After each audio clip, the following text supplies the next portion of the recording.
Today we got a story of a spoiled kid who does very standard spoiled kid behavior, believes that, his parents' money is basically his, and tries to flex on this girl to impress her. And let me just, little spoiler, it doesn't work. But yeah, let's just jump into the story before I lose you guys. And we're going to call the subscriber Cameron.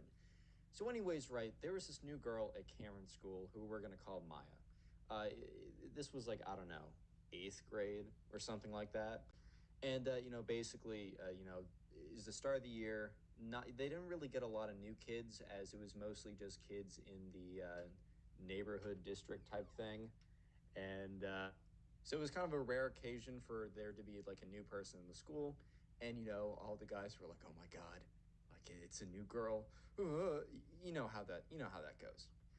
Anyways, though, so the guys were kind of talking with each other, and there's this kid called the spoiled kid. We're gonna call him the spoiled kid. If I give him a name, I'm gonna forget the name, and then you guys are like, "Oh, why are you calling Jerry Tim?" It's because I can't remember anything. My short-term memory is not that much better than a goldfish. So we're going with one name, okay? So, anyways, right, the guys were talking at the dinner table, the lunch table. They were kind of chatting, and the spoiled kid's like, "Yo, new girl, beautiful, man. I'm gonna try." And the other guys being supportive because you're supportive of the boys, even though this guy was kind of like on the edge of their friendship. What I mean by that is they didn't necessarily not like him, but they also weren't necessarily friends, just because he's had a lot of like moments where you're like, is this kid a jerk or not? I can't really tell. But they were like friendly with him, so they're like, yeah, bro, like we got you. And he's like, hey, can you guys kind of like test the like, are any of you guys kind of friendly with her, like, or try to be? Can you like test the waters? I want to try something, but just let me know. And this is a very valid way to go about it. You don't want to go in blind sometimes, even though sometimes it is better just to try. And yeah, so anyways, Cameron and some of the other guys were like, yeah, we'll see what we can do about it. Sure enough, one of the other guys at the table, we'll just call him Ben, because of course we're gonna call him Ben. Ben was there, and he was like, "Yeah, actually, I'm like friends with some of her friends, or the people that she's just becoming friends with. I'll definitely put in a good word. I'll see what's up, and I'll get back to you." So, anyways, right, Ben goes and he like talks to the girls that are friends with Maya. That's the name. If I didn't say it already, that's the name that we're gonna give the new girl. Maya's new friends, and Ben goes and is like, "Hey, like I have this friend, spoiled kid. This spoiled kid wasn't a bad looking kid, and he seemed well enough put together, but obviously there were some deep rooted insecurities that he was about to expose in the worst possible way." But he was like, "Yeah, spoiled kid's kind of interested. Like, can you talk to Maya, see if there's like any kind of like reciprocality involved, like any bit at all?" And she's like, "Yeah, yeah." Or they're like, "Yeah, 100%. We'll go back to you." So sure enough, they talk to Maya, and she's open to it. It's not like she's falling head over heels for this kid, but she's open to it. So Ben comes back to the lunch table a couple days later, and he shares the good news. Honey, I told you to stop dating my mom. It's weird. Anyways, so Ben gets back to the table. He shares the good news, and all the kids are like, kind of like, excited, dapping up the spoiled kid. Even though they didn't like him that much, he was still like, they were all like kind of cool with him, and he was like trying to make an effort to be friends with him. So they're like, yeah, he's a little something at sometimes, like maybe arrogance the right word, maybe it's not. I don't know. They were like, yeah, whatever. They were excited for him. He was sitting with them, so it was a cool atmosphere. Things were good. And yeah, so the spoiled kid was pretty excited about that, and he was like asking for some advice. They're like, okay, dude, just talk to her. Which, shocker. I mean, I haven't learned that apparently yet. But they don't just fall in love with you, man. You gotta talk to them. Yeah, but anyways, right. He's like, okay, fine. We'll talk to her. We'll see how this goes. The problem is, though, the spoiled kid was not super confident. And because of that, his insecurities started to show a little bit.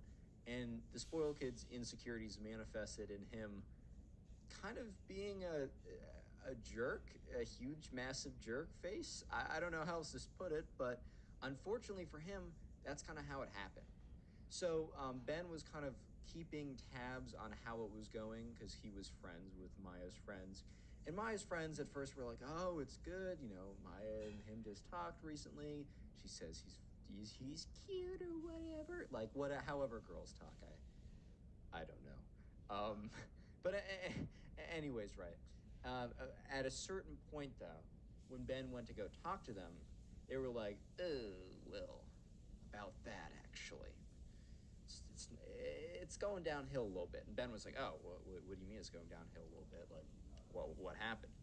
And they were like, "Yeah, the spoiled kid, things were going pretty good, but apparently he was saying some stuff to Maya that was like kind of like turning her off, like in a pretty big way." And Ben was like, "Oh, what did he say?" And they were like, "Well, he started to talk about like, what his dad did for a living, how he doesn't really need to worry about school because he can do whatever he wants, how like a life with him is like a life of security, and then like the main reason of that is because like he's chilling, how like he's got this really cool beach house, which I think in the spoiled kid's mind was trying to like be like, I'm a good partner, you don't have to worry about things if you're with me. But then the way he was phrasing it was pretty terrible. Like, oh, I don't have to try. Like, I'll be fine forever. Like, even if that's true, which is true for like 0.0006% of the population, like, just don't put it like that. Like, they'll eventually figure that out, but just don't say that and don't have that attitude. Like that kind of mindset, even if you got it like that, if you're not trying, if you're not ambitious, if you're not going after it, if you're not that type of person, like it's gonna be a big turnoff. So, Ben kind of like pulled the spoiled kid aside, kind of like separately, and kind of like was like, "Hey, like you might want to chill with X, Y, and Z." And the spoiled kid was like, "Okay, sure." And unfortunately, though, the next time Ben went to go talk to Maya's friends, they were all like, "Yeah, man, I'm sorry. I don't think Maya's interested anymore." And Ben was like, "But I told like the spoiled kid like to chill with that." And they're like, "Well, he must have just like not listened to you and did the opposite because she said it got worse." Just imagine what I was saying, like that he was saying before, but now it's like twice as blatant, twice as like arrogant, twice as annoying. It was just ramping up, and Maya realized that this was just not for her. And unfortunately, or I guess I don't know. Unfortunately to the spoiled kid's perspective, we'll say that. Ben, confronted him, was basically like, "Hey, I'm sorry. I got word that I don't think this is going to work out anymore." Spoiled kid was not very happy, but I mean, I get it. Like, I mean, you kind of played yourself here, but yeah, it's sad, it's tough, but it is life, and you'll move on. So about like a month goes by, a long time goes by, is what I'm trying to like emphasize here. That a lot of time happens, and during that time, uh, the spoiled kid is no longer pursuing, but still, I don't know. He's just no longer pursuing actively. And, Cameron has had some good conversations with Maya and starts to think to himself, well, it's not like this is, it's not like one, it's not like I'm close with the spoiled kid. Two, it's not like this is his ex girlfriend. Like, he just shot a shot and failed. Like, that's not breaking bro code or anything. Very generally, to you younger viewers out there, there is, especially I'm not an English major. I put numbers together and try and make computers do stuff. I don't do English, man.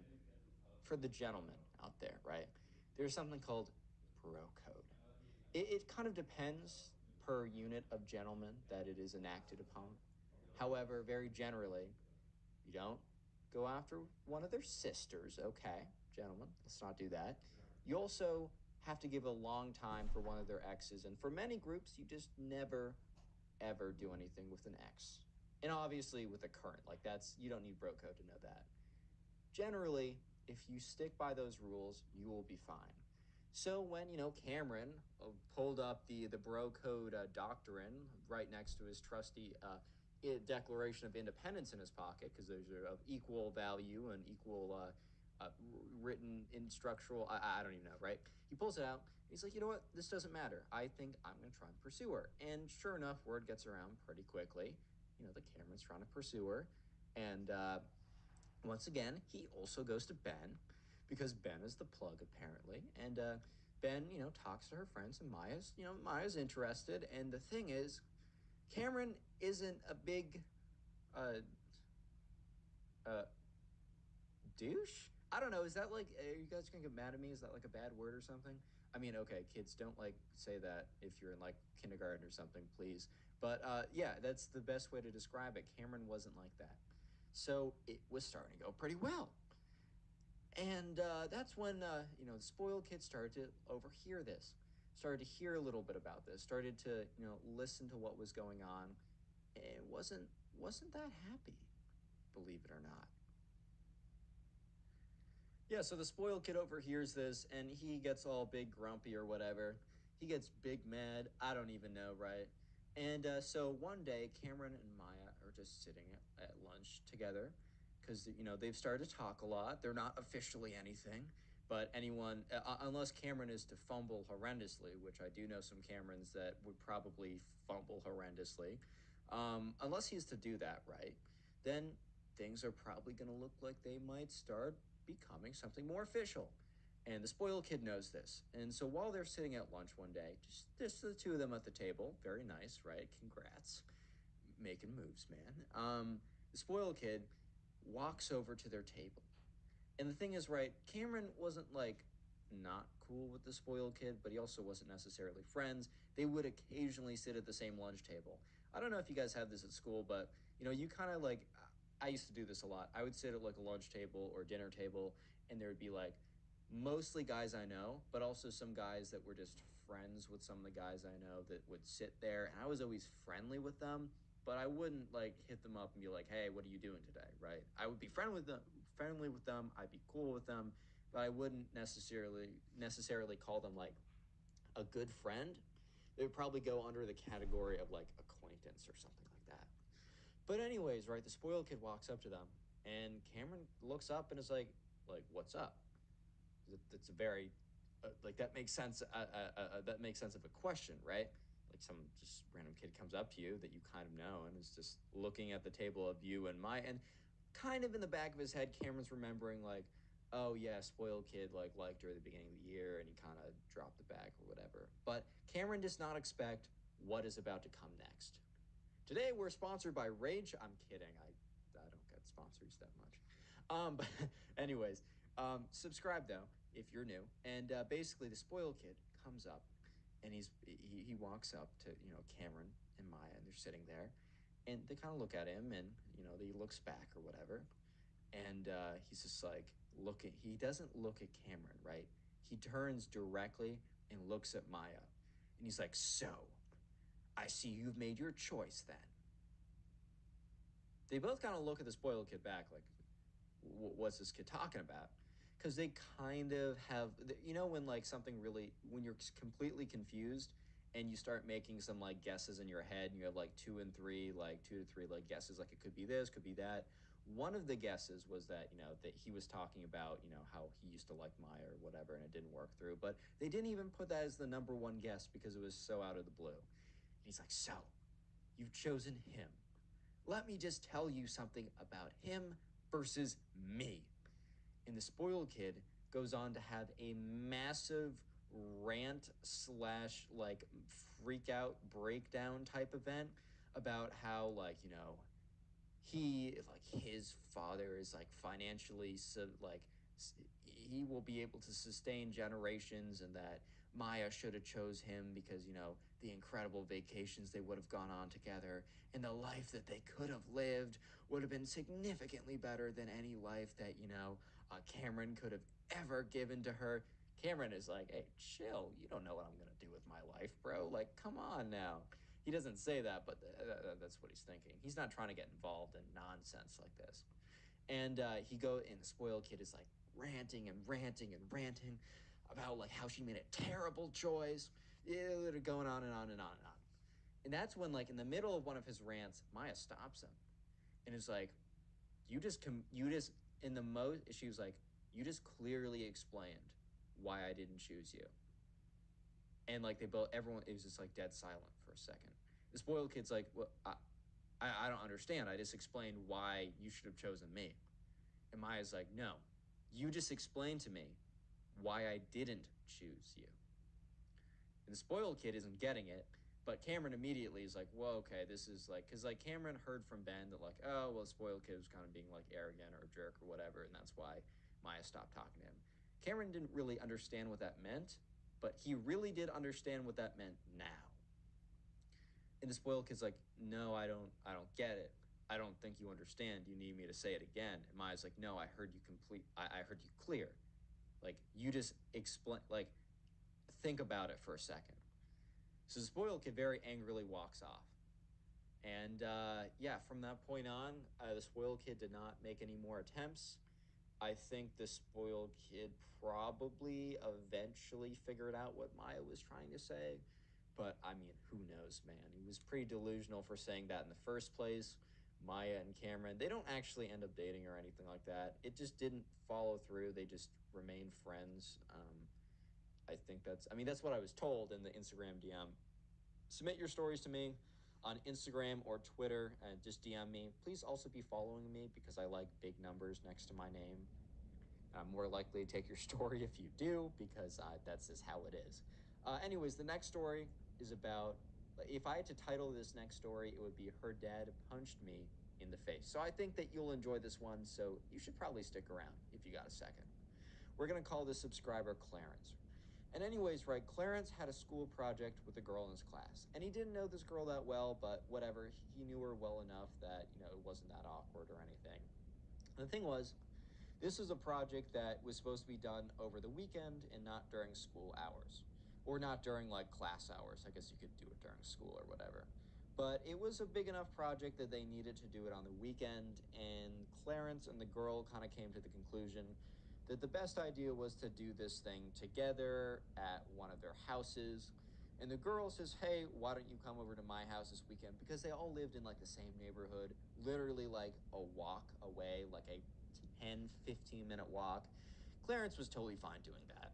So, anyways, Clarence, like, gets his stuff, puts in his bag, and he walks over, and he's kind of like texting the girl, like, hey, I'm like 5 minutes away. And she's like, cool. And he gets there, he's like, hey, I'm outside, opens the door. And Clarence immediately notices, like, as he's walking up, that there's no cars in the driveway. When he gets there, there's no parents in the house. And he's like, hey, like, I see your parents aren't home. And she's like, yeah, they'll be back eventually, but yeah, they're just not here right now. And he's like, they know I'm here, right? And she's like, yeah, I mean, I guess. I think I mentioned it. They won't care. Turns out they did care, but you'll see that in a second. So, anyways, they get down and they're starting to work on this project. They're sitting, just to kind of like paint the picture, they're sitting at the kitchen table, and they just have all this like school supplies and product and whatever out there, because I think they're making a project. So it's not like a Google Doc where you kind of had to, or not where you had to, like a Google Doc where you could have easily done it at home and you didn't have to be there together. It was like a physical project, so they kind of needed to be in the same place. So they were putting something together, and that's when the door opens, and it is this girl's dad. And this girl is like, hey, like, I don't know, Kate, I'm home or whatever. And then immediately, when his dad makes eye contact with Cameron, who expects that he knows that this is just some guy from school, his face completely turns. He's like, hey, who are you? And at this point, like, Kate is like starting to be like, he's like, no, dad, it's not what you think. So it turns out that, Kate's dad has a very, very, very strict no dating, no boyfriend, no boys. You do what you want in college, but under my roof, that's not happening type attitude. And is very, very, very intense with it. As you'll see, very intense with it. And her dad starts to like pushes right by Kate. Sorry, that's a name from a previous story. Get I get it mixed up sometimes. And is like, she's like, no, dad, no, like, you don't understand. Like, that's he's from school. He's from school. And he's like, I don't care where this boy is from school. No boys are allowed in my house. And he goes up and he's like, being all like big guy or whatever to Clarence. He's like, so you think you can just mess with my daughter and not get messed up from me? And Clarence is just like, no, no, no, like, yeah, understand. I'm just here for a school project. I have, boom, slaps him directly across the face. And get out of my house. And Clarence is just shocked that he just got slapped across the face and is being yelled at to leave the house. So he does. He doesn't want the smoke, bro. He doesn't want to deal with this. This is a waste of his time. So he gets up and he kind of angrily leaves. And Kate's like, oh, wait outside, wait outside. I'll explain this. And her dad's like, you better, if you're on my lawn in the next 60 seconds, I'm coming out there. And he steps out there. And he waits. Clarence is like, all right, I'm going to wait out here for a little bit, but then I am going to go if I see this guy walk out because he's crazy. And yeah, so Clarence doesn't actually hear what Kate says inside, but Kate tells him after the fact. So I'm going to add this into the story now, like he did. Basically, Kate explained to her dad, like, Dad, it's not my boyfriend. I barely know this kid. We have a class assignment. It's due Monday. We need to work on it over the weekend. If you don't believe me, then why are all these school supplies on the table? And her dad, who is calming down because it was a big like emotional thing, notices that yeah, why are all this stuff on the table? And this is a guy I've never seen before, and he seemed to be pretty confused why I was mad. And eventually, Kate's dad realizes, oh, like this is just some kid. I just like I just slapped some kid in the face and screamed at him to get out of my house when he was just working on a project for my daughter. I kind of seem like the crazy one here. So Kate opens the door because Clarence was like gonna just like turn around and start power walking away if like Kate's dad came out and opened the door or whatever. Kate opens the door, says, "Hey, I am so incredibly sorry." He's like, "Okay," and Kate's like, "Hey, look, we still got to finish the project. I talked to my dad. He gets it now. He's really embarrassed. Like, come on in. I promise nothing will happen." Clarence is like, well, you also said that, nothing was going to happen before and that they knew that I was here, but okay, like, fine. Because Clarence is not super happy right now. I don't think I'd be super happy. His face is still red, like, from being slapped. He's still shaken up from the whole thing, because it happened in the span of like 45 seconds. And he gets in there, and the dad's in the other room, just embarrassed, like whatever. So they sit down, they keep working on the project, and they're kind of working on it in almost dead silence, except like before they were having a nice conversational chat just to be like friendly or whatever. But now Clarence was not helping it. He was not trying in the friendly conversation. Clarence would only speak when necessary, like I need you to pass the scissors or what do you think we should do here? So yeah, it was pretty awkward. But about like 45 minutes in, the dad kind of very timidly walks in the room and is like, "Hey, buddy, I'm sorry about that. I just get a certain way when I think my daughter's dating someone." And Clarence kind of looks at him, is like, okay. He doesn't say you're fine. He just says, okay. His dad's like, yeah, I'm just gonna come in, get some water, and I'll leave you two. I'll leave you two at it, right? Clarence is kind of just keeping an eye on him in like the corner of his eye. He's like, I'm not letting this guy out of my sight. Because all he knows is he's gonna come behind him and like strangle him with a plastic bag or who knows, right? And the dad walks out of the room, obviously very embarrassed by what just happened. And yeah, that was Clarence and Kate finished the thing up. And sure enough,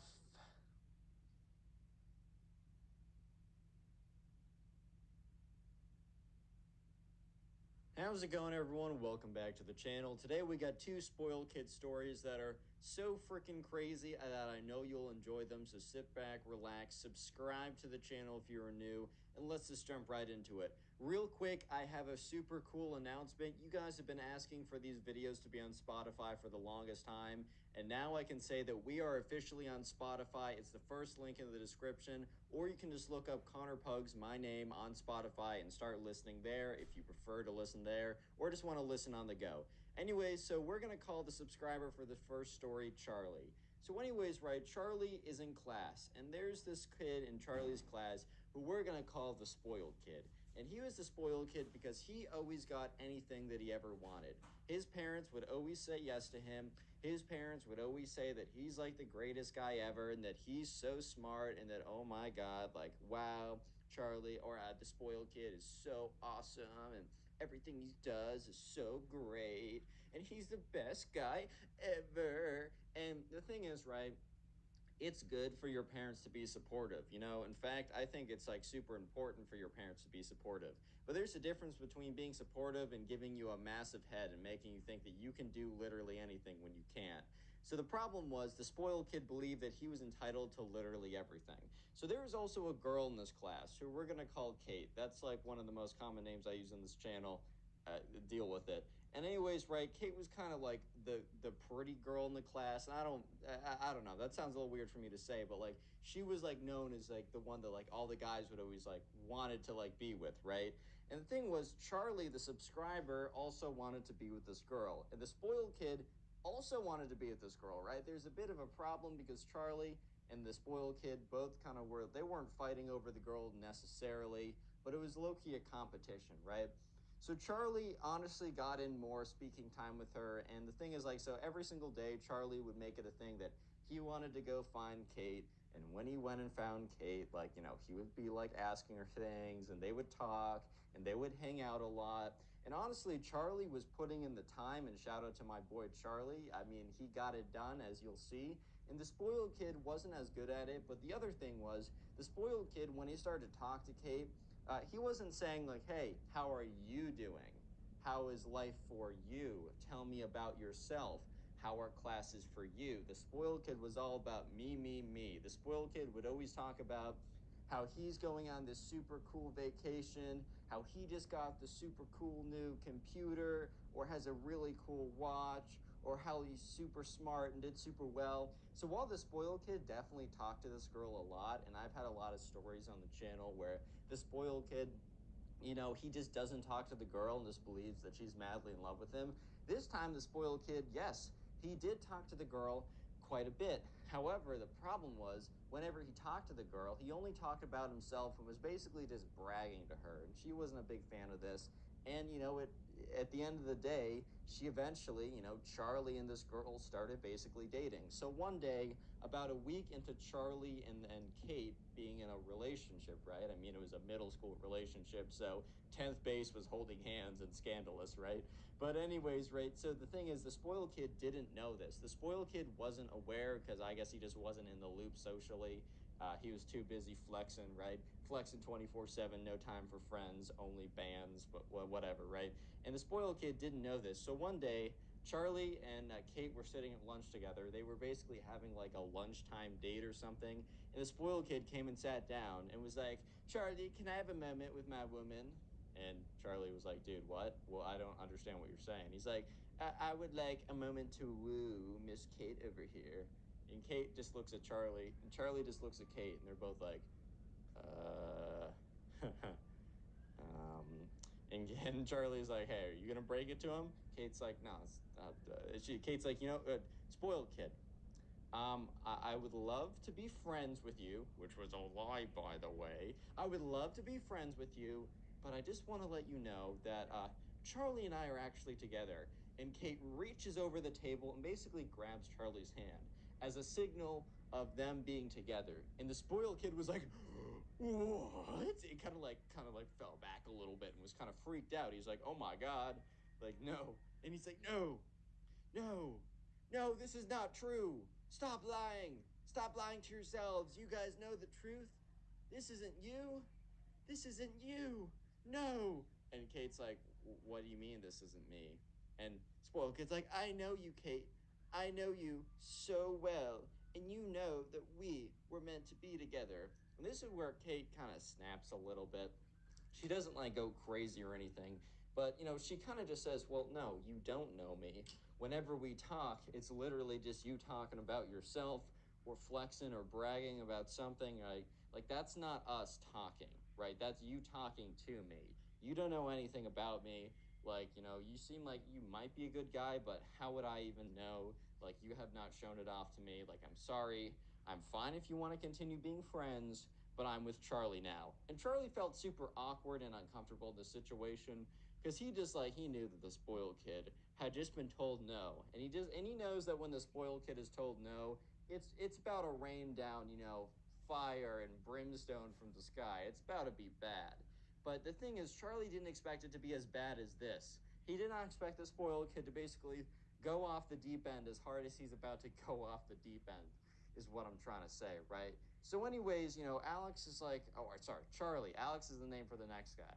Charlie's kind of, he's continuing to like date this girl, and that's one of Charlie's friends comes up to them, and Charlie and Kate are sitting at the table. They're having one of their dates, right? And one of Charlie's friends, comes up to him and says, "Hey, I just want to let you know, the spoiled kid is like quote unquote plotting revenge. I don't totally know what that means, but all I know is that he's plotting revenge, and that's what like some of his like affiliates have told me. I don't totally know what that means, but I just thought I'd let you know so you got a heads up. And Charlie's like, oh my god, and he's like, Kate, I'm so sorry you have to deal with this. And Charlie's friends like clarifies that no, Charlie, he doesn't care. Like, Kate made her choice. He's plotting revenge against you. And Charlie's like, what? Dude, I was just talking to her. She made a choice. Shouldn't the revenge go against her? And Kate gives him a look like, what? And he's like, I didn't mean it like that. Revenge should go against no one. Ha ha ha. But why is the revenge going against me? And Charlie's friend's like, dude, I really don't know. I can't say either way. All I know is that, yeah, the revenge is going against you. I don't know what it is, but just be aware. And Charlie was expecting, I don't know, the spoiled kid to come in and try and like trip him or something, or I don't know, sabotage one of his school projects. He was not expecting the spoiled kid to break into his house, right? So, anyways, this was the weekend. It was a Friday night, and they all lived in like the same neighborhood. They all went to like a school in their local district, and for some reason, everyone's address was put in the school directory, like if you wanted to send them mail or something. This was true for me for a while, but thankfully they got rid of that.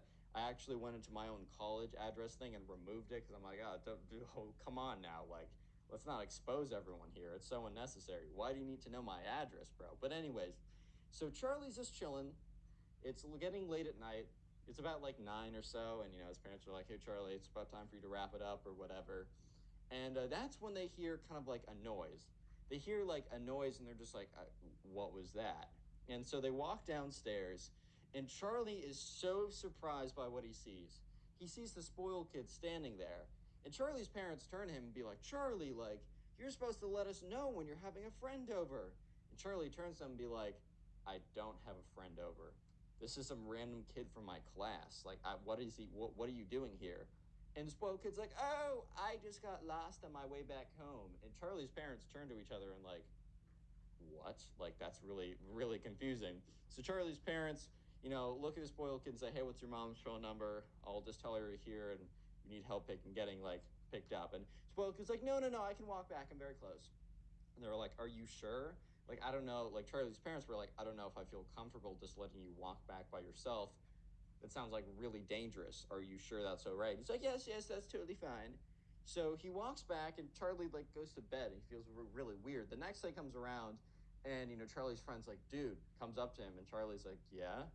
He's like, bro, like, I need to talk to you. And Charlie's like, is it about the fact that the spoiled kid just spawned into my house yesterday? And he's like, yeah, like that kid went into your house and was trying to find dirt on you. And he's like, what? He's like, yeah, and he's gonna do it again. Charlie's like, wait, hold up. So you're saying the spoiled kid broke into my house to try and find dirt on me?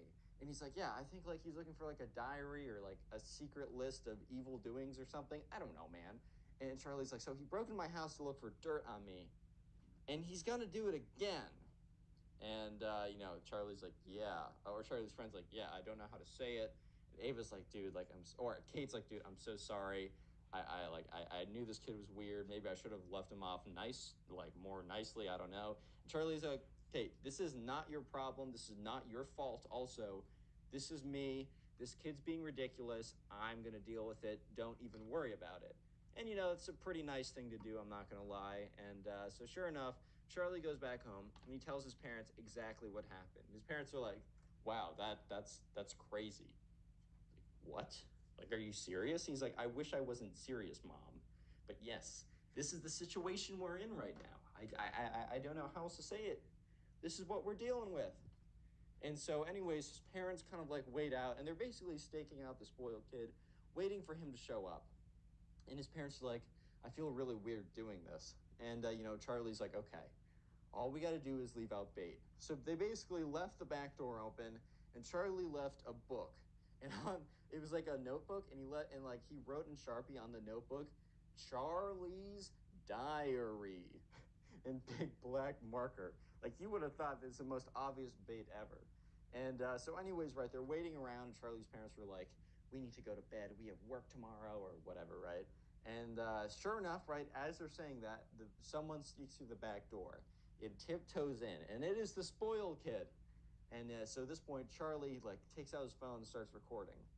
And the spoiled kid looks around, and he looks on the table, he picks up something, and he reads it. He's like, has this big smile expression on his face. And he turns around, and he's about to tiptoe out the door when Charlie says, wait 1 second. The spoiled kid turns around, and it's Charlie and his parents looking at him holding Charlie's diary. Real quick, if you made it this far into the video, comment spoiled down below. I'm gonna try and heart a bunch of these comments. And anyways, right, so at this point, Charlie and his parents have the spoiled kid caught. And the spoiled kid is like, oh, hi guys, I'm sorry, I got lost again.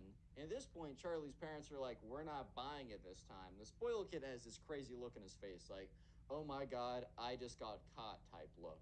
And so sure enough, right, the spoiled kid is like, what do you mean? And Charlie's like, look, dude, that's a fake diary in your hands. We literally made it to bait you because I was told by one of my friends that you were going to come here tonight to look for something to like, some kind of like dirt on me to try and quote unquote expose me or something. The spoiled kid's like, fine. So what if I did? You know, you stole my girlfriend from me. And Charlie's like, bro, she was never dating you. And she didn't really have any plans on dating you, and you guys never asked her out. You can't just look at a girl and say, that's my girlfriend now. That's just simply not how it works, you know?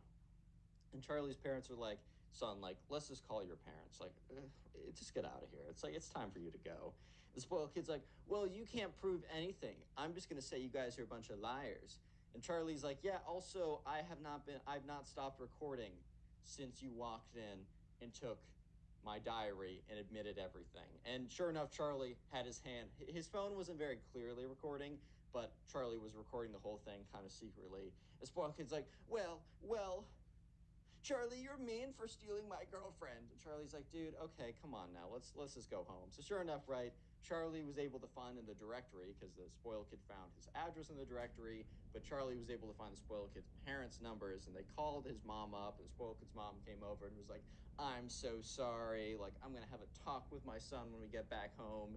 And the next day comes around, and the spoiled kid, Charlie is sitting with with Kate, and they're talking about how crazy things have been, and Charlie and Kate continue to have a pretty good relationship, and the spoiled kid never bothers them again. So into the second spoiled kid story. This one is even crazier, so you definitely want to stick around. Let's call the subscriber who submitted this one Alex. So anyways, Alex was in school, and there's this kid in school who was kind of like, not like the bad kid, but he was always getting in trouble, right? And there was kind of rumors that he was doing some really bad stuff behind the scenes, that like the police were going to get involved. So like pretty serious, pretty bad stuff. But no one really knew for sure.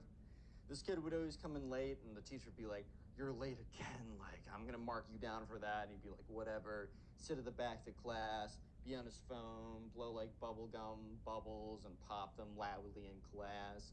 Just like he just, obviously didn't want to be there. Was probably going to try and drop out as soon as he could, but he was just still in class, right? So, anyways, one day, they hear a rumor that like this kid really went too far this day, and that he really messed up. And Alex was kind of like, oh well, why is this going to be true specifically? I always hear that this kid's like messing up. Like, why is today anything different? So the kid comes in, and he's noticeably like kind of messed up. Like, he's noticeably nervous. He's kind of like, he came in on time, no attitude. He's normally like very nonchalant, like, I don't want to be here type business, right? But no, today was different. He came in, and he very quietly and quickly ran to the back of the classroom. He sat down and kind of like put his hoodie down and just looked straight down. So immediately Alex was like, all right, well, maybe something is different today. This kid is acting much stranger today. So maybe something is different. I don't really know, but maybe that's the case, right? And sure enough, they hear like a couple, like I'd say a little bit of time goes by, and that's when a mom bursts in, and she's like, "You!" and points at the back of the class to the I maybe spoiled kid, maybe I don't know, maybe just we're gonna call him the bad kid in this sense, and he's not a bad kid, he just got mixed up with the wrong crowd or something, but they point at the bad kid or the sus kid or whatever, and the mom's like, you really went too far this time. And you know what? It's catching up to you. All your mistakes, they're catching up to you. And this time, like, you're coming with me and we're gonna have a talk about this. And the kind of like the bad kid gets up, he's like, no, we're not. And at this point, bro, remember, we're in the middle of freaking English class. The teacher's kind of just like, bro, what's going on? And everyone in class is kind of just like, what? What? What's going on, man? I'm just trying to learn some grammar. I'm just trying to figure out which is the right your to use, man. Please. So that mom starts going to the bad kid. It's like, you're coming with me. And the bad kid is like, I don't freaking think so. And he grabs his chair. He legitimately throws his chair at his own mom. It is one of the craziest things ever. His mom thankfully ducks or dodges or somehow. And then the kid starts running, right? The kid starts running. And like at this point, everyone's like, oh my God, the kid just like threw a chair at his mom. That's insane. And sure enough, right, everyone's like, oh my God. And the teacher, kind of like mans up a little bit and steps in his way, kind of blocks him from leaving. And that's just enough time for the cops that were already after him to come in. They literally take this kid and drag him out of the classroom. So at this point, everybody's kind of just like, oh my God, like, what is happening? Like, well, seriously, what is going on right now? And the teacher's like, class, remain calm and in your seats. Nobody move, right? Nobody move. And there's two police officers dragging this kid out of the classroom, and his mom is huffing and puffing and yelling at him, which I think it's pretty justified. I mean, he just tried to throw a chair at her. You can't do that to your mom. I mean, don't throw a chair at anyone. This isn't WWE. Like, come on now. And sure enough, like the mom is yelling at him, like, "Oh my God, like I can't believe you did that." Yada, like stuff like that, like, "You're the worst," all that kind of stuff, right? And he's like, like I like you didn't raise me right. As the police are dragging him out, right? And here's the funniest thing ever. Here's the craziest thing ever. So the class kind of ignores the teacher a little bit, kind of ignores the teacher and decides to, okay, well, the teacher said we should stay in our chairs, but we really want to see what's going on here. So they all kind of get up, and the teacher's like, class, no, no, no, sit down. You're not getting up. You need to sit down right now. But they don't care. They all kind of get up and they watch. And as this kid is being dragged out, he like pulls out his phone and starts making a freaking TikTok, dude. Like some of them followed him on TikTok, but later in the day they saw this TikTok on their For You page. It got a little viral, got like 1,000 likes or something, so it blew up a little bit. And they all are just watching as this kid is being dragged out by legitimate police officers, and he's just doing the renegade dance. Okay, he's maybe not doing the renegade. He's not like renegade. No, no. Okay, maybe not. But he's making a TikTok as he's being pulled out by these two officers, being dragged out. His mom is yelling at him, and he's like, "Oh, you know what? This sounds like a great time to make a TikTok, guys. I'm gonna make a TikTok right now. You know what? With all the things going on in my life, I think this is the greatest time for me to make a TikTok. Bro, are you serious, dude?"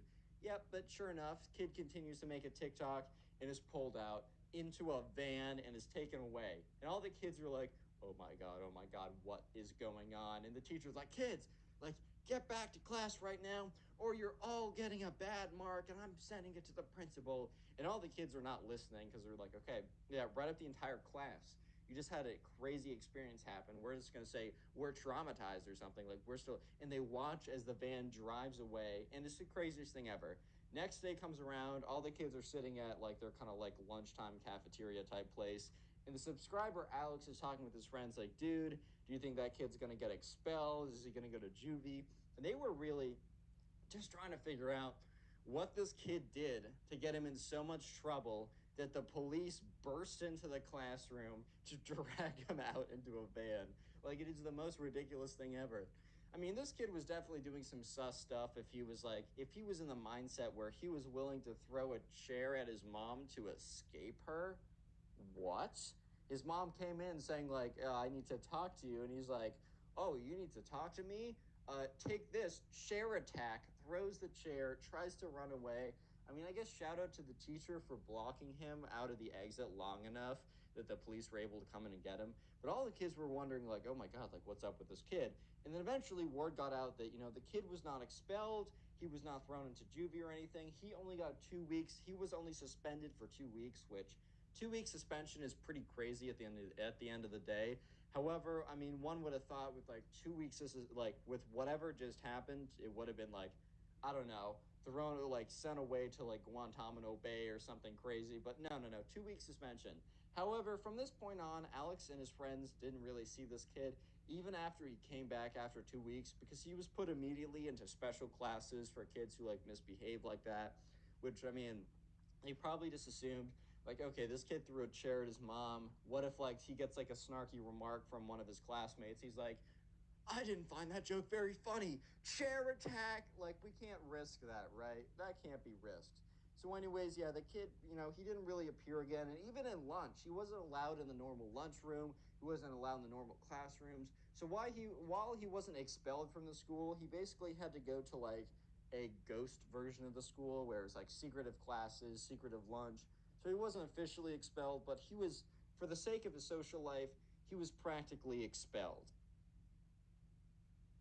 How's it going, everyone? Today we got a story time of the worst spoiled rich kid of all time. Yes, I'm not even kidding. This kid is actually the worst. I've told a lot of stories on this channel, but this one is definitely a contester to be one of the worst spoiled rich kids of all time. I know for a fact you'll enjoy this story, so sit back, relax, maybe get a little cozy and comfortable. Subscribe if you're new, of course, and let's just jump right into it. So we're going to call the subscriber who submitted this story Brendan. Anyways, right, so Brendan, he goes to school, and in this school, there's a kid who we're just gonna call the spoiled rich kid. Not gonna give him a name. He doesn't even deserve it. Nah, I'm just kidding. You guys know me too well. I always mix up the names if I ever try to use them. Anyways, right, this spoiled rich kid was actually the worst. So he'd been known for a very long time of just being super entitled. And here's the thing: I always have a little bit, not too much, but a little bit of like a moral dilemma when it comes to telling these stories. Not that I don't think I should tell them, but how much like of the actual bad stuff I should put on the kid. Because at the end of the day, if you're an adult, like, yeah, if you're a spoiled adult, then that's on you. But when you're like a kid or a teenager, right? And is it kind of on you, or is it kind of on your parents for not teaching you how to be like a good human being and understand that, this money wasn't like, shouldn't make you act any different to other people? But anyways, right, this spoiled rich kid was real bad, and he has garnered a pretty bad reputation for just not being a great kid. But anyways, right, so sure enough, one day in class, the spoiled rich kid goes way too far. So there's a girl in this class. There's always a girl in the class, bro. There's always like it's always like around a girl, bro. Guys, maybe if we just like stop having crushes on girls in life, all the problems will go away in life. Anyways, we're going to call this girl Kate because that's the name of one of my best friends for like 12 years. Anyways, right? So there's a girl, Kate. And the spoiled rich kid has kind of had a thing for her for the longest time. And he's been very obviously courting her. Like, he has been trying to impress her. And let me just tell you exactly how the spoiled rich kid has been, quote unquote, trying to impress her, right? So the spoiled rich kid doesn't totally understand that a lot of times, what people are looking for in other people is the quality of their character. Because at the end of the day, the only thing money solves is money problems, right? And if you're going into a relationship just for that, you're going to have a lot of other problems. They might not be money problems, bro, but they're going to have a lot of problems. But anyways, right, the spoiled rich kid thinks the key to like Kate's heart is just to flex on her. Like, do you know the kids in high school that have like the Gucci Supreme flexing all the time? Like, yeah, he's like one of those kids, but notch it up, like crank that baby up like 200%, bro. It's mad tough. Anyways, right, so sure enough, like the spoiled kid has a crush on this girl we're gonna call Kate. And here's just an example of one of the worst ways he tried to court her, or tried to rizz her up in more common terms. Me saying like, oh, try to court her sounds like I'm literally from the 1800s, bro. My apologies. But anyways, right, yeah, so one example, which by the way, the example in this story time is 10 times worse than this example, which is just gonna give you context. But anyways, one day, like the spoiled kid, he kind of thinks that flexing through his money is really going to be the way to Kate's heart. So he's like driving in, or his mom's driving him in his like fancy car or whatever. And so as they're pulling up, the spoiled kid's like, Mom, you need to honk the horn. And she's like, okay. I think the spoiled kid just wanted maximum attention on him. Like, he just wanted to have maximum attention just so that everyone knew that, like, he was in the super fancy car, but especially Kate, the girl the spoiled kid has a crush on. By the way, if I'm repeating something, it's because sometimes when I record bits of the audio, it like doesn't save properly, so I lose random bits of audio, and I just want to make sure I don't leave out any context. So apologies. I got a really low budget setup. I'm doing this on my iPhone using the iMovie app, bro. I'm not even kidding. But anyways, right, so they're pulling up and Kate's like walking out because she just got dropped off. And the spoiled kid was like, "Mom, honk the horn, honk it now." And of course, like I think the mom's like, "Are you sure?" And he's like, "Yeah, of course I'm sure." And yeah, at that point, like the mom is probably like, "All right, like whatever, let's just make baby boy happy." She honks the horn. Everyone like, and not like meh meh, but like me, like a solid stream of honking, right? So everyone is kind of like looks up, probably including Kate though. And the spoiled kid just like presses his nose up against the glass, like kind of like breathing up, fogging up the glass, right? Looking to see if she noticed. So that is an example of spoiled rich kid Riz right there.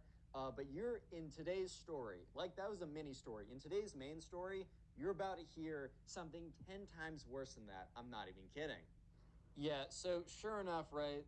This all happens one day. So Brendan, the subscriber, the spoiled rich kid, Kate, they all have a class together.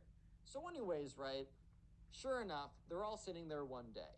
And so the spoiled rich kid, as I said earlier, has been trying to rizz up. I was saying court, but I'm not from the 1600s, or am I? But I'm just going to say Riz to keep it in Zoomer language so you guys understand and don't click off and go watch TikTok funny reaction. I like funny stuff or whatever.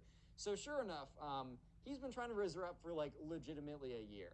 So I don't think like Kate has ever gone up to him and been like, stop, right? Because I don't think he's actually ever officially been like, hey, do you want to go on a date? So she hasn't had an explicit time to say no to him. However, it's been pretty clear by like just like word of mouth that she's not interested. However, the spoiled kid has watched one too many rom-coms where the whole point of the movie was like, the guy got the girl in the end by just being trying and being persistent. So there's a fine line between being persistent and being creepy and stalkerish and not getting a hint. You guys got to find that line yourself, but I say always go on the side of caution, but that's also just me. Anyways, though, so this all happens one day in class. The spoiled rich kid is about to go way too far. So, anyways, everyone in class can have a computer with them. This is very important, by the way. Everyone in class can bring a computer with them if they want to. There's like some activities where it's like more helpful to have a computer online. The school does also provide computers, but you can also bring your own. So, anyways, right, Brendan has a computer that he plays some video games on. He got for Christmas many years ago, but also like he brings it into school partially because like he wants to use his own computer for organization's sake, but then also on the other hand so he can play all the games and have them all saved or whatever. So here's the thing. If you're a spoiled rich kid, you have literally no perception of money. You have no perception of value. You also have no perception of how hard things are for other people to get. Spoiled rich kids just don't understand that you can't just be like, "Daddy, can I please have a new computer?" and just get one, right? It just doesn't appear magically. It's like most of the time, you just know you won't get it. And if you do, it's on a very rare occasion. And then you can't ask for anything for like another 10 trillion years, bro. That's just kind of how it goes for most people. So, anyways, right, the spoiled rich kid, I think, just wanted to show off how much money he had because that was still the way he was going to try and rizz up Kate. And he does it in the most insane way ever, or just the most like disrespectful and obviously just not good way ever. So, anyways, Brendan is just sitting there and he's on his computer. And this isn't like some $5 billion gaming PC that has specs that are really just placebo. Let's be real, boys. You're not getting any better gameplay with 100 billion more FPS. You can't even register it in your brain that you got more. It's all placebo and you spent out the wazoo for that. That's crazy. Yeah, so, anyways, the spoiler rich kid is noticing that, Kate is sitting near Brendan. They're not like talking to each other. Brendan and Kate actually aren't like close or friends or anything. I mean, they're not like enemies. They're not like they don't not know of each other, but they're also just not going to strike up a random conversation. So the spoiled rich kid notices this. Brendan is just going on his computer, right? The spoiled rich kid, who doesn't really know Brendan that well, starts walking up towards him. What I'm about to say next is so crazy that it's like just prepare yourself. The spoiled rich kid has the audacity to do the following. He walks up to Brendan and he picks up his computer. And Brendan's like, bro, what? Because here's the thing, right? Why are you picking up my computer, dude? Like, that literally makes no sense. Even if, like, we were boys, even if we were friends, why are you picking up my computer? It just doesn't make any sense, man. Like, why are you picking up my computer, bro? Do you not have anything better to do? Also, why are you touching it? What do you want to do with it, man? But that's not the worst part. The spoiled rich kid is like, yo. And he's like, what? And Brendan's like, yes. He picks up the computer and then smashes it on the ground. Yeah, so everyone is just staring, especially Brandon, in this shock and disbelief of what just happened.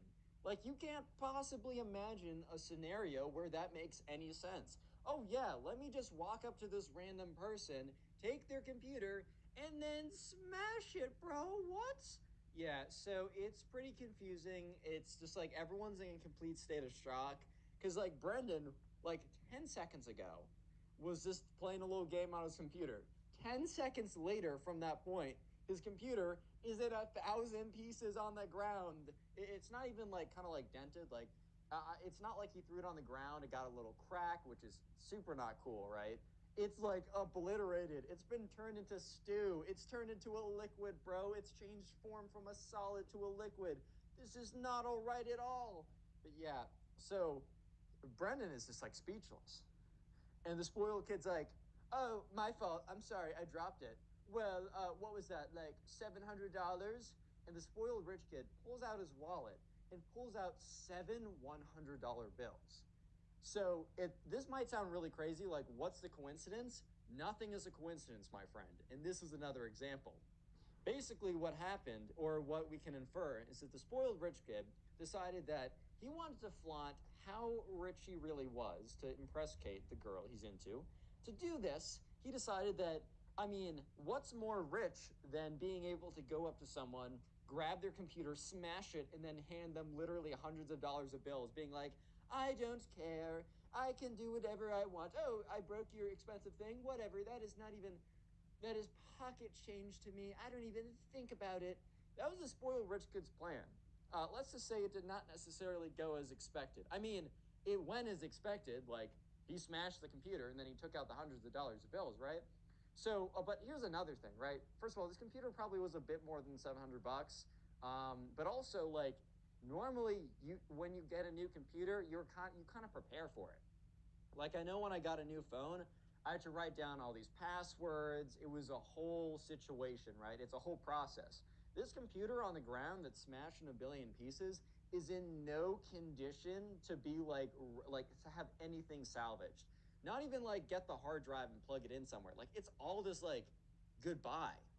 Yeah, so this is pretty crazy. I mean, I don't know if you guys could imagine like just how absurd this is. This never happened in my school. This probably never happened at your school. But the spoiled rich kid genuinely believes it's not a big deal. So yeah, the thing is, right? Brendan is just kind of like in such shock that he doesn't really react. However, this happens in class, so the teacher sees this. The teacher starts flipping out, like, what are you thinking? What are you doing? I mean, very obviously, like, what actually is this kid doing if we're being real right now? Like, this kid just picked up this guy's laptop and obliterated it. And the spoiled kid starts arguing back with the teacher that it's simply not that big of a deal not to make a big deal out of it, and how he just paid him 700 bucks, so that should cover it. And the teacher goes on about like just be like, that's not the point, just because like you could repay for it. It doesn't like negate the fact you just did that, which is actually a pretty good point. Not only just the fact is it like that, it's probably going to not just cost money, but also cost a lot of time, and maybe a lot of stuff is lost. Because think about it, like, if you didn't back up your stuff thinking, because I don't know about you, but I don't necessarily believe that a spoiled rich kid is going to come in and like karate slam my laptop. So I'm not always backing that stuff up.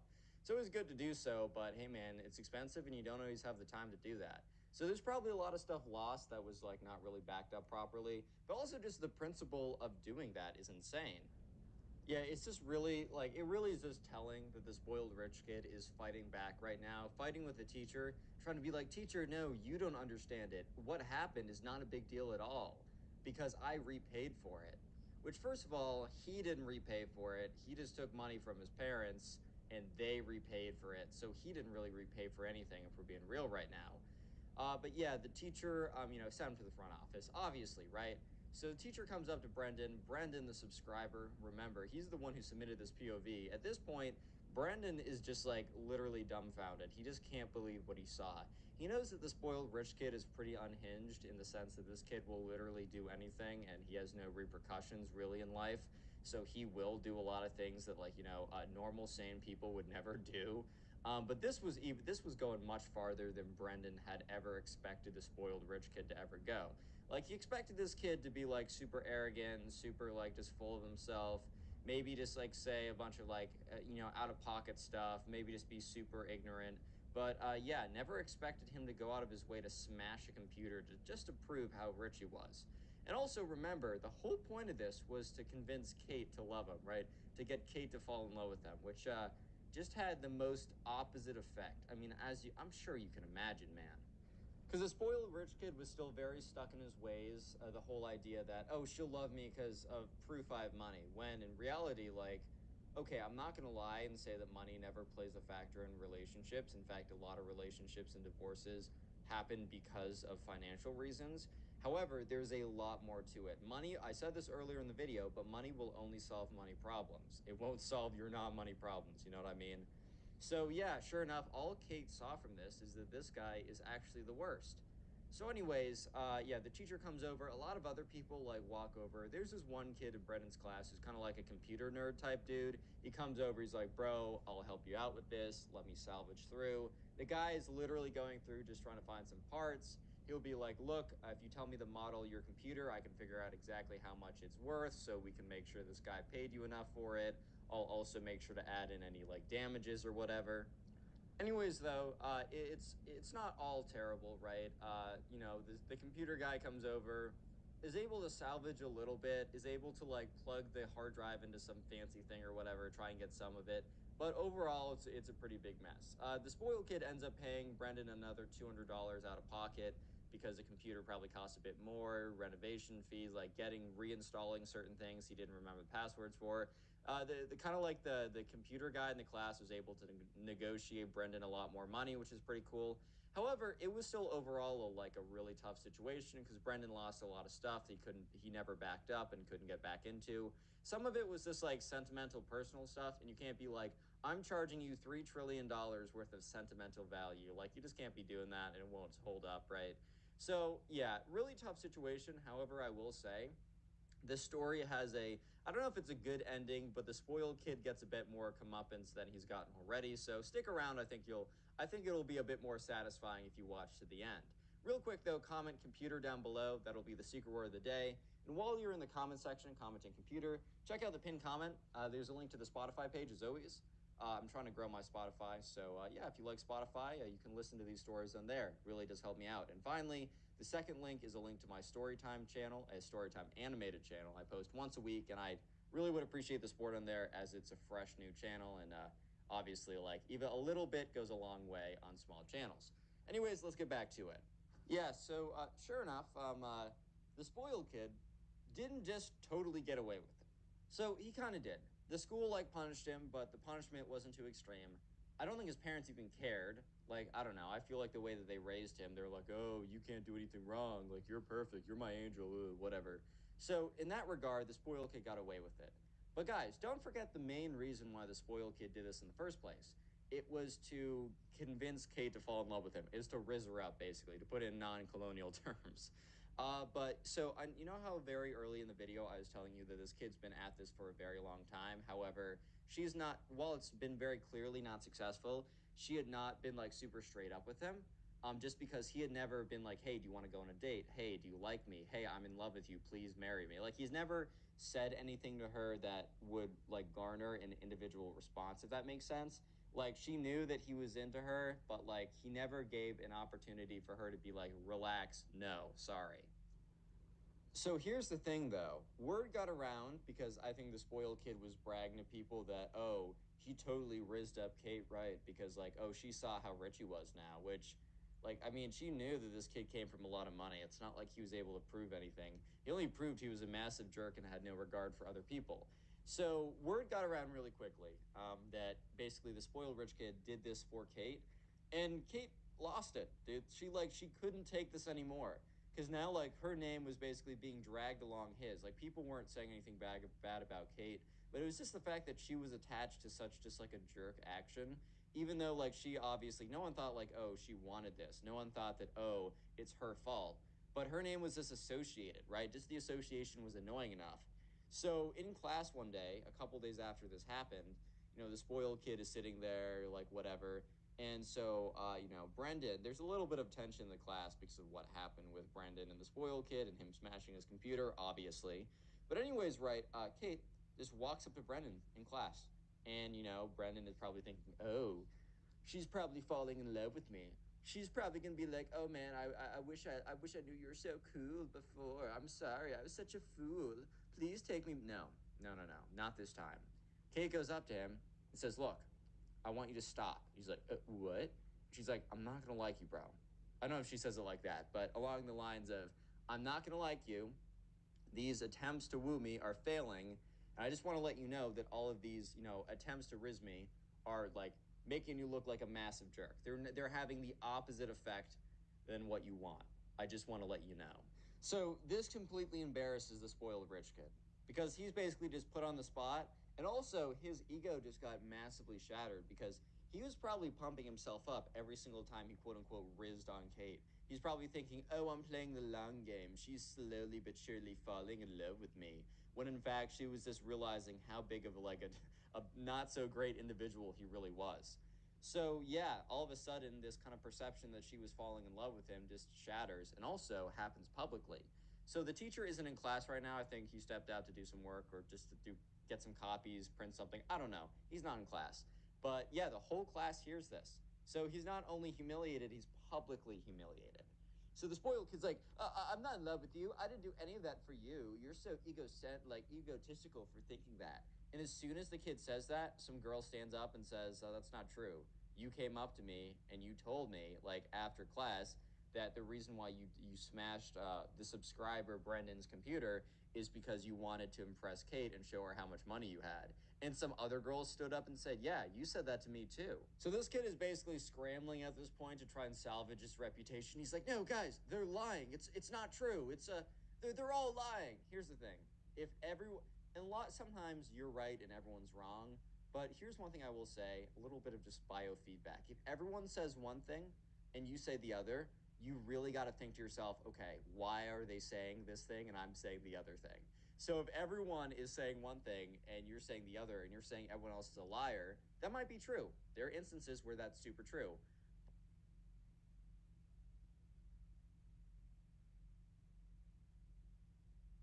How's it going, everyone? Today we got a story time of a spoiled kid who robs his mom. And it's a pretty crazy story. Like, it's not just like a little tiny, oh, he stole $5 from her purse. No, like legit full on crazy robbery. This story's insane. I know you'll enjoy it. So sit back, relax, subscribe to the channel if you're new. Leave a like in the video to claim your free nothing. With that all being said, let's just jump right into it. So, anyways, this all happened one day when the subscriber was just chilling at his house when he was on the weekends. It's like a Saturday. The subscriber's like 17, so he's in his later years of high school, and his parents are out for the weekend. The subscriber and his parents have a pretty good relationship, so it's at a point where the subscriber's parents really don't care if he's chilling there by himself, and they fully trust him. So, anyways, the subscriber is just kind of chilling by himself. Very normal day. All started off as a very normal day. And that's when his phone starts ringing. So there's a kid who we're going to call the spoiled kid. I'm just calling him this. He's not, is he really a spoiled kid? I don't know. I'd say arguably yes, because just the fact that like he believes he could just like rob his mom with no consequences and was such a huge robbery too. So we're just going to call him the spoiled kid for the sake of like organization for the story. Anyways, though, he gets a call from the spoiled kid. And the thing is, the subscriber used to be much closer with this kid, like freshman year in high school, and they would do a lot of nonsense together. They'd sneak off out of bed, and they'd go and like I don't know, check out abandoned locations, and that stuff's all fun and good. But like I don't know, the spoiled kid just like continued doing that stuff, and the subscriber kind of cleaned up his act.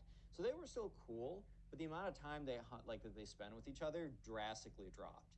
So the subscriber was kind of taken aback when he saw that his phone was ringing and the notification was from the spoiled kid because he's like, oh, like I haven't talked to this kid in forever, like, and he very happily picked up the phone.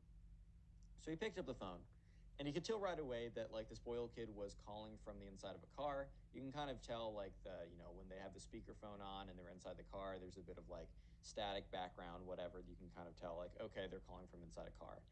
So anyways, the subscriber's like, hey man, like what's up? Like it's been a sec. Spoiled kid's like, dude, what's good? It's been like forever, dude.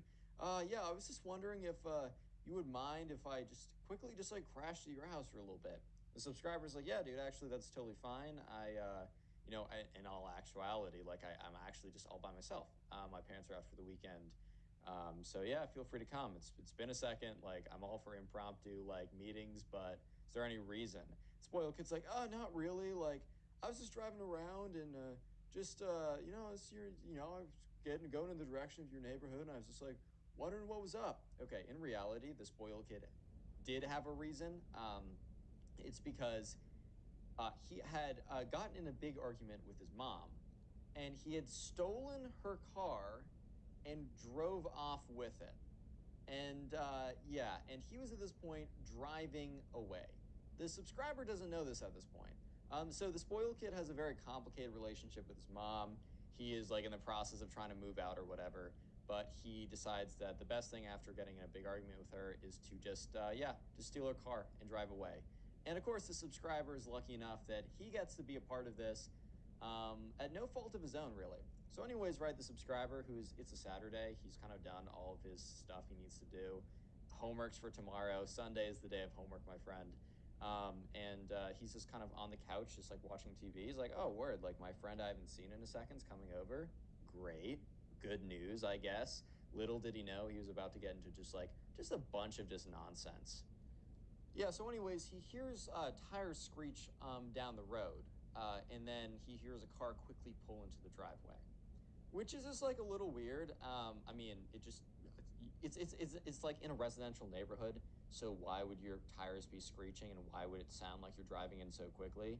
But the subscriber doesn't think much of it. It's just that's kind of just like a little detail that at the moment he was kind of just like what, but in retro, and he didn't really think much of it. But in retrospect, he's like, okay, well, I guess that fits into the story a lot more. Like that makes a lot more sense now, knowing what I know. Because remember, at the time, the subscriber has literally no idea that the spoiled kid has like ran off with his mom's car. So, anyways, the spoiled kid gets off the subscriber gets off the couch and here's kind of like knocking on his door, walks through the kitchen, opens the door. He's like, "What's up, man? How's it going?" The spoiled kid, who just looks super flustered, like the kid just looks out of breath. Kid looks like he's on the run. Definitely not foreshadowing anything here. Kid looks like he's on the run. But the subscriber just thinks like, okay, the subscriber genuinely just doesn't really think that much of it. It's like, oh, like, you good, bro? He's like, yeah, no, I'm good, dude. Like, I'm good. What's up with you, man? It's been a while. And the spoiled kid starts to like walk farther into the house and closes the door behind him. Subscriber kind of puts any sense of feeling like kind of sus about this kid behind him. He's like, okay, whatever, right? He's like, hey man, things have been pretty good. I we haven't really like we talk because the thing is the subscriber and the spoiled kid, they talked a little bit and they would like say hi to each other, but they never really sat down and just spoke about each other's life for a really long time. This has happened to me before, like literally like last this Saturday, I saw someone who I would walk by them for like the and say hello, but it's been over a year since I actually talked with them. I was like, dude, it's been over a year. How's it going? So it's kind of like one of those situations. And the subscriber doesn't really notice this, but the spoiled kid is like checking his phone. I mean, the subscriber does notice this. That's why I'm able to tell you, but he doesn't think much of it at the time. So the spoiled kid, his eyes are, he's kind of like almost like in a little bit of a panic. And the subscriber does notice that he's getting like 1,000 phone calls and just immediately declines them. And at a certain point, he's just letting his phone ring. So in the middle of the subscriber kind of explaining, yeah, this is what I'm doing in my life. Also, Jesse, like, she's my girlfriend now. Things have been going really good. In the middle of explaining all that, the subscriber kind of looks at the spoiled kid and is like, dude, like, do you need to take a call or something? Because the phone's been like he was like declining like 100 calls and it was just like screw it and just let the calls keep on coming in. And the spoiled kid's like, no, dude, like no, just crazy girl, don't worry about it. Little did the subscriber know this was actually the spoiled kid's mom trying to get a hold of him because he ran off and stole her car. Yeah.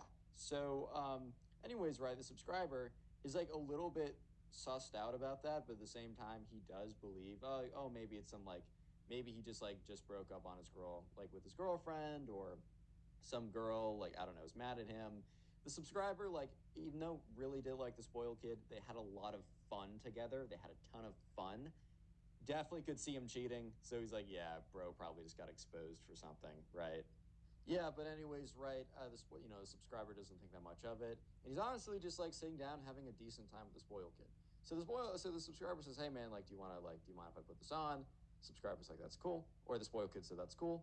And the subscriber and the spoiled kid are kind of just having a hangout session. They're both on the couch. Spoiled kid is on his phone a lot, and the subscriber does kind of like look over from time to time and see that he's still getting like a frick ton of phone calls, which is definitely a little weird. But it could totally be a girl. Like the subscriber is very convinced, like has no reason to question, because yeah, he could totally see that something like that would have happened. But that's when he hears the spoiled kid say, "Oh shoot!" And the subscriber's like, "Dude, what's up?" And the spoiled kid's like, no, that's good, man. I'm sorry. Just don't even worry about me." So what actually happened there that the subscriber does not know until later is the spoiled kid learned something. So the spoiled kid got in the car after a fight with his mom and drove off with her car, basically stealing her car, right? The thing is, though, the spoiled kid, their family did have two cars, but the second car was used by their dad, and his dad was out for doing work or whatever he's out doing, and he assumed that okay, it's like two p.m. on a Friday, like on a Saturday. I probably got some time until dad gets back, but the dad got back early because the mom immediately called him, being like, "My your son just whatever." And the other thing that here's the thing: the spoiled. No one knew this at the time, not even the spoiled kid. The spoiled kid totally forgot about the fact that like a year ago he went on spring break with some of his boys, and his mom's like, "Look, I'll let you do this. I'll even give you some money to have fun, but under one condition: you must turn your location on." And like I think the spoiled kid went back and forth with his mom, like, "Dude, mom, that's so weird. You're stalking me." And the mom's like, "Look, if you get like caught or something, you get captured. If you need help, like it's just like a very bare minimum safety procedure." So the spoiled kid, knowing that his mom was being actually nice, letting him go on this vacation, and also the fact giving him a little bit of money was just pretty sick. Spoiled kid's like, fine, whatever. However, the spoiled kid has completely forgotten that he never turned off his location services. Like there's a feature in Apple where like you can like track other devices if they're on your like your family plan or whatever. So the spoiled kid has completely forgotten that his mom can track exactly where he is as long as he has his phone on, which he's been on the phone the entire time. So little does he know that his mom is now rapidly approaching the subscriber's house. Also, the subscriber doesn't know this. I'm sure the subscriber does not want to get in between this kind of beef. So the subscriber is starting to feel a little bit more and more weirded out as he's like, "What's going on?" So he turns to the spoiled kid, like, "Dude, like, tell me about this girl. Like, what's good with her?" Because just making conversation, and obviously, like, this is a pretty big deal if the spoiled kid's getting spam called and he's freaking out about it, and the spoiled kid's like, "No, dude, it's not that deep. Don't worry about it." The subscriber's like, "Okay, man, like, sure." So that's when they're both just sitting there, and like a couple minutes later, you hear another car swoosh into the driveway, like pull up super fast. And in the subscriber's head, he's like, "What? Like, who else is here?" Because he knows his parents are gone, and it's not even like a big deal if he has like a friend over, so he's not worried about that. He just knows it's not his parents. His parents we even said like, "Hey, we're coming back early. We're gonna let you know." Just because I don't know, his parents don't want to like surprise him. Like they kind of are thinking. I bet his parents are like, "Yeah, there's a decent shot our son's gonna like have people over, maybe throw a little party, but we know he's not gonna let it get out of control. So we'll be cool about giving him a heads up if we come back, right?" So the subscriber immediately knows, okay, I'm like 90% sure this isn't my mom or dad. So who is it? And he looks over at the spoiled kid, and spoiled kid's like, "There's no way. There's no way. There's no way." And at first the subscriber's like, "Oh, I guess this is like the crazy girl followed him here, but not sure how or why it took this long." So the spoiled kid gets up and like runs up to the window and looks out. He's like, "There's no way. There's no way. How? How? How?" He turns to the subscriber and he's like, "Dude, did you like tell my mom I was here?" And the subscriber's like, "No, like, why would that matter in the first place? And the spoiled kid's like, oh man, this is so messed up. The subscriber's like, okay, bro, like, it doesn't feel like you're being super truthful with me. Can you just tell me what's up? The spoiled kid's like, my mom and I got in a big fight, and I stole her car. And the subscriber's like, you what? And he's like, yeah, but I don't. I like you're not even close to me, and also you're not one of the people I hang out with a lot recently. We've kind of gone our separate ways a little bit. So my mom would not have checked this place. Like, it makes literally no sense. Like, she definitely would have checked the first two places first. And this is way too quick for her to have checked like all my friends' houses. Like, did she call up their parents or something? Or like, and then he just kind of like sits there for a second and is like, oh my God. And he goes into his phone and is silent for a second. Subscriber looks at him, what is like, what's up, dude? He's like, oh my God. My mom asked me to turn on my location like a year ago. I never turned it off. The subscriber's like, okay. And then boom, boom, boom, boom. They hear this banging on the door, and you hear the screaming like, spoiled kid, open this door. Open this door right now before I open it for you. And the subscriber's like, oh my God. Because at this point, the subscriber is starting to realize that he is getting in the middle of some massive family drama. And look, just like an hour ago, he was chilling on the couch watching TV, thinking that this was going to be like a nice, discreet, lazy Saturday. And an hour later, it turned into he is in between two explosive like packs of TNT about to go off, bro. Like, it's not good. Real quick though, if you made it this far into the video, comment car down below. That'll be the secret word of the day. And if you comment car, I'll know you made it this far into the video, and I appreciate you watching. Also, if you're a listener on YouTube and you don't listen on Spotify as well, I have a Spotify page, first link in the description and first link in the pinned comment. Anyways, let's get back to the story. Yeah, so anyways, right, the subscriber kind of like walks over to the door, and the spoiled kid's like, no, no, no, dude, don't open it. And the subscriber's like, what? It's just like your mom. He's like, dude, don't open it. And he's like, okay, fine, fine. He's like, but okay, she's banging on the door. I'm probably going to get a noise complaint if she doesn't stop soon. So my one request is that you do something about it, because I kind of feel like she's in a mood where she's chaotic and insane enough that she might actually break into my house. And I'm not trying to explain to my parents that, the reason why our back window is shattered, is because you came over and you stole your mom's car. Like, it's just not something I want to do. And the spoiled kid, kudos to him, I guess. It's like, all right, fine. I will handle this. Thank you once again for letting me come over. I apologize for not telling you like the full extent of it. So cool for the spoiled kid to like apologize and not beat around the bush when he was apologizing, to say straight up, I messed up by not telling you the full, truth here.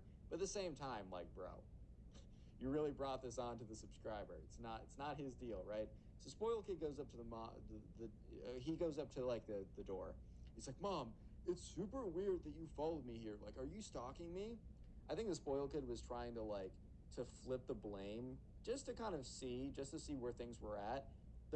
His mom completely ignores it and just immediately rips into him like, there you are. You thought you could run away? You thought you could steal my car? Like, that's like dad sitting in the car right now. Him and I are gonna ground you forever. All this kind of stuff. Spoiled kid's like, how are you gonna ground me if I don't leave the house, Mom? At this point, the subscriber's like, what?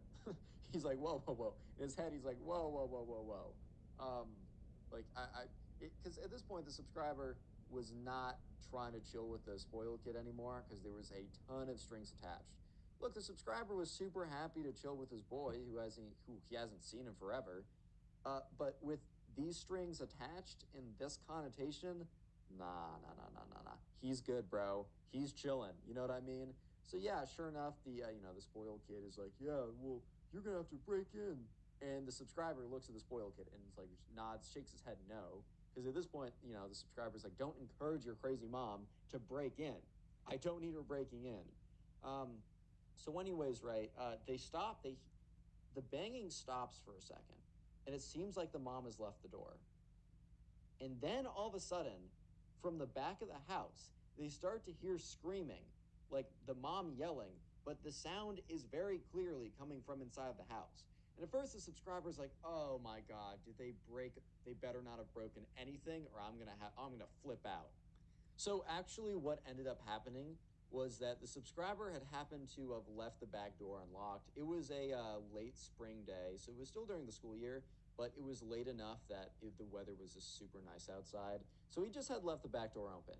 And I think while the mom was yelling at, this at the spoiled kid's dad must have gotten out of the car and kind of like looked around for another way in after he realized that they weren't going to easily get through the front door. So I think the spoiled kid's dad must have like kind of like peeked around the back, saw that the back door was open, went up to the spoiled kid's mom, and was like, "Hey, look, there's an entrance." So, anyways, they're in the house, and then they walk into the kitchen. So at this point, it's the subscriber, the spoiled kid, and the spoiled kid's parents. And both the spoiled kid's parents are like just screaming at the spoiled kid. The spoiled kid is like, "Bob, like you broke into the house. You're messed up for that. You're messed up." The spoiled kid is really just refusing to take any responsibility here, at least not yet.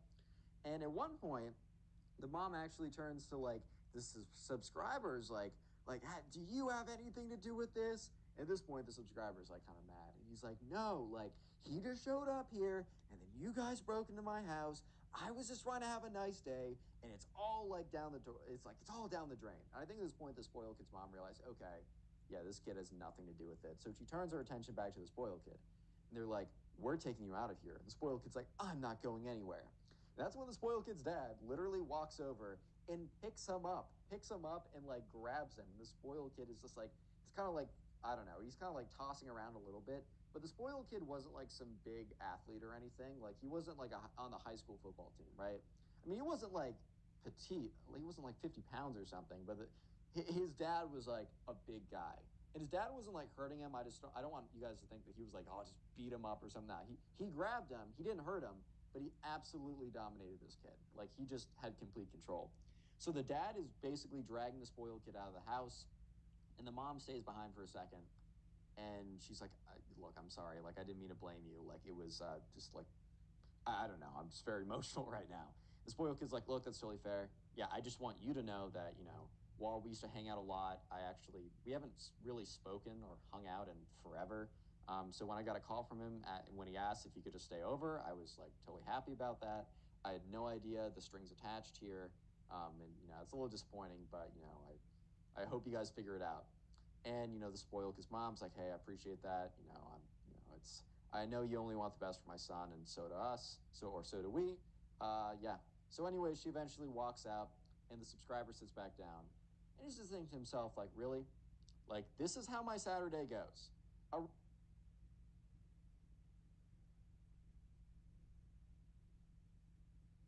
Today, we got a story time of a spoiled rich kid who takes over the subscriber's birthday party because since, he's, the spoiled kid who gets everything he's ever wanted, the birthday party goes from being the subscriber's birthday party to being completely ruined by the spoiled kid. I know you will enjoy today's story, so sit back, relax, leave a like on the video to claim your free nothing, subscribe if you're new, and that being said, let's just jump right into it.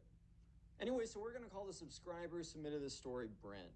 So Brent was turning 13 years old, and 13 is a pretty good year. And sure enough, he was having a birthday party. So here's the only problem with the birthday party. At Brent's school, they had a rule, and the rule makes a lot of sense, but it can be a little bit tricky at times. At Brent's school, they had a rule where you had to either choose to invite nobody or everybody. Yeah, nobody or everybody. Brent's class wasn't super big, it was like 20 to 30 people. And the whole rule behind it, this was only true for like grades, kindergarten, first, second, third, fourth, fifth, like the younger grades. This was so that nobody ever felt left out at one of these birthday parties. So I understand why they're doing this, but at the same time, man, like, what if there's just some kids you just don't really get along with? Maybe they're not nice. I totally understand not trying to like exclude anyone, but sometimes, man, sometimes kids act in a way that low key they should be excluded, if you know what I mean. But, anyways, right, so sure enough, there was a kid in Brent's class. Call him Brent? Yeah, Brent's class that we're going to call it the spoiled kid. And the spoiled kid was never told no in his life. Yeah, so since the spoiled kid has never been told no in his life, he definitely has a bit of an attitude. And by a bit of an attitude, I mean a massive attitude problem. Yeah, sure enough, right, the spoiled kid was never told no, and since he was never told no ever, he kind of had this bit of a sense of, I'm better than you, and the reason why my parents are rich is because I'm better than you, like stuff like that, right? So sure enough, let's just jump ahead to the day of the birthday party. So Brent's pretty excited. They're getting stuff ready. It was happening in his backyard, and it was actually a pretty cool idea. It was a kind of a water themed birthday party. So they had like water guns, they had water balloons, they had a bunch of water games. It was really cool. So, anyways, people started pulling up, people started coming over to, figure out what's up, what's going on. And sure enough, right, the spoiled kid also arrives. And the spoiled kid arrives in like this super fancy car, whatever, which like is fine. It really doesn't mean anything. Or I should say, you're not necessarily a bad person just because you pull up in a fancy car. There's nothing wrong with that. But you could tell when the spoiled kid got out, dude thought he was in Hollywood. Dude thought he was in LA. Dude thought that he was in the movies, bro. Like he was strutting. This kid was strutting. So proud of himself for what? For what is a great question here. Anyways, right, sure enough, the spoiled kid, he walks out. He's so proud of himself. He's so happy. He's so kind of like, yeah, I'm that guy. You guys better stand back. I'm that guy. Walks in, and like everyone at the party who's already there kind of like looks at each other because the spoiled kid was like notorious in the class. Everybody in the class was like, oh my God, it's a spoiled kid. He's like coming right now. Oh man, like we already know what's going on. Like this kid is trouble. This kid is always trouble. Like we've never really had a good experience with him because there's been times in the past where the spoiled kid would just do or say stuff where it's just like, dang, bro, this kid actually has like no manners. No one taught him how to act. And I've said this before in other spoiled kid videos. Part of me feels like it is like the fault of the spoiled kid, but another part of me feels like it's actually like 99% the fault of the parents. Like when you're 6 years old, when you're 15, when you're 13, okay, a little less when you're 15, but when you're younger, like your whole world is dictated to you by your parents. So if you're spoiled, maybe it's because your parents made you that way. And I'm not necessarily saying we should give spoiled kids passes all the time. That is definitely not what I'm saying. But at the same time, all I'm trying to say is like, it might not, let's not put the blame on him, but we can still criticize him for his actions. So, anyways, right, the spoiled kid gets there. And one of the first activities is this kind of like this squirt gun, water gun type thing. So a lot of times when I play with like water guns, you just kind of like go around and just like, I don't know, spray people super casually or whatever. But for one of the first games, like I think they were gonna allow people to do that like later. But like the first fun like event or whatever was water gun tag, which actually sounds really fun. I've never played water gun tag before. I've played flashlight tag, which actually is way too OP. The flashlight needs to be nerfed immediately. I played many versions of traditional tag, right? But water gun tag just sounds fun. But at the same time, like, here's the thing. If you get squirted with a water gun and water gun tag, bro, you're gonna feel it. And why I say this is because, like, pretty clearly, like, I don't know, in other games of tag, like, there's cheating that goes on. But sometimes, like, for example, at flashlight tag, it's not super obvious when you get flashed. With normal tag, actually is kind of obvious, but especially with, like, water gun tag, like, if you get squirted, bro, like, you're gonna feel the water on you. It's gonna be cold. It's probably gonna be a pretty intense beam of water, so you're gonna feel it a little bit. Like there's definitely like no easy, you're not going to be like, oh my God, I didn't even notice. Like you're going to notice, bro. That's what I'm trying to say. So sure enough, right, the subscribe, like everyone got around and they're all like, I think like some people were given like like it was like, I guess it wasn't really tag. I guess it was almost like dodgeball, but with water guns. So kind of scratched the whole water gun tag aspect. I think a one person had it, but in this specifically, the subscriber, which by the way, if you want to submit a story, you can do so to my Instagram account. Go to Instagram, look up Connor Pugs. It's the one with the verification check. Follow me and then send me a DM with your story. Anyways, right, so they all had water guns, and when you were squirted, you were out. They were broken up into two teams. It wasn't like a free for all, they were broken up into two teams. So, anyways, right, everyone was given a water gun, and the rules are basically like if you got squirted, like you just gotta like realize like just step out. Like there's gonna be a lot of rounds. They were playing like because they kind of realized that this was gonna be really quick. I mean, if everyone's squirting each other with water guns, like you're pretty quickly gonna like get a lot of people out, if you know what I mean. Like people are gonna be coming out here and there. Like it's really like if you get out, it's really not that bad. You know what I mean? Like you'll be back in literally 1 or 2 minutes. However, it really kind of did rely on people kind of like, I mean, it was pretty obvious if you squirted someone, but at the same time, like if you were squirted, you kind of needed to turn yourself in. So it also kind of mattered about like if people were going to take the responsibility in a way, like take the responsibility of like, oh, I got squirted, like that's just kind of how it is. I got to step out now. Anyways, though, so the first round commences, and so everyone's kind of like spraying each other. People are stepping out when they get tagged, and then eventually, right, the subscriber he squirts the spoiled kid. It's super obvious. Like it's so obvious too that the spoiled kid knows he got squirted. One, because this is an intense beam of water. It's cold and you'll feel it.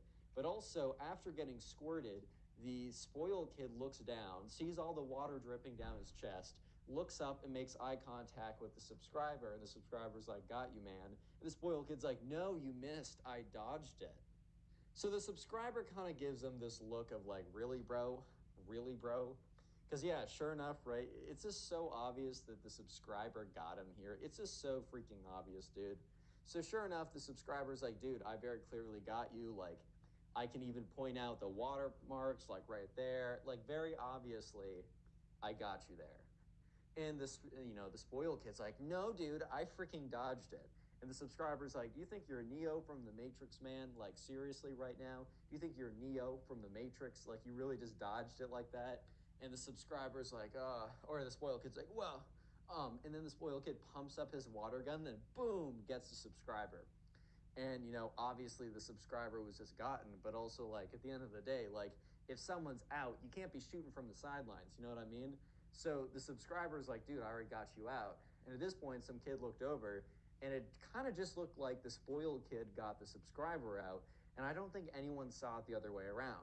So the subscriber, even though this is his birthday party, like of course the spoiled kid is ruining his birthday party, the subscriber's like, all right, man, whatever. And he like decides to like voluntarily leave, right? He like gets up and goes to the sidelines.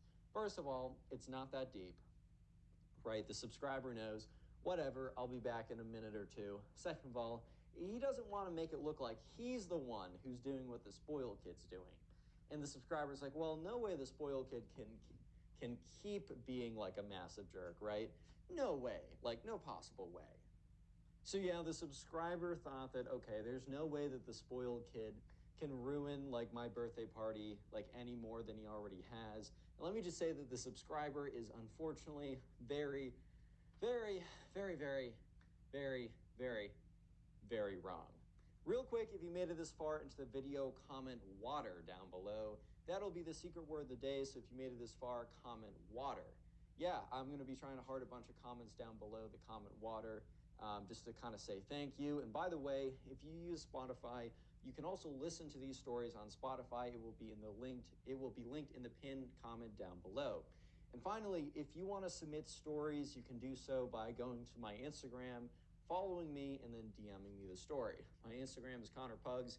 I got the little verified tick on there so you know it is me.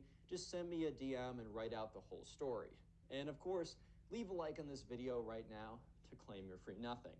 That all being said, let's get right back to it. So yeah, sure enough, the spoiled kid wins the round, and okay, I just like did like the air quotes, but I forgot I'm just recording audio right now. So yeah, I just did the air quotes around wins because he won it, but he also won it by cheating, right? Bro got the hacked client in real life. Yeah, so sure enough, the subscribers like, okay, whatever, man, like that's fine. So they run back another round. So once again, like the people are squirting each other the water guns. It's fun, it's cool, it's whatever. And also a little detail that seems really random right now, but is actually really important, especially later on. So all the people who came to the party were said, like, you can bring presents, but you don't need to. They weren't going to open the presents there, but they were like, you could bring presents because, it's a birthday party. So there was a table with a bunch of presents on it wrapped up in like wrapping paper. Important detail for later. You guys might be really confused by why I said that, but just tuck that away in the back of your head as it will be important. So sure enough, right, it's round two. They're all squirting each other, spraying water all over the place. Guys, please don't take any of this out of context. It sounds really bad. Anyways, right, so they're all spraying each other with water, and yeah, sure enough, right, the subscriber is, he's knocking people down.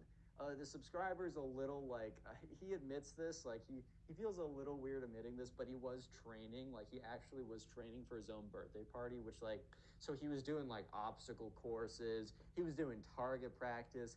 Dude got really good at wielding like I think it was kind of like a shotgun double pump type water gun or whatever. And you had limited rounds. That's another thing. So there was like a central, okay, so this is actually kind of sick. There was like a central pool, like one of those inflatable pools that you can just buy at like Walmart. So it was in their backyard, and there was like a circular inflatable pool with water. So basically, you had this like water shotgun type thing, and you had a limited number of shots until you ran out of water. So what you would do is when you ran out, you would run to the center and you would refill your shotgun. However, when you're refilling your shotgun of water, like, bro, you're kind of at a very vulnerable position. Like, people like can be camping out and waiting for you to like go and refill your water gun, because then you're actually out. Like, you're just a sit and duck at that point.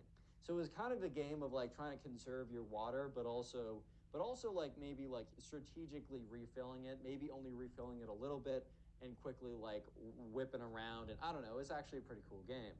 Anyways, though, on round two, the subscriber was absolutely rolling. He was steaming. He was doing a really good job. And this time, right, the spoiled kid got hit by water again. But this time, it wasn't by the subscriber. So the spoiled kid he ran out of water. So he went to the central pool to try and refill his water shotgun. However, this kid got him. And the thing is, there was like other kids like firing at each other, but they happened to see the spoiled kid get hit by the water. So the spoiled kid, once again, says, no, dude, like, I freaking dodged it, bro. Like, you don't even know. And so sure enough, right, the kid's like, nah, dude, like, I very clearly saw you. And he kind of leans over to the person next to him and says, did you see it? The person next to him says, yeah, man, like, sorry, man, like, you definitely did get hit by the water. And the spoiled kid's like, dude, I freaking dodged it, bro. Like, you don't even know. Yeah, so sure enough, right, the subscribers starting to notice that there's a little bit of beef going on. So then, like, another kid chimes in, being like, yeah, I saw you get it too. And at this point, right, the spoiled kid starts screaming at them, like, you guys are all cheating. You're all ganging up on me because you know I'm just too good at this game. You guys know that the only chance that you guys will ever be able to win is if I'm out of the competition. I see how it is here. Don't think that you can pull a fast one on me. The spoiled kid starts getting really, really angry and really, really upset. So sure enough, right, the subscriber, like, he's at a position where he could just he could do two things. One, he could chime in and be like, yeah, dude, I got you last round and you quote unquote dodged it again. You have a history of cheating, like, we should probably ban you. Or two, he could try and de-escalate the situation, and the subscriber is low-key kind of smart, so we chose two. Yeah, so sure enough, right, the subscriber is kind of like, hey guys, like, let's just reset. Like, we're kind of like not super sure about what happened. Let's just do like a reset and like give each other like 30 seconds to like refill, and then we'll start again with the people still alive. So that's kind of a fair response. A lot of times, like in kind of like sports games, like when you're just playing with the friends, if there's like a dispute, normally you just call it even and like reset a little bit. But here's the thing, right? The spoiled kid then turns to the three kids who were basically saying that he was cheating, squirts all of them, and says, okay, well, those three are out right now, so they can't join. And the subscriber's like, okay, dude, well, obviously not. Like, after, like, they claimed to get you, we kind of had a pause in the game. And the spoiled kid's like, so they can cheat, but I can't? And the subscriber at this point is like, dude just had a mad Freudian slip right there. And he's like, did you mean to say you can cheat, but I can't? Like, did you just mean to admit that? And the spoiled kid's like, because at this point, right, the spoiled kid went by saying, they can cheat, but I can't, is basically saying, I just cheated, bro. Like, but if why can't I cheat? Why am I being called out for cheating? But when they cheat, which they weren't, they don't get any punishments. But the spoiled kid unwittingly just owned himself. So the spoiled kid's like, I'm gonna count to three, guys. And if you don't all leave the game and then let me keep on going by the count of three, well then I'm not gonna be very happy. Dude, I sometimes wonder when people use the count of three method. Like, I swear to God, the count of three method, like, I'm gonna count to three, only works on kids when they're 5 or younger, bro. Or maybe me when I was a kid, because I was afraid of breaking the rules. But other than that, I don't understand when people are like, I'm gonna count down to three. It's like, and not tell me what the punishment is. Like, bro, I'm not falling for that. Yeah, so sure enough, right, the subscriber kind of looks at the spoiled kid and is just like waiting. And the spoiled kid's like, 3, 2, and he kind of like waits for a second, and it's very clear that no one's going to do anything. And the spoiled kid's like, one last shot, guys, one last shot. And they're all just like not doing anything. At this point, all the people that were out were kind of like chilling and talking with each other, but now they've came over to see what's going on. And the spoiled kid says, 1. And then the spoiled kid runs to the center and refills his water shotgun. They're all kind of just waiting around, not doing anything, because they're like, okay, like what's he gonna do? It's like, pretty clearly we're all in agreement. If you start squirting us right now, we're not going to do anything. We're not going to say, oh, we're out now. Like, it's very clear that we would not be out in this situation. But the spoiled kid does not run towards them. He runs past them. Guys, remember when I told you earlier on about like to keep the toy, not the toy, but the present table in the back of your mind? Well, take that out of the back of your mind, because now we're actually going to apply it. So yeah, sure enough, right, the spoiled kid runs over to the present table and starts unloading his water shotgun on the presents. The spoiled kid is able to absolutely ruin 4 to 5 presents before the parents run over, and basically his mom like takes the water shotgun away from him, starts screaming at him. And so the subscriber and his friends run over, and like some of his friends are like, no, that was my present for you, it's so cool. The subscriber wasn't like super upset. I mean, he wasn't happy about it, don't get me wrong. The subscriber was not like, yes, my presents are ruined, let's go, huge W. Yeah, but at the same time, right, the subscriber was kind of just like, dang, bro, like, what am I gonna do here?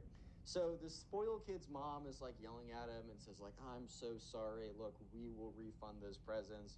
Because the spoiled kid's mom did have that, did have the bands, like she did have that bread.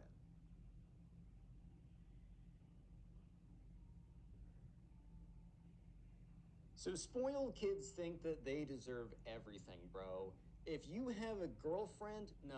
Spoiled kid, that is his girlfriend now. And in today's story, the spoiled kid wants the subscriber's girlfriend so bad that he breaks into his house to demand it.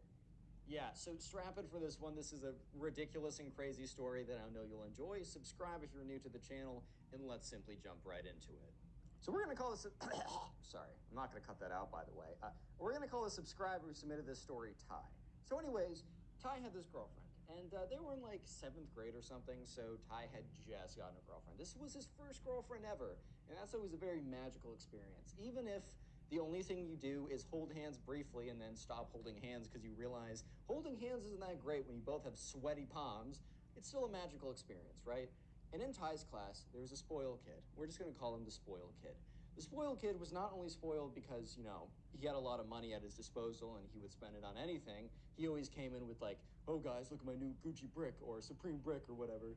And like, I don't know. It was always like kind of annoying because it was very obvious that his parents were just kind of like bending to all of his wills and his demands or whatever. But this kid also kind of believed that he was also Albert Einstein in his intellect, that he was Usain Bolt in his athletic abilities, and that he was, I don't know, Ryan Gosling in his attractive looks, right? He thought he was genuinely like the greatest, smartest, most intelligent man on planet Earth. And for that reason, he believed that he genuinely deserved everything and everyone and anything that he could ever imagine or want. So one day, Ty was with his girlfriend at recess, or free period or whatever he had in 7th grade, right? He was chilling with her, and they would do this because, since they're in 7th grade, they didn't live in the same neighborhood, but they went to the same school. They would sometimes spend time on the weekends, but they always made it a thing to spend time during the free period that they both had off. So the spoiled kid noticed this. And here's the thing. If the spoiled kid sees something, if the spoiled kid doesn't get what the spoiled kid wants, he's going to be big mad. So the spoiled kid saw something that he didn't have, because the spoiled kid didn't have a girlfriend. He didn't have a girlfriend. I think he had one a while ago, but cheated on her like immediately because he's like, oh, I should have all the women ever because I'm the greatest, bestest ever, right? So he saw this, and he was thinking, and he just like, for some reason was like, I want that girl. And I think I'm sure she was great or whatever, but I think the only reason why, and we're going to call Ty's girlfriend, we're going to call her Caroline, right? So I think the only reason why, or at least Ty thinks the only reason why the spoiled kid really wanted Caroline specifically is because that was Ty's girlfriend. Like, I think that is the reason why, specifically. Yeah, so they're sitting together. Ty and his girlfriend are just sitting, and they see the spoiled kid walk up to them. And it's not like Ty and the spoiled kid are friends, where it would be normal for him to just go up to him randomly out of the blue. This was really weird. Like, the spoiled kid and Ty were not friends, bro. Like, they were just not close. So it was just really weird to see the spoiled kid walking up to him, and Ty was kind of like, yeah, what's up, bro? And the spoiled kid's like, hey, I'm not talking to you, buddy. Looking at Ty, and Ty was like, what? Like, you're coming up looking at me. Like, what do you mean you're not talking to me? And the spoiled kid immediately turns to Caroline and is like, what's good, darling? Like, how we doing today? And Caroline's just like, ew, what? She's like, aha, good. And spoiled kid's like, yeah, it's probably good because you're talking to me right now. And Caroline's like, oh, Jesus Christ, what the frick, bro? Oh my God. Oh my God. And she's like, ha, ha, ha, okay. And the spoiled kid doesn't get the kind of like the very obvious social cues that she is not into him, even in the slightest. So he's like, so I was just thinking maybe you and I together, going out, nice movie, nice car, nice, I don't know, nice food, like just you and I, and maybe afterwards you can come back to my place. Caroline's, I think I'm good. He's like, what do you mean? Babe, like, don't leave me, babe. Like, I got this. Like, we got this. Just stay with me, babe. Stay. She's like, bro, like, I'm in a, like, this, I'm literally sitting next to my boyfriend right now. And this spoiled kid is like, dude, just because there's a goalie doesn't mean you can't score. Caroline, have you ever watched soccer before? Do you think that goalies always stop the goals? No. They don't only score when there's no goalie in there. Like, he's just a goalie. I bet he's bad at being a goalie. And Caroline's like, well, what are you trying to imply? And the spoiled kid's like, you could do better. And by better, I mean me. And she's like, no, sorry, goodbye. So the spoiled kid's like, you're making a big mistake. You'll regret this. Caroline, we are meant to be. We're meant to be. And they walk away, right? And, Ty turns to Caroline. He's like, dude, like, I'm sorry. And she's like, you didn't do anything. Like, you're good. And he's like, I'm just sorry that happened to you. Like, damn. So that day was actually a Friday, and this was a special day for them because Caroline was actually going to go over to Ty's house. And it used to be that they would meet at like their mall or go out to the movies. They had never been to each other's houses. So since they've been in a relationship for a while, and the parents were kind of chill about it, like they were like, we're not going to leave you two alone, right? Like, nah, hell nah, bro. But we're fine if we're home. Like, you can come over. So it's a pretty big deal. And so this today, instead of both of them walking in their separate directions to their separate houses and like the two different sides of the neighborhood, right? Or the two different neighborhoods, Caroline was going to walk back with Ty. So they had completely forgotten about at this point. They had completely forgotten about the fact that the spoiled kid had done that kind of ridiculous charade type thing earlier in the day. They had completely forgotten about that. So it was a little weird when Ty noticed that the spoiled kid like was on his bike. It was like was on the other side of the road, pedaling super slowly. Because I'm sure you guys know bikes go faster normally than a person walking. So if you see someone biking next to you, normally they'll go right by you, right? But this kid was like staying behind them. It was really weird. So the thing is, at the moment, Ty did not make the one-to-one correlation that okay, well, it's probably the spoiled kid is following me. Because like, why would the spoiled kid follow him? Like, I think Ty looked back and was like, oh, look, to like Caroline, like, oh, look, that's the kid who was so weird to you today. And she was like, oh, yeah, whatever, right? But they didn't really make the correlation that this kid was legitimately following them home. So yeah, they keep going, and they watch as the spoiled kid keeps basically following them on his bike. And Ty is like turns to Caroline and is like, I've never seen him come this route. Like, he normally goes in your direction. Because I think the spoiled kid lived in the same neighborhood as Caroline. Caroline's like, yeah, I'm pretty sure like his mom and my mom know about each other, like are like friendly because we go to some same group or club or something because we're in the same neighborhood. So this was really weird. And Ty's like, okay, whatever. He's probably just going out for like, I don't know, just going out for a drive, like not a drive, but a bike ride. It's after school, it's a Friday, probably doesn't have a lot of friends because he's a little insufferable, like whatever, right? So they don't think much of it. So eventually, Ty gets to his house. And the spoiled kid, instead of stopping and like following Ty in, he drives by or he bikes by. So at this point, Ty's like, okay, we're in the clear. He's not following us or anything. This is where Ty would be wrong. Yeah, so they eventually go inside, and the spoiled kid has biked away. But what actually happened was the spoiled kid biked around the corner, docked his bike, and was going to be approaching Ty's house. But Ty and his girlfriend Caroline didn't realize this. They just thought, oh, well, he must have biked away. So they go inside, and Ty's mom is there. She's like, hey guys, so I gotta run real quick. Just stay here, like don't go anywhere. Just stay here, watch some television. I'll be back. Ty's mom then goes out to go errand shopping or something. So now Ty and his girlfriend are sitting on the couch watching television. Nothing sus happens, none of that. They're good. They're good little kids. They're doing what they're supposed to be doing, staying 6 feet apart from each other. Maybe they're little they hold hands, guys. Oh my god. That's like 20th base. Oh my god, they're holding hands. No, but they're just chilling. They're watching TV. They just genuinely enjoy each other's company. If anything, like if you're in a relationship with someone, you should genuinely enjoy their company, and they do. So it's a nice relationship, right? But they hear, like, they're sitting there and they're watching a television show, and that's when they hear a plunk. They're like, what? Like, what was that noise? It wasn't a normal noise. It was like something hit the side of the house. So at first, like, I don't know, like Ty's like, okay, maybe like a branch from a tree fell and like boinked our house or something, but it didn't sound like that. So Ty turns to Caroline and is like, did you hear that? And she's like, yeah, like I didn't think much of it, but I heard that. So Ty's like, okay. He goes up, walks outside the window, not walks us, walks up to the window, looks outside, and he doesn't see any very obvious bits of debris. So he's like, okay, whatever, who cares? What actually happened was the spoiled kid was sneaking around the house and accidentally tripped and fell into the side of the house and bonked into it, and then quickly ran away to a different side of the house. But the spoiled kid, Ty didn't know this. The spoiled kid was tiptoeing around outside his house as they were sitting there. The spoiled kid was trying to find a sneaky way to break into Ty's house. Yeah, so anyways, they're just kind of sitting there, they're enjoying their program, whatever they're watching, and that's when they hear the back door open. But I don't know if you guys do you know the difference when like someone opens the door normally and it just kind of swings open, makes a little bit of a creak, but also when someone opens the door slowly and then it accidentally makes a really elongated creaking noise. This was like what sounded like someone was trying to like very quietly open the door, and because they were opening it so slowly, it made a really loud creak noise. So Ty's like, oh, like I guess my mom's home.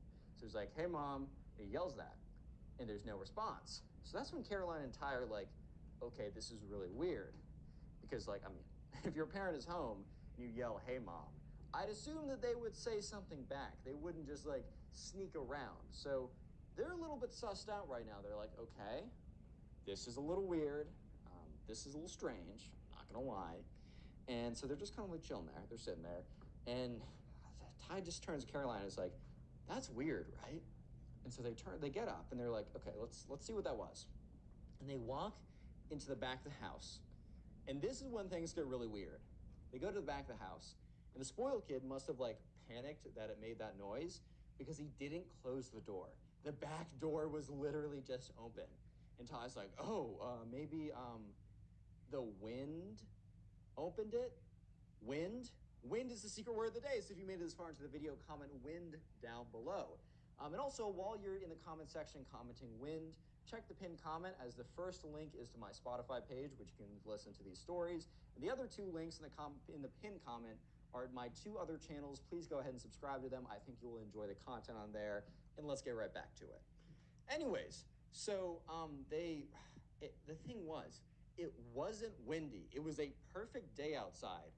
Not a cloud in the sky, not a breeze in the air, nice weather, right? So they're starting to realize, no, this was open manually. So at first they think, okay, maybe like a bear got to the house or some animal that they got to be worried about. So Caroline and Ty are like very quietly sneaking around the house, trying to figure out what kind of animal broke in.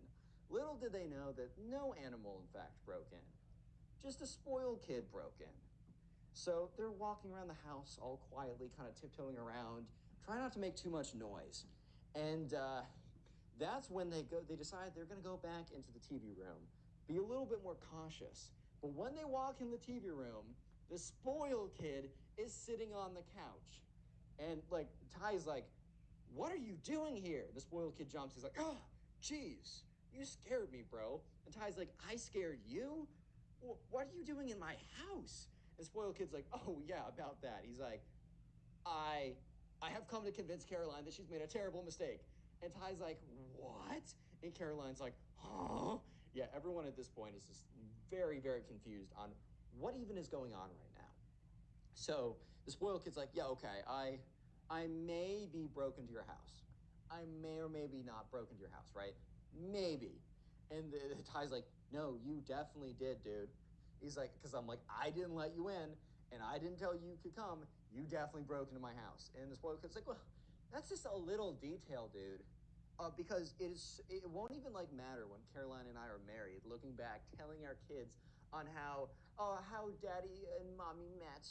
Daddy met by breaking into his worst enemy's house and stealing mommy away from the evil dragon that was hiding her. And, and Ty's like, dude, what are you saying right now? And Caroline is very obviously uncomfortable because she does not agree with the spoiled kid that they are meant to be or something weird. So the spoiled kid is like, gets on both knees and is like, Caroline, can't you see the truth? Can't you see the truth? And Caroline's like, what? And he's like, can't you see the truth, Caroline? You and I, we're meant to be. We're meant to be. You and I are so good together. And Ty's like, okay, whoa, dude. You can't stay here. And he's like, what do you mean I can't stay here? I can stay here if I want to, bro. And Ben's like, no, like, I mean, you can't stay here because you actually can't stay here. Like, you can't stay in this house. Like, you're not invited. I don't know you. And like, I don't know you. Second, you broke into my house. Third, you're trying to steal away my girlfriend unsuccessfully, dude.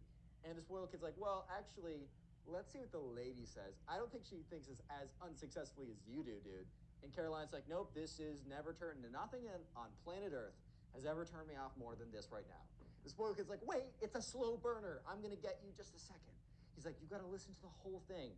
And Ty's like, no, dude, like, I'm not letting you stay here trying to woo my girlfriend away. Like, you broke into my house and I don't like you.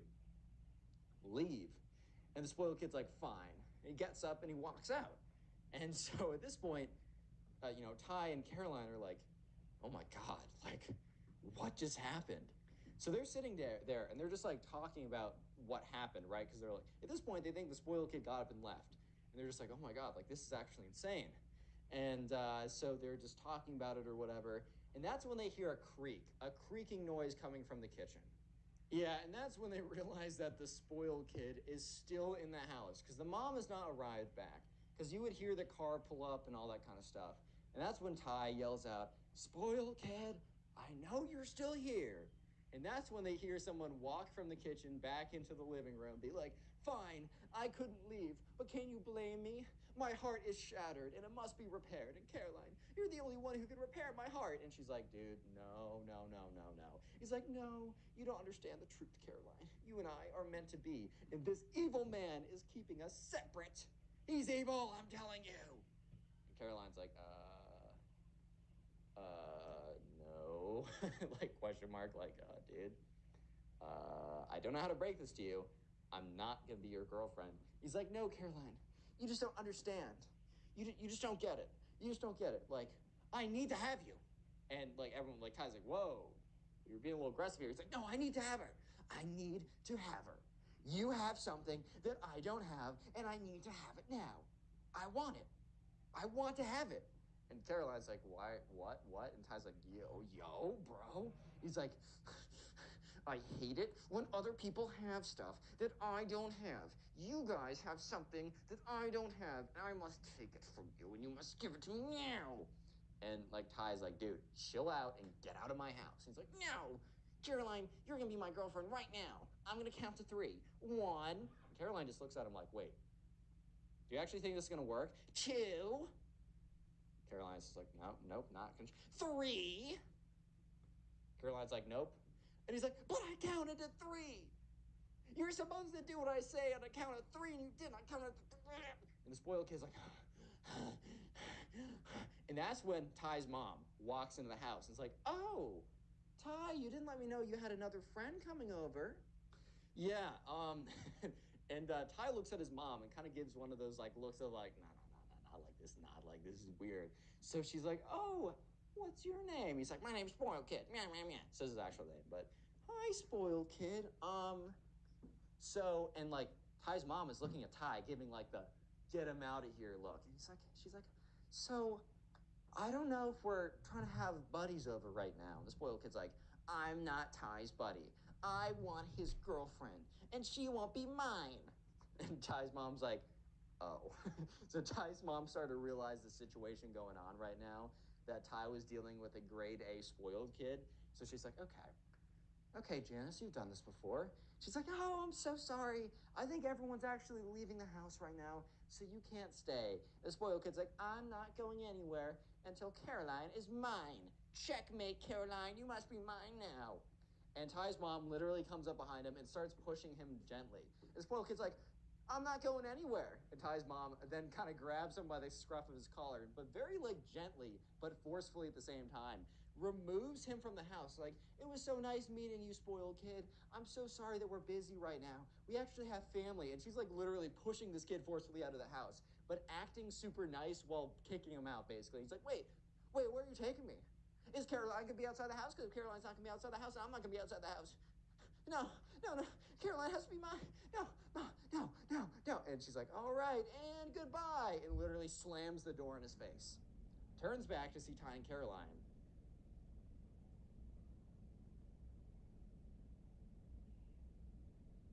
From a psycho spoiled brat who tries to burn down my house to an entitled rich kid who wants to kill me, these are some of the most insane spoiled kid stories of all time.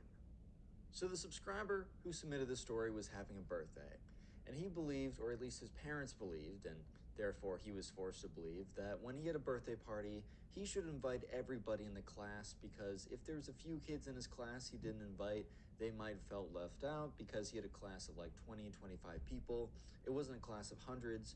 So yeah, if only had two kids weren't invited to his birthday party, they definitely would have known, and they definitely probably would have felt a little bad.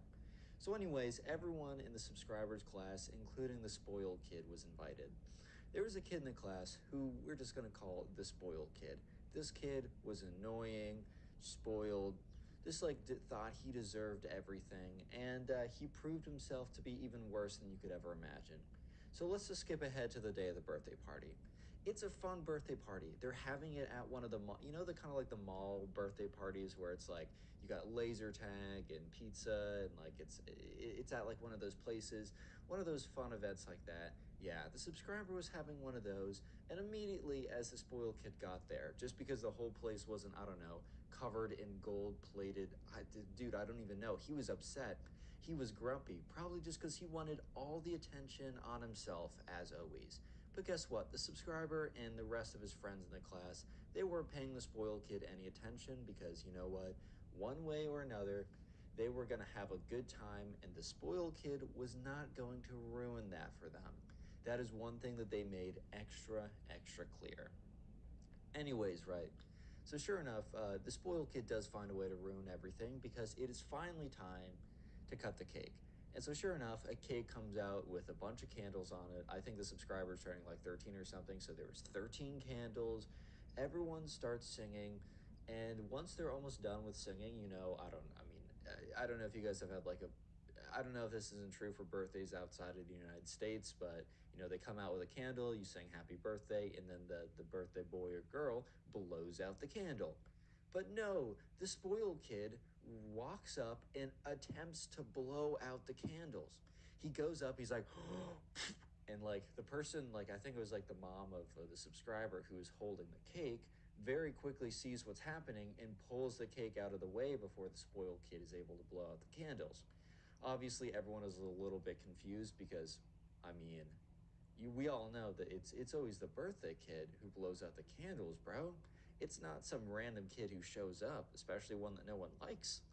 And the spoiled kid's like, why'd you take it away from me? I was almost about to blow the candles out. And the subscriber's mom's like, these aren't your candles to blow out. Like, that's why I took it away. And the spoiled kid's like, what? No, you don't understand. I really, really, really, really, really, really, really want to blow out those candles. so please let me do it. And everyone is kind of just looking at the spoiled kid with this look of, what, bro? Like, I don't know if you've ever been to a birthday party before, but no, you're not allowed to blow out some other kid's birthday candle. Like, what? Yeah, so sure enough, the mom's like, no, like, on your birthday, you can do whatever you want, but this is my son's birthday. Honestly, the subscriber's mom was being super chill about the whole thing. If I was the parent, maybe I wouldn't be as chill. I don't know. But sure enough, the subscriber's mom being super chill about the whole thing, and the spoiled kid's like, but, I want to blow out the candles. And, just saying that you want to do something in real life doesn't mean that everyone's going to be like, oh my God, I didn't know that you wanted to do it. I will totally let you do it now. No, in real life, they're going to be like, tough stuff, bro. I don't know what to say. So, sure enough, the subscriber blew out his candles. Everyone applauded for him. But you know who didn't applaud for him? The spoiled kid. Because the spoiled kid was angry. He was malding. He was grumpy. He was not a happy camper, to say the least. And so, sure enough, the spoiled kid is coming together to figure out how he is going to get his revenge. And get some form of revenge, he does. So, anyways, the spoiled kid finds the pack of matches that they used to light the candles right before. Because if you don't light the candles right before you take out the cake, half the candles are going to blow out, the others, it's kind of a risk if you just leave them sitting there. So they had a match of candles, or a match of matches, a book of matches on the table. And so the spoiled kid grabs one of the blown out candles from the birthday cake because it was cut and everyone ate the cake or whatever, but they didn't give the candles to the kids just in case they'd accidentally eat them. They put them aside on the table. So when no one was looking, the spoiled kid went to the table, grabbed one of the candles, and found the matches and lit it on fire, right? So now he has a lit candle. And he walks around and he's about to go over to where all the paper plates and like the this like all the paper plates and the napkins and all the flammable stuff is. And he's about to light the whole thing on fire when, thank God, there was a parent in the area who saw what was going down, snatched the candle out of the spoiled kid's hand, and is like, "What were you about to do?" And the spoiled kid's like, nothing. But obviously, right, the parent was able to put the context clues together and realized that the spoiled kid was not about to do quote unquote nothing. He was about to do something, and he was about to do something big. So they bring him to the subscriber's mom and says, "I found this little boy in like the with a lit candle about to light the place on fire." And obviously, the subscriber's mom calls the spoiled kid's parents. They show up and they're like, I don't know, their super fancy car or whatever, and they take him away quickly. But if you thought that that spoiled brat was bad, then you are not prepared for what is about to come. Because this all started at a summer camp. So the subscriber was going to a sleepaway camp for the first time. This was super exciting. But basically, right, when they got to the camp, or when the subscriber got to the camp cabin, there was an option of top bunk or bottom bunk. So basically, each kid who got there was already assigned to a bed, but it was really first come, first serve for if you want a top bunk or if you want a bottom bunk. And the subscriber really wanted top bunk because, I mean, he's never been in a bunk bed before. I mean, I'm sure he's seen some at his friends' houses or whatever, but he's never been in a bunk bed, and top bunk is always more fun. I would always choose bottom bunk because I was afraid of rolling out of the top bunk, but very clearly, top bunk is more fun. So sure enough, he gets there and he chooses top bunk and he's already kind of like unpacked all of his stuff.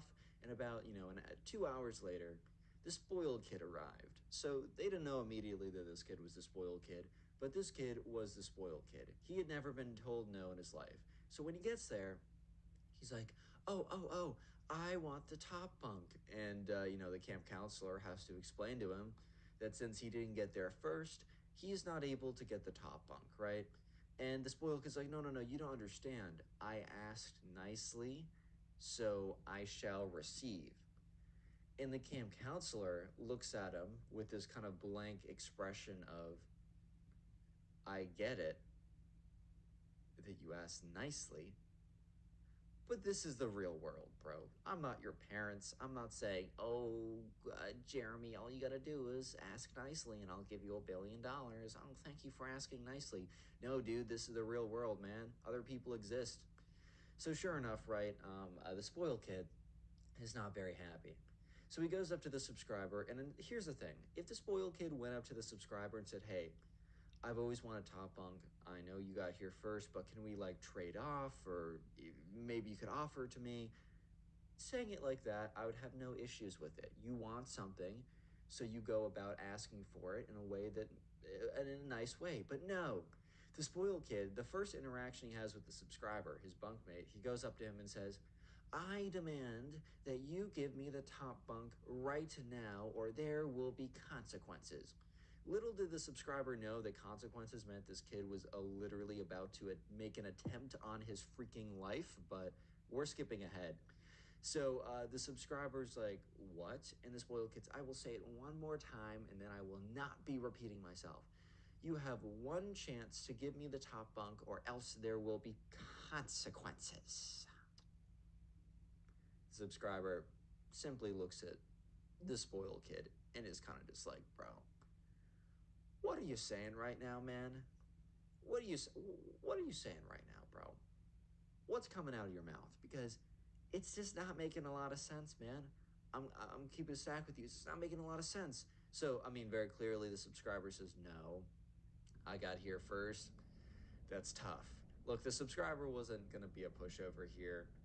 He wanted top bunk. He got here first. Unlucky, if he didn't get there first and the spoiled kid got the top bunk, you really think the spoiled kid would have been sharing the top bunk with him? Or no, no, no. He didn't even ask to share. You think if he demanded the spoiled kid gave him the top bunk, that would have worked out even in the slightest? No. Absolutely not. At this point, he's just looking out for himself. And fair enough. I totally understand it. The spoiled kid, however, does not take getting a no nicely. He does not take it well. And he's about to do something literally criminal. So it's the first night. They do a bunch of fun camp activities, even though the spoiled kid is secretly super angry. But they do a lot of fun camp activities. And it's about time for them to go to bed. So they brush their teeth, they take a shower, they do whatever you need to do. And sure enough, it is finally time for them to go to bed. The subscriber goes on the top bunk, and the spoiled kid reluctantly goes on the bottom bunk, and the subscriber starts to drift off to sleep. Starts to drift off to sleep, right? And that's when he is awoken because he can't breathe, right? He has a feeling of like he's not able to breathe. So he wakes up really stressed. I mean, I don't know if that's ever happened to you before. This happened to me once when I was like super sick and like my nose got all jammed up. It was the scariest experience ever. I was up for like hours afterwards, and that was just because my nose was clogged. Like I could still, I guess, breathe through my mouth. But the subscriber wakes up and he just can't breathe. And he wakes up and he opens his eyes, and you know who he sees above him? The spoiled kid. The spoiled kid is literally holding a pillow to his mouth and nose. Thankfully, the spoiled kid is a little weakling, and he immediately, like, as soon as the subscriber kind of like tries to lift up, the spoiled kid flies off of him. And he's like, subscriber takes a massive breath in, and is like, what is wrong with you? And like immediately other campers wake up, and the spoiled kid then is like, I wasn't doing anything. And another camper who was sitting next to them was like no, I saw the very tail end of it when like there was all this commotion. I like opened, like the guy in the bunk next to them was like, no, no, no, I saw what happened, because at this point the camp counselor came in and a bunch of other guys were like woken up. But the guy next to both of them was like, no, no, no, I was like awake, like I woke up because like the spoiled kid was making a lot of noise, and I look up and he's above and he's on the subscriber with a pillow to his face. I don't know what he was trying to do. So very obviously, like, he was thrown out of camp immediately because yeah, that would literally kill someone, bro. Like, I don't know if you know, but you kind of need oxygen to survive at least a little bit. Like, are you serious right now? So yeah, believe it or not, the spoiled kid wanted the top bunk so bad he was willing to try and suffocate someone below. Like, I just can't even believe it right now. But at the end of the day, spoiled kids be wilding, bro. That's all. The main message for you guys to take away is spoiled kids be wilding. But if you thought that this spoiled kid was a psychopath, then you are not ready for this entitled brat. You are simply not ready. So the subscriber and a bunch of his school friends are at the mall, and one of the school friends is this spoiled kid. However, this spoiled kid no one's really that close with except one of the subscriber's friends. Like his mom is super close with the spoiled kid's mom.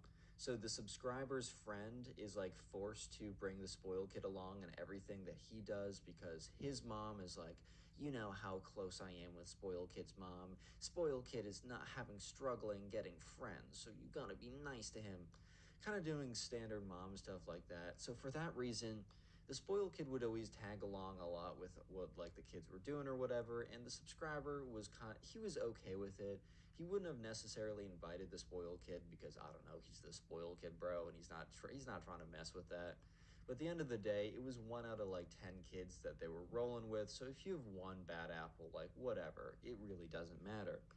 So sure enough, right, they make it to the mall one day and they're playing laser tag. And I don't know if you guys ever played laser tag in the mall, but it is one of my like peak childhood memories. I mean, I would go in there with all the boys, we'd be playing laser tag. Like it would be like we would be reenacting like freaking Star Wars and it was so fire. I would honestly, if given the opportunity, and I probably will, I will go in there again and play laser tag with the boys once again. I don't care if I'm 20, dude. I'm gonna keep doing it. But anyways, this is laser tag gone terribly, terribly wrong, just because the spoiled kid or the entitled kid, who believed that he was entitled to everything, believed that he was also entitled to winning at all costs, as you will see. So they get in there, and the subscriber, he's just, they're all there. They play their first round of laser tag or whatever. And at first, the subscriber, they do teams. The first round is teams. So at first, the subscriber and the spoiled kid, they're on the same team. So the subscriber and the spoiled kid, they're just, they're doing their thing, and they're actually pretty good teammates. The spoiled kid is really, really competitive, but he's at least pretty good at laser tag. So the subscriber and the spoiled kid actually kind of like team up a little bit, even though they're on the same team. They kind of do like a tag team. So he's like, "All right, you flank them. I'll go straight on. Like I'll be the distraction. You go ahead and snipe them." Yeah. So actually, the subscriber and the spoiled kid, things were going extremely well at first. Because when they were on the same team, both of them being super competitive, they were able to absolutely crush the second team. However, the second round was a free for all, basically meaning no one could team up and you could shoot anyone, right? So, this is when the subscriber versus the spoiled kid started to get a little bit spicy. Just a little bit spicy, right? Because sure enough, right, the subscriber, he's a little bit better than the spoiled kid. So sure enough, he hits the spoiled kid with the laser, and the spoiled kid is now officially out. However, the spoiled kid's like, "That's not fair. I wasn't paying attention. You got me when my back was turned."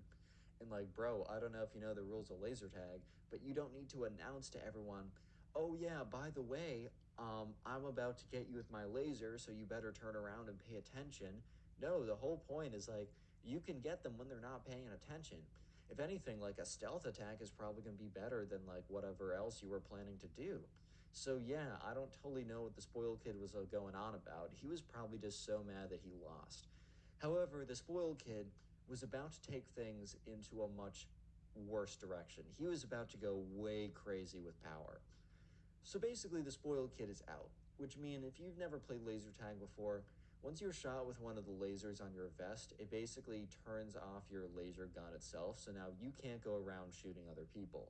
However, that doesn't mean that the spoiled kid is done, right? He is not done with this. He is about to enact his revenge. So basically, the subscriber is going around, he's sniping down people, he's good, being in good positions, right? And that's when he sees the spoiled kid walking towards him. And he's like, I know I got this kid out. Like, he's not going to shoot. Like, he can't zap me with his laser gun because I've already gotten out. Like, or not, I've already gotten out, but I've already gotten him out. It's not like he can do anything. I'm not too worried. However, the spoiled kid keeps approaching the subscriber, and it's really weird. And the subscriber's just like, hello, sir. Like, does he want to help me with tactics? Because we were good to get. No. The spoiled kid lifts up the laser gun, because the laser gun is a hard piece of plastic. It's not like a little dinky thing. The laser gun is a hard, heavy piece of plastic, and he lifts it above his head, and the subscriber is just looking at the spoiled kid, and he watches as the spoiled kid swings. The subscriber really quickly dodges the thing, like the laser gun, but the spoiled kid keeps swinging on the subscriber, and it's like he makes contact, he could do some like actual damage. It's not like he's swinging a baseball bat, but it's still pretty heavy and it's gonna hurt. So sure enough, right, at this point, the subscriber versus the spoiled kid, they're having their own match. They're not even playing laser tag anymore. The subscriber is playing dodge, and the spoiled kid is playing beat the living crap out of this kid with my laser gun, right? So at this point, one of the like the staff or whatever who's working the laser gun sees that this kid is like swinging super hard on the subscriber and is like barely missing him. So sure enough, within like 5 minutes or so, the mall security get there. And it's perfect timing too, because the subscriber who is able to like dodge all the swings by the spoiled kid accidentally trips on like one of the ornaments or decorations that they had around and the laser tag to make it more authentic. And he's on the ground, and this is when the the spoiled kid walks above the subscriber, lifts like the laser tag gun above his head, and is preparing to smack down as hard as possible, which could seriously do some real damage when the spoiled kid is taken back by two of the security guards, and he is dragged out of there. Yeah, so basically, the spoiled kid is in the security guard's office until his mom comes and picks him up. And honestly, at this point, the subscriber called his mom to pick all of them up. And let's just say that the spoiled kid was no longer asked to hang out with them. But if you thought that this spoiled kid was evil, you thought he was evil. At least he didn't try and seriously kill the subscriber like this one did. This is out of all the spoiled kid story videos I've told you so far, this one is the most dark and insane. So this all happened because the subscriber started dating the spoiled kid's crush.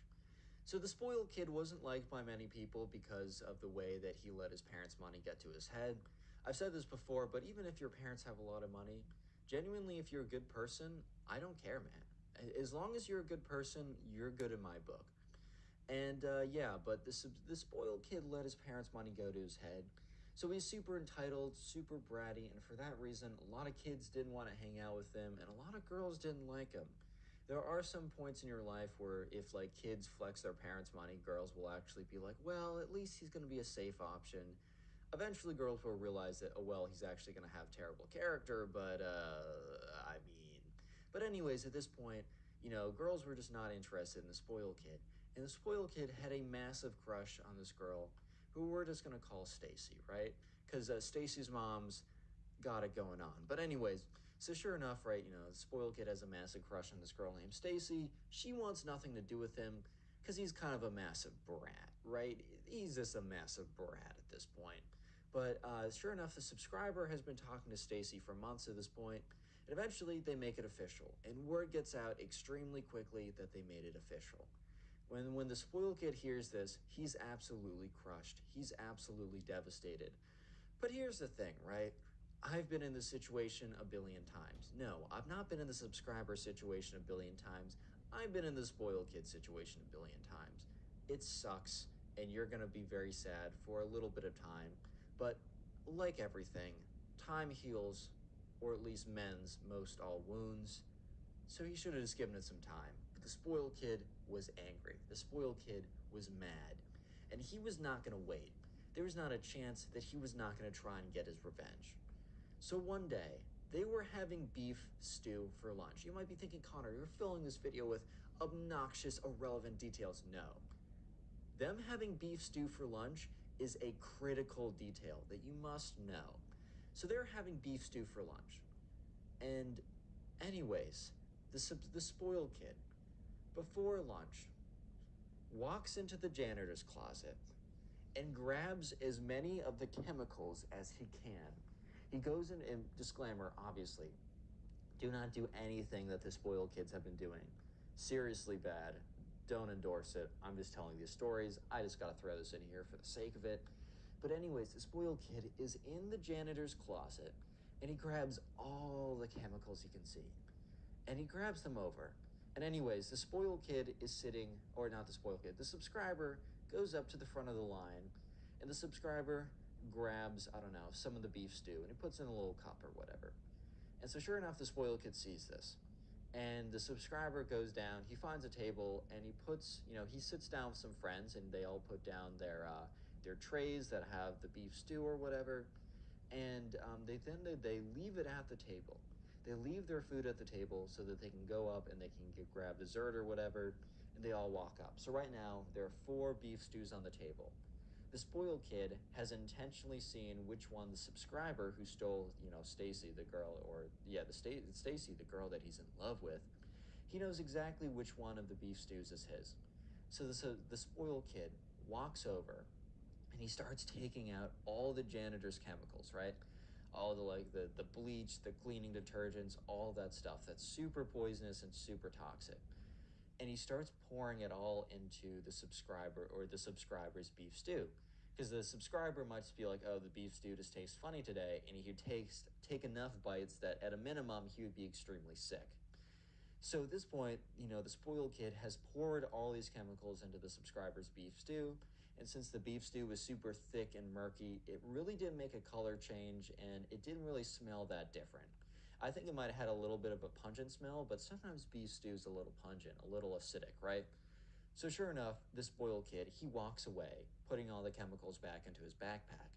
And the subscriber sits down and is about to take a bite when this random kid walks over and says, "Stop, stop, stop, stop." And so sure enough, the subscriber looks up at this random kid, and the three other kids at the subscriber's table are also really confused. So they look up at this kid, and this kid's like, I don't know if you're gonna believe me, but you need to. Like, I just saw the spoiled kid over there, and he points over to the spoiled kid who's sitting alone. For good reason, as you guys will see. The spoiled kid who's sitting alone, he said, I just saw him pour all this, all these chemicals and really weird stuff into your I don't understand, but I saw him pour all these chemicals and weird stuff into your beef stew. He says, just take a smell. And sure enough, the subscriber's like, okay. And he really takes a whiff. He's like, oh God. And he kind of passes around the beef stew. And okay, if there's chemicals, please don't take whiffs of it, guys. But sure enough, all the other kids are like, oh my God. So they bring it to the front office and they bring the witness, right? And sure enough, the front office somehow gets it tested. Somehow they realize that there are a bunch of chemicals in there. And so, yeah, one day, or not, actually later that day, the spoiled kid is sitting in class when two security guards burst into the class, take him and drag him out of the classroom, right? So the spoiled kid is expelled from the school, and from what I'm told, there's still an ongoing investigation. Because the thing is, if the subscriber took enough bites,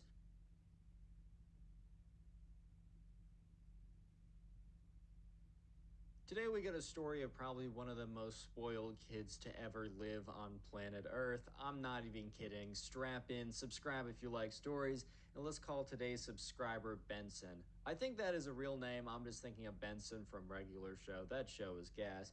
But anyways, this all happens one day when Benson is chilling in class, and there's this kid in his class who we're just gonna call the spoiled kid. He doesn't even deserve a name, bro. He's just getting the name spoiled kid. But anyways, right about halfway through the school year, this new girl moves into the neighborhood and everyone's trying to impress her, like everyone thinks she's so pretty or whatever. And on her first day in, she's like, "Hi guys, my name is let's call her Kate, right? Hi guys, my name is Kate, like I'm new to the neighborhood." And everyone's like, "Hi Kate, nice to meet you." And yeah, some of the guys are trying to talk to her, maybe for not the reason of "Oh, I just want to make sure you feel comfortable in the new neighborhood." Maybe because they just find I don't know, maybe because they just find her pretty. But either way, they're not being weird about it. They're being pretty chill about it, which is all you need. However, there's one guy who is not being chill in the slightest, and his name is the spoiled kid. So, anyways, right, on the first day that the new girl Kate is in class, in between class, right, she's going to walk to her other class. And the thing is, right, Benson and Kate have the same class. Benson doesn't necessarily go and walk with her. He's just like, well, if we become friends, we become friends. But I'm just going to give her space, whatever. She's trying to figure things out. But Benson watches as the spoiled kid runs up to her and says, "Hello, my name is," I'm just going to say the spoiled kid. "My name is Spoiled Kid. Welcome to the school. I basically run the school." And Benson's like, "Bro, everyone here hates you. What are you even saying, dude? That's laughable at best." But anyways, he's like, "Yeah, I kind of run the school." And she's like, "Oh, haha, okay." like, what am I supposed to do with that information besides say, okay, man, nice, I guess? So the spoiled kid immediately says, "So, you're new to the area?" And, Kate is like, Yeah, I just moved in with my family like a week ago, and this is my first day at the school here. I haven't really had the time to explore the area. And the spoiled kid's like, oh, that's awesome. So I can totally show you around. And Kate kind of understands, like, kind of what he's trying to say. He's definitely trying to, like, I don't know, like, he's definitely hitting on her right now. But Kate's kind of just like, oh, well, I appreciate the offer. What are the places you think I should go? And he's like, oh, I could totally take you on them, but it's got to be a date. Like, we totally got to like make out too. At this point, Kate is like, no, no, no, no. I'm not getting pushed around like this by this obviously annoying kid. And Kate kind of realized this kid was both spoiled and also not liked by anyone. So she's like, I'm sorry, like, I don't think I like you that way. If you have any good recommendations, though, of places that are good around town, then let me know. And the spoiled kid is like, ugh, you're ugly anyways, and storms off. And Kate, Kate's a good trooper. She's just like, lol, okay. Because look, at the end of the day, the spoiled kid obviously didn't think that she was ugly because his intentions of talking to her was because he didn't think she was ugly. That was like legit the only reason why the spoiled kid was talking to her in the first place. So obviously he just said that because he was angry. However, right, Benson was not a big fan of this. He was like, all right, the spoiled kid is known as a jerk, but like this girl is new and she rejected him fairly nicely. And, he went on a rage and called her ugly. So as the spoiled kid was storming off, Benson's like, hey. And the spoiled kid's like, what do you want, kid? It's so funny when someone your age calls you kid, bro. Just like a little bit of a side note. I've always thought that was hilarious. But anyways, Benson's like, bro, she's like, this girl is new here. I heard that you called her ugly. Like, you can't be doing that. It's mad disrespectful and it looks bad for all of us. This girl is new. She rejected you nicely. Like, that's not cool that you called her ugly. Spoiled kid says, yeah, bro, what are you going to do about it? And the thing is, right, Benson's not going to fight him, but Benson's just like, dude, you're such a jerk and no one here likes you. So the spoiled kid doesn't like hearing that. So the spoiled kid decides, I'm going to own this kid. Like, I'm going to do something pretty crazy. So, like, there's a few people that are starting to gather around because they're like, oh my God, these two kids are fighting. Let me watch. And so there's a couple kids there. And, the spoiled kid is like, ow, ow, he hit me.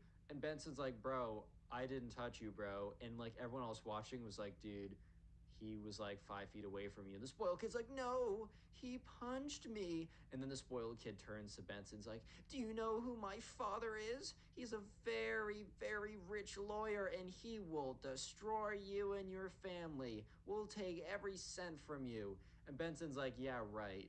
And, the spoiled kid's like, oh, my arm, it hurts so much. And these witnesses, they're your best friends. So, of course, they're going to lie. The witnesses are like, dude, we don't even know you guys. They were like kids in the older class. And Benson's like, that's not what my father will be able to argue as he's done this before.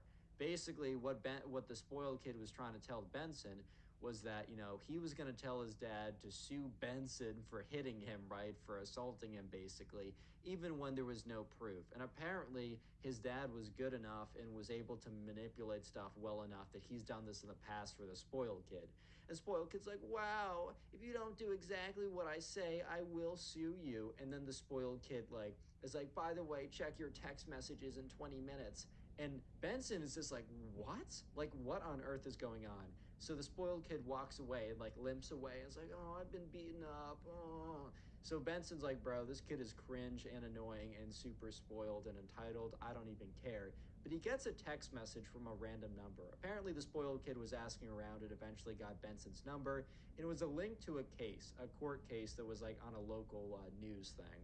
And this case was like talking about like Benson's dad and was talking about Benson too, and was talking about another kid who allegedly like attacked Benson, and there was tons of medical damages, and the family was sued successfully.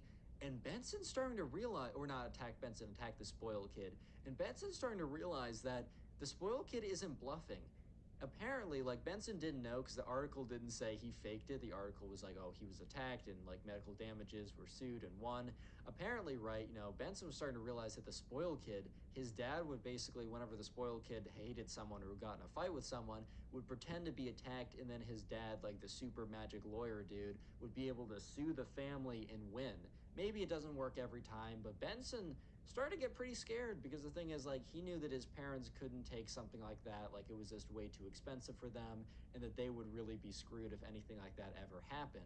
So Benson was pretty scared. Real quick, comment spoiled down below if you want to heart on your comment. I'll try to heart every comment that said spoiled, as spoiled is a secret word of the day. And by the way, if you're binge watching my videos, watching a ton of them, maybe putting on a playlist, maybe even going to sleep with a playlist on, wink, wink, nod, nod, let me know in the comments so I can say thank you, as that is like, that boosts my channel more than you can ever believe.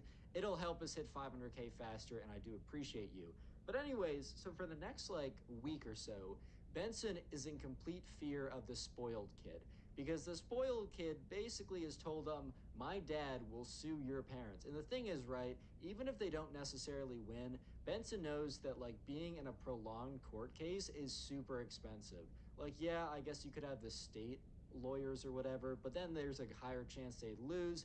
But if they had like better lawyers, then maybe they would like, maybe they'd still lose, but either way they'd be very expensive. So Benson right now is in a really bad position where he feels as if that he needs to like basically take all the crap from the spoiled kid and not be able to do anything in return. It's a pretty terrible situation, and of course the spoiled kid is taking advantage of it every chance he can get.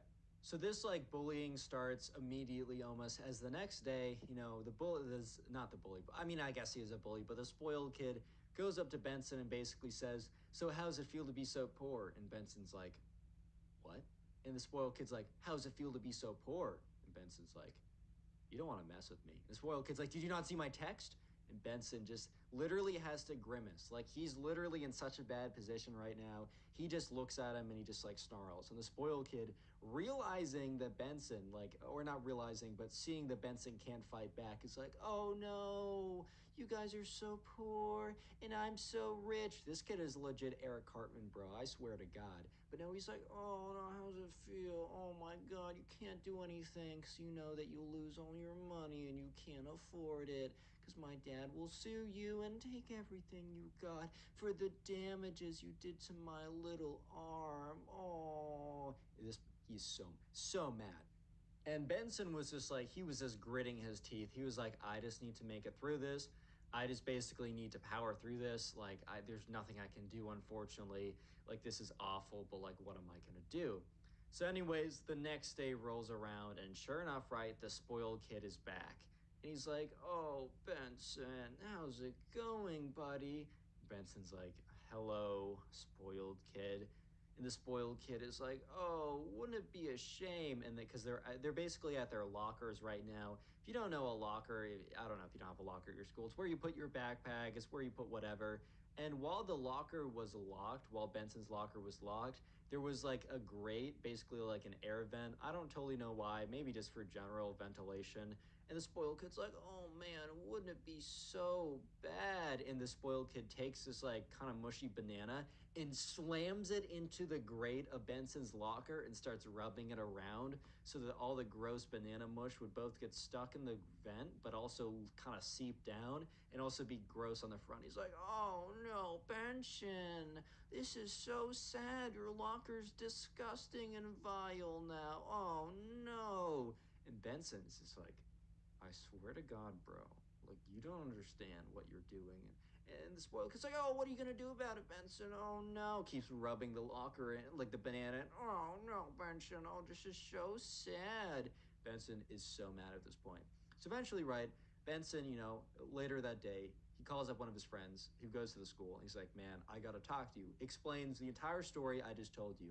And the friend is like, oh my God, this kid is a psychopath and he legitimately needs to be stopped, and you need to be freed from this kind of cycle of hell because you're gonna break and then he's gonna sue you, and all of that like nonsense would have been for nothing. And so Benson and him are like, all right, we need some way to counter him. How are we gonna counter him? So they think about it for the second. They're like, wait a minute. Like, what if we catch him on camera doing something terrible? So the plan is now that Benson's friend will kind of follow around Benson, but kind of from afar, kind of like know where Benson is walking out of class. Because like he's not going to follow him in class. The spoiled kid doesn't have any classes with Benson, I do believe. I'm not 100% sure. But the idea is like he'll follow around Benson when the spoiled kid is most likely to like taunt him or whatever, and hopefully be able to catch something incriminating on camera. So the next day rolls around, and Benson's friend is watching the whole thing on camera. He's recording it, and just like he'll delete the footage if it doesn't like have anything valuable, just to save space. But he's just trying to catch something good. So the spoiled kid comes up to him. He's like, "Oh, Benson. Oh, hi there, Benson. Look who's back." And the spoiled kid makes a huge mistake because he has no idea that he's being watched by Benson's friend and being recorded. And the spoiled kid kind of like takes Benson and slams him against the locker. He's like, "Oh, Benson, why did you fall into the locker like that?" And then, like, he just balls up his fist and boom, gives him a big punch in the stomach. At this point, right, Benson is in a bit of pain, but he's mostly in joy. He's mostly in euphoria right now. And you know why? Because Benson knows that he just got recorded attacking Benson. That the spoiled kid who claimed that Benson attacked him now attacked him back unprovoked. And that the spoiled kid tried to do anything, Benson would have video proof against the spoiled kid's lack of video proof. And Benson's like, "Oh man, you just messed up huge." And the spoiled kid's like, "Oh, what do you mean by that?" And the spoiled kid's like, and Benson's like, "You're screwed, bro." And he starts laughing. And the spoiled kid is like, "Bro, what do you mean by that, Benson? What do you mean? You know that like my dad will sue you. Tell me, or you're getting sued. Tell me." And Benson's like, "For once, you're not gonna get everything that you've ever wanted." And the spoiled kid's like, "Dude, you're just trying to psych me out. You have nothing on me." And that's when Benson's friend walks out. And he walks out and he starts like slow clapping. He's like, "Bravo, spoiled kid. You just played yourself." Spoiled kid's like, "What are you talking about, man? I don't know who you are." And the guy's like, "I've already uploaded the video to the cloud, so it doesn't matter if you take my photo and my camera and try and delete it. But I just took a video of you attacking my friend, slamming him against his locker and punching him unprovoked. And I have it on video. And yes, it is very clearly you, and it is very clearly my friend. So, what is your move, spoiled kid?" And at this point, right, the spoiled kid had never had this situation happen before. So he's like, "What? You're getting sued too. Ow, you punched me as well." And the thing is, right, here's the best thing, bro. Benson's friend never stopped recording. So Benson's friend is like, "You just played yourself again. I'm still recording." And he stops the recording, uploads it to the cloud again, and is like, "I just caught you on camera attacking my friend, and I also just caught you on camera faking getting attacked. If you try and bring us to court, you're getting slammed." And the spoiled kid is like, starts like seething so hard. He's like, "What? No, no, you can't do this to me. No." And the spoiled kid literally starts crying. He sits there like, and Benson and Benson's friend just look at each other like, "My God, the real world is gonna hit this guy like a freaking train, bro. This is not even funny anymore." So basically, Benson says, "Hey, man, we're not gonna report you. We're not gonna do any of this. But if you do anything, and I mean anything, against me, my friend, or even if you're a jerk to anyone else."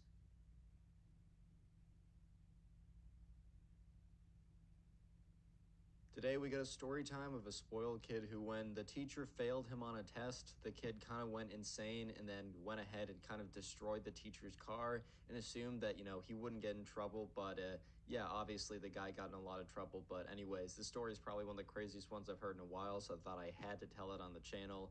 So yeah, sit back, relax, leave a like on the video to claim your free nothing, and let's get right into it. So the subscriber who sent in today's story, we're going to call him Theo. I got that name from the comment section, so if you want me to use your name, your friend's name, your dog's name, really doesn't matter who, but if you want me to use a name in a video or in a future video, leave it in a comment down below. I really do try and like use as many names as I can from the comment section. Anyways, right, so Theo, the subscriber who sent in today's story, he told me about a story that happened to him back when he was in 4th grade. Anyways, right, so Theo is just in, his 4th grade class, and in his class there's another kid who we're just gonna call the spoiled kid. Like, I don't even feel like giving this guy a name. We're just gonna call him spoiled kid. Like when there's a Minecraft kid, we just call him Minecraft kid. Anyways, right, so the spoiled kid was kind of new to the school, but he wasn't super new. He got there like a year ago, but other than that, like he didn't know a lot of people. And the reason why he didn't know a lot of people wasn't necessarily because he was like that new. It was because he was kind of like a massive jerk. And when you're a massive jerk, you're probably not going to get that many friends. It just is what it is. But anyways, right, there was a pretty massive test coming up for the class, or at least it was massive in the sense that it was like the big assignment, or it was a really big assignment that they had. And by assignment, it was a test, it wasn't a project, so you had to study a lot for it. But the spoiled kid wasn't just spoiled, he was also a little bit delusional, and he kind of thought that, like, oh, no shot he needed to study for this test. And he was telling everyone about how he was just gifted. And, like, legitimately, a couple days before the test, the teacher was like, all right, guys, so we're going to like divide you up into study groups so you can like talk to each other just so you have more preparation for this test. Honestly, the teacher wanted it to be so the kids would be over prepared, they would all do well, and they'd all feel really good. And so, he was kind of having all these like study groups. He was assigning studying for homework, specific projects to get them ready. And today they had kind of had like study groups as like the daily class activity. And the teacher decided to randomly select them into groups so you wouldn't just go with your friend and talk with your friend and not actually do the assignment. So the teacher randomly selected them up or split them up. And sure enough, right, Theo, the subscriber, and the spoiled kid, and like a couple other people were assigned to be in a group. And so, they were given a sheet of questions and they talked a little bit about like the questions. And the idea was you had to go through and talk with your group about how you would respond. This class was like not a math class where there's like one answer or something. It was more, I think it was either like a history class or, I don't know, geography. I think it was more like history esque. I wasn't actually told what class it was, but I do know from other details in the story that it wasn't like a science or technology or math based class. It was more of like something that you could like give more general answers to.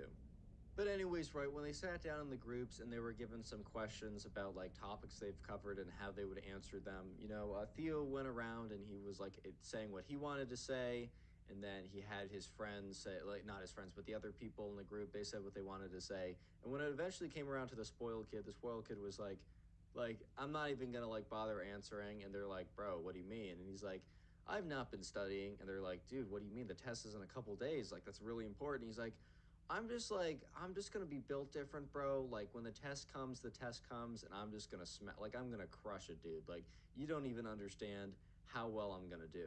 And they're all just like, man, like I understand that like you can kind of like conceptually get your way to some of these questions, but there's still a lot of information you need to base your answers off of. Like you can't just like walk into this test without studying. And the spoiled kid was like, you know what? Maybe you guys can't do that. Maybe you guys can't just walk into this test without spending hours and hours of cramming useless information into your brain. But I'm just built different, man. I'm just different. Like, I don't know about you, but like when I was born, I was just like significantly smarter, and I still am significantly smarter. I feel bad for you guys. You have to spend all your free time studying for this class. All I can say is like, I don't, and I'm gonna do at least twice as well as all of you. They kind of looked at each other because they're like, twice as well? That means you're expecting that we get a 50 or less, because otherwise it's impossible. So they all kind of look at this kid like, bro, what are you even talking about? Like, all right, dude, sure, fair enough. Like, you're just built different, whatever, man. Like, that's fine. In this point, right, Theo and the other people in his group kind of knew that this kid was a little bit delusional, a little bit spoiled, like, had never been told no in his life. So they were kind of like ready for this. They kind of were just like aware that this was something that happened. So they're like, all right, whatever, man. Like, that's fine. That's fair enough. And I mean, obviously, they thought to themselves, like, this kid's insane. Like, he's going to fail. And if he doesn't fail, he's at least not going to do twice as well as us, because, like, that's impossible unless we get like a 30% or something. But yeah, so, anyways, they just kind of like went on, like, asking questions to each other, and they kind of just ignored the spoiled kid because they know that, like, if they asked him a question, he would go on the same rampage about how he doesn't need this practice, he doesn't need this study because he's built different, and that he feels bad for them because they have to study because they're not inherently as genius and clever and 1000 IQ as he is. And yeah, so anyways, the next couple days roll around and it's the day of the test. And Theo, the subscriber, had been studying quite a bit the days before, and he felt really prepared. And on the day of the test, he went in there and he started working. He sat down, the teacher went around, plopped down the test on his desk, and he was like a little nervous, but as he was getting into the questions, he was like, oh, I remember this from the reading. Oh, I remember this from like studying it. Oh, I remember this from like reviewing it and doing similar questions. Like, no problem at all. And he was about halfway through the test when he looked up, and sure enough, right, the spoiled kid was walking up to the front of the room with the test already done. And for a second, right, Theo was thought like, wait a minute, Was this kid not joking? Is this kid like actually like really just inherently smart and didn't study? Because right, a lot of times when someone finishes a test really early, they are so well practiced, or they just know the questions so well that they are just able to blow through them past the normal speed of the average person in the class. However, right, that's not always the case, as in sometimes in classes that I didn't do well in, I was still one of the first people to finish my tests because I just was like I went through the pro I like I can't explain it really. I was just fast going through the questions. And it's not as if I was like rushing through them. I was just happened to be fast. It didn't mean that I was right. It just meant I happened to be fast. But either way, right? So, Theo's sitting there kind of like, wow, maybe the spoiled kid is actually really smart because he did just finish the test. And he's like, I guess he was right. And Theo was sitting there like, no, no way. He must have been studying, right? He must have just been lying about not studying. And then he was sitting there thinking to himself, and he's like, wait a minute. What if the spoiled kid actually is just really that smart? What if he's just able to figure this stuff out and has like a massive database in his brain with some complex AI that's able to problem solve from information he doesn't even know? And he's just sitting there for a second, kind of just like caught off guard by what happened. And then he just kind of snaps out of it, get back to doing the test, and finishes it and feels really good about it. By the way, comment test if you made it this far into the video, TEST. I'll be trying to heart a bunch of those comments. You can even comment it more than one time if you'd like. But yeah, don't feel bad if I don't heart it. I'm doing a lot of stuff right now and I barely can heart any comments. But the comments I will heart will be the ones that say the secret word, which is test. Anyways, right, so a couple days pass and they're sitting in class and the teacher's like, all right, guys, I finally finished grading all your tests. I'm going to come around, hand it back to you. Most of you guys did really, really well. This is a really good show out for you guys. I think we're gonna like plan a class party because like the average was so good. Um, and he was just like pretty enthusiastic about it. However, keyword there, most of you guys did really, really well. The average was very, very good, right? That doesn't mean everyone did very, very well. And you'll figure out in a second what I mean by that. So he's handing around the tests, and today they don't have like unassigned assigned seats, and they also don't have assigned seats. They kind of just sit wherever every single day. So today, Theo happened to be sitting behind the spoiled kid, so he'd have a pretty good view of exactly what the spoiled kid got on his test. And Theo did this intentionally because he was just simply really curious. When the teacher was handing back the test, sure enough, right, he hands back tests, the Theo gets his test and he looks at it quickly and it's like B. And he's like, all right, I'm happy with that. This was a hard test. It was like B plus or something. He's like, all right, that's very solid. I'm happy with that. And then the spoiled kid gets his test back and he looks at it as the spoiled kid turns around the piece of paper and it says like 58%. And the spoiled kid just like flips it over quickly. And at this point, Theo's like, all right, that makes me feel better, man. Like this kid didn't even try. And, when you don't try, man, you're probably not going to get the best result. It is what it is. Anyways, right, the spoiled kid doesn't take it this well. Such a blatant attack to his ego and his pride is not going to go down quietly. However, it doesn't go down that day. There's been some story times I've done where, spoiled kids have gotten their tests back and they've like fought the teacher in class or something, or called them out or something in class and have had complete mental breakdowns. That doesn't happen till later. That happens at a much later point, and it's a much more interesting turn of events. And this is because the next day they come into class, and Theo sits down, and the spoiled kid is nowhere to be seen, and it's very, very strange, and it's very, very like it's weird because no one is ever really late to class in fourth grade because it's fourth grade, bro. And eventually, right, 10 minutes later, the spoiled kid comes in with this big grin on his face. And the teacher is like, "Hey, spoiled kid," doesn't says his actual name, of course, but he's like, "Hey, spoiled kid, like, where have you been? Like, you're 10 minutes late to class." The spoiled kid says, about that. And since he kind of has the attention of everyone, he begins his monologue. And he's like, I know that I was cheated out of an A on that test. And the teacher looks at him kind of like, bro, you failed. All your answers were so wrong. But he's like, I know I was cheated out of an A on that test. And I believe in biblical justice, an eye for an eye, as some say. And everyone's kind of like, what is this kid on? Like, what is going on right now? What is even happening? And he's like, teacher, you betrayed me. You did me wrong. So I will bestow a wrong upon you. And he's trying to have this whole, like, this intimidating monologue or whatever. And the teacher's like, spoiled kid, like, you got a bad grade on that test because you obviously didn't study. It's pretty clear. I don't know what to say. And he's like, doesn't matter what you have to say. The punishment has already happened. And the teacher's like, what are you talking about? He's like, go outside and check your car. At this point, the teacher's like a little concerned. He's like, what did he do? Did he like write something on it? Did he like leave a note saying you suck, man, or something? I don't know. The teacher was like, okay, sure, I'll go outside and check my car. So everyone's just sitting there waiting as the teacher leaves because the teacher's like actually a little bit concerned. He's like, all right, got classes, stay here. I'll be back in a minute. Don't worry about it.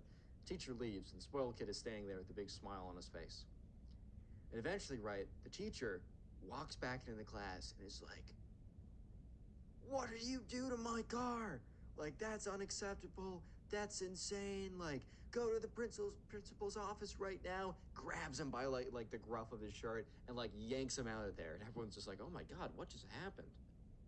And sure enough, right, everyone in the class is kind of looking at each other like, oh my God, what happened?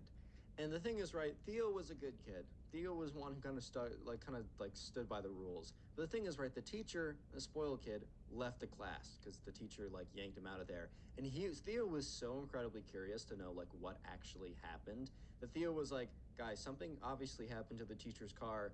I kind of want to go check it out. And another kid in his class, we're gonna call him Ben because that's placeholder name for anytime I need a name, that's the placeholder. So Ben was like, hey man, I'll go with you. And Theo was like, all right, bet. So Ben and this kid, or Theo and Ben, right? They go outside, they kind of sneak out of the classroom as, the spoiled kid is being chewed out. And they're just going to say that they both went to the bathroom if the teacher asks and comes back, right? Because there are two bathrooms. Multiple people can go to the bathroom when this happens. And if the teacher's mad, like, oh, you shouldn't have left when I wasn't there, they'll just be like, oh, sorry, we weren't aware. Can't get in that much trouble. So they go out and they go outside and they look at the teacher's lot and they're very careful because they are aware that like I don't know, the principal or the teacher or whatever could return to his car, and they can see it from far enough away, right? Essentially, what the spoiled kid did was he took one of his parents' keys, probably a spare key to the house or something, and he went ahead and keyed the car. And if you don't know what that means, it means you take a key and you scrape into the side of the car, like you either like scrape a line down it or something. But the spoiled kid wrote in like keyed into the car like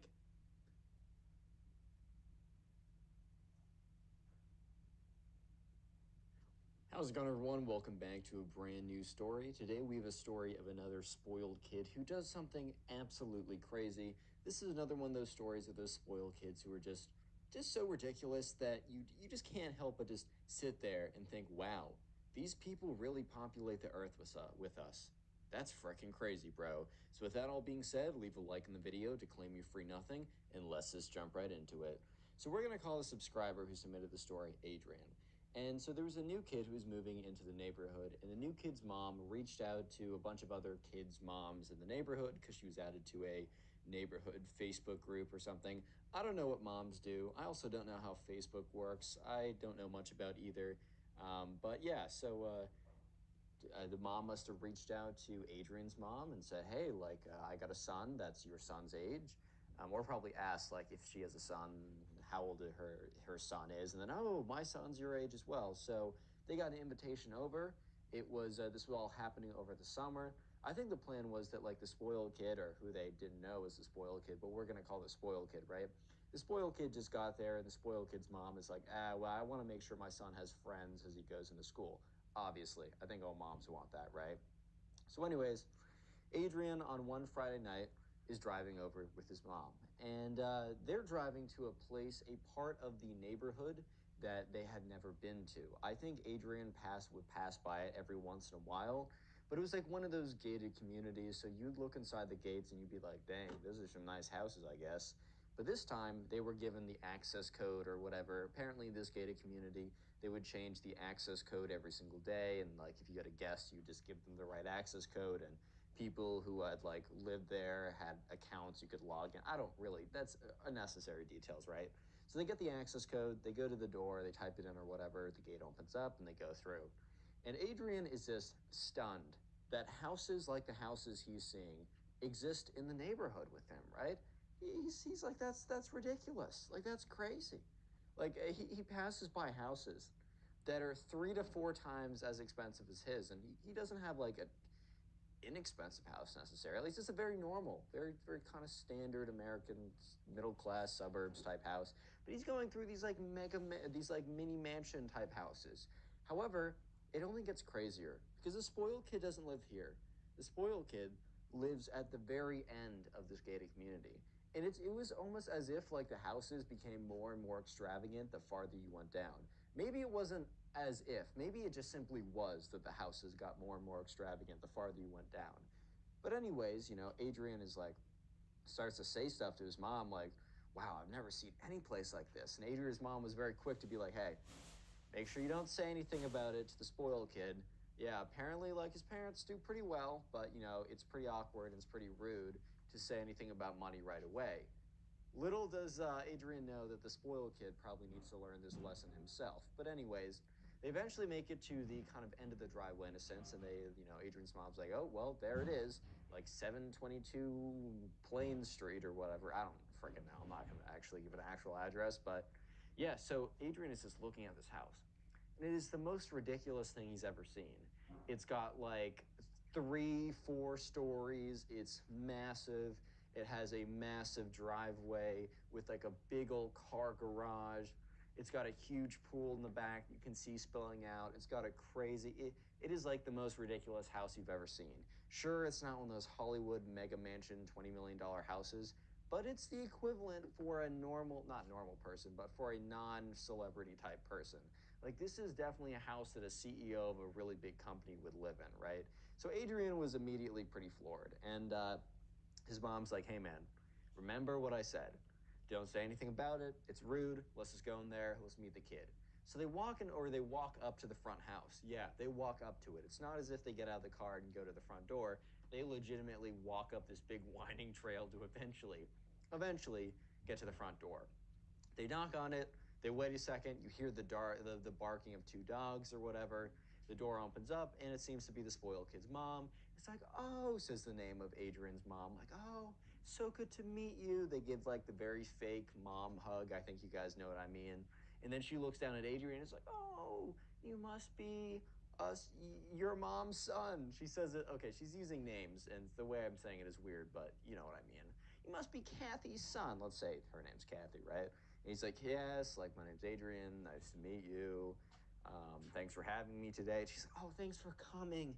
I know spoiled kid. He's just really nervous about not making friends. So I'm sure he's so excited right now to meet you." She yells up, "Spoiled kid, your friend is here." And then you hear, "Mom, I'm playing Fortnite. Go away." And you can see the spoiled kid's mom. Her face just goes like very freaked out for a second, and then she like almost like internally calms herself down. And it's like, "Oh, he's funny sometimes. He's such a little prankster." And like Adrian looks up his mom, and Adrian's mom looks down at him because they're kind of exchanging a look of like, "That definitely wasn't no prank, bro. Like, let's be real. This kid is already a menace. Like, I can already tell." So they walk into the house, and when Adrian walks into the house, it is like once again. I mean, this is not a surprise at this point, as he's seen how extravagant the front of the house is, and probably presumably the back is. But once he enters the house, it meets expectations of being the craziest thing he's ever seen, the most ornate, decorated inside of a house he's ever been in. He like it's something that you'd see in one of those like celebrity or those crazy house magazines that's like, "Look at this person who's richer than you. You will never make this on your salary." It's like one of those type of magazines, right? That I kind of question the point of them existing. But yeah, so he walks up and or he walks like in, and the spoiled kid's mom says, "Oh, spoiled kid's room is just up the stairs, and yeah, you're gonna take a left, and then you'll probably figure out where it is." So Adrian walks up the stairs, and he's kind of hearing very faintly, and then louder and louder as he approaches, kind of like Fortnite gaming noises, right? Shooting, building. I didn't play a lot of Fortnite, so my analogies will be a little bit off. But anyways, so he goes up the stairs, and he gets closer and closer to a room that presumably is a spoiled kid's room. He knocks on it, and the spoiled kid says, "It's just like just grunts." The spoiled kid's like, "Uh." Okay, that's not. Don't make that weird, bro. But anyways, he just kind of makes like a weird grunt sound instead of actually responding. But Adrian wasn't gonna wait outside forever, and he also knew for a fact that this was the spoil kid's room. So he walks into the room and he sees the spoil kid behind this massive monitor, right? This very big, massive monitor.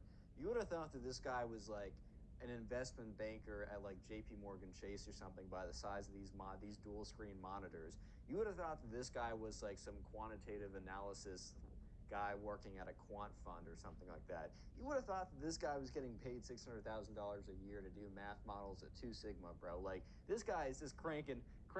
He's just building shit in Fortnite, bro. Like it's not a, you don't need this, but whatever, right? He gets into the room, and Adrian is kind of just like he's completely blown away again. Which I mean, he's kind of not blown away because he's expecting it, but he's just once again couldn't potentially expect this.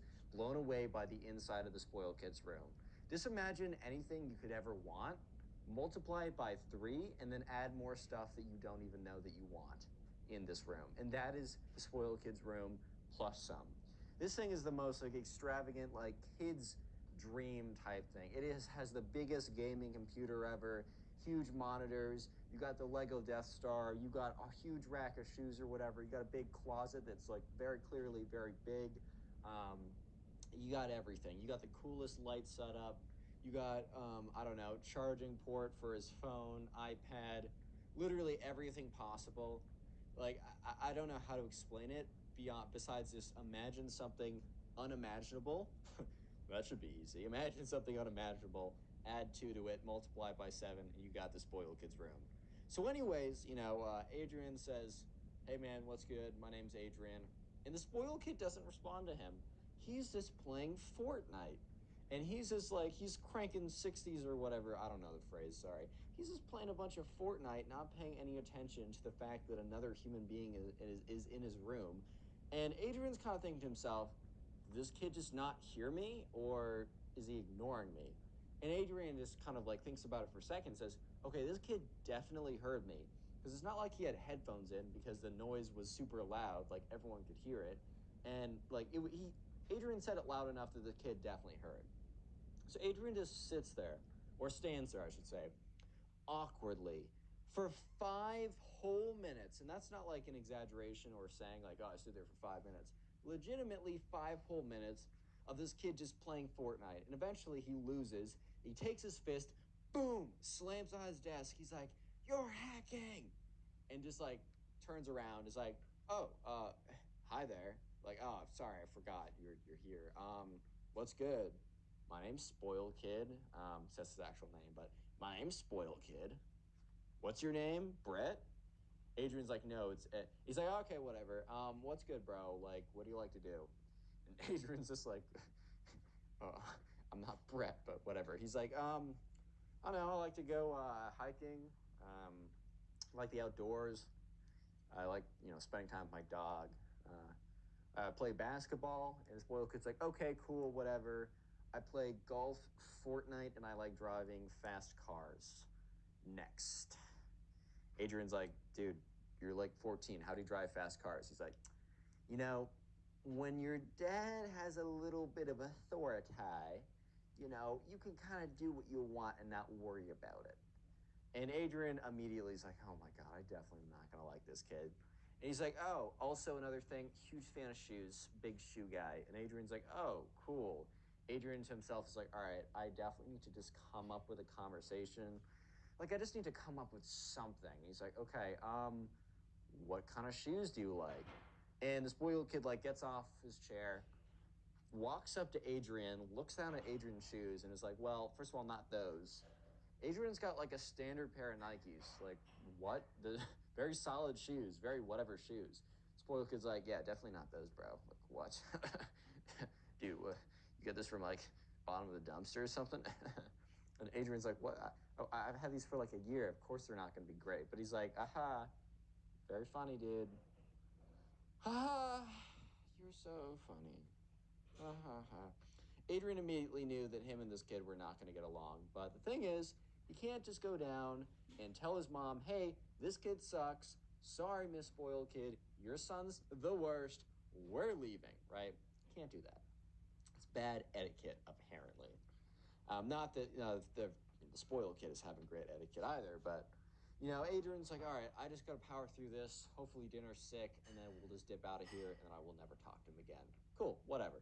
So they have a conversation, or I should say, Adrian is being talked to. It's conversation normally entails that it's both ways, but in this situation, it's literally just Adrian being talked to for like 20 minutes about the spoiled kid. And the spoiled kid's not even talking, he's simply just bragging.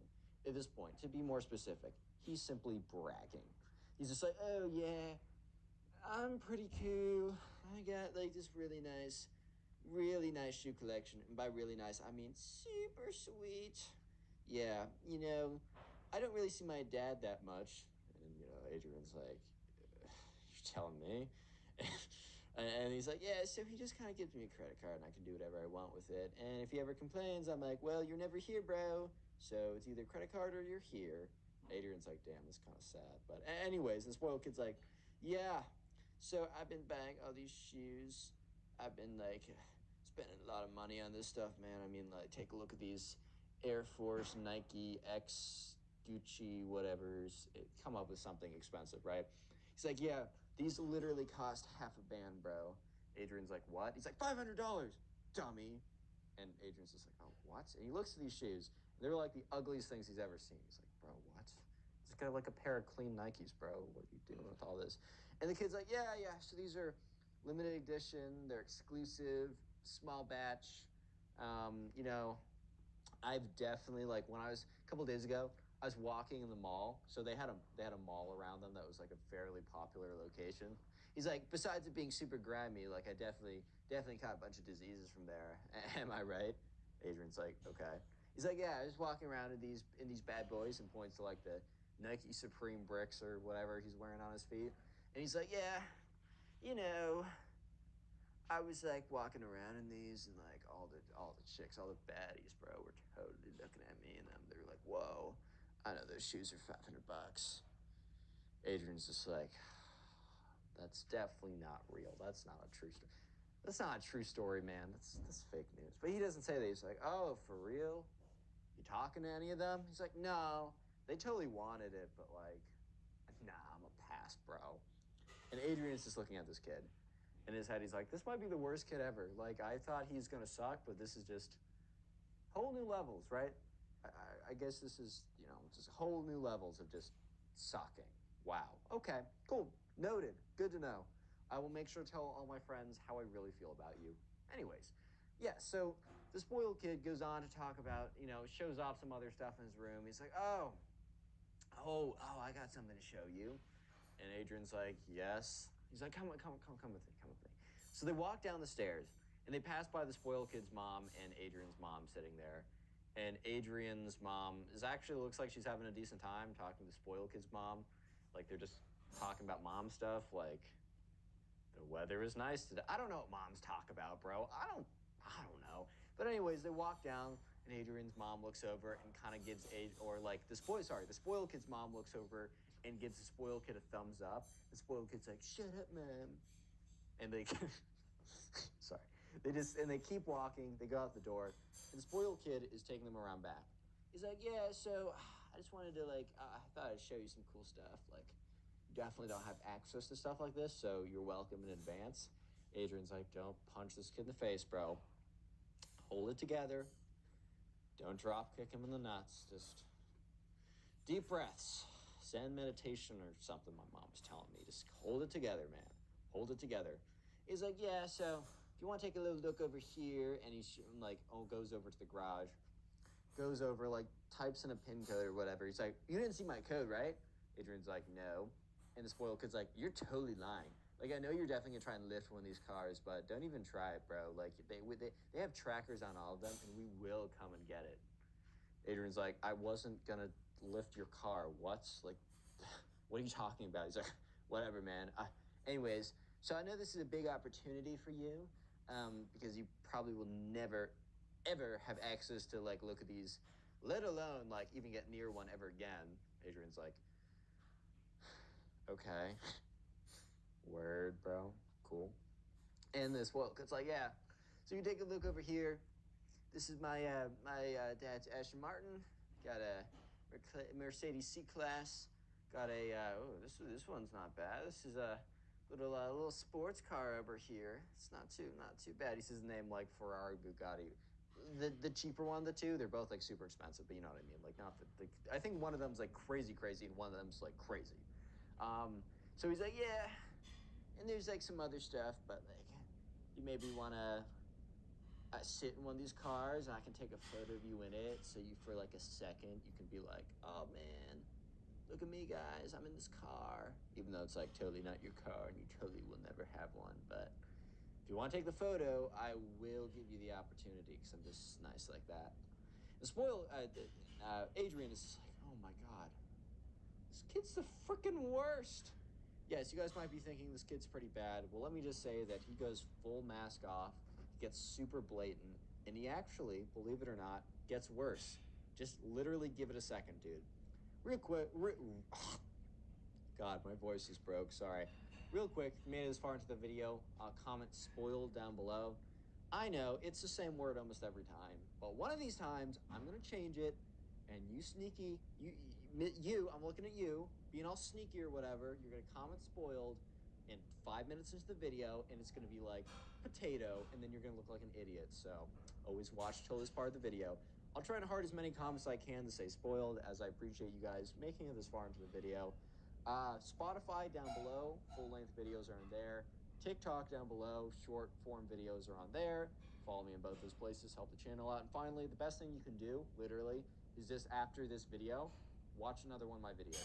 Binge watch or just watch a bunch of my old videos. It really does boost the channel. Easy way to do that is the Storytime playlist of all my old stories. Pin comment down below. That all being said, let's just get back to it. Not trying to waste your time. So anyways, right, the spoiled kid. Yes, the spoiled kid. You might be thinking, well, this can't be much worse. Like, this kid sucks. You're not wrong. This kid does suck, but it does get worse. Like, I hate to break it to you, but this kid actually finds a way to somehow get worse. And yeah, you're about to see that.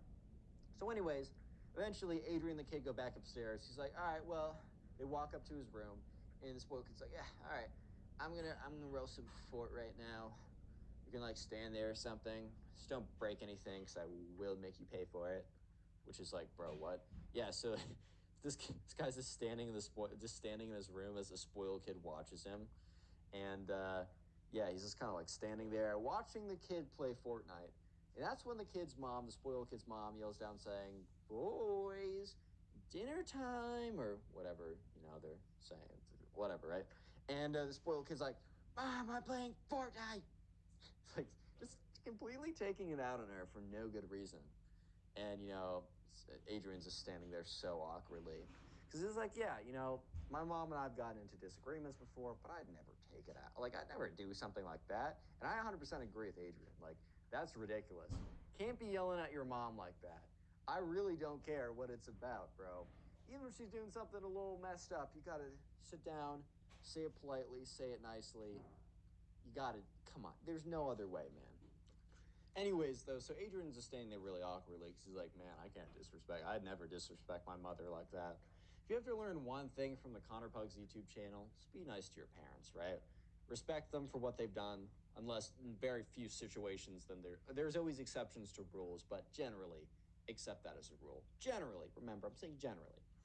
Anyways, though, yeah, so Adrian is just standing there, and this guy, this spoiled kid, he's actually all right at Fortnite, well, because he spends all this time playing it. So the game goes on for another 5 minutes, and the spoiled kid's mom, once again, yells up to them, being like, hey, your dinner's getting cold. And he's like, shut up, Mom! Shut up! And like Adrian's just standing there so stunned because the first time was aggressive, but this was like low-key out of left field aggressive. Like this was kind of crazy aggressive, right? So yeah, you know, and I'm sure the spoiled kid's mom was like super embarrassed in front of Adrian's mom, being like, "Oh, how did you raise your son? Does he do this to you? He doesn't? Oh, that's interesting." You know what I mean?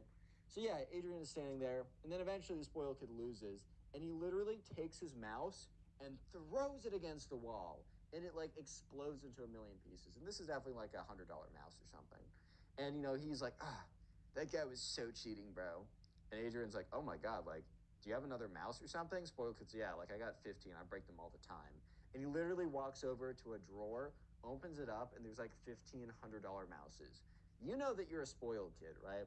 When you buy $1,500 worth of sorry, $1,500 worth of mice because you break your mouse so often that you just need to you need to have 15 on hand at all time. Like that's the mark of the spoiled kid right there. But it gets worse. Yep, it gets worse. So eventually, spoiled kid and Adrian walk down, and at the dinner table, there's I don't know, some kind of meal in the center, and it looks really good. It's like a very fire meal. So they're going around passing it down, and the spoiled kid's mom's like, "So Adrian, tell me about yourself."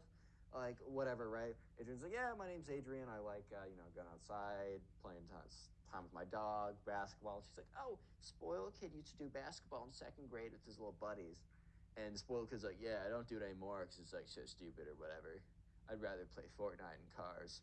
And he's like literally on his phone the whole time, by the way. So for the next duration of this kind of conversation, spoiled kid's on his phone. Like he's not paying any attention, or he's paying at least half attention, right?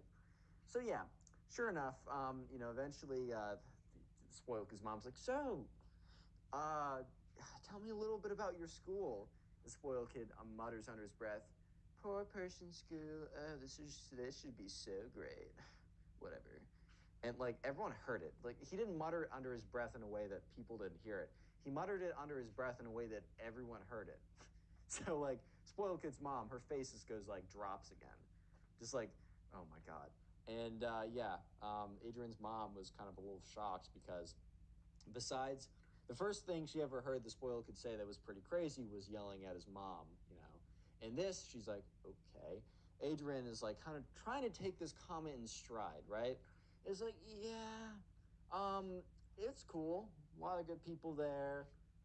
Teachers are fine. School is nice enough. And the spoiled kid's like, but the school sucks and it's ugly.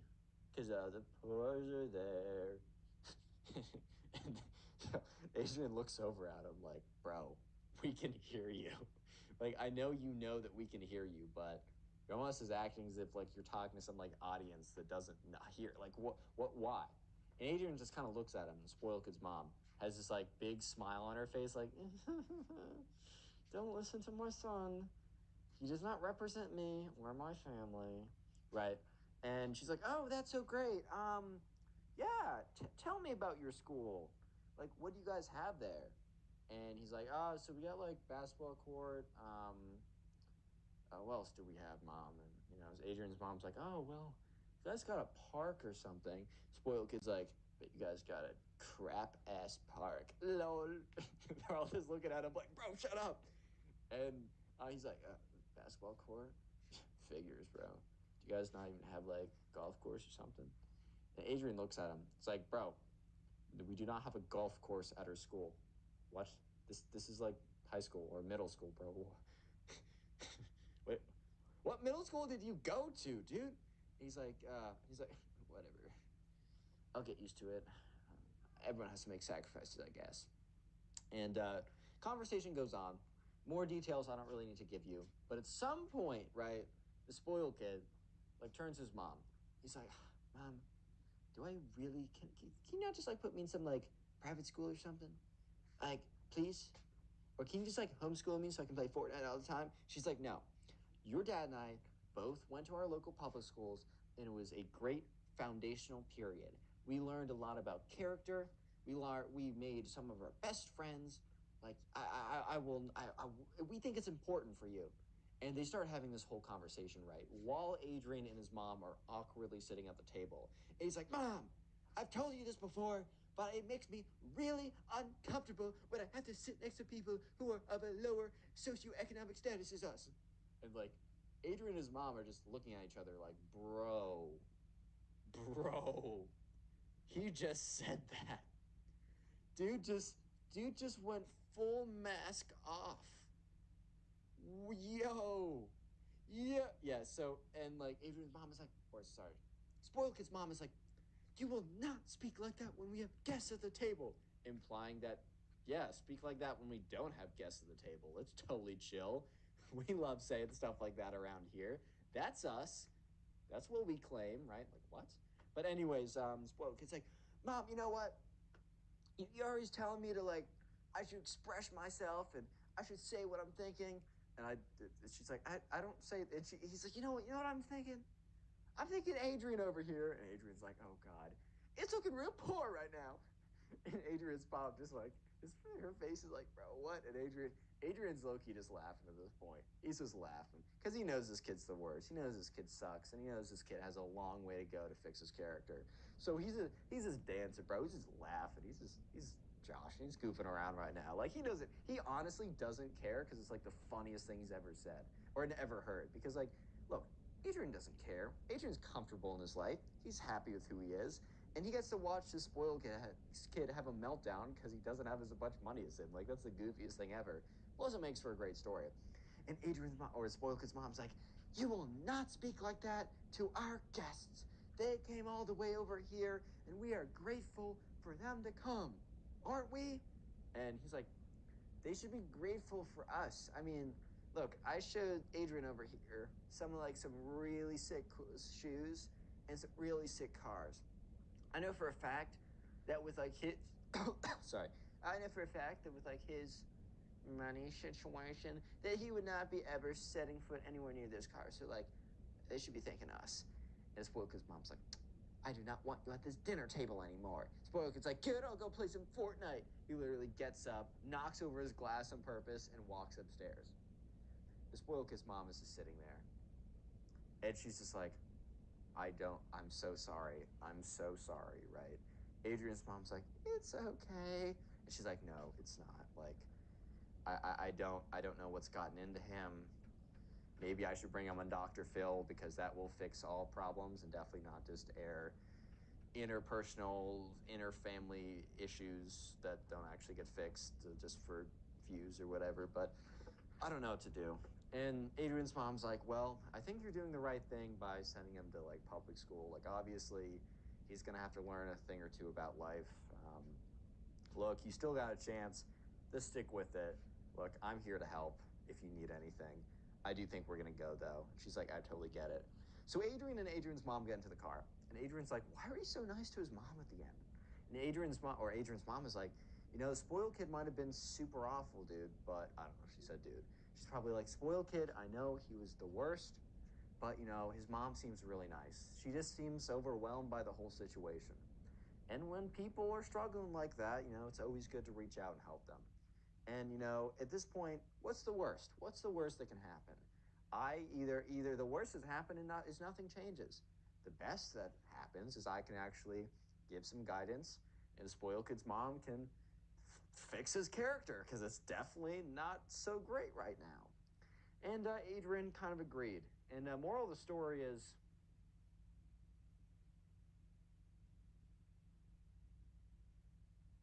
from a kid who thinks he can be a jerk because his dad runs the place and gets destroyed, to a rich kid who thinks he is great at everything because he's never been told no in his life, and life comes to him fast. These are the most satisfying stories of rich kids who think that they run the world getting destroyed in the real world. So the subscriber who submitted the story one summer had an internship at an investment bank or one of those type of banking internships. Basically, this kid was in college and he wanted to go into kind of banking or finance, so he got one of those internships at a bank, and these were pretty competitive. So he was pretty well prepared, he was pretty professional, and he was definitely up to par with the quality that this bank wanted. However, there was a couple other kids that were interns as well. I think the intern class was like 4 to 5, but like the one of the interns, right, was distinguishably a lot worse than the others and very clearly did not care. The reason was because this kid did not get in this internship out of merit, out of skill, out of, grit and the ability to, persevere through tough times. No, this kid got the internship because his dad was literally CEO of the bank. This wasn't like one of the big banks like JP Morgan Chase, Citibank. This was a much smaller one, but it's still really big enough. And obviously, if your dad is CEO, you can probably swing an intern position at it. Like you could probably do that. So anyways, right, on the first day of like meeting all of them, right, it was like the first like meeting was over Zoom and then they were going to do it in person, but there was like a little like pre-meeting type thing where they told you about like information, what to expect, a little get together, the other interns and the subscriber and all the interns got together on a Zoom meeting. Well, four of them did because the fifth one was 10 minutes late. Can you guys guess who the fifth one was? Let's see, A, B, C. A, it was the subscriber. B, it was another kid who actually worked hard to get there. Or C, the CEO's son who didn't have to do a thing and got the internship because of nepotism. If you answered A or B, well, I don't know, you're just wrong because it was C. Sure enough, it was the CEO's son who was like 10 minutes late or whatever. So while the kids were like sitting in the Zoom meeting, like just listening to, okay, so you're going to have to get there by, 9 every morning. You're expected to do X, Y, or Z. If you have any questions, here's a good contact for me or your direct supervisor. Like this isn't like supposed to be like competitive, like compete, like you're supposed to like work with each other. Like you could all get job offers because the thing about the internship is like you really want a job offer afterwards. That's like the best option or in a couple of years or whatever. And so they were trying to say like it's not competitive between you guys. You could all get job offers, really work together because that's what we do at the bank anyways. And then like 10 minutes in, this kid just shows up randomly.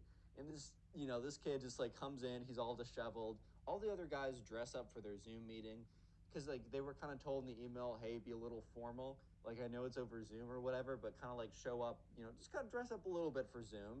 But this kid came in with a big sweatshirt on, backwards hat, which is totally fine to walk around in, and like if you're just the totally fine casual outfit. But bro, if you're really trying to like I don't know, put it together for like an official meeting or something like that, and it says don't dress casually, then don't dress casually.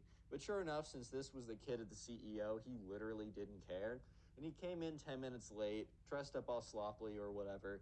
So, anyways, 20 minutes go by, and it's time for all the kids to introduce themselves and meet each other.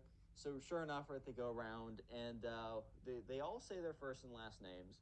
And the subscriber notices because, like, the subscriber did a lot of research about the bank just because during the interview he was prepared if they're going to ask a history question about the bank, like when was it founded, who's the current CEO, what is like all these kind of information, right? They ended up not asking those specific questions, but for that reason, the subscriber knew all this information. So when he heard the last name of this kid, it matched up with the last name of the CEO of the bank. So, very quickly with a nice little Google search, the CEO of the bank was like, it wasn't a huge bank, but it was a big enough bank that this guy had like a public profile. And through some Google searching, right, he found that the name of the kid who was in the internship program happened to match up exactly with the name of the kid of the CEO of the bank. And after a bit more research, he found a photo and the photos matched up.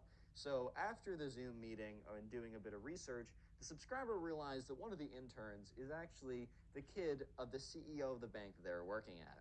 So, anyways, on the first day, sure enough, this kid, the subscriber, and all the other interns that actually worked to get there, they struggled. They understand what it takes, or they understand how valuable this is because they put in the work to get it. That's one thing you'll see when people are just handed everything, they won't understand the value of it. In fact, a perspective is in a sense they're robbed of the true importance, like they are robbed of the joy of reaping the rewards because you're not reaping the rewards anything, you're just giving it. But anyways, it was very very very apparent in the way that all these kids showed up, because the ones that worked for it showed up 5 minutes early, if not 10 minutes early, because you never know how long it takes with traffic, with navigating the New York City bus system or train system, whatever, right? Um, so sure enough, they showed up like at minimum 5, 10, 15 minutes early. But the spoiled kid, we're just gonna call him the spoiled kid from this point on. He literally came in 25 minutes late. And he had some lame excuse like, sorry man, bus got I don't know, like traffic or something like that. Which, like, fair enough, like, sure, I guess. But at the end of the day, you got to be prepared for that. It's your first day. If that happens like 2 weeks into the job, then I think that's more acceptable. But on your first day of work, especially for something really important like this, you got to show up, at least give yourself a good enough margin, especially if you're doing work in New York City. Like, I know some of you guys are out of the country, or the country I live in, the United States, and you've never been to New York City, and some of you guys just in the country have never been in New York City. That place is crazy. You got to give yourself a lot of time because like traffic and stuff will happen, and especially when you want it to least happen. So sure enough, they're in there the first day, and they're doing work. And when you're an intern, especially for like a banking intern, you're not doing anything too crazy. Like for the most, you will be like the most extensive thing you'll do is probably like research or something like that. But for the most part, you're kind of just a coffee monkey and a PowerPoint slide monkey and an Excel monkey. You're not doing that much. So sure enough, right, they're just rearranging stuff on Excel. They're just kind of like editing PowerPoint slides. It's a lot of work, but it's nothing's like that hard or that interesting or stimulating. If they kind of just give like the interns and the very low level employees like kind of the grunt work that no one really wants to do. So they're all sitting around doing it and they're all given one big glob of an assignment. So it's like they're given one stack where it's like, okay, you got to do all of this, you got to do this, all this kind of stuff, right? So sure enough, there's all these things that they got to do. And the thing is, though, it wasn't divided up evenly between them. It was just given to one of them, and they said, "Okay, I need you to delegate all the I don't know. I need you guys to delegate the work between like amongst yourself. We're not going to delegate the work for you. That's up to you guys." So sure enough, right? They just kind of like all four of them, not the fifth one, all four of them. They go in and they just they go in, they grab some of the work, or they delegate some of the work if it's not like paperwork, because a lot of it was Excel, PowerPoint, stuff like that, research. So the one kid who didn't was the spoiled kid, because why would he have to work? His dad runs the place. He just shows up because his dad isn't going to let him play Fortnite all summer like he did last summer, right? He actually has to get a job or something. Like, screw you, dad. Give me all these opportunities. I just want to play Fortnite and do nothing all day. Meh. But anyways, right? Sure enough, like all the other four interns, including the subscriber, kind of gave this kid a side eye. Like, are you really just going to sit there and not do anything? So yeah, sure enough, they end up doing all the work, and the kid is on his phone watching like TikTok videos or something. And by like 8 at night or something, because they wanted to make sure they got it all done and really show initiative on the first day. First of all, the kid left like at 3, which they're supposed to leave at 5. The others stayed till 8. Low-key, the reason was because it was work for 5 people to finish at 5. But if you only have 4 people working on it, you're gonna have to like stay a couple extra hours because the last person didn't pull through. You really do hate to see it. And this was a pattern that literally just continued on and on and on again. However, one of these days, it's actually like about a month into the internship, and the interns are doing really well. I mean, the four of them are. The fifth one, aka the spoiled kid, literally sits there and does nothing all day. So, is he doing well? I don't know. But really good reputation. The interns are accruing right now. Everyone sees them as really capable and just really impressed by what they're able to do. So now they're given a more official assignment. And also, for the first time ever, they're each given individual things they're supposed to do. Because the reason for this is they're each assigned to individual teams. So each of them is like given as part of a team or whatever. And they're all given a very important research role. Basically, they've been doing research the whole time, or the four of them have been doing research. The spoiled kid had not. And they had done a really good job. So they were all like 4 to 5 different teams were going to be presenting to investors, and they were pretty important meetings. So these interns were given a super important job, and they were informed of how important the job was, to do research to give to the analysts and associates to put together for slides that would be given to the VPs or the MDs or whatever that would then present it. So what ended up happening was pretty funny. Because basically, what happened here was you have to realize the spoiled kid had not done any research at all for the last 2 weeks. So he has no idea what this whole research thing is, right? So all the other kids do a really good job. The subscriber and the other three, they do a really good job. They supply really good information to the VPs and the analysts and associates or whatever. They put together good presentations. And it's a good enough presentation that if the investor wanted to invest based on the information, they would have. And if it wasn't right for them, then they wouldn't invest. But it wasn't because the information was bad or was presented in a poor way. However, with the spoiled kid, first of all, he doesn't know how to do any of it because he's never done any of it. Second of all, he's too arrogant to ask for help. He's too kind of like full of himself to believe that he ever has to ask anyone else for help, especially the poor kids that he was like working with. Like he'd never have to ask them. he's above them. They're below him. And a combination of arrogance and procrastination led him to a point where, like, 2 hours before the deadline, he's like, okay, I just got to figure this out. And the thing is, right, instead of actually doing research on, whatever specific thing they're supposed to do research on, he just plugged in random numbers. The thing is, though, the random numbers were like close enough to being the right numbers. Like, if you had no context and you just believed these numbers at face value, it's like if I said like a hamburger had 1 trillion calories in it, you wouldn't believe me because that's not reasonable. But if I said a hamburger had 300 calories and it actually had 800, you would probably believe me, even if 300 felt a little bit low, because it's in the range of possibility. Same thing if I don't know, a piece of steak had 500 calories, but I said it had 1,200, you would probably believe me. But if I said it had a billion, you wouldn't believe me. So the spoiled kid put in random numbers that were close enough to being realistic that the analysts and VPs didn't check them over, because to check them over would literally to be doing the grunt work again. And the whole point of the interns was to do the grunt work and to find the information. So the analysts and VPs created this whole presentation, or an entire like deck or whatever these like bank people do. I'm not a banker, right? I'm a little bit, I'm into stocks for my own personal, financial security. If you ever want me to talk about that on my like second channel, let me know. But yeah, so they put together a whole presentation. However, mid demonstration to these like very sophisticated, important investors, there was obvious holes in the presentation and something was fishy, and the investors were questioning the numbers that they were showing. And the analysts and VPs were starting to realize on the spot that something was not right about their models. Something was not right about the information that they were given. And apparently, the presentation was a massive disaster. Like, the whole thing completely exploded in their faces. So all the analysts the next day are kind of sitting in their office. They have a little, or not analysts, sorry. The interns are all kind of sitting in their little intern office, right? So when they're all sitting in there, one of like the managers walks in and says, "I need to speak to the spoiled kid right now." And the spoiled kid is on his phone playing, like, I don't know, Fortnite or something. And like the other three or other four of them are doing work, and the spoiled kid looks up, and the other kids look over too, because they're like, "What?"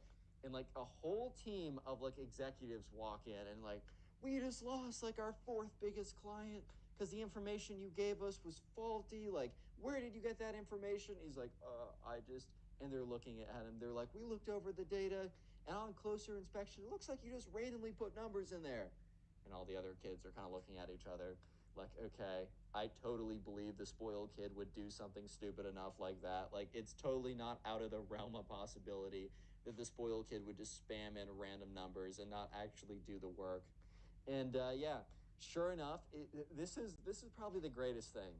The spoiled kid's dad is called down, and he walks down into the office, and he just has this look of like disappointment right on his face. And what ends up happening is the spoiled kid's own dad tells him that he's let go, that he's fired. The spoiled kid's dad fires his own son because he messed up as an intern so badly that they lost their like fourth biggest client. I'm not even kidding you. And if you thought that this spoiled kid was bad, then you are not ready for the next spoiled kid story. You're simply not physically prepared for the amount of spoiled in this next story. Let's hop into it. So the subscriber in this story is working at a sports broadcasting company as an intern over the summer. So I don't really know. It wasn't like ESPN or anything too big like that, but it was a pretty big, at least locally, sports broadcasting company. So they covered all things in sports or whatever, sports media, stuff like that. I'm not super well versed in that field. So if I make some mistakes, like with technical things, and you guys are super big sports fans, keep going. Don't take it too personally in the comments. I'll do my best. But anyways, right? So sure enough, right, there was two interns. There's a subscriber, and then there's the spoiled kid, right? So basically, the spoiled kid, it wasn't as if, his dad was the CEO of the company like last time. However, his dad was like a really big shot, like a hot shot, like big boy lawyer type dude. And he like knew the guy who like ran the sports company and basically said like, "Hey, like my son, really wants to be an intern here. I know he's not qualified, but remember when we represented your company last time and we did a really good job? I would really appreciate it if you did a favor for me too. Kind of like a conversation like that happened behind closed doors. And sure enough, the very not so qualified spoiled kid got a job with a subscriber who was fairly qualified. And you might be thinking, oh, the subscriber just like has a big head saying that he's qualified. Well, at the end of the day, the subscriber didn't have a dad who like tried basically bribed his way in. So he was at least qualified enough that he did needed to be bribed in, right? So, sure enough, the spoiled kid's arrogance was put on display almost right away because as interns, they were given a lot of work. So, in some cases, when you're an intern, you're given nothing of importance, like literally nothing of importance. And I mean that's fair enough. When you're an intern, you're coming in with no experience and you just want to gain some understanding of what you're doing here. But other places, interns will be given, really important jobs. They're normally not jobs that require a lot of expertise because, I mean, how can you get the expertise without having the expertise? Or how can you do something that needs a lot of knowledge without accumulating that knowledge? But sometimes, like, really kind of like jobs that anyone can do can turn out to be super, super important for like down the funnel, right? Like getting data, like getting information can be like, almost anyone could do it if they're taught briefly, but that is a super important role, you know what I mean? So, sure enough, right, one of their very first assignments, because they were both given two different assignments, but they were in the same room, so they were like talking about it or whatever. Basically, one of their first assignments was to give information, like real quick information for an on air broadcasting program that was going to go on literally an hour later. So they're like, hey, like this will only take you about 10 minutes, so we're giving you an hour to do it. But basically, we need you to get X, Y, and Z. It's like information. The broadcasters will use it online, like on air. And yeah, so it's super important, whatever, right? So they're sitting in the room, and the subscriber, he's going to have to go up first, and the spoiled kid goes up second, or at least that's the line of like the information that'll be sent. So the subscriber really quickly goes up, finds like exactly what he's trying to look for, and yeah, gets it done in 5 minutes because bro's efficient, bro's got it done, and he sends it upstream basically right away. So he's sitting there, and the spoiled kid is kind of just like going around browsing ESPN, going on Twitter a little bit. So since they have a lot of time and they're not really that much in a rush yet because they still have like 50 minutes till it's very much deadline, the subscriber asks the spoiled kid, so, like, what do you have? And the spoiled kid's like, well, I'm supposed to send them stuff about golf or something, but that's really boring. I don't know if I want to do that. And the subscriber gives the spoiled kid a look, kind of like, okay, you find it boring, but you're not going to be the only person who watches this TV program. Obviously, they want you to have, golf information send it upstream because that's what's on air. That's what you're supposed, or radio or whatever, right? They're like, you send that upstream because that's what people at the time that like they need a variety of sports. There's people who are listening to that. I know that you don't find it interesting, but there are definitely people who are tuning in specifically to listen to that. So sure enough, right, the subscriber kind of looks at the spoiled kid like, bro, like think carefully with what you're doing here, right? And the spoiled kid is like, you know, I might actually help them out. And the spoiled kid is super arrogant, thinking that he knows better than the people who run this place themselves.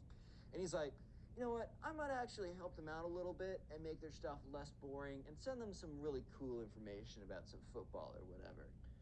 And the subscriber hears this and says, hey man, I really don't think that's a good idea. I mean, I'm sure that you have a lot of input and I'm sure you have a lot of good subscribers being super nice here. But he's like, I'm sure you have a lot of input, I'm sure you have a lot to give, but look, this is our first assignment and they're asking for very specific stuff. Maybe tell them about what you want to send them about football after the fact so they can like include it tomorrow. I also just think it's too late right now because the people who will be getting the information are expecting golf information and maybe they have a football segment later. It might just mess things up. And this, spoiled kid's like, yeah, maybe you're right, is kind of just sitting there. But he didn't say, yeah, maybe you're right, and like, yeah, okay, you're right, totally, I get it, in a way that's like, oh, you changed my mind. He said it in a, yeah, I guess, kind of in a way like, whatever, man, I'm still gonna do what I'm gonna do. Sure enough, right, the spoiled kid does not heed the subscriber's advice because eventually, 5 minutes before the deadline, He sends in the information and loudly says, "Done." So the subscriber knows he's done because the spoiled kid loudly says "done." So he looks over. He's like, "Oh, so did you end up sending in the golf information?" And the spoiled kid looks at him and says, "Nope." And the subscriber looks at him with this look of, "Oh man, you messed up." And the subscriber for a second is like, "Okay, you messed up, but does that mean we messed up?" Because like they're the only two interns. Thankfully, right, the information, like each of them was given a separate bundle of information to send, and it was very clear that the spoiled kids was the wrong one and not the subscribers. But anyways, right, they tune into the live programming, and the first I think it was radio, right? So the first sound bite that they hear was the subscriber's information that he sent in with some analysis and whatever by the TV host, or not, sorry, the radio host. And then it was the spoiled kids bit. And they start saying, okay, and now in this news for golf, and then like dead silence. And that's when like the subscriber realized that, yep, this is like basically the spoiled kid sent a bomb down the pipeline, bro. Like he just messed the whole thing up. And they're like, oh, sorry, we're gonna come back to you in just a second with the golf information. We're gonna go to commercial break. And it was like an unscheduled commercial break. And literally 30 seconds later, the door slams open and says, "Why did we get football information? We're supposed to get information about golf." And the spoiled kid was like, "Well, golf is super boring, so I thought I'd make your program less boring." And literally the guy goes up to him and doesn't like physically like shake him or anything, but goes up to him very intimidatingly, just stares him down and is like, "That's not your call to make." So the subscriber pipes up and says, "Hey, like, I can get you that information in like 5 minutes." And they say, "Okay, good, do that right now." So sure enough, the subscriber goes, sends in the information, and the program's like definitely jumbled up because the ad breaks on the wrong time and all this kind of stuff. But eventually they get all the information they need. And the spoiled kid is like, "Bro, they should have while the subscriber is frantically trying to get information about this golf stuff, the spoiled kid is saying, "Bro, they should have totally taken my advice and did the football segment instead. Like their segment super sucks. Like I'm listening right now, it's gonna be so bad." And the subscriber's like, "Man, like I'm sure it's better, but like he doesn't actually believe that. But he's like, "I'm sure you're right, but you can't do this so last minute. It's gonna like it messes up the whole line of production. Like this stuff is live. It's not it's not like pre-recorded like these videos." And sure enough, I know this is the spoiled kid's like, "Yeah, I guess. I don't know, man. I just think they should have really listened to me." So an hour later, because they're all sitting there kind of like awkwardly, like they really don't have a job next. And I think that they might have had more jobs coming up, but obviously management had to figure out what was going on with the interns, or specifically one of the interns. So sure enough, the door opens up an hour later, and the manager comes in and is like, "Hey, what happened?" And instead of like the spoiled kid staying silent, he immediately pipes up and is like, "Well, you guys wanted golf information, but that stuff was super boring, dude. So I was just trying to help you guys out, and I sent in football information instead." And it just gets cut off mid sentence, and the manager's like, "You can't do that. You're an intern here. We got a way of doing things. We asked you for some information, and it totally messed up the thing on live. Like, our whole program got jumbled up. People had to work extra hard for no good reason other than you thinking that you know the business better than people who've been doing this for 30 years. How's the owner of one? I hope you're having a good day. My day is pretty good, actually. So today we got a story time of a spoiled kid who believes that he's simply entitled to a girlfriend just because he is. Therefore, every girl must be fully in love with him, and if not, he's gonna throw a tantrum, which he does. I know for a fact you'll enjoy this video, so sit back, relax, subscribe if you're new, and let's just jump right into it. So we're going to call the subscriber who submitted this story Ryan. And by the way, Ryan submitted this to me over on my Instagram account. He just DM'd me the story and I took it from there. You can do the same. My Instagram's in the description. So anyways, Ryan is really good friends with this girl named Eve.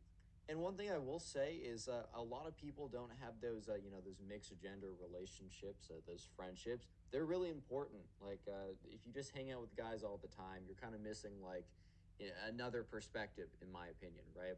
So Ryan and Eve knew each other for like the longest time.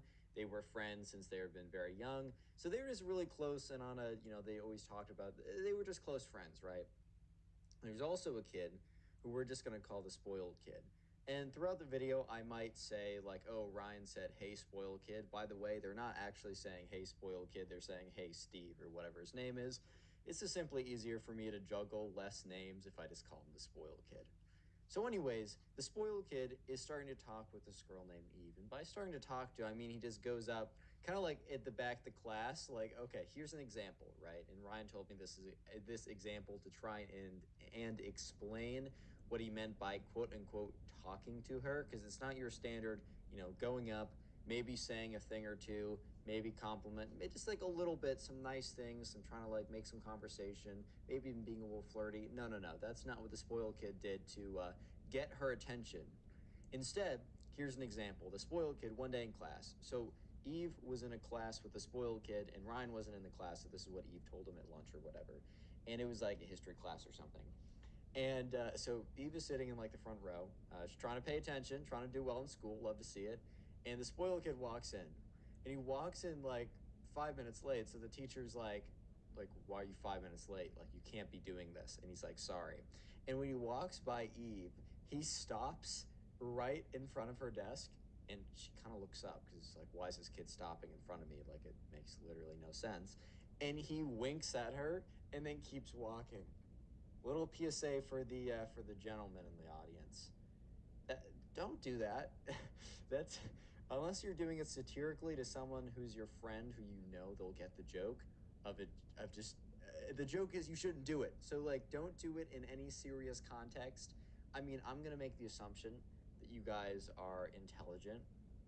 That might be a bit of a stretch. I'm kidding. I'm kidding. Don't be mad. But the thing is, I'm assuming most of you guys know that that's a terrible idea.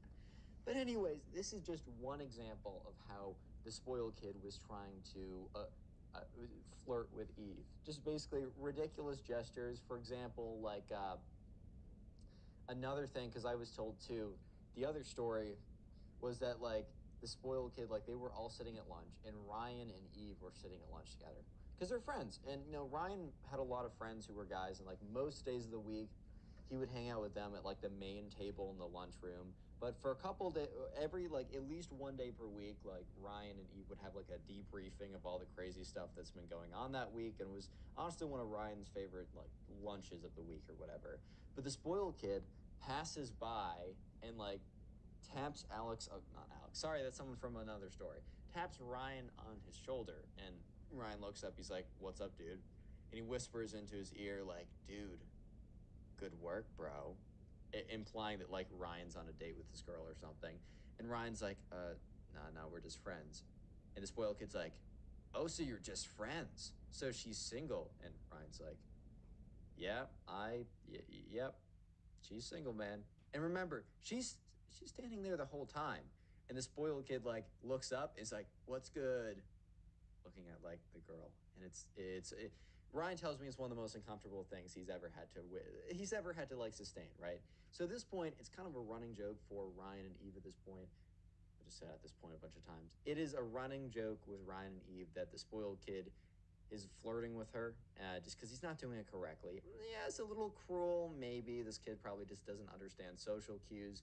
I can definitely say when it came to trying to woo the ladies, I've not always been most in with the social cues. I mean, there's story times on my channel that you guys that are from my perspective that if you know, you know, I've not always been that great.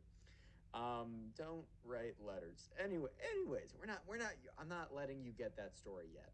I'll redo it someday at a milestone and give you all the details that I haven't given before. But anyways, it was kind of getting to a point where Eve was finding it like I'm kind of leading this kid on. It was kind of true. Like I mean, not really. It's a really it's a complicated thing when it comes to leading someone on because it's like, are you being nice? Are you leading them on? You could be doing both. You could be. I think it's bad when you intentionally mess with someone, but Eve was not doing that. However, she was like, he obviously doesn't get the hint that I have zero interest in him. And like, he, spoiled kid wasn't like an ugly kid or something. They were in like eighth grade or something. So that even wasn't that big of a deal. And it's a confidence game, fellas. But, anyways, she just was like, I just don't, it will never work. I just don't ever see that happening. And she's like, you know what? Because like her and Ryan were talking at the table, and he was telling Ryan like he deserves to know so that he can go on and do other things. And Ryan looks at her and is like, yeah, that's I agree. Like that's a good call. And she's like, can you talk to him, Ryan? And Ryan just looks at Eve and is like, because bro, Ryan does not want to do this, dude. There's not a shot that Ryan wants to talk to this kid who he barely knows. It's like, hey, buddy, how do I put this? That girl you keep talking to, well, she just doesn't like you. I'm sorry. Like, this is really an awkward conversation. He doesn't want to have it. It's just not great. It's not great, man. It simply is not great. But, Ryan being good friends with Eve and realizing that, this is, she's trying to do the right thing, but it would be even more awkward coming from her. Ryan's like, you know what? Fine. You owe me one, but I got you in this one. So after Ryan is like kind of like maps out where, okay, he doesn't go like full stalker mode, but he kind of figures out where this kid will be because he's like he figures out, oh, he's in sixth period, whatever, science class or something. And I happen to be in a class nearby. We have like 10 minutes to get from class to class, and it never takes anyone that long to get there. So I'm just going to intercept him. I'm going to have like a 1 minute conversation. It's going to be totally fine. So sure enough, Ryan he gets out of his class and he finds the spoiled kid. And he's like, hey, bro, like, can we talk for a second? And the spoiled kid, like, looks over and it's like, all right. Because the spoiled kid knows that him and, like, Eve are good friends. And I feel a little bad for the spoiled kid here. I really don't later on. As you will see, he goes full psycho mode. But right here, I do feel bad. And Ryan is like, hey, man, like, I don't have the greatest news for you, but we got to talk. And at that point, the spoiled kid's like, oh, like, okay. And Ryan's like, hey, man, like, even our friends, we're not like anything like that, but we are friends. And I just want to let you know that I can tell you with good certainty that, it's not going to go anywhere with you and Eve, and that you're basically kind of wasting your time unless you just want to be friends with her, then whatever, right? Ryan was saying this as nice as possible, and which, when you deal bad news like this, it's good to be respectful. I agree with that. And Ryan's like, but you're good looking kid, you got good personality. Just try shooting your shot somewhere else. I guarantee you will find success, but you're not going to find success here. Ryan low-key like a poet, bro. He did a great job in this one. He was a wordsmith delivering this not so great message in the best way possible. And, the spoiled kid seemed to take it really well, which was not the case at all. As you can tell by the title of this video, he thought differently. The spoiled kid's like, all right, man, like, thanks for letting me know. Like, you're like you're a homie for that. Or he says something like that. He's like, bro, you're the top G. I don't think he said top G, but he's like, bro, you're G for that. I appreciate that. Yeah. And he's like, all right, peace. So they both go off and do what they want. Like, they both go to their classes. So the next day, Ryan's like, oh, like, okay. Sits down with Eve and is like, like, I did the deed. You're welcome. I also did it really well, so he's not like bawling and crying, or I don't know what he does at his home, but he wasn't upset. He wasn't very clearly upset with me, right? Or upset when I was there. And Eve was pretty happy by this because she doesn't want this kid upset, as he's kind of awkward and weird and not the greatest sometimes. He wasn't a bad kid. Or so they thought. So, yeah. A couple days later, Ryan, the spoiled kid, comes up to Ryan, and Ryan's like, "Hey, what's good, dude?" Because he feels bad because he's like, "Yeah, this kid's probably recovering from the heartbreak." Which, damn, bro. You know what? I'm gonna be real for a second. I miss having my heart broken because I just don't even have anything. I don't have anything right now. I would rather feel bad than not feel at all when it comes to that subject, which sounds insane. And look, as someone who's gotten played quite often, and half the time the person playing me is myself. Actually, probably most of the time. Look, I know it sucks, but bro, enjoy the pain. That's life right there. You actually feel it. Anyways, weird rant, tangent, philosophical, whatever. Ryan felt bad. He's like, yeah, this kid's definitely hurting or whatever. What does he want? He's like, hey, what's good, bro? And the spoiled kid's like, dude, I was just thinking about this. Why am I trying to make him XQC? He's like, dude, I was thinking about this. Like, with Eve, I had a lot of conversations with her. Like, I was talking with her a lot, dude. And Ryan's like, yeah, you were. And he's like, bro. I just think that, like, I don't know. After a certain number of conversations, she just like needs to be my girlfriend. And Ryan is just like, what? Because Ryan just like heard the sentence, But you guys heard it too. That makes literally no sense. Like it's not a comprehensible sentence. And he's like, bro, I don't understand what you're saying. The spoiled kid's like, dude, I just don't know. I was really thinking about it. I was watching some YouTube videos and reading some comments of people on Reddit and Discord. And they all kind of like agreed that like I put in the effort and now she needs to put in some effort back and like be my girlfriend. And Ryan looks at him and is like, dude, like, I'm sorry you're going through it right now, but that's just not how these things work, bro. And, spoiled kid's like, no, a lot of people actually agree with me here. Ryan's like, well, I don't, and I know for a fact that Eve doesn't, and that's the important part. And, the spoiled kid's like, well, I was thinking about that, and morally, she should be my girlfriend. And you can't just say morally and then say something that's just completely incorrect afterwards. It's like saying no offense and then being like, you're actually ugly, lol, but no offense, guys. Like, no offense, bro. Or like, no offense, and he just like, or it's like, I don't mean to hurt you, dude. And then you just like shotgun to the face, like, oh, didn't mean to hurt you, bro. Like, not on me. And Ryan goes on to say, like, okay, man, like that doesn't really make a lot of sense. I don't know what you mean. And Ryan is like, you'll see, dude. You shall see. So the next part of the story, Ryan was not in the classroom when this happened. So it was told to Ryan when not Kate, when Ryan and Eve sat down and had a debrief, which happened to be earlier than usual, just because of the crazy event that happened. So as you remember, as I told you earlier in the story, the spoiled kid and Eve happened to be in the same class. Real quick, these videos are on Spotify. First link in the description if that's your thing. Anyways, you know how Eve and the spoiled kid happened to be in the same class?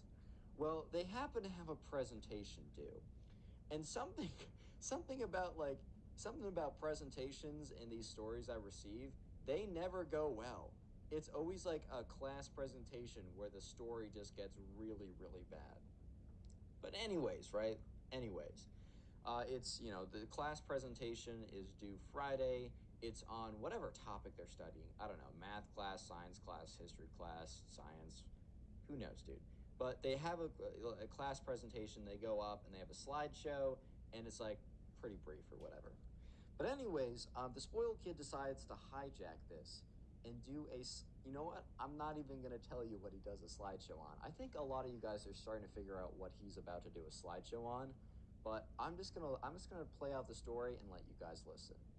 So, anyways, this is more from Eve's perspective at this point. So, Eve was sitting in the front of the class, and she was kind of just, getting ready for a presentation. She had the butterflies in her stomach, as I think everyone does before they go up for some presentation in front of everyone.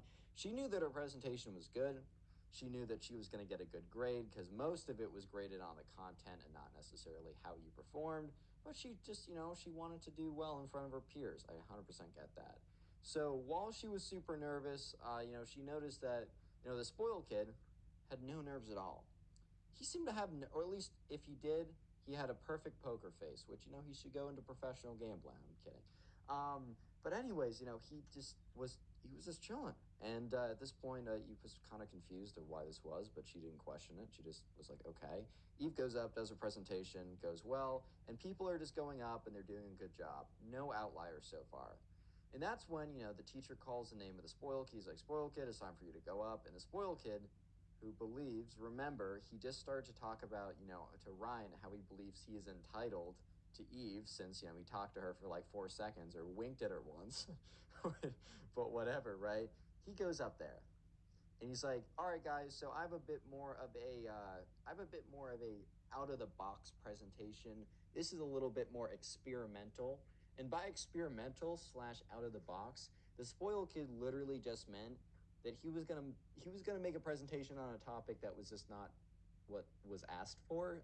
I guess that's his definition of experimental, out of the box. But really, what that means is just you did not follow the rules of the project. So he plugs in his computer, and on the first slide, it says like morals. What is right and what is wrong? And at this point, right, I explained in the beginning, I didn't know what class this was. You know what I do know? It wasn't a philosophy class. It wasn't an ethics class. It wasn't even like a math logic class that was like a logic based class. It was like a social science or something, or it was just like had nothing to do with philosophy. So right away, the teacher was very confused, but he kind of let it run because he didn't see where it was going. I don't think anyone did. And for like 30 seconds, the spoiled kid goes on about like what is right and what is wrong. And then he starts going into like he's like, hard work.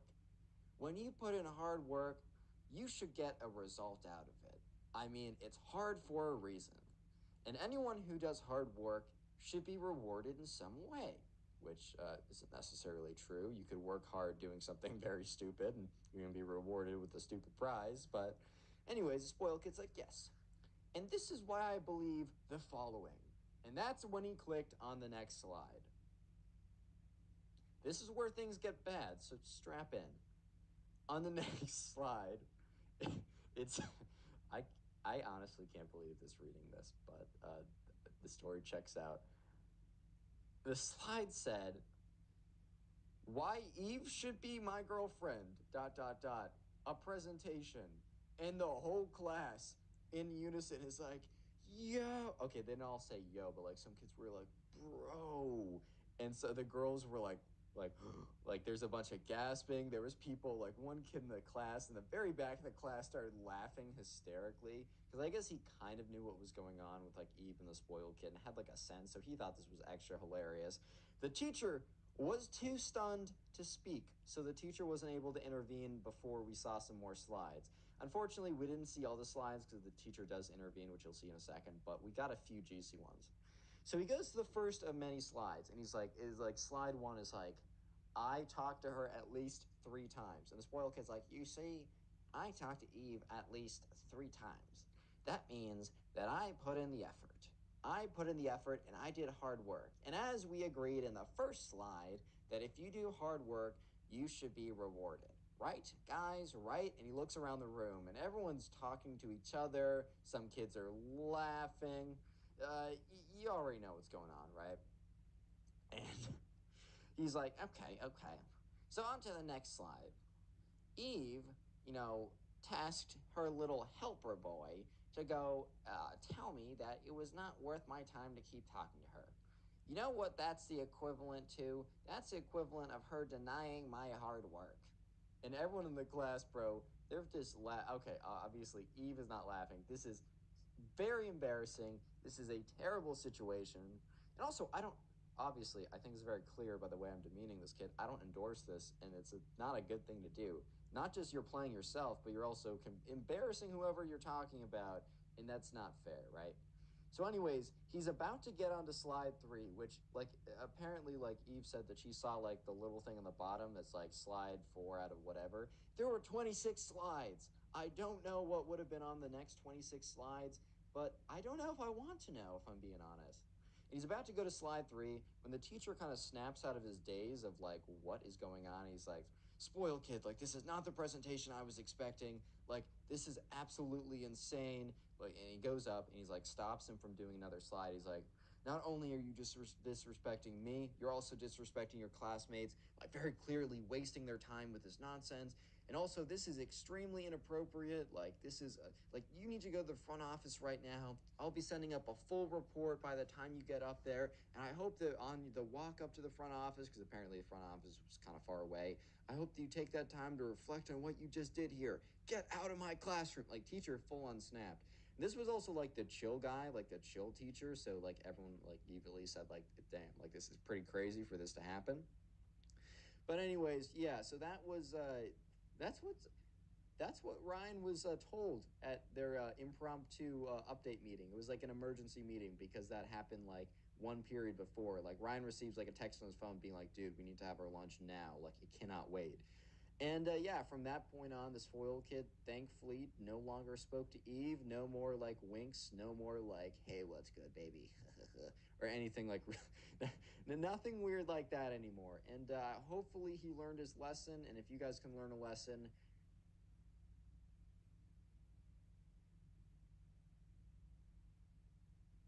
how's it going, everyone? Hope you're having a good day. Today we have a story of a teacher basically destroying the bully slash spoiled kid. Yes, this kid is not just a bully. He isn't just a spoiled kid. He's a spoiled kid slash bully combo hybrid. Basically the worst of both worlds. Yes, they actually do exist. and this kid was one of them. But thankfully, the teacher destroys him in front of the entire class, rightfully so. So this all we're going to call the subscriber who submitted this story Robert. So there's a kid in Robert's class, right? And this kid had been, this kid had been around for a while. He had been a jerk for a while. He had kind of been known as that kid who would just bully people for literally any reason. The bully spoiled kid, who I'm just going to call the bully, just know he's also a spoiled kid, he would literally go after people for doing anything that wasn't something that the bully liked. The bully liked playing football, he liked watching football, he liked fishing, and he also liked driving fast cars. Anything else besides that, you would be bullied by him for doing, right? So, anyways, for example, the subscriber Robert, one day he started playing Fortnite before it was super popular. The bully relentlessly went after him. He's like, "Oh, you're playing that stupid little video game, Fortnite. Only losers play Fortnite. Nobody likes Fortnite." And, like, yeah, sure enough, like a month later, literally everyone in the class, including the bullies, playing Fortnite. And the funniest thing there is, like, the bully legitimately, he was like ragging on other kids for the fact that he was better at Fortnite than them. And that was just kind of ironic because the bully legitimately was like just a month ago ragging on Robert for playing Fortnite in the first place, and then legit a month later he's ragging on other kids for not being good at Fortnite, not spending hours playing the game. But the bully would do a lot of stuff like that. He would literally pick on anyone for any reason that he deemed fit. So no one really liked this kid. And this story all starts in the middle of seventh grade. So Robert was in seventh grade. He had a few classes with the bully. His class size was pretty small, so it was kind of one of those smaller schools where basically everybody knew everybody, and it was almost too personal, right? You couldn't really get away from anyone. So Robert had to spend a decent amount of time with the bully, right? Anyways, middle of the year, this new girl comes in. I think for some reason she transferred middle of the year. Maybe parents had to do a major move kind of quickly. But either way, she came into the school halfway through, which, look, it's hard enough to start at a new school when you don't know anyone and maybe you have no friends there. It's difficult enough to do that. But it's extra difficult to have to transfer in midway through the year. Because at least in the beginning of the year, there's a little bit of a fresh start. Sure, there's a lot of friendships that carried over, but this is especially hard to start it's dead in the middle, right? So this girl comes, and we're gonna call her Claire. And she was very pretty. She was objectively very pretty. So because of that, she didn't really have a lot of friends right away because most of the guys were kind of interested in her, and most of the girls hated her because she was kind of pretty and they felt threatened with the guys that they had. So it was a tough spot for Claire. Anyways, they were all sitting at lunch one day, and this was about a week after Claire was in school. Claire sat with like two other girls, but not very popular by any means, which, oh no, you're not popular in high school. Might as well just give up on everything now. Because, yeah, high school popularity really does translate to success in life. Not. Just want to make that clear. I'm being sarcastic. But, anyways, right? Sure enough, Robert is sitting down with his friends, and the bully sits down at the table. And Robert, because the thing is, like, all the guys were kind of friends with each other. No guys had blatant beef or anything. So the bully would like sit down with random groups of guys that he would bully. Like, he's been bullying these guys for years. He was a jerk. No one really liked him. But it was too small of a school for anyone to really stand up and be like, I don't like this kid. Like, I'm coming in to say it now. I don't like him. No one really had the balls to do that. And it also would have been really awkward socially. So the bully sat down. He's like, boys, you know that new girl, Claire? And they were like, yeah. And they're like, dude, I totally got with her last night. And they're all like, some of the guys were like, they were friendly enough with him that they were like, oh, congrats, bro. Trying to go over and like dap him up or something. Be like, dude, that's sick. Good work. And, for some reason, Robert, the subscriber, he just felt it was just suspicious, right? He was like, bully, sure, he's confident, but I just have a feeling something's off, right? So sure enough, Robert says, oh, good work, man, like, good stuff, bro. And the bully's like, sorry, guys, she's officially off the market right now. She's totally up, like, with me or whatever. And Robert was like, I don't know, a little bit upset about that, simply just because he kind of was like wanting to talk to her or whatever because she was the new like beautiful girl who came to school or whatever. But whatever, Robert's not going to take it too personally. And if the truth is the bully really did get her fair and square, like what is he going to do about it? Like what is he going to do about it? But for some reason, Robert just had a gut feeling. And this is just another example of just trust your gut sometimes, as it probably can tell you something. Like just social situations, it can sometimes pick up stuff that your conscious brain isn't picking up, but your subconscious brain is picking up, right? It's kind of like a signal from your subconscious to your conscious.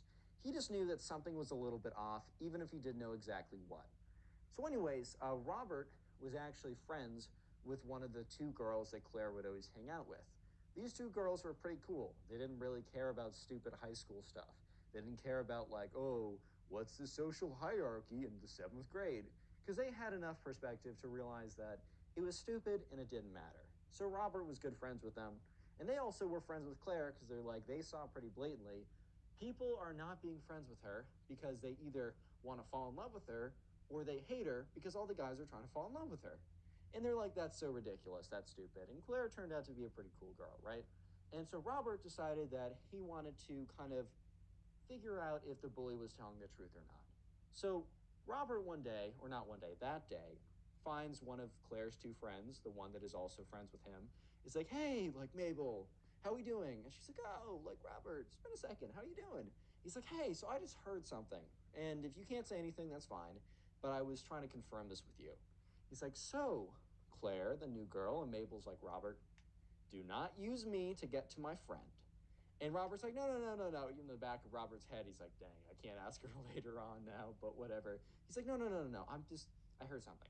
And she's like, what did you hear? Because she's like curious. She wants to make sure that her friend isn't being, treated or like talked about poorly or whatever. And he's like, oh, well, the bully. And she's like, yeah, what about him? And he's like, well, he told all of us that he got with Claire last night. And Mabel looks at Robert with this look of like, what? And she's like, okay, well, she didn't say anything about it. Maybe she's being shy. I'll figure that out for you, Robert. I'll get back to you. Next day comes around. Mabel comes up to Robert and is like, total lie, never happened. And he's like, what? She's like, yeah, I kind of like discreetly asked Mabel, oh, what do you think of the bully? And she's like, I don't know. Kind of seems like a jerk. And then I decided to just blatantly say, so he's been telling people he got with you. And she got really like, she was like, what? She just seemed really confused and she denied it. So I kind of believe her. So at this point, Robert's like, okay, this kid didn't do anything, right? So they sit down at lunch and the bully sits down again. And the bully starts making up another story about how they went on a first date last night. And Robert's like, pulls him aside, the bully. I don't know why Robert didn't want to expose him in front of everyone. I think it's because they were still on good social terms that he didn't want to be that guy, right? He didn't want to be that guy to expose him in front of everyone. But basically, he pulled him aside and said, hey, man, so I he's like, I don't know how to say this, but I was just talking with one of Kate's friends, being like, or Claire's friends, sorry. I was talking to one of Claire's friends, saying it's really cool that my friend is getting with your friend. Robert was trying to phrase it like he was talking to Mabel, asking about, the bully and Claire, not because he was like trying to figure out if he's lying. He was trying to frame it like he was casually starting a conversation with Mabel, being like, oh, my friend, not really, but my friend, the bully, is getting with your friend. And he's like, well, it doesn't seem like she sees the same thing. And the bully's like, okay, dude, I'll tell you the truth. So the bully like kind of pulls him aside. He's like, look, man, I need you to keep this secret from me. And Robert kind of looks at him like, you've been a jerk to me my entire life, but sure, I'll hear you out. And he kind of looks at him, and the bully says, look, trust me, bro. Give me a couple days. Claire will be mine. I'm telling you. But here's the thing. I need people to think that she's off the market so that I got a clear shot to get with her. And at this point, Robert's like, well, it's probably going to be more counterproductive if you tell people you already got with her, but okay. He's like, I know. It was dumb or whatever. But everyone thinks that. So now I just need to make it a reality. And Robert's like, okay, man, like I'm not gonna tell anyone else. I promise.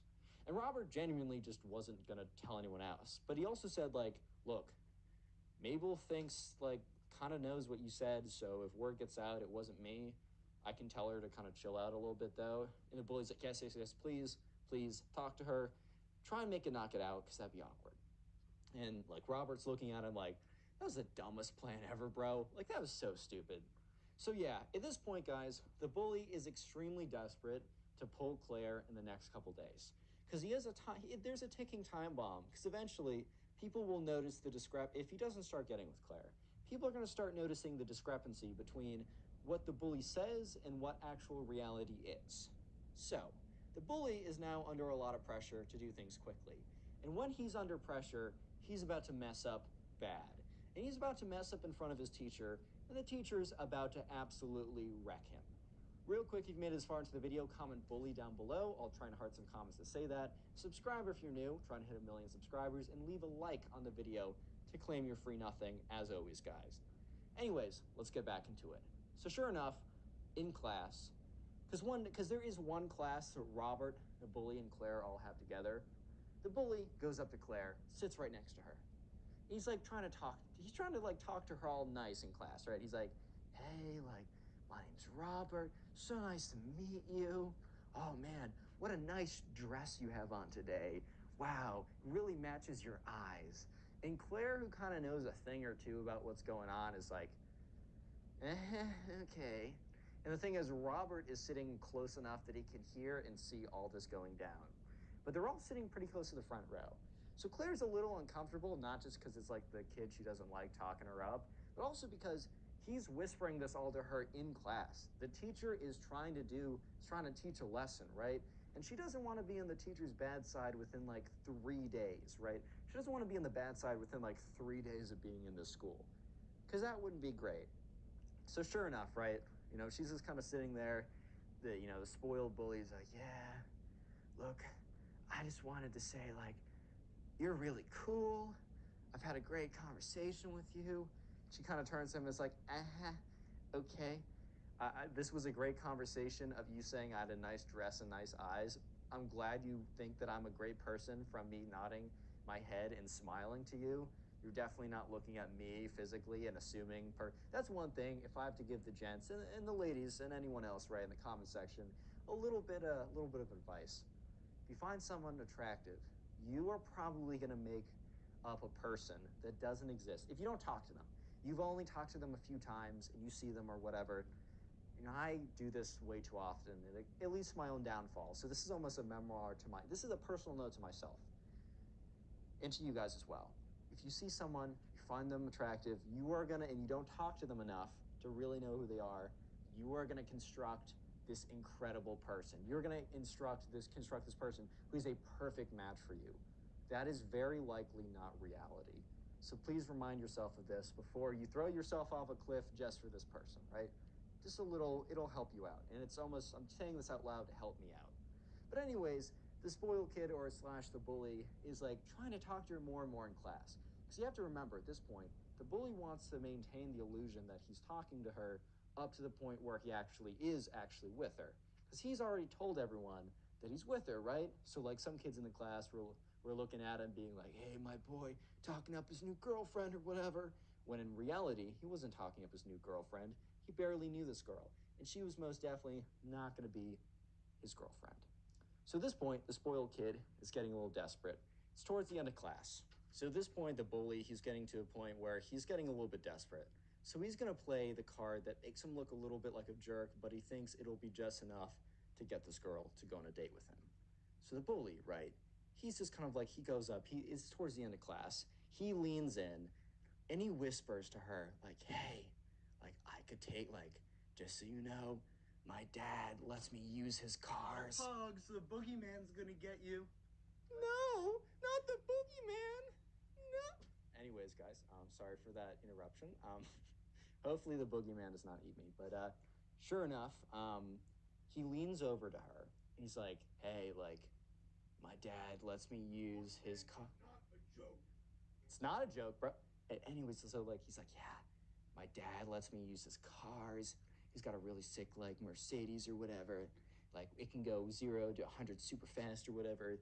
Look, you and I should totally go on a drive this weekend.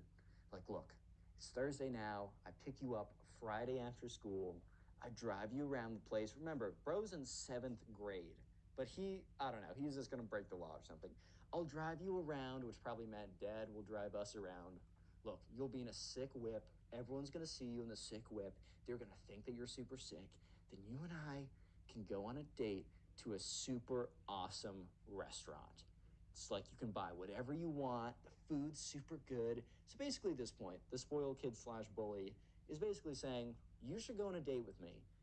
Not necessarily because you want to go on a date with me, but because my dad will give us a super fancy, expensive, epic car or whatever.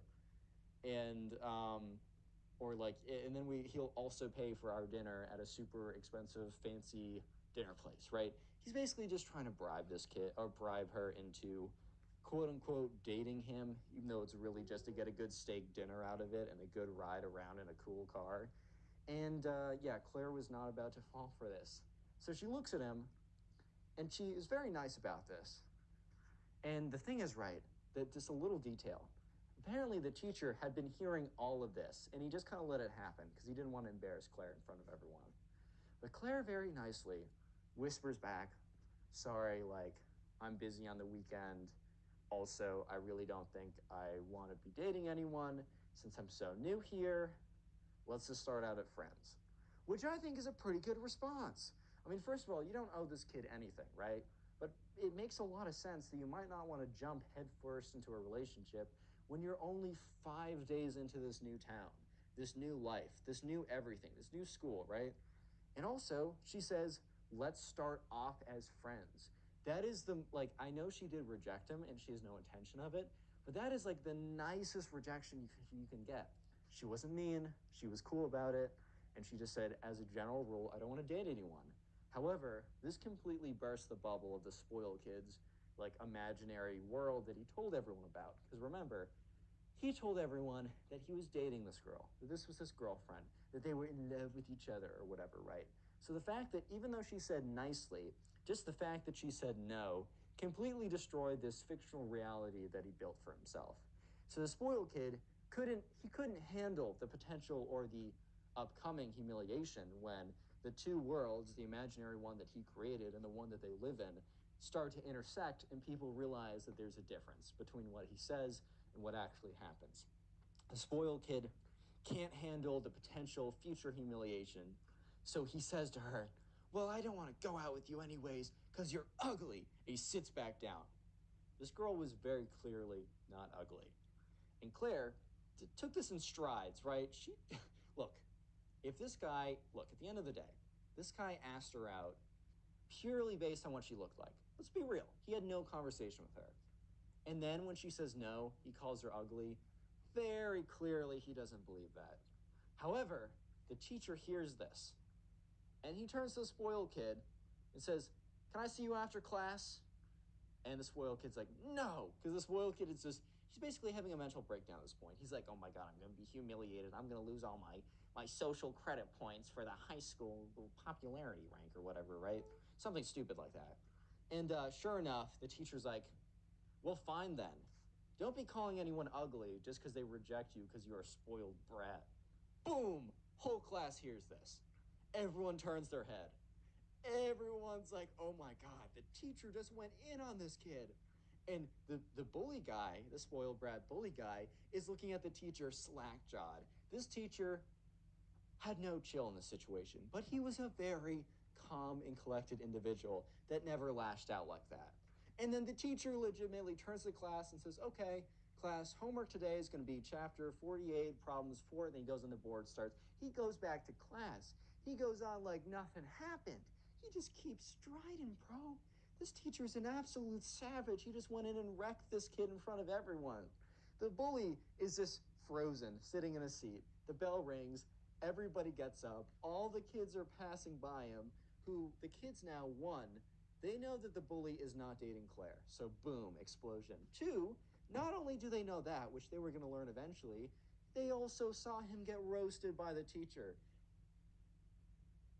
Imagine being so spoiled, so entitled, and such a brat that your parents literally disown you. This is what happened to the spoiled kid in today's story. So we're gonna call the subscriber who submitted this story Brian. Yes, we're bringing the names back, don't worry. Anyways, there was a spoiled kid in Brian's life. This is a bit of a longer story. I've been bringing these back. I know you guys enjoy them. But anyways, right, So there's a spoiled kid in Brian's life that was, a very, very interesting character. He was notorious around the neighborhood. So there was like one super nice house in the neighborhood, and obviously the spoiled kid lived there.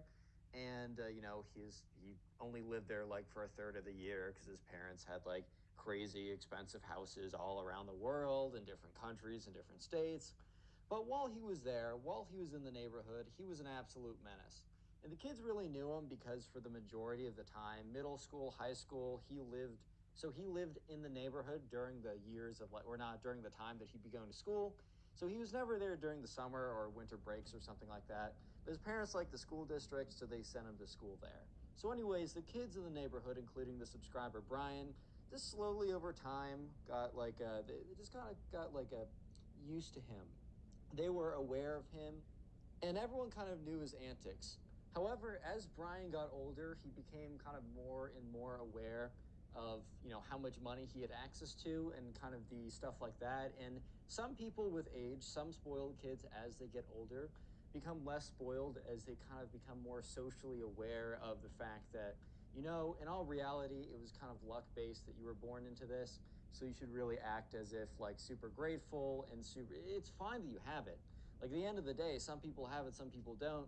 And if you have it, I feel like as long as you act like, nice enough and you're kind of not showy with it, you don't brag about it, you don't use it, I don't know, in the wrong way, then I don't really have an issue with you. So some kids, as they get older, they start as little kids who are spoiled and then they kind of, they grow out of it.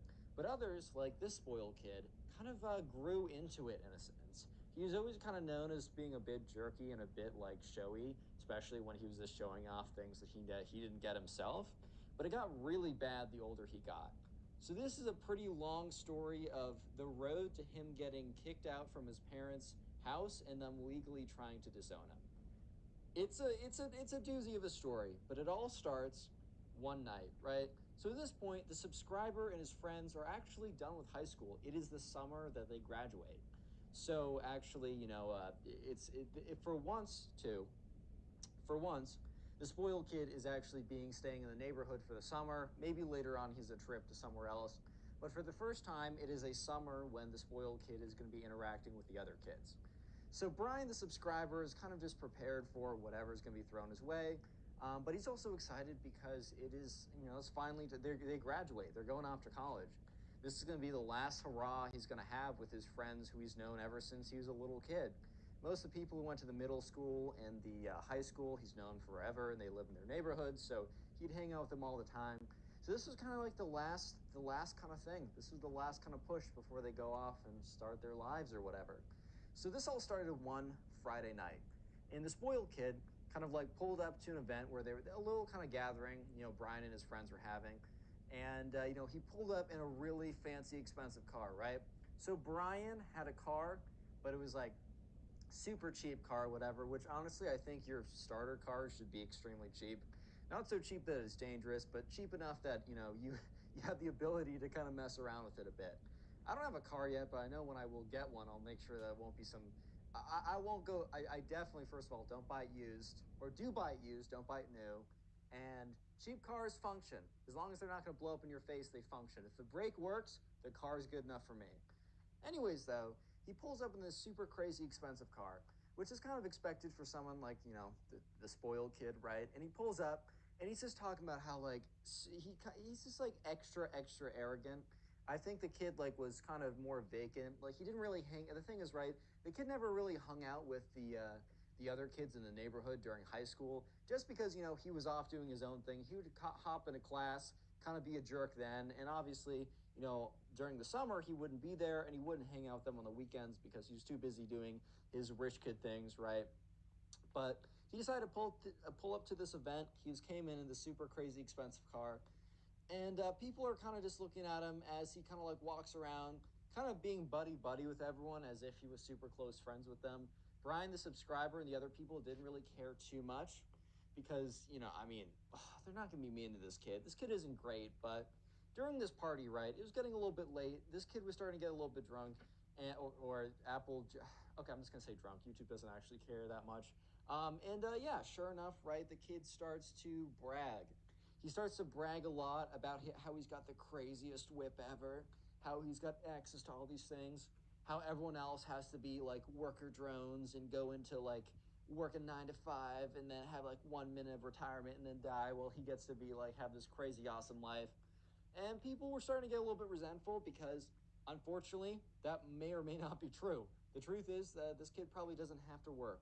Or so he thought until he literally got disowned, which is coming up. And trust me, it's worth it. I'm really trying to build a good picture of the spoiled kid so that there's a good payoff when he gets disowned at the very end of the story. Or, yeah, so, anyways, right? At this point, the spoiled kid's like, all right, I'm going back to my house. And yeah, this kid had had enough to drink where they were like, dude, you can't drive. Because like obviously disclaimer, one of the worst things you can do is, have something to drink and then drive. Get an Uber, stay at a friend's house, or have a DD, okay? Just a little thing from the channel. If I can spread a little bit of good knowledge, I'll do that. But anyways, this kid doesn't ignores everyone. No one was able to get his keys. He gets in the car and literally crashes into the first tree. People go over to make sure he's okay. He is miraculously totally fine. But something that isn't totally fine, but is very totaled, is the car. Yeah, completely destroys the car. The car is totaled. It's not a good situation. The spoiled kid actually has to end up calling his parents. His parents drive over. They're very clearly not happy because, their son was, drinking and they got in their car. They're not his car, their car, right? Wrecked it. They're happy that he's okay, but obviously they're not happy about the fact that like $100,000 car is completely totaled. Not going to be great for the insurance, right? So sure enough, right, you might be thinking, okay, well, spoiled kid crashes a car. Does he really get disowned from that? No, no, no. This is a long, long, long list of things that the spoiled kid has done. Because he doesn't stop at totaling one car. The spoiled kid ends up totaling another car. Anyway, so you might be thinking another party and he gets in again. Nope. This is literally the next day. So the next day, the subscriber and his friend is kind of walking around at the mall. And they're kind of walking out to the parking lot. I think they're going to get into their cars to do something else. So it's a subscriber, it's some of the subscribers' friends, and I don't know, something like that. And so sure enough, right, the subscriber, he, is kind of like walking around and he sees a pretty fancy car pull up into the driveway or the parking lot of the mall. And once again, the parking lot of the mall, the car pulls up and actually, instead of going into a parking spot, pulls up, idles behind them, and rolls the window down. Sure enough, it is the spoiled kid. The spoiled kid, kind of is once again in another car. In literally any other family situation, I can almost guarantee you that the spoiled kid would not have access to a vehicle literally one day after totaling the car before. But since his parents had a bajillion dollars and probably infinite cars, they kind of just gave him another car because they're like, we don't want this kid around the house anyways. So sure enough, the spoiled kid is driving around in his new car, and he kind of like pulls down the window. He's like, "It's good, guys," and they're like, "Oh, like you got access to another car so fast? Like that's pretty crazy." Loki trying to throw a little bit of shade at him, but completely goes over to this kid's head. He's like, "Yeah, this whip is actually nicer than my last one." And then he goes on to be like, as you can see, this is a model S1 24/7X5.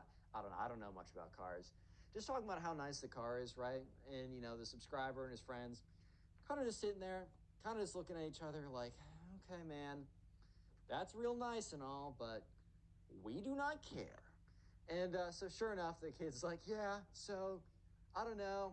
If you know any like banging chicks around here, don't forget to let them know that I have a super sweet ride and we'll take them and give them the time of their lives. Peace, bros. Rolls down the window and literally drives off into the back of another car and totals this car again. The subscriber is just sitting there and just shocked by the fact that the kid literally within 5 seconds of rolling up his window from bragging for 2 minutes straight about his new car after literally just crashing his old car, within 5 seconds just slams into the back of another car, totals his car, which he's once again completely fine. And I don't even know how you totaled your car slamming into the back of another car, but this kid is just so incredibly good at wrecking his own car. Okay, my mistake. I was about to say wrecking his own cars. No, no, no. He is incredible. He should go into the professional leagues of wrecking your parents' cars. Because that is what he's incredible at, apparently. So, sure enough, right, spoiled kid gets out. He's like, ah, man, you're in my way. Like, you have to get out of my way. And, like, the other guy was literally in a parking spot. The guy was still in his car. Thankfully, he was good too. He was parked in a parking spot. And he gets out and he's like, you rear ended me, but you didn't just rear end me. You rear ended me when I was in a parking spot. Like, how am I in your way if I'm in a parking spot? And the spoiled kid's like, well, you should have seen that I was coming and got out of the way. Obviously, the spoiled kid is clearly wrong in the situation. And the spoiled kid calls his parents because when the guy's like, what's your insurance? Like, let's trade insurance or whatever, and starts taking photos. Spoiled kid's like, what's insurance? So he has to call his parents. His parents come over, and his parents are very not happy because, yeah, after their son drunkenly crashed their car the night before, they give him another, seemingly even more expensive car, which is low key on them for that much trust. And he crashes into some guy who's parked in a parking lot. Like, dude, how do you even crash into a stationary car that's parked in the parking lot and end up totaling the car? I mean, it's just crazy enough that he crashed into a stationary car in the first place. But, dude, what? Yeah, so, anyways, the parents are very much not happy. And from that point on, he drives. They give him a significantly less expensive car. It's still like really good. It's still like $20,000, which is an insane amount for a car. But it's nothing that like the spoiled kid would want to flex. This spoiled kid would only flex a car that is $100,000 or more, because anything less than $100,000 on a car is a brokey car. Obviously not. Like as I said earlier, if the brake works, it's a car, in my opinion. But yeah, the spoiled kid would not be flexing his, oh my God, it's only a Tesla. Oh, I'm so poor right now. Yeah, that's the spoiled kid's mentality. So while he was still able to drive around a lot, yeah, he was not able to flex it. However, you might be thinking, oh, the parents disowned him just over, breaking a few cars. Like, sure, the kid's a menace, but really disowning him, like kicking him out and all that? No, no, no. The story continues. This kid gets worse. So this kid keeps on showing up to these parties, right? And the thing is, it's not only just these parties. This kid just like appears around the town a ton. And the kid shows up, doesn't flex his car too much, but shows up in his car, just kind of like appears places where people are, either that being during the day or at night if there's a party or something. This kid just kind of like appears places, which is kind of weird, but they kind of just don't question it. And the thing is though, this kid was super egotistical, and he also was like super aggressive. Like he was kind of crazy, dude. So like he would like just randomly get into fights with people. And at parties, it was a little bit easier to just be like, kick the two people out, even if he just like fought someone like randomly. I don't know. Like they'd still kick the person out as well who he fought, which just to like mitigate the whole thing, just to like cool it down or whatever. So whenever the spoiled kid came up to like showed up at a party or something, there was like a 1 in 5 there's a 1 in 3 chance that he was gonna get kicked out because he tried to fight someone. But the real problem started when he just started fighting people in broad daylight.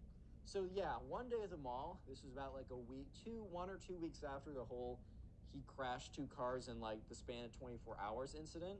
The subscriber's hanging out with a friend at the mall, right? And for some reason, the spoiled kid was just walking around there. And for some reason, this kid had beef with his friend. The subscriber doesn't totally know what his friend did, but his friend after the fact was like, dude, like, I think he asked for test answers junior year and I just didn't give it to him. But like, other than that, I can't think of anything else he'd have like beef with me about. So basically, the spoiled kid was so petty that he was willing to hold beef with someone because they didn't give him test answers back in junior year. I mean, this is the spoiled kid we're talking about, so it's not like I'm like, wow, blown away or anything. It's kind of expected. But anyways, right at the same time, so the subscriber and his friend is kind of walking through the mall. The spoiled kid sees him, and the spoiled kid literally just like out of like nowhere, basically jumps on this kid and just starts swinging on him. And it's ridiculous too. And the thing is, that's funny is the spoiled kid decided to do this in front of the mall cop. So yeah, the spoiled kid just starts swinging on this kid. This kid obviously isn't gonna like.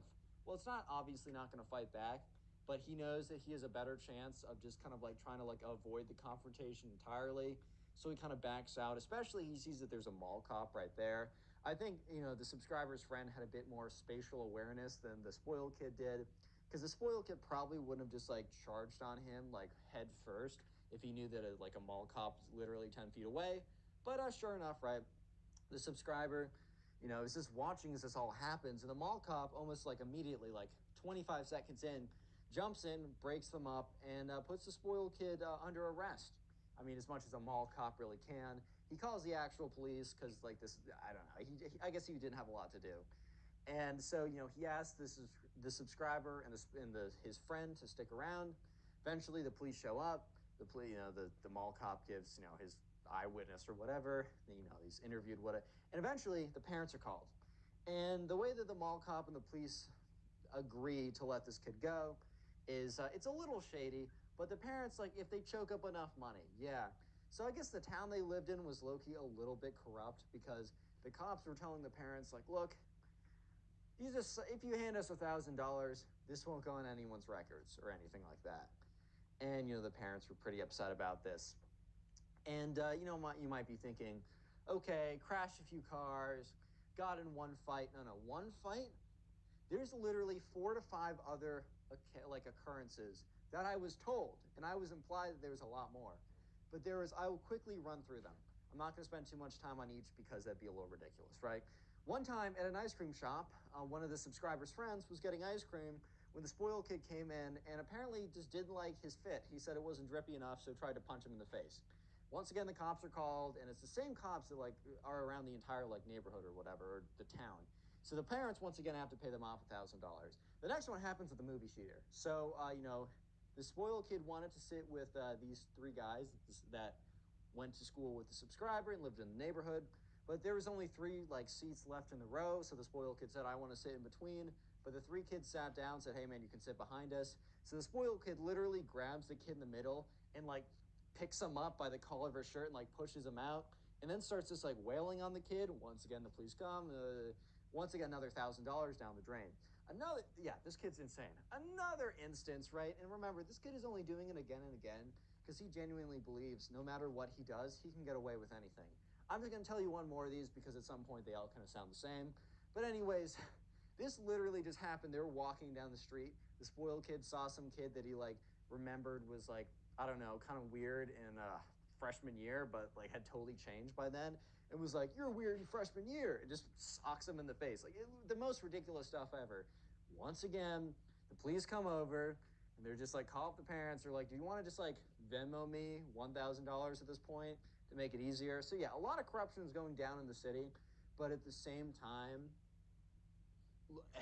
the thing we're supposed to be focusing on is every single time this happens, the parents are getting more and more and more upset. And apparently every single time this is happening, they are screaming at the kid. It's not as if they're like, okay, then. At the end of the day, they keep paying their fines, which honestly, they probably should have just let their son go to jail for a night or two. Would have been a lot more effective than just getting him out and paying paying the cops $1,000 and yelling at the spoiled kid, because pretty clearly yelling at the spoiled kid was not functional. And the thing okay, we've made it to that part of the story where I tell you the thing that really drove them over the line to disown the kid and kick him out. So remember, this is accumulation of everything, And if you made it this far into the video, comment spoiled down below. Real quick, we're bringing back the secret word of the day. So anyways, the subscriber has a friend. We're going to call this friend Will. And Will, a night before, was at a party that the spoiled kid was at. And the spoiled kid had a girlfriend. This girlfriend, he like legitimately like flew in from Dubai. Like he messaged some like Instagram model on like, he just like DM'd some Instagram model on Instagram, paid for her flight, said, I'm gonna like bring you all these like crazy things or whatever. So this like very beautiful girl from Dubai like was just at the party. It was the weirdest thing ever, and only something that like the spoiled kid of a super rich parent would ever do. And anyways, since the subscriber's friend Will didn't know who this girl was, he went in and introduced himself. The spoiled kid immediately, since he has a 1-inch weenie, right, just was threatened by this and needed to intervene. So sure enough, the spoiled kid is like goes up to Will and is like, hey, like you're trying to steal my girlfriend. By the way, this was not his girlfriend. This was like some kind of like escort type business. Or I don't even know what it was. Like I genuinely don't even know. Maybe it was his girlfriend, but not really, if you know what I mean, right? So Will immediately backs off. He's like, all right, man, like I don't know who this is. I was just introducing myself. And the spoiled kid didn't like try and fight him, which is kind of weird. And I guess the subscriber and the spoiled kid kind of just assumed that or the subscriber and his friend Will kind of just assumed that the spoiled kid, I don't know, gave up or just didn't care about it anymore, like just didn't care about the whole instance. But they were wrong because the next day they went to the beach because it was during the summer. And there's kind of a beach in the area that they were at. So it was a cool kind of attraction. A lot of people would go there. Water was nice enough. It wasn't like a jacuzzi or something, but it was nice. It was temperate enough for like a pool, and I don't know if it's a lake or an ocean, doesn't matter. It's a beach, either way. So they're at the beach, and the beach, the lake or ocean is big enough that, boats can be in it. So maybe it is like, maybe they live in a coastal town that's by the ocean. Because the spoiled kid's parents have a boat, and they let him drive around in the boat, which is honestly more productive use of his time than like crashing cars or beating up kids. So especially more after he started to beat up a bunch of kids, they encouraged him to go more and more in the boat. So the subscriber and his friend Will were just kind of like in the water, and that's when they see this boat coming at them. And they're like, okay, that's a little bit weird. And that's when the boat continues to come at them. So the subscriber is like, hey, maybe this guy isn't really paying attention. Let's get out of the water. So they start swimming away, and the boat gets closer and closer, and it's very apparent that they're coming after him. So the subscriber and Will barely make it out of the water before the boat like literally crashes onto land and almost smashes through Will, right? Almost really seriously hurts him. The good thing is, right, the spoiled kid is not a good enough pilot to really aim this thing correctly, but smashes it onto land and goes like right by Will's head. It was a very close call. Obviously, a bunch of people on the beach were freaking out. Boat was completely ruined. The spoiled kid was yelling at the subscriber and Will, like, you made me crash my boat. That's what you get for talking to my girlfriend. And they're like, what? So, yeah, once again, the parents are called. And there's like some lifeguards, security officer, police, whatever. It's a whole scene. Everyone has to clear the beach. And the parents come. And for the first time ever, the spoiled kid's parents do not come in a rage. They're not yelling. They're not freaking out. They're just completely silent. They're very calm and collected, which one would think that would mean that they were kind of used to this and they were just like, whatever. But no, actually the opposite. They're done at this point. So comes over, the police officer's like, all right, this is a little bit bigger, so we need a $10,000 fine and we'll clean this all up, right? And the parents will say no. The police officer's like, okay, well, that means we have to like pursue legal action with your son and all this kind of stuff. And they're like, our son? No. Him? Yes. And they point to their son, and the spoiled kid's like, what? This kid remembers like 20 or something. He had to repeat high school a bunch of times, which is fine, but just context. And they're like, yeah. Oh, yeah, by the way, Billy. They look at him, let's call him Billy, right? Like, you are no longer living with us. You have no respect for us. You have no respect for anything that we've done for you. It's time that you learn how to actually be, a real person. And he's like, dude, what? Like, just pay the fine, mom. Like, it's whatever. They're like, no. And at this point, like, they explain that they have been on like the verge of this for a while, but as of tonight, they're kicking Billy out. And as of a couple weeks ago, they had been starting to look into the process of legitimately disowning him as a son. And he's like, dude, what? That's not chill at all. Screw you guys. So yeah, they ended up not paying the $10,000 to the cops. So the cops decided to pursue him. And this kid was an adult. I didn't get an update on exactly what punishment happened. But apparently, like, Billy was still he was able to he was able to get some money out of his parents before they completely cut off all of his credit cards. So he was able to spend a lot of money really quickly, but then all of his cards got frozen. And the subscriber, like, this happened like last summer. So to this day, the subscriber has not seen Billy since. Maybe he's in some like random European country. Just he has no idea. But moral of the story is, don't take advantage of your parents because maybe they'll just drop you one day. How's it going, everyone? Welcome back to a brand new story. Today we have another story of an incredibly spoiled brat doing something absolutely insane. I know you'll enjoy this story, so sit back, relax, leave a like on the video to claim your free nothing, subscribe if you're new, and let's jump into it. So we're going to call the subscriber who submitted this story Johnny. And in Johnny's class, there's a spoiled kid who is also super weird. Not only was he super entitled and had like super rich parents or whatever, but for some reason he was also a very odd kid. Let me just give you an example by jumping right into the story, because this is a very long story. So make sure to sit back, relax, and get comfortable. Maybe put on something in the background while you're listening. I don't really know. But jumping right into it, this is where things start to get weird. So one day, Johnny was in class, and Johnny had class with the spoiled kid. And he gets a tap on the back of his shoulder. And he looks around, and the spoiled kid is behind him. And this is kind of unusual because, well, the Johnny and the spoiled kid didn't have beef or anything. They weren't not friends, but they weren't necessarily friends. So Johnny was wondering, oh, does the spoiled kid want a pencil?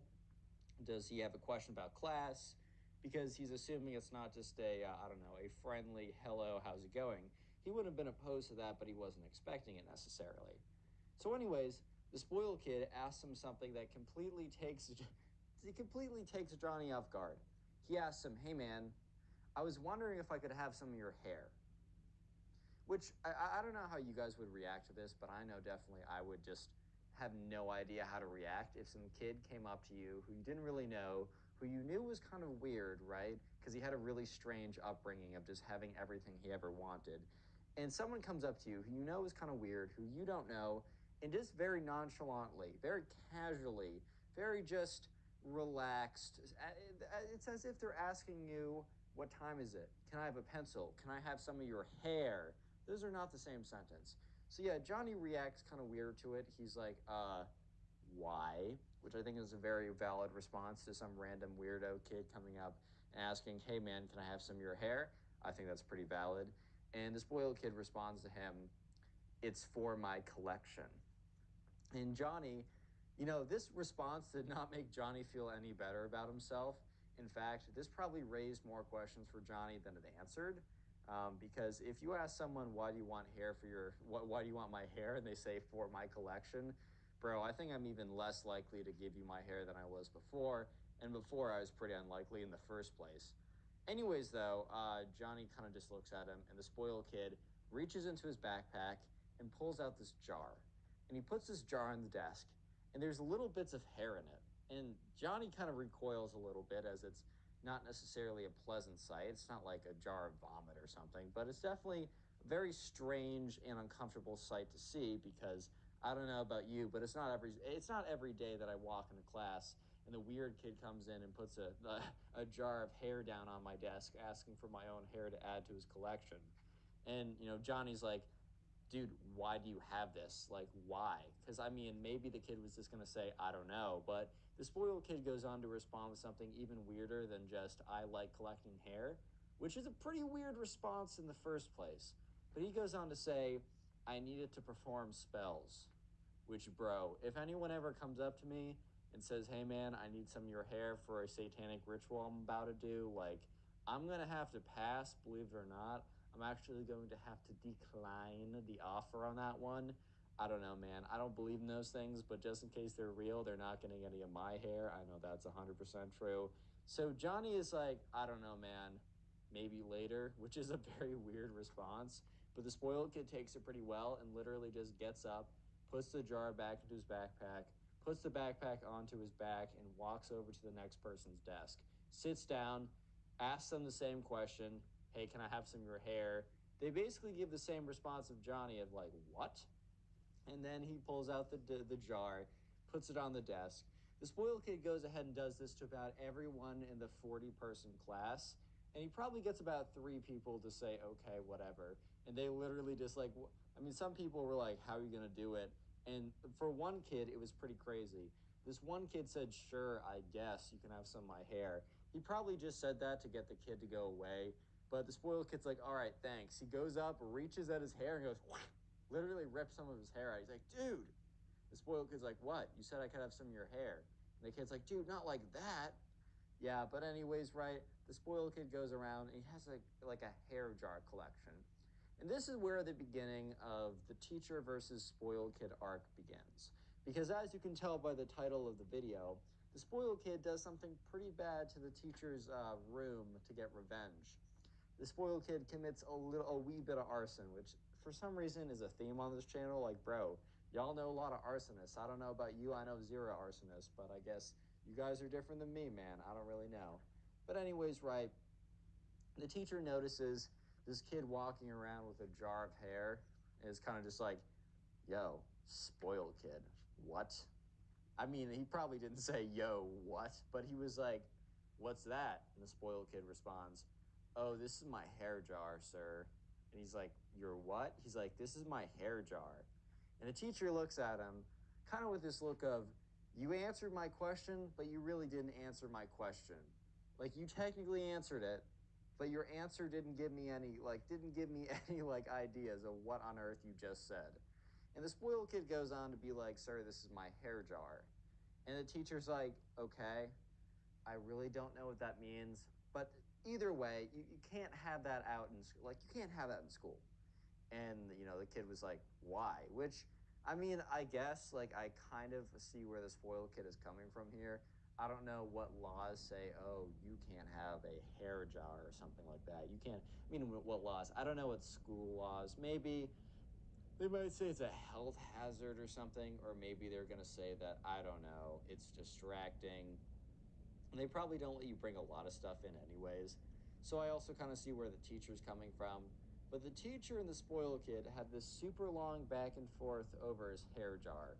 Basically, just talking about, the teacher saying, you need to, put that away or I'm going to confiscate it. And the spoiled kid goes on to talk about his freedom of speech, which, bro, first of all, what? Second of all, it's a jar of hair. What does that have to do with your freedom of speech? Bro's really trying to use the freedom of speech amendment in the United States Constitution to prove why he's allowed to have a jar of hair in class. It just simply doesn't add up or make any sense.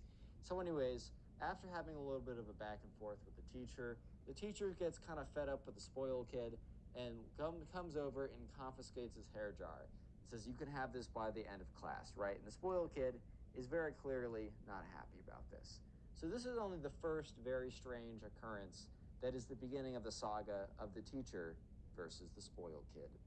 So, anyways, a little while later, like about a week later, the spoiled kid collects all the cherry tomatoes from lunch. So, for some reason, that day at lunch, they had a bunch of cherry tomatoes. It wasn't like by themselves, I think it was mixed up in a salad or something. But for some reason, maybe they just forgot to cut them or they chose not to cut them. I don't really know. But either way, the cherry tomatoes were not cut, which meant that, the cherry tomatoes were whole. So the spoiled kid went around to everyone's lunch and he went around. He's like, I'll take one of these. I'll take one of these. I'll take one of these. So spoiled kid literally walked from table to table, picking up the whole cherry tomatoes from people's trays. And he doesn't know these people. Imagine going up to someone that you don't know, going to their lunch tray and just picking up pieces of their food and saying, thanks, I'm going to need this. Bro, you don't know these people. They don't know you. What's good? That's not normal, man. That simply is not normal. But, anyways, right, he goes around and he just keeps on collecting these cherry tomatoes. And he just eventually has a big bag full of cherry tomatoes.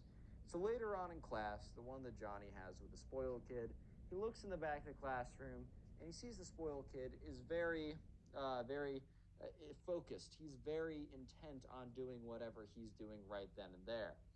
It turns out the spoiled kid has a magic marker out, or a Sharpie or whatever, and he's drawing little faces on all the cherry tomatoes. There's nothing inherently wrong with this in the very beginning. And the spoiled kid basically makes a big family of cherry tomatoes. Whatever, man. Yeah, they're a little bit old to be doing this, but also who cares? I know that I personally don't care if the spoiled kid wants to spend his free time making cherry tomato families. I just know that I don't know, I might not be spending my free time doing that. But also Johnny, while he thought it was a little strange, because I mean, maybe if someone did this on their own, they wouldn't be labeled as strange, but the spoiled kid is already known as the strange kid. So he kind of just got lumped in as the even stranger kid at this point. But anyways, right, no one really thought anything of it. But the thing that was important was today was a Friday. And the spoiled kid left the cherry tomatoes in class over the weekend. And one thing you guys might know about food is if you leave it out for a long time, especially if you don't refrigerate it, it starts to decompose. It starts to look bad, especially if it's not a Twinkie that's going to last 9,000 years. If you guys saw the movie Wall-E, you would know this is true.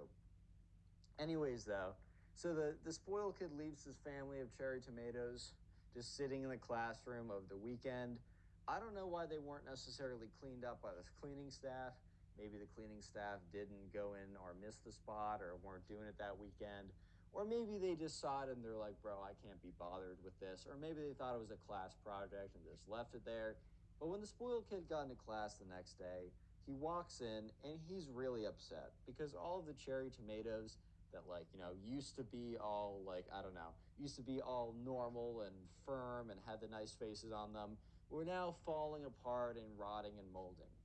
Look, I think most people would realize if you left food out over the weekend that it would decompose. That's just kind of how food works, bro. Like, I don't know how to break it to you, but food doesn't last over the weekend.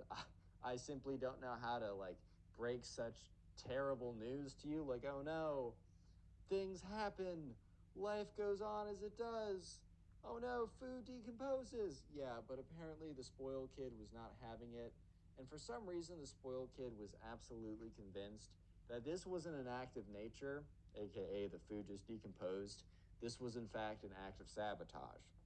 So the spoiled kid goes around and he starts asking people questions. And eventually, he comes up to Johnny and he's like, hey, Johnny.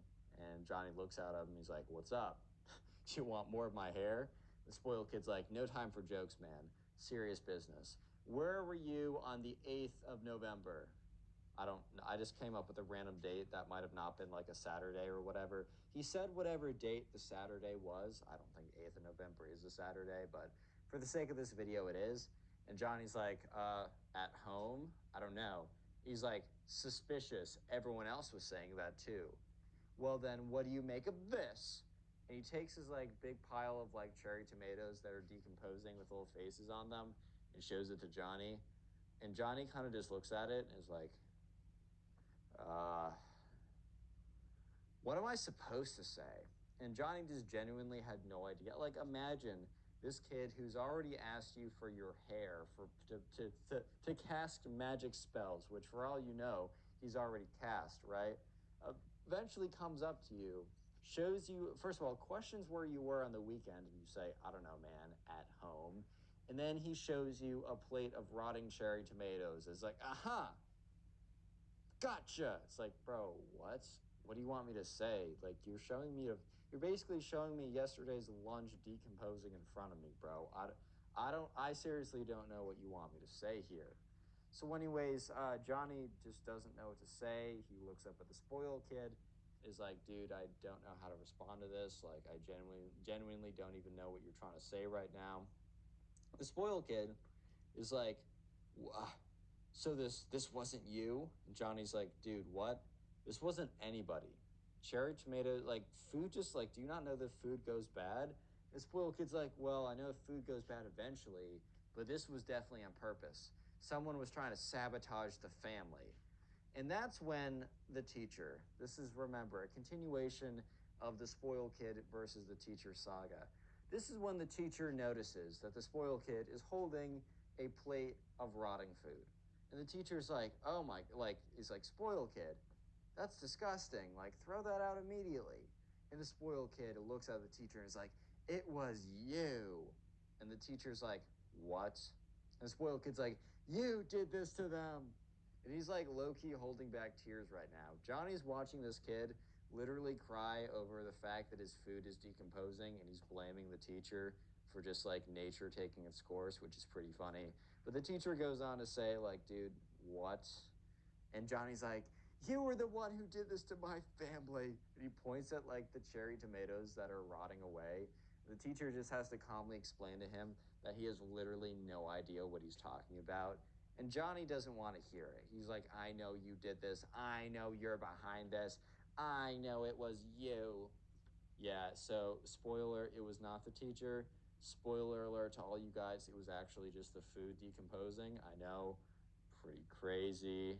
I know, big shocker. I know. Yeah, so anyways, the spoiled kid is forced by the teacher to throw out his rotting cherry tomato friends.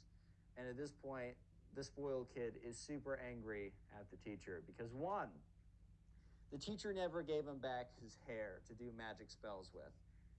By the way, I forgot to say that. The teacher stole his hair collection and never gave it back. And the teacher also just made him throw away his family that may or may not have been yet like last Friday's lunch that is decomposing and rotting and causing a stink or whatever. But and the next final bit of the saga is the last thing basically before the spoiled kid snaps and sets the teacher's room on fire, which seems like a pretty crazy thing, which it definitely was. But this is the last thing that happened that made the spoiled kid really just lose it. So, anyways, one day the spoiled kid was sitting in class and Johnny was kind of sitting near him because the spoiled kid sat next to Johnny, not the other way around. And, anyways, the spoiled kid had a crush on this girl. And this girl is in the class as well. And this girl is sitting in between Johnny and the spoiled kid. They're all sitting in a row, 1, 2, 3, right? And so Johnny looks over and he sees the spoiled kid whisper, like, Isabel. We're going to call this girl Isabel. He's like, Isabel. And Isabel looks over. She's not super interested in the spoiled kid, but whatever. She's going to be nice. And he's like, look at this. I'm so cool, savage, and epic. The spoiled kid takes out a vape device and like rips it. He's like, yo, I'm so sick. Which, bro, I'm gonna keep it real with you guys. It's fine if you do that stuff, but it's also like I really don't recommend it. First of all, you're gonna mess up your lungs. Second of all, you're gonna get a nicotine addiction. Third of all, you're not gonna look cool. I've never seen someone rip one of those devices or a cigarette or anything like that and be like, wow, I want to be like you. I wanted to be, if I took an x-ray of my lungs, for them to look all black and cloudy. And also, I want an underage nicotine addiction. Yay. I've never seen someone like that and thought that they were cool. Obviously, if you're addicted to that stuff, my heart goes out to you because I know a lot of people that are, and it's very hard to beat. Just don't start it, is all I'm trying to say. Anyways, though, Johnny rolls his eyes because he thinks it's like the cheesiest, corniest, goofiest thing ever to try and impress a girl by vaping in front of her. Like, bro, congratulations.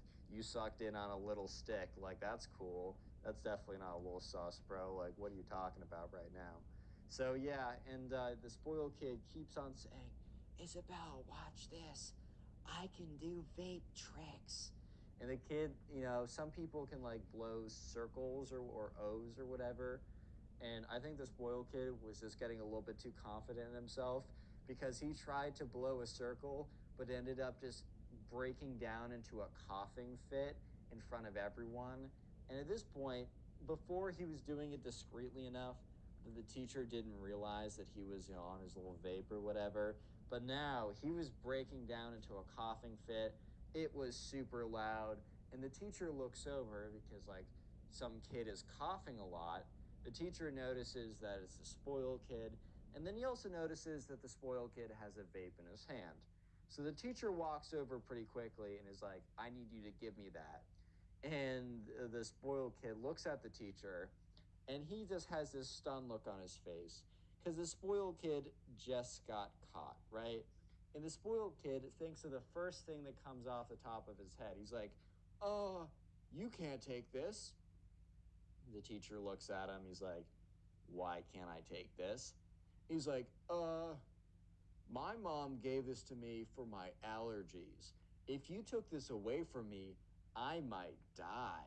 Dun dun dun. Yeah, bro, you're really gonna fool the teacher who's probably had to confiscate 100 vapes before. Yeah, she definitely thinks, oh, this is what an inhaler looks like. Uh-huh. So this inhaler you smoke in and you blow the inhaler stuff out, bro. Like, this teacher was not born yesterday, believe it or not. But anyways, right? So the teacher looks at him, and the teacher has the most savage comeback on planet Earth. The teacher says, "Okay, well, I'm going to confiscate it from you and give it back to your mom then, if your mom really gave it to you." Basically, trying to call his bluff. And the spoiled kid immediately is like, well, so about that, um, she doesn't know that I have it. And the teacher's like, wait, but you just said that your mom gave this to you for your allergies.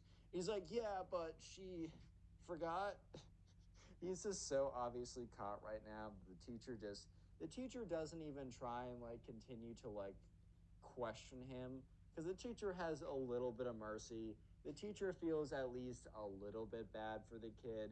So the teacher simply just outstretches his hand, it's a him by the way, outstretches his hand just to like so the spoiled kid can give him the vape. And the spoiled kid, knowing that he just got caught so bad, and it's also pretty embarrassing, it's in front of the entire class, and Johnny's just watching the whole thing go down, kind of just like sitting there, shaking his head, like, bro, you really had to play yourself like that? Like, are you serious right now, bro? But, anyways, right? So, yeah, the spoiled kid is sitting there as the teacher takes his vape and returns to the front of the class. And Johnny just sees the spoiled kid, and he sees the spoiled kid sitting there, looking all mad, looking all angry, with his fists all balled up. The spoiled kid was obviously very upset right now. He was very angry. And, anyways, the next day in lunch, he sits down at Johnny's table. The spoiled kid walks over to Johnny's table, and Johnny turns to one of his friends. He's like, yo, is this kid like sitting with us or something? And Johnny wasn't like a jerk or anything, but he also was like, I don't know this kid. Why is he sitting with us? He's also kind of weird. And he also asked for my hair to do magic spells on. He also accused me of murking his tomato family or whatever. So I don't know if I totally want him to sit with us, but it looks like he's coming either way. So sure enough, the spoiled kid walks over and he sits down at the table. And Johnny's like, what's up? What's good? And the spoiled kid's like, man, I'm so angry right now. They're all like, why? And the spoiled kid's like, that teacher of ours, Johnny, is just getting on my nerves. And he also embarrassed me in front of my soon-to-be girlfriend. And Johnny's like, what? Who? Isabel? Uh, dude, you know that she has a boyfriend. And the spoiled kid's like, what? And he's like, yeah, she's had him for a while.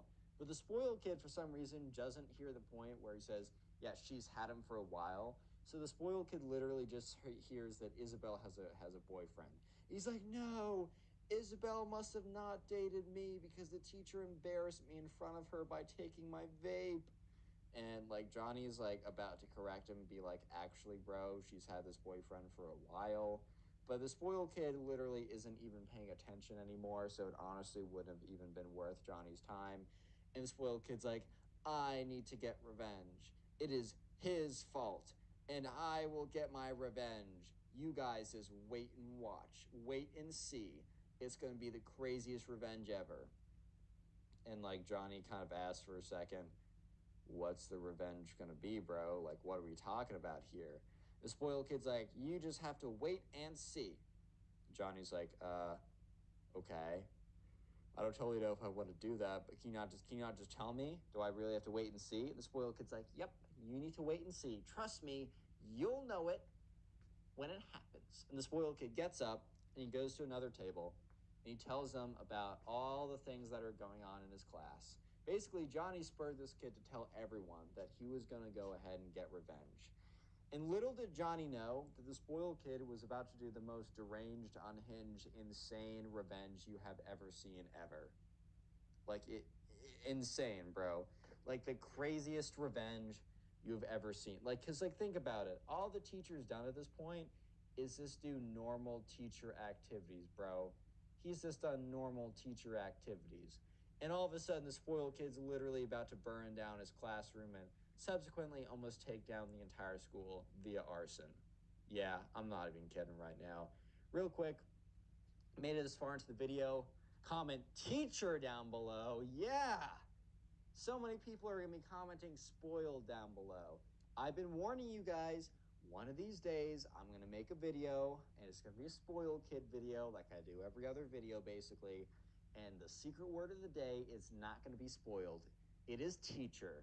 So if you see someone commenting spoiled, don't be mean to them, but just politely respond, hey man, make sure to watch all the way through the video till close to the end to see what the real secret word is. Stop being an imposter. Now, anyways, though, but comment teacher down below. I'll try and heart your comment. Also, this story will be on Spotify. All my social media links are down there. If you want to submit your own story, this was a subscriber submitted story, by the way. You can submit it to either my Instagram or Twitter and then send it via the DMs on there.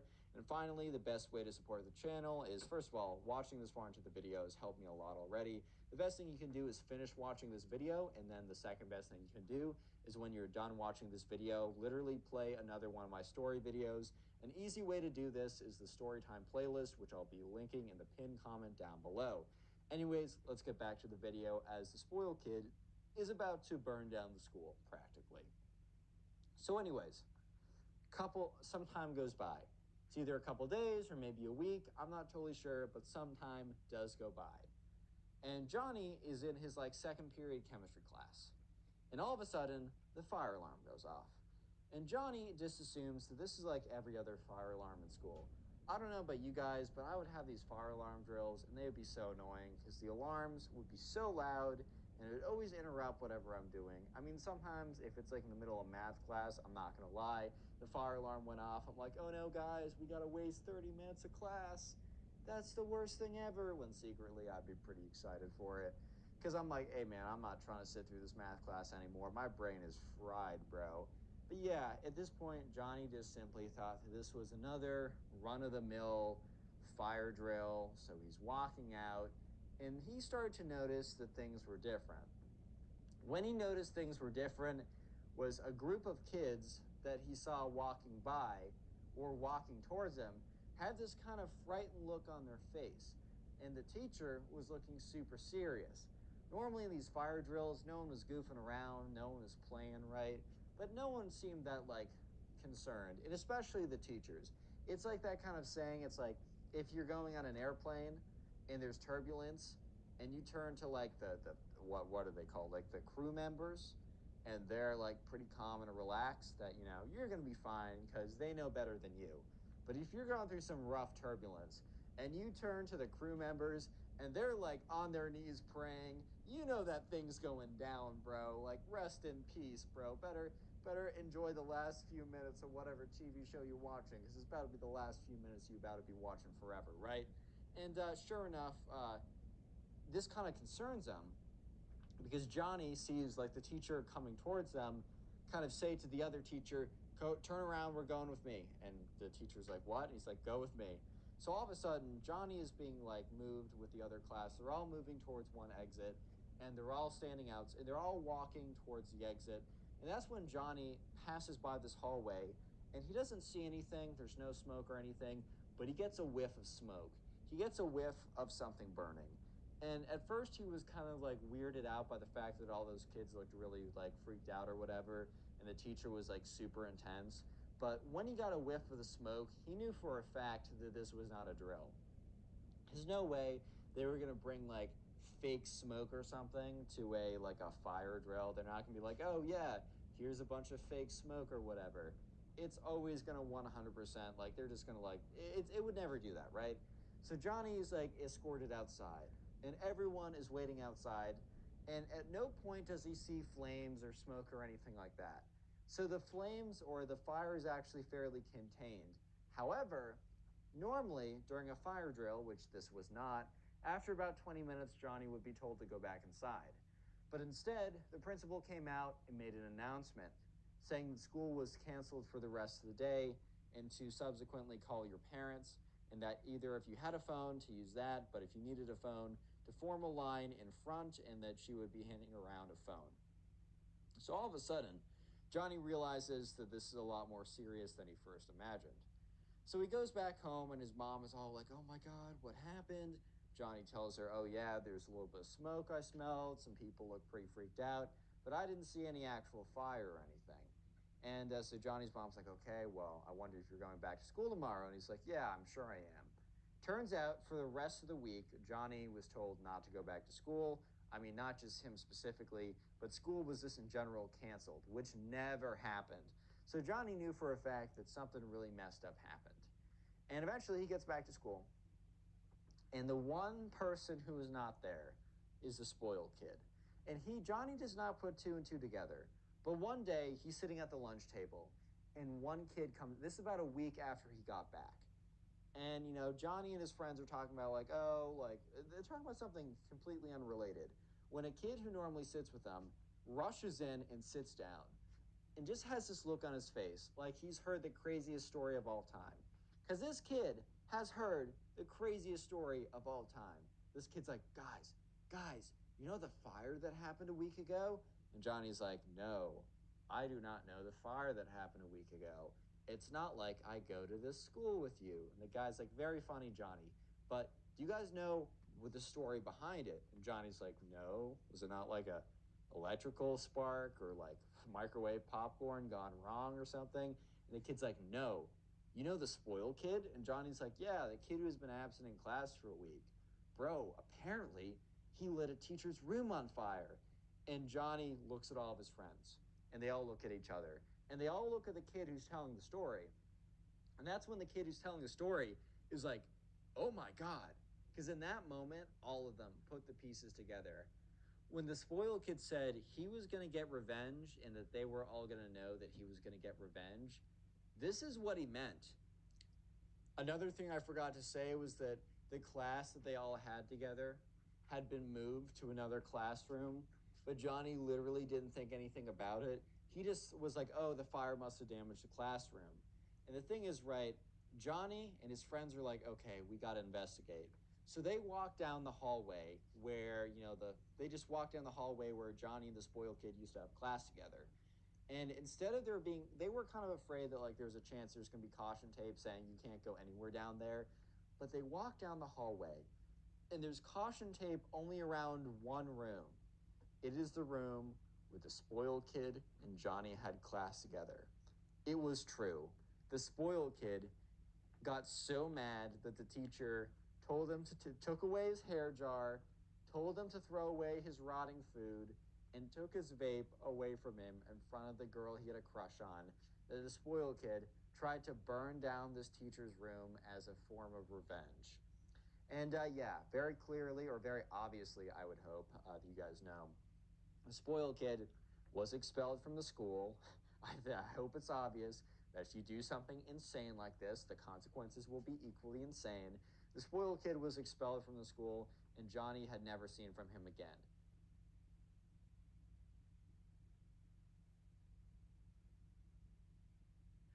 How's it going, everyone? Welcome back to a brand new story. Today we have a story of another spoiled kid who does something absolutely crazy. This is another one of those stories of those spoiled kids who are just so ridiculous that you just can't help but just sit there and think, wow, these people really populate the earth with us. That's freaking crazy, bro. So with that all being said, leave a like in the video to claim your free nothing, and let's just jump right into it.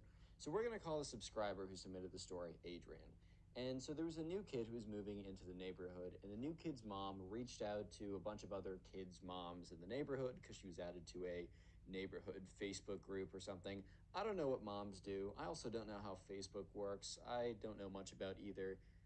But yeah, so the mom must have reached out to Adrian's mom and said, hey, like, I got a son that's your son's age. Or probably asked, like, if she has a son, how old her son is. And then, oh, my son's your age as well. So they got an invitation over.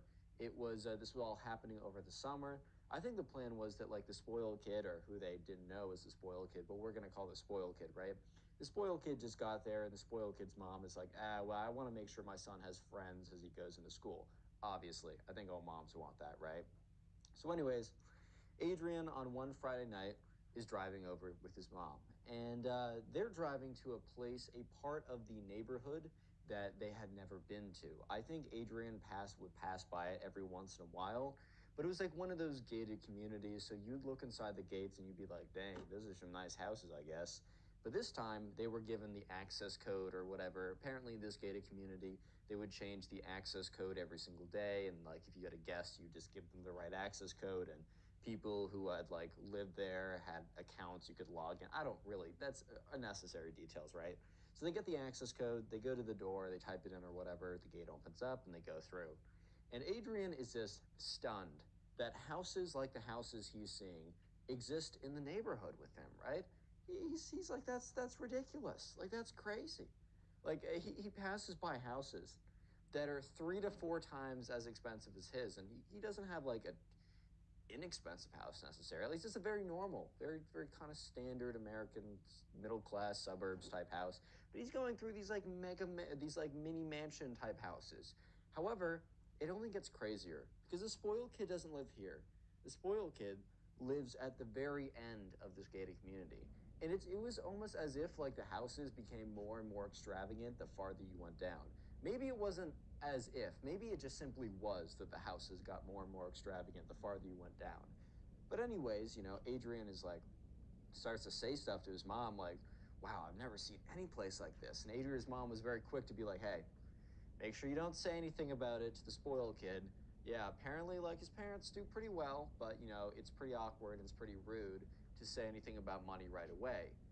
Little does Adrian know that the spoiled kid probably needs to learn this lesson himself. But anyways, they eventually make it to the kind of end of the driveway in a sense, and Adrian's mom's like, "Oh well, there it is, like 722 Plain Street or whatever." I don't freaking know. I'm not gonna actually give an actual address, but yeah. So Adrian is just looking at this house, and it is the most ridiculous thing he's ever seen.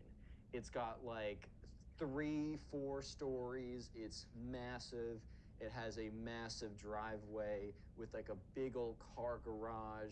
It's got a huge pool in the back you can see spilling out. It's got a crazy, it is like the most ridiculous house you've ever seen. Sure, it's not one of those Hollywood mega mansion $20 million houses, but it's the equivalent for a normal, not normal person, but for a non celebrity type person. Like, this is definitely a house that a CEO of a really big company would live in, right? So, Adrian was immediately pretty floored. And his mom's like, "Hey, man, remember what I said. Don't say anything about it. It's rude. Let's just go in there. Let's meet the kid." So they walk in, or they walk up to the front house. Yeah, they walk up to it. It's not as if they get out of the car and go to the front door. They legitimately walk up this big winding trail to eventually get to the front door. They knock on it. They wait a second. You hear the barking of two dogs or whatever. The door opens up, and it seems to be the spoiled kid's mom. It's like, "Oh," says the name of Adrian's mom. Like, "Oh, so good to meet you." They give like the very fake mom hug. I think you guys know what I mean. And then she looks down at Adrian and is like, "Oh, you must be your mom's son." She says it. Okay, she's using names, and the way I'm saying it is weird, but you know what I mean.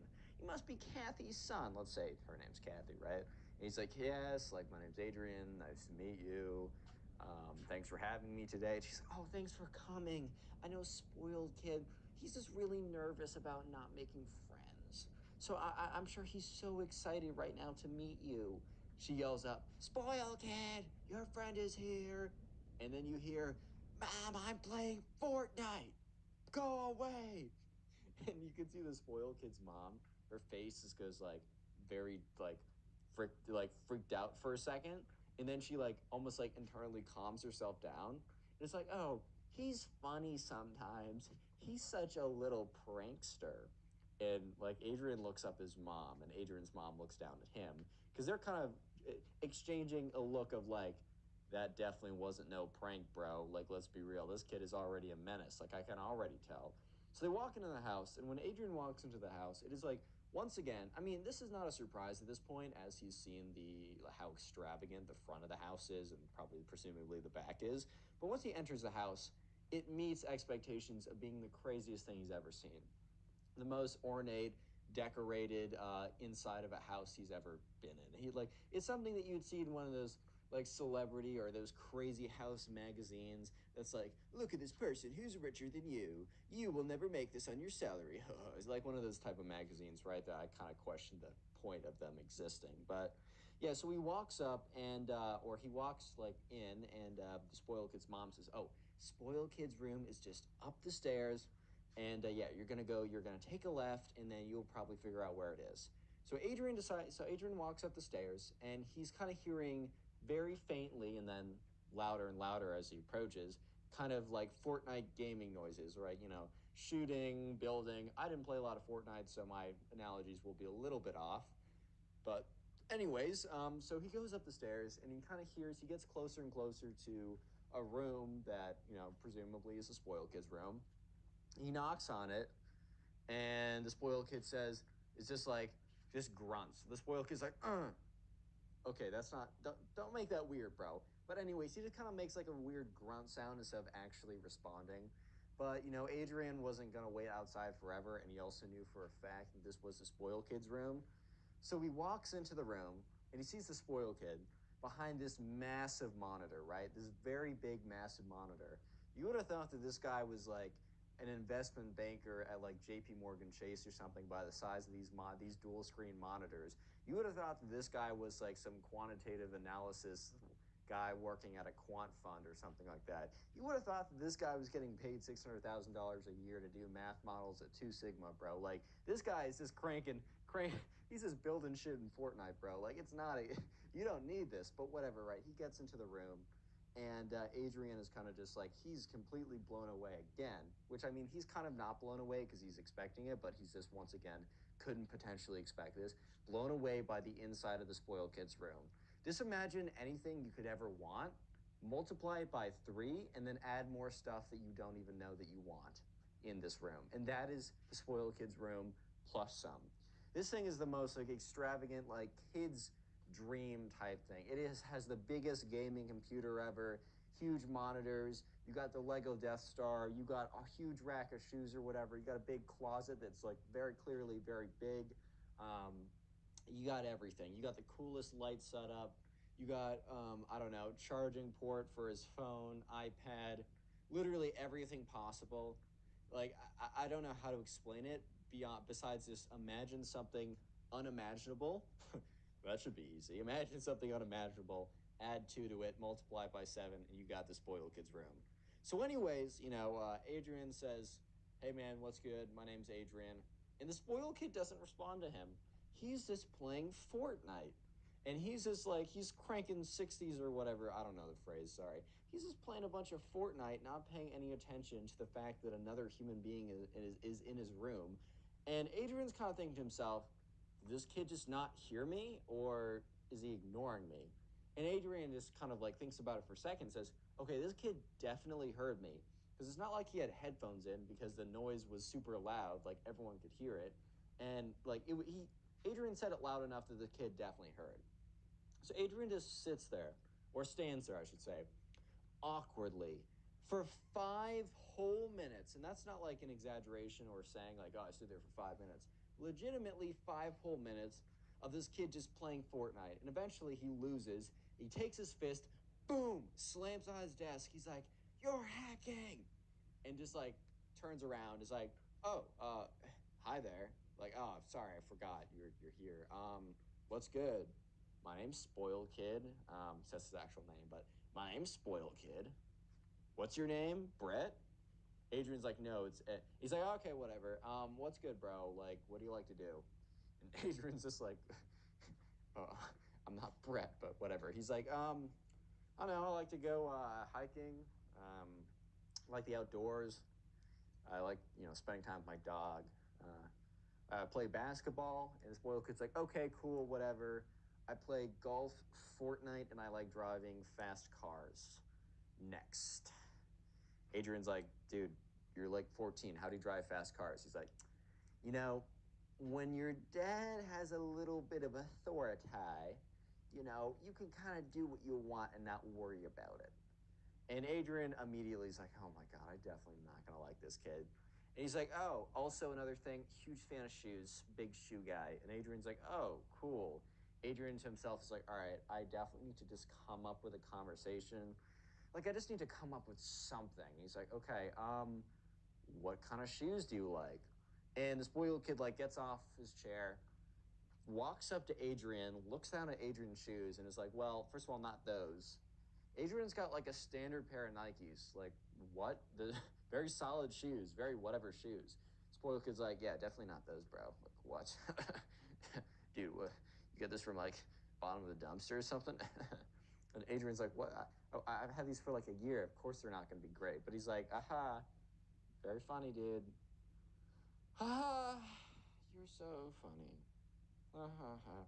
Adrian immediately knew that him and this kid were not going to get along. But the thing is, he can't just go down and tell his mom, hey, this kid sucks. Sorry, Miss Spoiled Kid. Your son's the worst.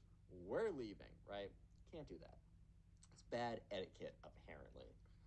Not that the spoiled kid is having great etiquette either, but Adrian's like, all right, I just got to power through this. Hopefully dinner's sick, and then we'll just dip out of here, and I will never talk to him again. Cool, whatever. So they have a conversation, or I should say, Adrian is being talked to. It's conversation normally entails that it's both ways, But in this situation, it's literally just Adrian being talked to for like 20 minutes about the spoiled kid. And the spoiled kid's not even talking, he's simply just bragging. At this point, to be more specific, he's simply bragging. He's just like, oh yeah, I'm pretty cool. I got like this really nice shoe collection. And by really nice, I mean super sweet. Yeah, I don't really see my dad that much. And, Adrian's like, you're telling me? And he's like, yeah, so he just kind of gives me a credit card and I can do whatever I want with it. And if he ever complains, I'm like, well, you're never here, bro. So it's either credit card or you're here. Adrian's like, damn, that's kind of sad. But anyways, the spoiled kid's like, yeah, so I've been buying all these shoes. I've been like spending a lot of money on this stuff, man. I mean, like, take a look at these Air Force, Nike, X, Gucci, whatever's. Come up with something expensive, right? He's like, yeah, these literally cost half a band, bro. Adrian's like, what? He's like, $500, dummy. And Adrian's just like, oh, what? And he looks at these shoes. They're like the ugliest things he's ever seen. He's like, bro, what? It's got like a pair of clean Nikes, bro. What are you doing with all this? And the kid's like, yeah. So these are limited edition. They're exclusive, small batch. Um, you know, I've definitely like when I was a couple of days ago, I was walking in the mall. So they had a mall around them that was like a fairly popular location. He's like, besides it being super grimy, like I definitely caught a bunch of diseases from there. Am I right? Adrian's like, okay. He's like, yeah, I was walking around in these bad boys and points to like the Nike Supreme bricks or whatever he's wearing on his feet. And he's like, yeah, you know, I was like walking around in these, and like all the chicks, all the baddies, bro, were totally looking at me, and they're like, "Whoa, I know those shoes are $500." Adrian's just like, "That's definitely not real. That's not a true story. That's not a true story, man. That's fake news." But he doesn't say that. He's like, "Oh, for real? You talking to any of them?" He's like, "No, they totally wanted it, but like, nah, I'm a pass, bro." And Adrian's just looking at this kid. In his head, he's like, this might be the worst kid ever. Like, I thought he's going to suck, but this is just whole new levels, right? I guess this is, just whole new levels of just sucking. Wow. Okay, cool. Noted. Good to know. I will make sure to tell all my friends how I really feel about you. Anyways, yeah, so the spoiled kid goes on to talk about, shows off some other stuff in his room. He's like, oh, I got something to show you. And Adrian's like, yes. He's like, come with me, come with me. So they walk down the stairs and they pass by the spoiled kid's mom and Adrian's mom sitting there. And Adrian's mom is actually looks like she's having a decent time talking to the spoiled kid's mom. Like they're just talking about mom stuff. Like the weather is nice today. I don't know what moms talk about, bro. I don't know. But anyways, they walk down and Adrian's mom looks over and kind of gives the spoiled kid's mom looks over and gives the spoiled kid a thumbs up. The spoiled kid's like, "Shut up, mom." And they sorry.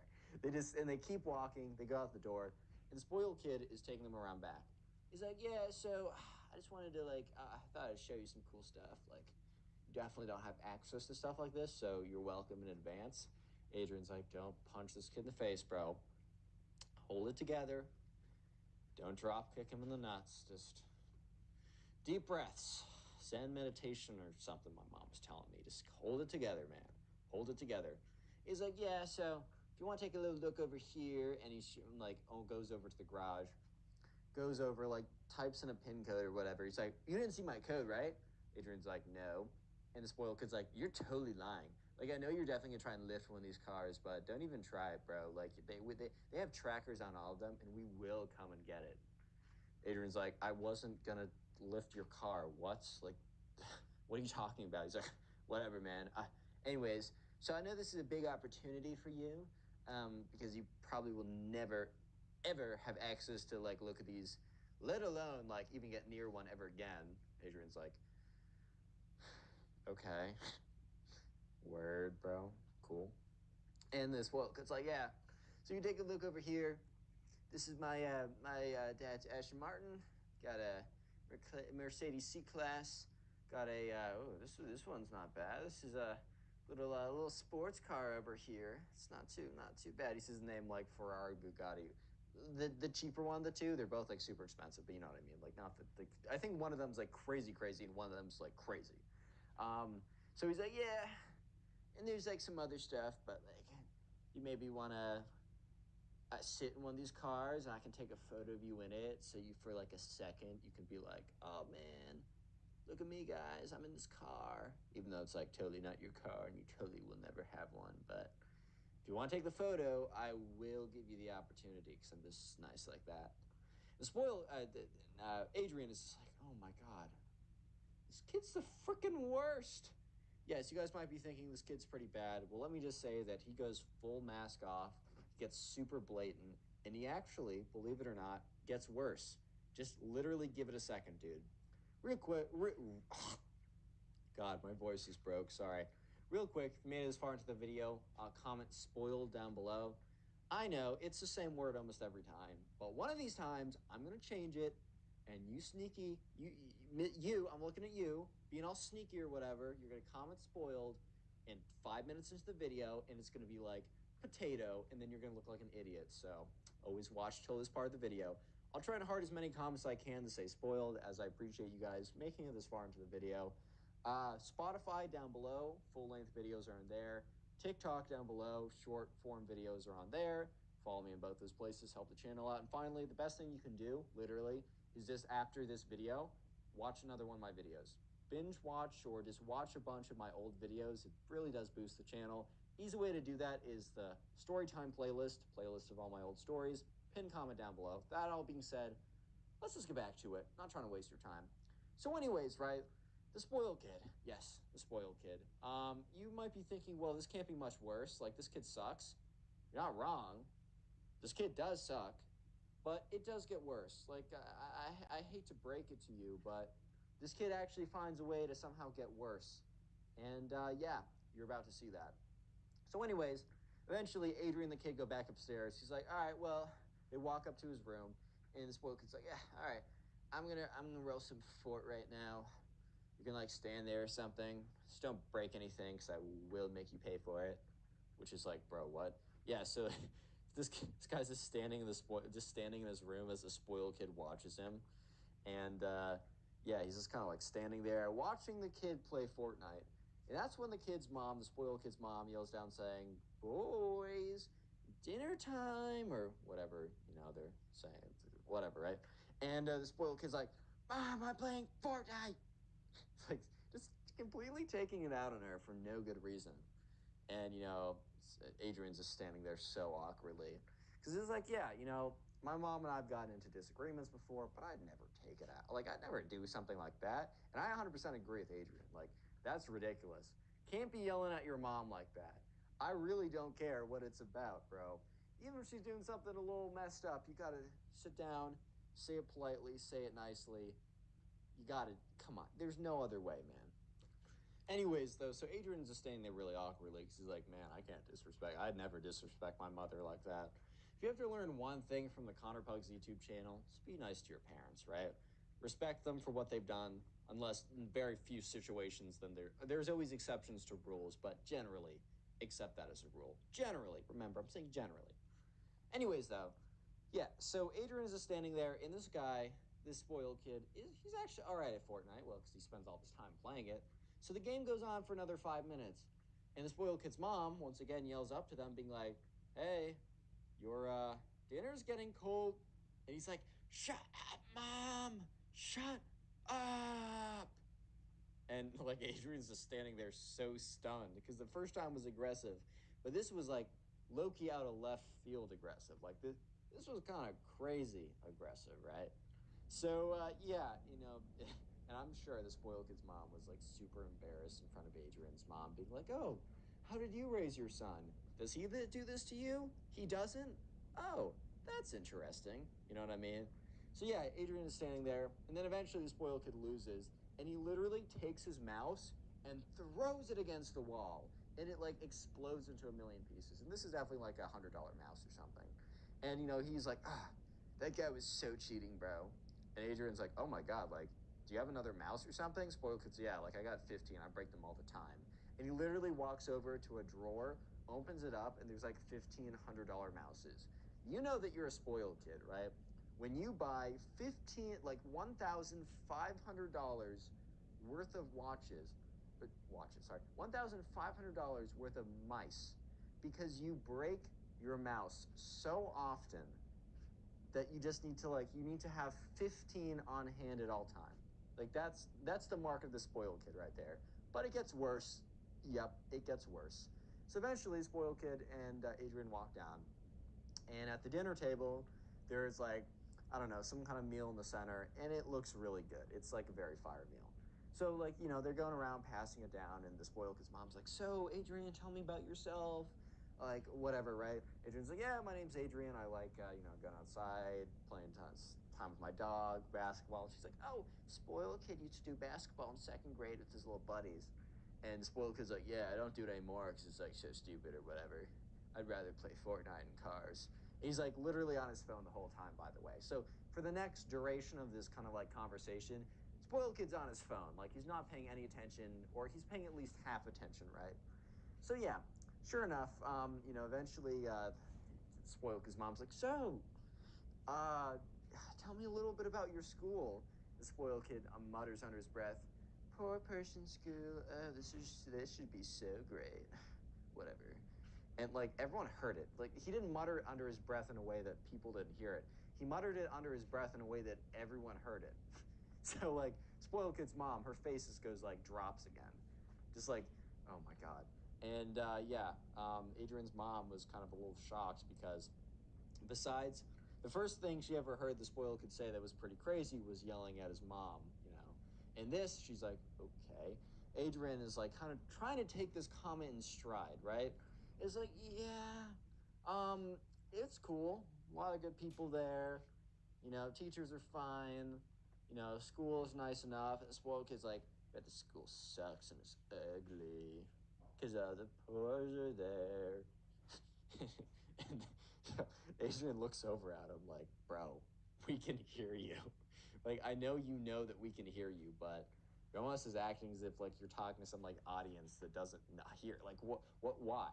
And Adrian just kind of looks at him, and spoiled kid's mom has this big smile on her face, don't listen to my son. He does not represent me or my family, right?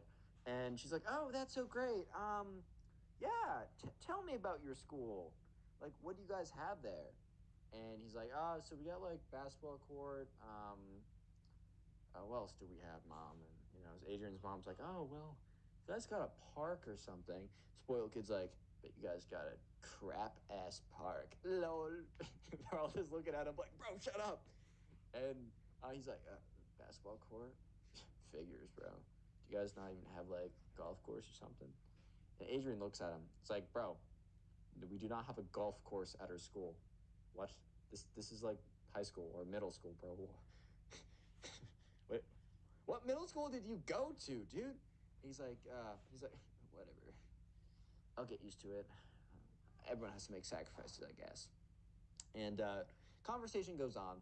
More details I don't really need to give you. But at some point, right, the spoiled kid turns to his mom. He's like, "Mom, do I really can you not just put me in some private school or something? Please? Or can you just homeschool me so I can play Fortnite all the time?" She's like, "No. Your dad and I both went to our local public schools, and it was a great foundational period. We learned a lot about character. We made some of our best friends. We think it's important for you." And they start having this whole conversation, right? While Adrian and his mom are awkwardly sitting at the table. And he's like, "Mom, I've told you this before, but it makes me really uncomfortable when I have to sit next to people who are of a lower socioeconomic status as us."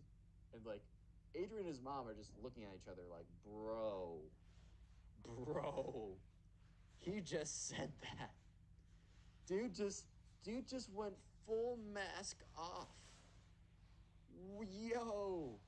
Yeah, so and Adrian's mom is like, or sorry, spoiled kid's mom is like, "You will not speak like that when we have guests at the table," implying that, yeah, speak like that when we don't have guests at the table. It's totally chill.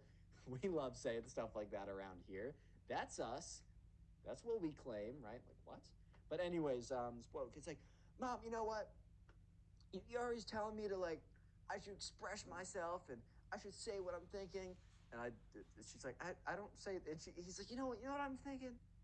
I'm thinking Adrian over here. And Adrian's like, oh God, it's looking real poor right now. And Adrian's mom just like, her face is like, bro, what? And Adrian's low-key just laughing at this point. He's just laughing because he knows this kid's the worst. He knows this kid sucks, and he knows this kid has a long way to go to fix his character. So he's just dancing, bro. He's just laughing. He's Josh. He's goofing around right now. Like he doesn't. He honestly doesn't care because it's like the funniest thing he's ever said or ever heard. Because like, look, Adrian doesn't care. Adrian's comfortable in his life. He's happy with who he is. And he gets to watch this spoiled kid have a meltdown because he doesn't have as much money as him. Like, that's the goofiest thing ever. Plus, it makes for a great story. And Adrian's mom, or spoiled kid's mom's like, you will not speak like that to our guests. They came all the way over here, and we are grateful for them to come. Aren't we? And he's like, they should be grateful for us. I mean, look, I showed Adrian over here some really sick shoes and some really sick cars. I know for a fact that with like his sorry, I know for a fact that with like his money situation that he would not be ever setting foot anywhere near this car. So like they should be thanking us. And Spoilkid's mom's like, I do not want you at this dinner table anymore. Spoilkid's like, kid, I'll go play some Fortnite. He literally gets up, knocks over his glass on purpose, and walks upstairs. The Spoilkid's mom is just sitting there. And she's just like, I'm so sorry. I'm so sorry, right? Adrian's mom's like, it's okay. And she's like, no, it's not. Like, I don't know what's gotten into him. Maybe I should bring him on Dr. Phil because that will fix all problems and definitely not just air interpersonal, inter-family issues that don't actually get fixed just for views or whatever. But I don't know what to do. And Adrian's mom's like, well, I think you're doing the right thing by sending him to like public school. Like, obviously, he's gonna have to learn a thing or two about life. Look, you still got a chance. Just stick with it. Look, I'm here to help if you need anything. I do think we're gonna go though. She's like, I totally get it. So Adrian and Adrian's mom get into the car, and Adrian's like, why are you so nice to his mom at the end? And Adrian's mom is like, you know, the spoiled kid might have been super awful, dude, but I don't know. She said, dude. She's probably like, spoiled kid. I know he was the worst, but you know, his mom seems really nice. She just seems overwhelmed by the whole situation. And when people are struggling like that, you know, it's always good to reach out and help them. And you know, at this point, what's the worst? What's the worst that can happen? Either the worst has happened and not is nothing changes. The best that happens is I can actually give some guidance, and Spoil Kid's mom can fix his character because it's definitely not so great right now. And Adrian kind of agreed. And moral of the story is, I think the morals of this are so obvious. Like, don't be that kid, bro. Like, if you don't get that from the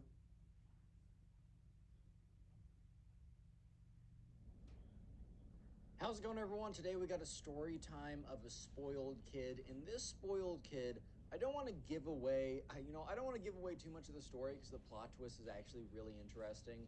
But let me just say that the spoiled kid and another figure of authority get exposed big time, and it's a massive, crazy story that only a spoiled kid would definitely do. And I know for a fact that you will enjoy today's story, so yeah, leave a like on the video right now to claim your free nothing. Fantastic deal, by the way. Subscribe to the channel with notifications on so you never miss a story. And with that being said, let's just jump right into it.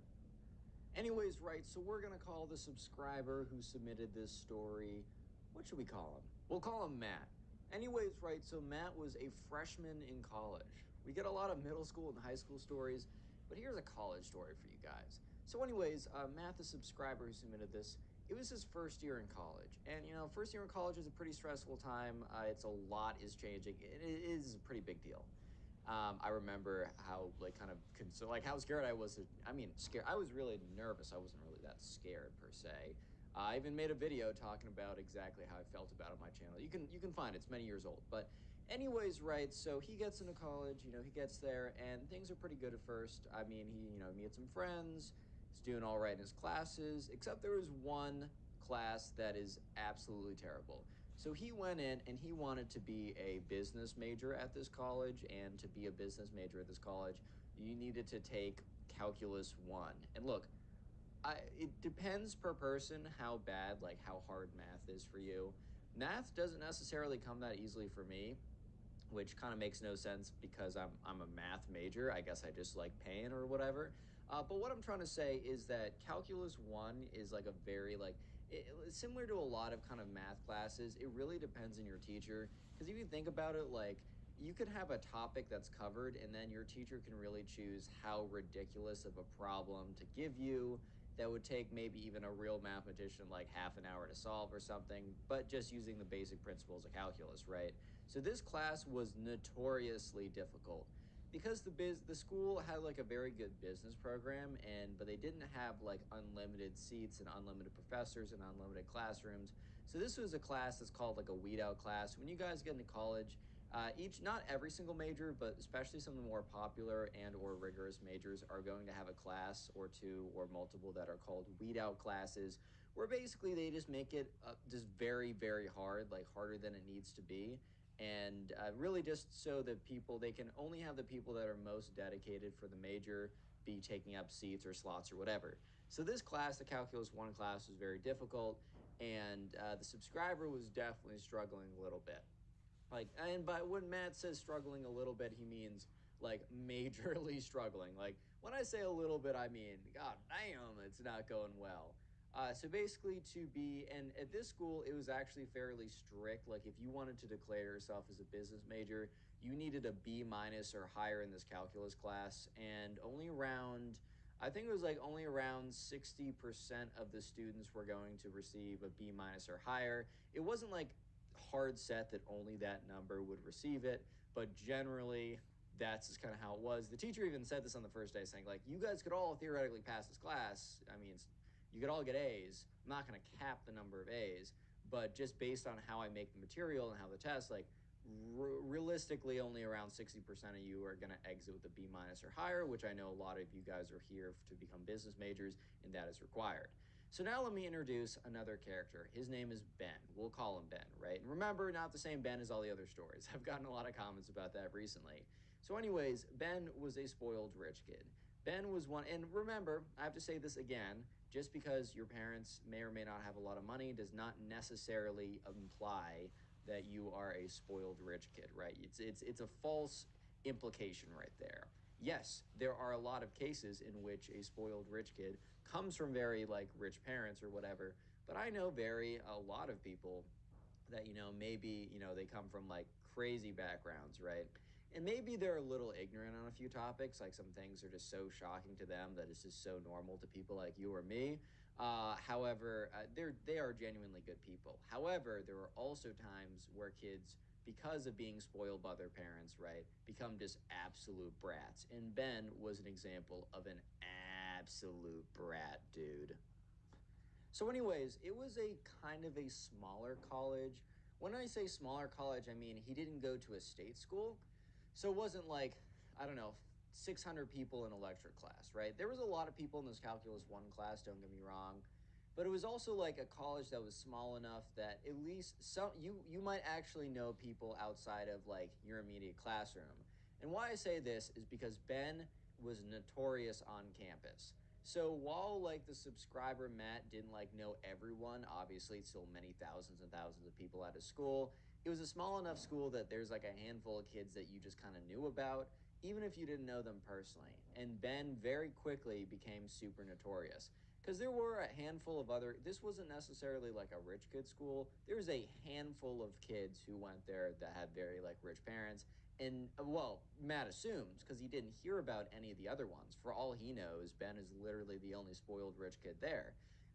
But just because they aren't doing the same things that Ben is doing, right? However, Ben is super notorious. There was an incident, and this is a little bit of a precursor to what happened in this story specifically. But here's a little mini story about Ben, just to give you a little bit of context. So, dude was in the cafeteria, and here's the thing: Matt wasn't here to hear this, and it was secondhand, but it's been corroborated by so many people that it basically is fact. Maybe it's a little exaggerated, but I honestly do believe it after what you will hear Ben has been doing, which is a pretty crazy surprise that I know you guys will be in. You'll enjoy it. Anyways, right? So, sure enough, one day in the very first week, they're in the cafeteria. So the school has many food options, but one of the food options is an in-school cafeteria. You have a number of swipes to get in or whatever, and it's I don't know. Like at my college, I like the cafeteria food too. Like some people complain a lot about it, but I'm like, dude, like at the end of the day, like they have to make batches of meals for thousands of people, bro. Like the fact that it's actually this decent is you shouldn't. I don't know. I'm going on a little bit of a tangent, but I feel like if you're tasting food that was made for like thousands of people, you can't hold it to the same quality standards as like food that was made specifically for you, like a one batch, like your mom made it or you got out of a restaurant. Like, yeah, bro, I'm sorry this isn't like a 5-star restaurant meal, but this is still pretty good. Anyways, so the spoiled rich kid, he was in the cafeteria with some of his friends at the time, which most likely probably didn't stay super close friends with him after this incident.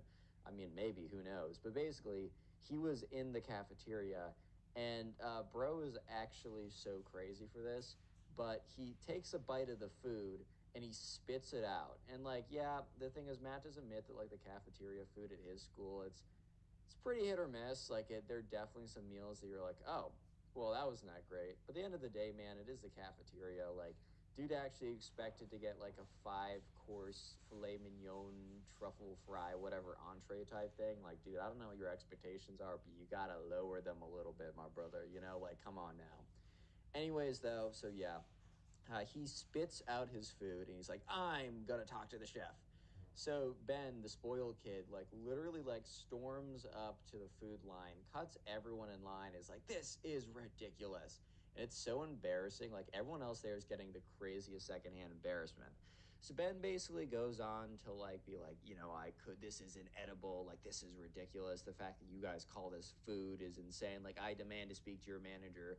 Bro was literally like, bro might want to be a business major, but he's gonna leave college with a bachelor's of art in Karen sciences, dude.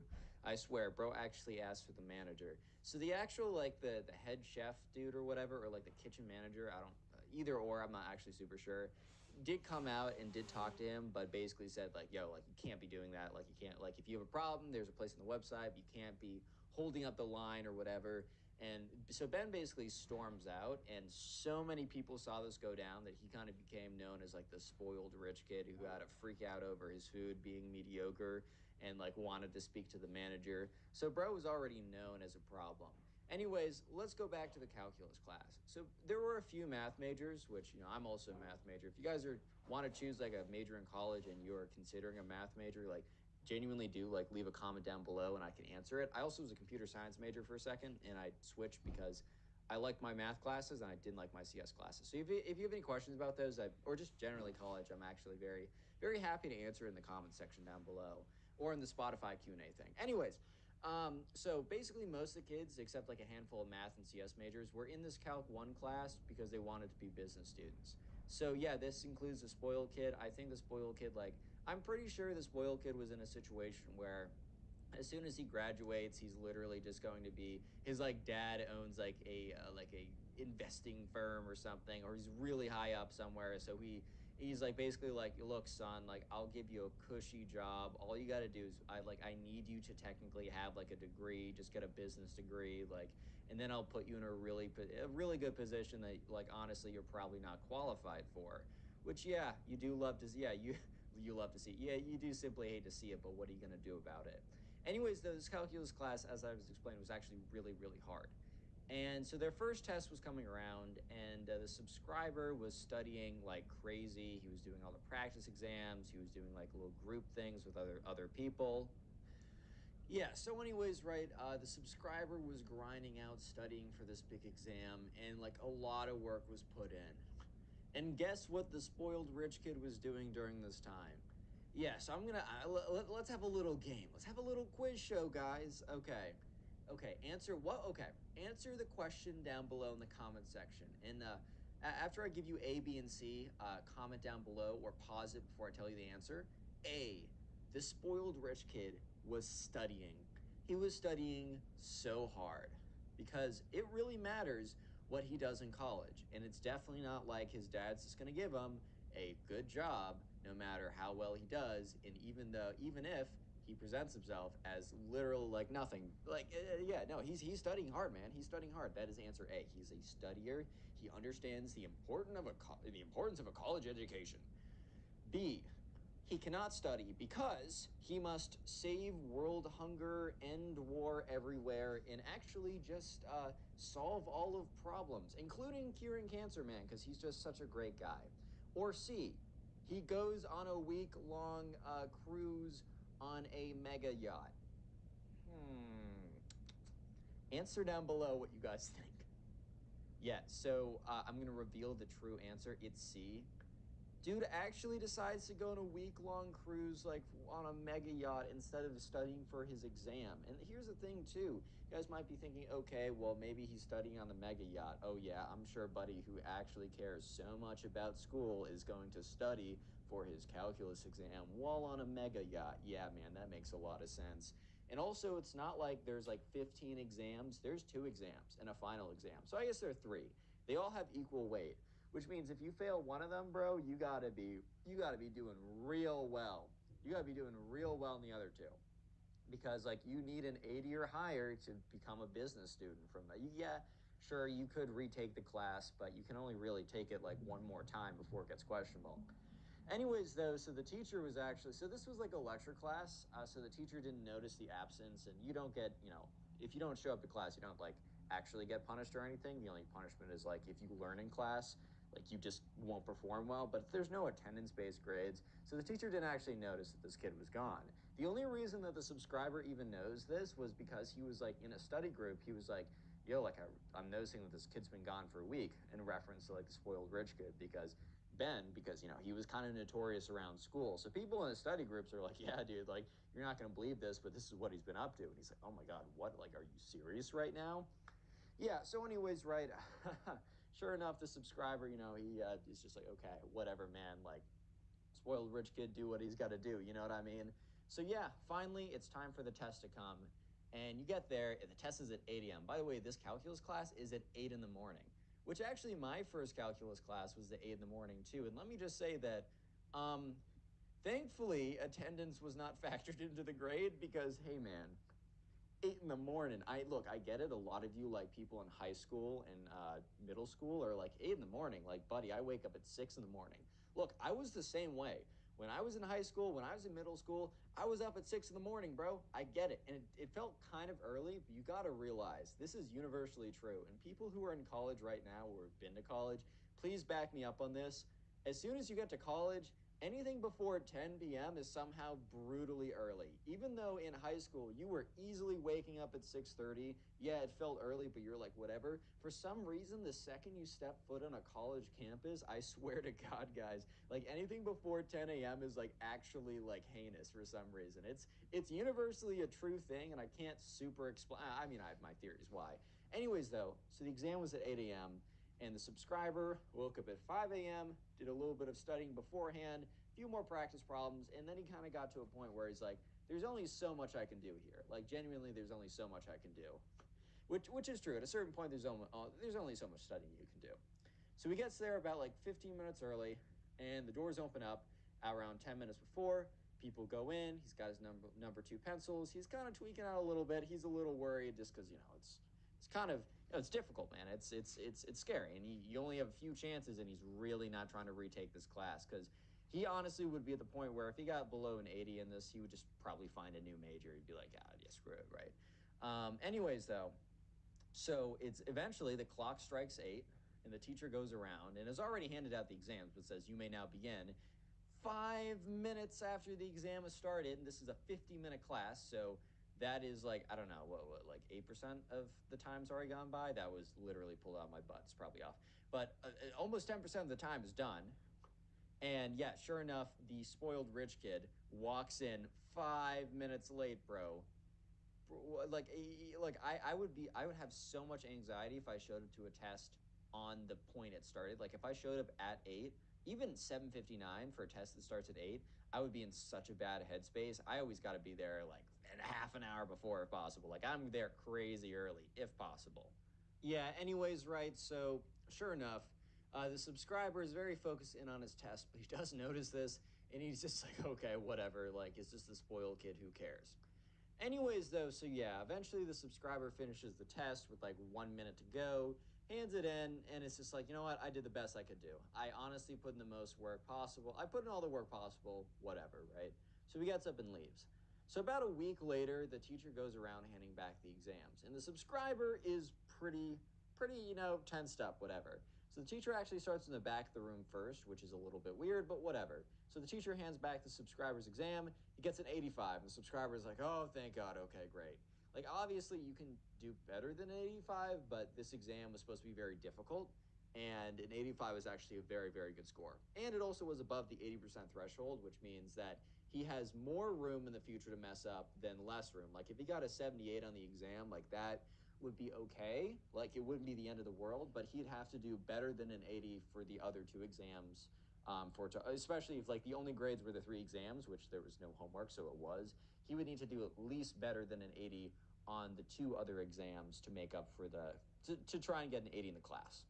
Anyways, though, so this also means that the spoiled kid who sits in front of him, the teacher handed back his exam. The subscriber honestly couldn't believe what he saw.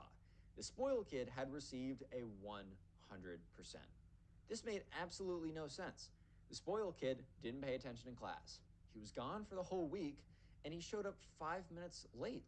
He's like, it's clear this kid didn't study, but I mean, he had to have studied to get 100%. Like, there's no other way. At that point, the subscriber was very confused, and it's fun. It's sad because it kind of took away from the subscriber's good feeling of getting such a good grade on that one on his own test. But anyways, yeah, sure enough, the subscriber's like, okay, like nothing I can do about that. Like at the end of the day, it's like it's out of my control. But anyways, the next couple days, something very interesting begins to unfold. Real quick, if you made it this far into the video, I want you to comment spoiled down below. That'll be the secret word of the day, and it'll let me know how many people, or really the names and faces of people who made it this far into the video. Technically, I see people comment like, oh, you can go into the stats and see how many people made it this far. Yes, I can see percentage-wise, but I can't see names and faces. So it's cool to see the names and faces. So comment spoiled if you made it this far into the video. And if you are watching on YouTube, make sure that you have turned on the notifications so you never miss a story video. And if you're listening to this on Spotify, make sure you rated the podcast 5 stars and also follow the podcast. We're nearing in on 30,000 followers on Spotify, which is pretty cool. And also, if a poll pops up, please answer it. I think Spotify likes it when you guys answer the polls. It's a new feature, and they always like it when you guys interact with new features. So yeah, with that being said, let's just jump right back into it, because things are about to get pretty interesting from this point on. Anyways, right, so next week in class, it's a random Tuesday. Random Tuesday, they're going over something. I think the first test was like derivatives, so now they're learning about the antiderivative. Ooh, spooky, whatever. Anyway, so they're doing something, and it's not really important what they're doing in that class. And all you got to know is subscriber Matt is kind of just sitting there, kind of glossing out a little bit. Like he's kind of spacing, which is totally understandable. I mean, he literally just burned his brain out trying to study for this exam, and he did pretty well. So he's basically taking a break. Any material that's covered in the class, too, he can always study it on his own and learn it that way. He never actually found the instructor that good at explaining whatever was going on. But that's when this normal Tuesday, or what seemed like a normal Tuesday, would no longer become a normal Tuesday. It would actually be one of the craziest moments, probably in the school's history. Okay, maybe not. But it's definitely a crazy moment. Definitely, maybe it's the craziest moment in the school's history. Who knows? So a staff administrator opens up the door, and the teacher is mid-lecture. And the staff administrator goes up, kind of like motions at the teacher that like, yeah, I got to talk to you now, which is like pretty unexpected because normally it's like one of these people would wait until the class is over or schedule a time with the teacher or send him an email unless it was super urgent and needed to be like discussed right now. So the teacher looked nervous, which was really weird. So when the staff person came in, that's when Matt kind of like he kind of snapped back into it because he's like, oh well, like what's going on? Like I wasn't paying attention. Like what's up? And he looks, and the teacher has a weirdly nervous look on his face, which is very weird and doesn't make like Why would the teacher have a nervous look on his face? Like, that just doesn't make any sense. So the staff person goes over and whispers something into the teacher's ear and is like talking to the teacher for like a 30 seconds to 45 seconds, whispering stuff into his ear. And you can almost see like a look on the teacher's face as if like, I don't know, dude, you can see his like stomach drop, bro. Like it's weird. And at this point, the subscribe Matt's like, dude, like what is going on? Like, it's very obvious that like some maybe like the teacher just received bad news about a family member or something. Like what actually happened was not even in the realm of possibilities for Matt. Like he didn't even imagine it for a second. Yeah, so anyways, right, the teacher then motions at Ben, the spoiled rich kid. He's like, Ben, like, could you come up here for a second? And Ben, like, looks super stiff. So at this point, the subscriber's like, hey, yo, like something's going on. Like something is so sus. And everyone else in the class is realizing that too. They're kind of like whispering to each other.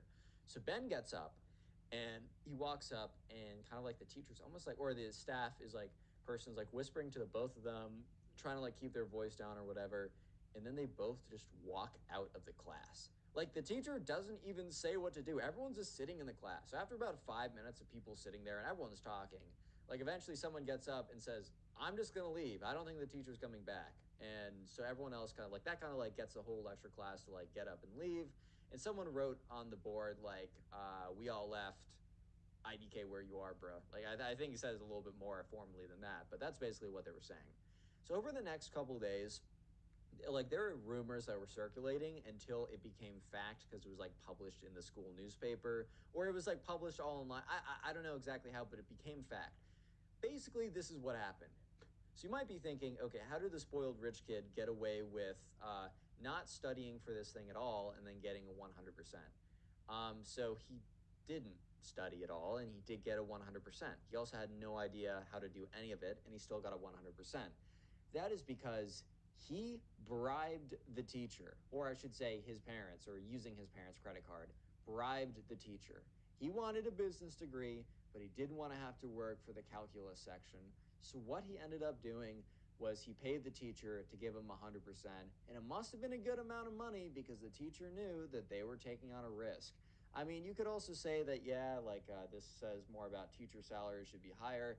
This was a college professor, bro. Like, teacher salaries in high school and middle school is a different story than college professors.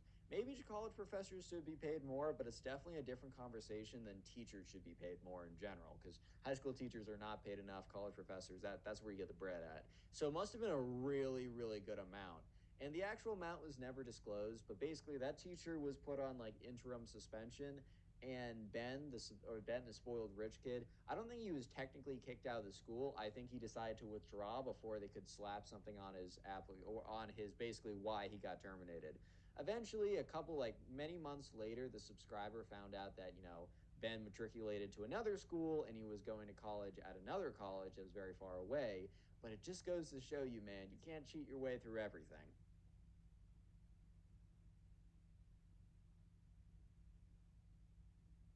How's it going, everyone? Welcome back to the channel. Today we got a story time of a spoiled kid who gets him and his parents basically like banned from the airport, bro. Like it's actually so bad because he's acting too spoiled and entitled.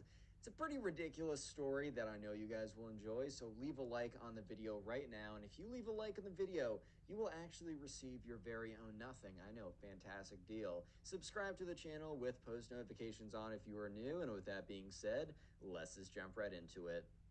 Anyways, right, so we're going to call the subscriber who submitted this story John. So John was in the airport with his parents. He woke up early in the morning, as I'm sure you guys can relate when you got that early morning flight or whatever. You got to wake up at like 4 in the morning. Your mom wakes you up. You're like, oh my God, where am I? But eventually, you're able to sleep in the back seat of the car. But it's early in the morning. It's an early morning flight. And so they're driving over to the airport because they're going on a trip to Florida. Oh, yeah. Anyways, so they get to the airport. John has his bag. His parents are going behind him. And they they don't go to the airport. They go to this kind of like shuttle space. So basically, it's like a shuttle company that allows you to park your car and then they shuttle you over. And then when you're back, you take their shuttle again back to the car parking space or whatever. And then, they charge you a fee for how many days you were parked there. Anyways, so on that bus, there was another kid and his parents who we're going to call Ben, which just got to clarify to all the new people subscribing recently to the channel. First of all, I want to say welcome. Glad you're here. Hope you enjoy your time. I got a lot of stories for you, a lot of stories. But also, a lot of them have been, a lot of you guys that are new, you guys don't realize that I just use Ben as the name for my secondary character every single time. It's not like one tyrannical kid who's actually like terrorizing the entire universe, bro. It's just I use that name for the secondary character all the time. Anyways, we're gonna call this kid Ben, and he was a spoiled rich kid. Anyways, right, so you could kind of already tell that, like, I'll give a little vibe of the dynamic that John was picking up on. Dad was already taking a work call. He was in some like nice pressed Armani type suit or whatever. The mom was like, I don't know, like I don't even know how to like stereotype her or whatever. And then there was this spoiled kid who was like on his iPad or whatever and was just like, Mom, I need to buy more Clash of Clans gems. Mom, give me the card now, or just something along those lines. Like, it was really apparent what the dynamic was like in this family, and let me just say, it was not that great at all. Anyways, right, so they're sitting on the shuttle going over, and the subscriber John overhears a little conversation between Ben and his parents. So he overhears Ben being like, oh my God, Mom, I can't believe it. Like, I seriously can't believe it. And she's like, what, Ben? What? You could already tell that she was kind of bitter and upset about, like, probably just, like, life in general or whatever. And Ben is like, Mom, I can't believe that you and Dad would betray me like this. Like, I can't believe that the only thing that I have access, that I have the iPhone. Okay, I don't exactly know when this story came out. So let's just say that the iPhone 13 was, like, the newest phone. I don't know if this was a time when, like, that was, like, too new of let's just say the iPhone 13 was the equivalent to the newest iPhone available at the time of the story. Basically, so the subscriber overhears Ben be like, I can't believe you guys would betray me. My iPhone only has 528 gigabytes of storage instead of 1 terabyte. Mom, how could you betray me like that? And the spoiled kid's mom is like, you don't even use like 100 megabytes. Sorry, not gigabytes, megabytes. I think gigabytes. She's like, you don't even use 100 gigabytes of your storage. Why are you complaining that you only have 500 and not a terabyte, bro? Like, you're not even getting close to using the 500. You literally have 400 gigabytes left, and it's not like you're gonna download, I don't know, all of like. It's not like you're gonna download 1,000 movies from here and like until you get a new phone. Like, come on now. And he's basically like, well, you know, I just like the nicest things. And obviously, 500 gigabytes is not the nicest when I could have had a terabyte. So at this point, right, John is listening to this conversation, kind of bewildered.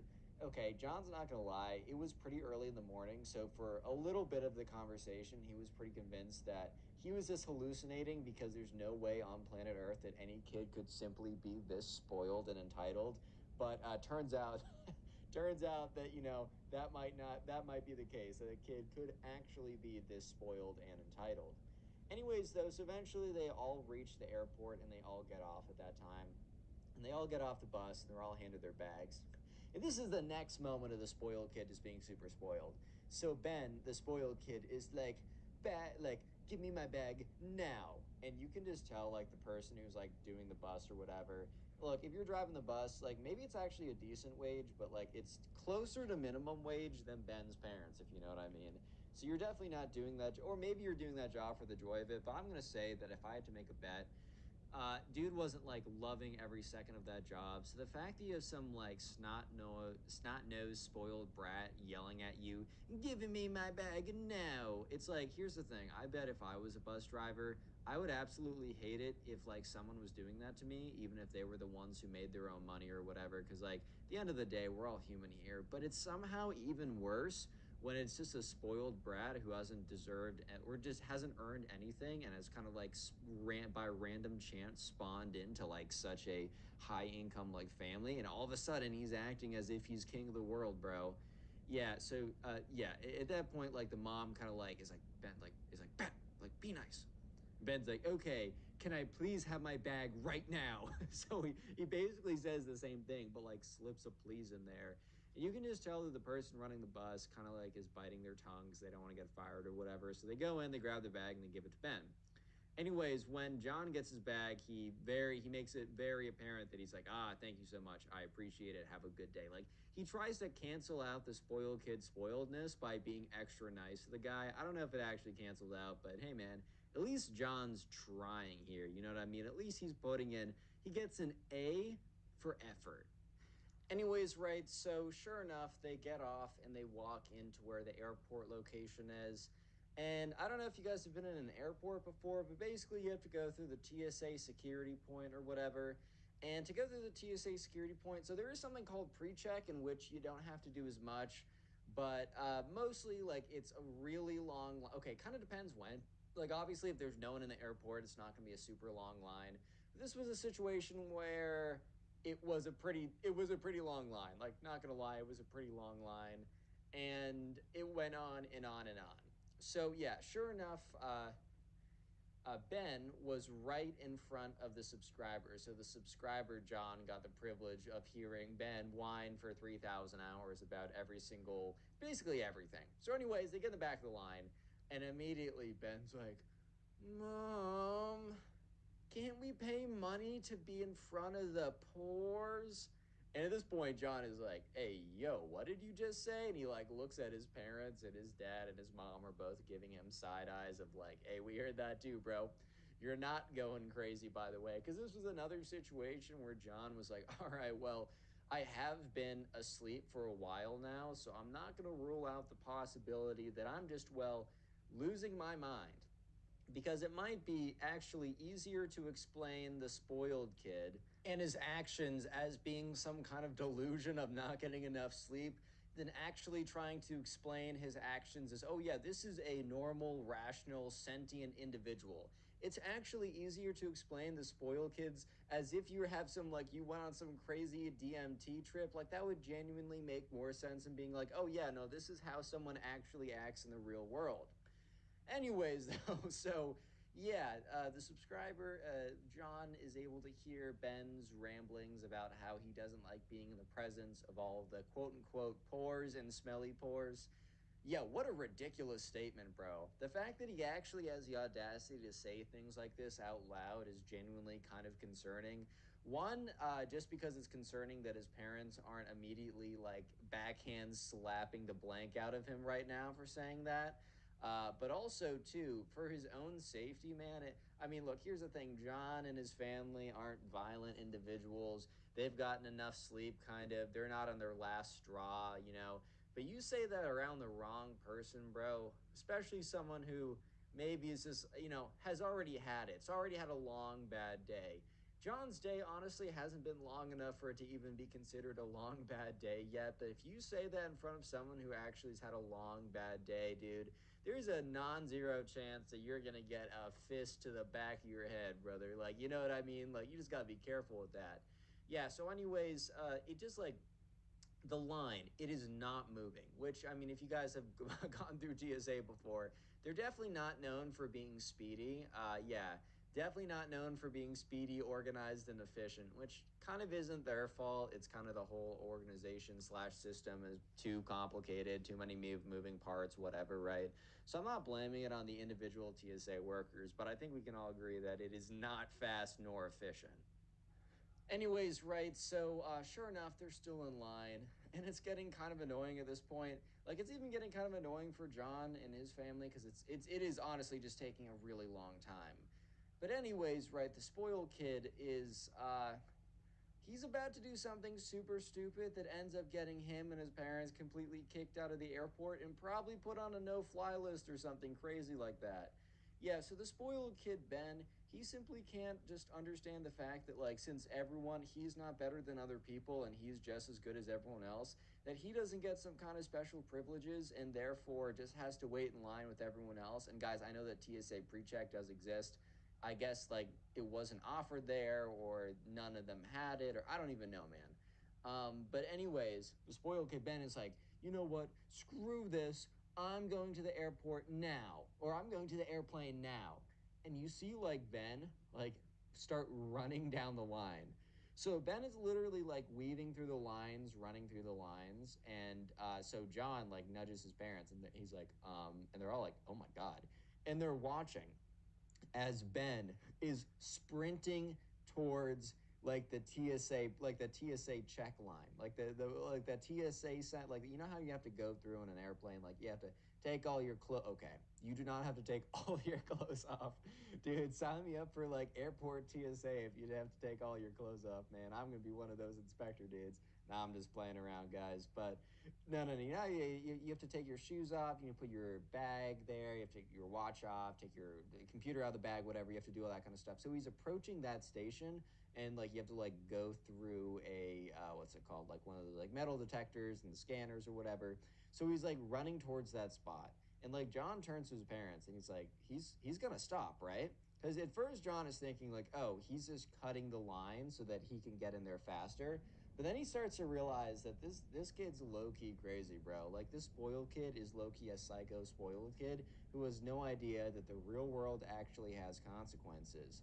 And he starts approaching faster and faster, and all of a sudden, John, his parents, as well as the spoiled kid's parents, are starting to realize that the spoiled kid is going to attempt to run through TSA security. So at that point, you hear the spoiled kid's parents being like, Ben, get back here this instant. If you don't get back here right now, you're grounded. Because they're starting to get a little bit scared because they realize that Ben is actually about to do something insane and trying to run through the TSA line.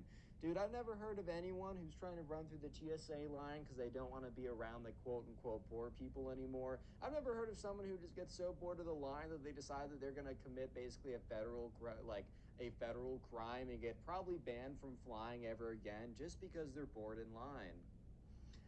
Anyways, so yeah, it's about to get crazy. Real quick, I'd like you to comment plane down below. Like when you go to an airport, you get in a plane. So comment plane in the comments down below so I can see how many people, or really see which people made it as far into the videos. I really appreciate you guys. If you're listening to this on Spotify, make sure you rate the podcast 5 stars and also answer the poll question / Q&A thing that pops up. And also, finally, make sure you are subscribed on YouTube with those notifications on so you never miss a story. Yeah, so anyways, sure enough, Ben is running towards TSA, cutting all the people. And the thing is, people aren't like complaining or yelling because it's like some kid running at them or whatever. If it was like some grown adult like cutting all of them, then whatever. But also like some people might be thinking, oh, it's just some kid trying to catch up with his parents or whatever. Like they're not going to make a big scene about some kid doing this. However, Ben starts approaching more and more rapidly the actual like TSA place or whatever. And John, his parents, and Ben's parents, they all watch as he not slowly, as he rapidly approaches like the TSA pre-check line. And you could hear one of the TSA officers being like, hey buddy, like slow down, we're gonna need you to slow down or whatever. And he literally ignores all of them, runs through the machine, so he's already like committed the federal offense or whatever. You hear it meh because he's like set off all the detectors or whatever. And you literally see like two officers or two TSA guards, whatever, like they go and stop him. They don't like drop kick him or like take a shotgun and blow him to bits or anything, but they do stop him, right? And they have to like stop the whole line for a second, and like all of a sudden like it's like you can see Ben's parents, like Ben's dad is like just started to check in and like see what's happening. He's like, oh my god, like no way our idiot son just did that.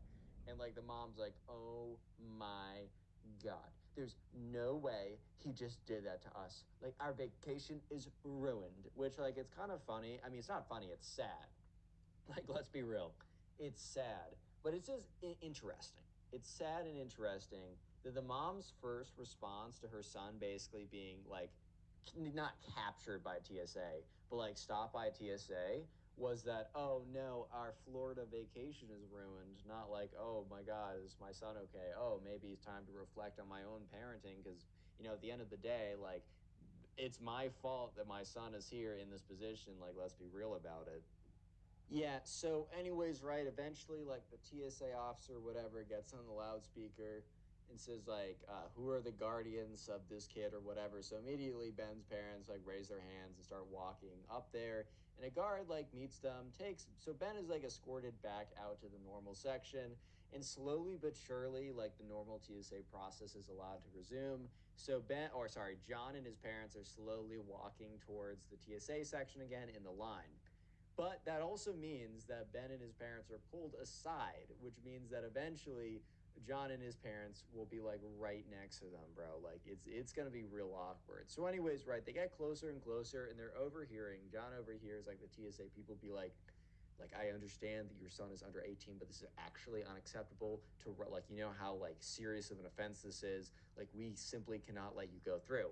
And the dad's like, well, we have first class tickets that are leaving in an hour and a half. Like, if you just let us, it's not that deep, man. Like, just let us go through. Really not trying to miss the Florida vacation. And they're looking at him like trying to really convey the fact that no, they're turning them around and they're not letting them in. In fact, they're probably lucky if they don't get on a no flight risk or like a no fly list or something like that. Like, that's actually an insane thing, right? So like the dad's getting more and more upset, and I think the mom is like trying to calm him down because I think she kind of understands how like the gravity of the situation that they're in. I think she understands the fact that like, oh no, honey, like we're screwed, and like we got to leave now before we get more screwed. Because at this point, if they're turned away now, they don't have to collect any information or anything like that. And honestly, like probably the TSA people are not doing their job by not collecting the information here. But anyways, she whispers something to the husband, and the husband, like for a second, is still like, but then he very quickly calms down. It's like, all right, fine. And he's like, all right, Ben, we're turning around, bud. And Ben's like, what? Are we not going to Florida or something? And they're looking at him like, dude, have you not been paying attention at all? Yes, we are not going to Florida because of you, buddy, because of you. Anyways, so Ben is starting to be like, no, Dad, like we gotta go to Florida. Like the plane is literally right in there. And like Ben's dad's like, yeah, dude, I trust me, I wish I was going to Florida, but because of someone looks at him, we're not going to Florida. And Ben's like, no, it's like, no, we're still going to Florida, right, guys? Looks at like the TSA people, then looks at his parents, and looks at the TSA people, then looks at his parents. And at this point, like John and his family are right next to them in line because the line has been progressing. He's like, no, like this is outrageous. Dad, like, can you like sue them or something? His dad's like, son, we're going. Because at this point, I think the dad realizes that if they get too involved, I think the TSA people might be able to be like, all right, you know what? You know what? We're actually are going to take your information. That's actually a pretty good idea. I think we will be getting some information on you guys, actually. You know what? Great call. Great call. Yeah, so anyways, eventually Ben's parents are able to get a hold of him, and they're basically escorted out of the airport terminal. So yeah, eventually John and his parents, they go through the TSA line, and they eventually get to the other side, and they have about an hour before their flight. So they sit down, they find a nice comfy spot or whatever, and almost immediately John's like Ben is, or sorry, John is like, guys, like we need to talk about what we just saw.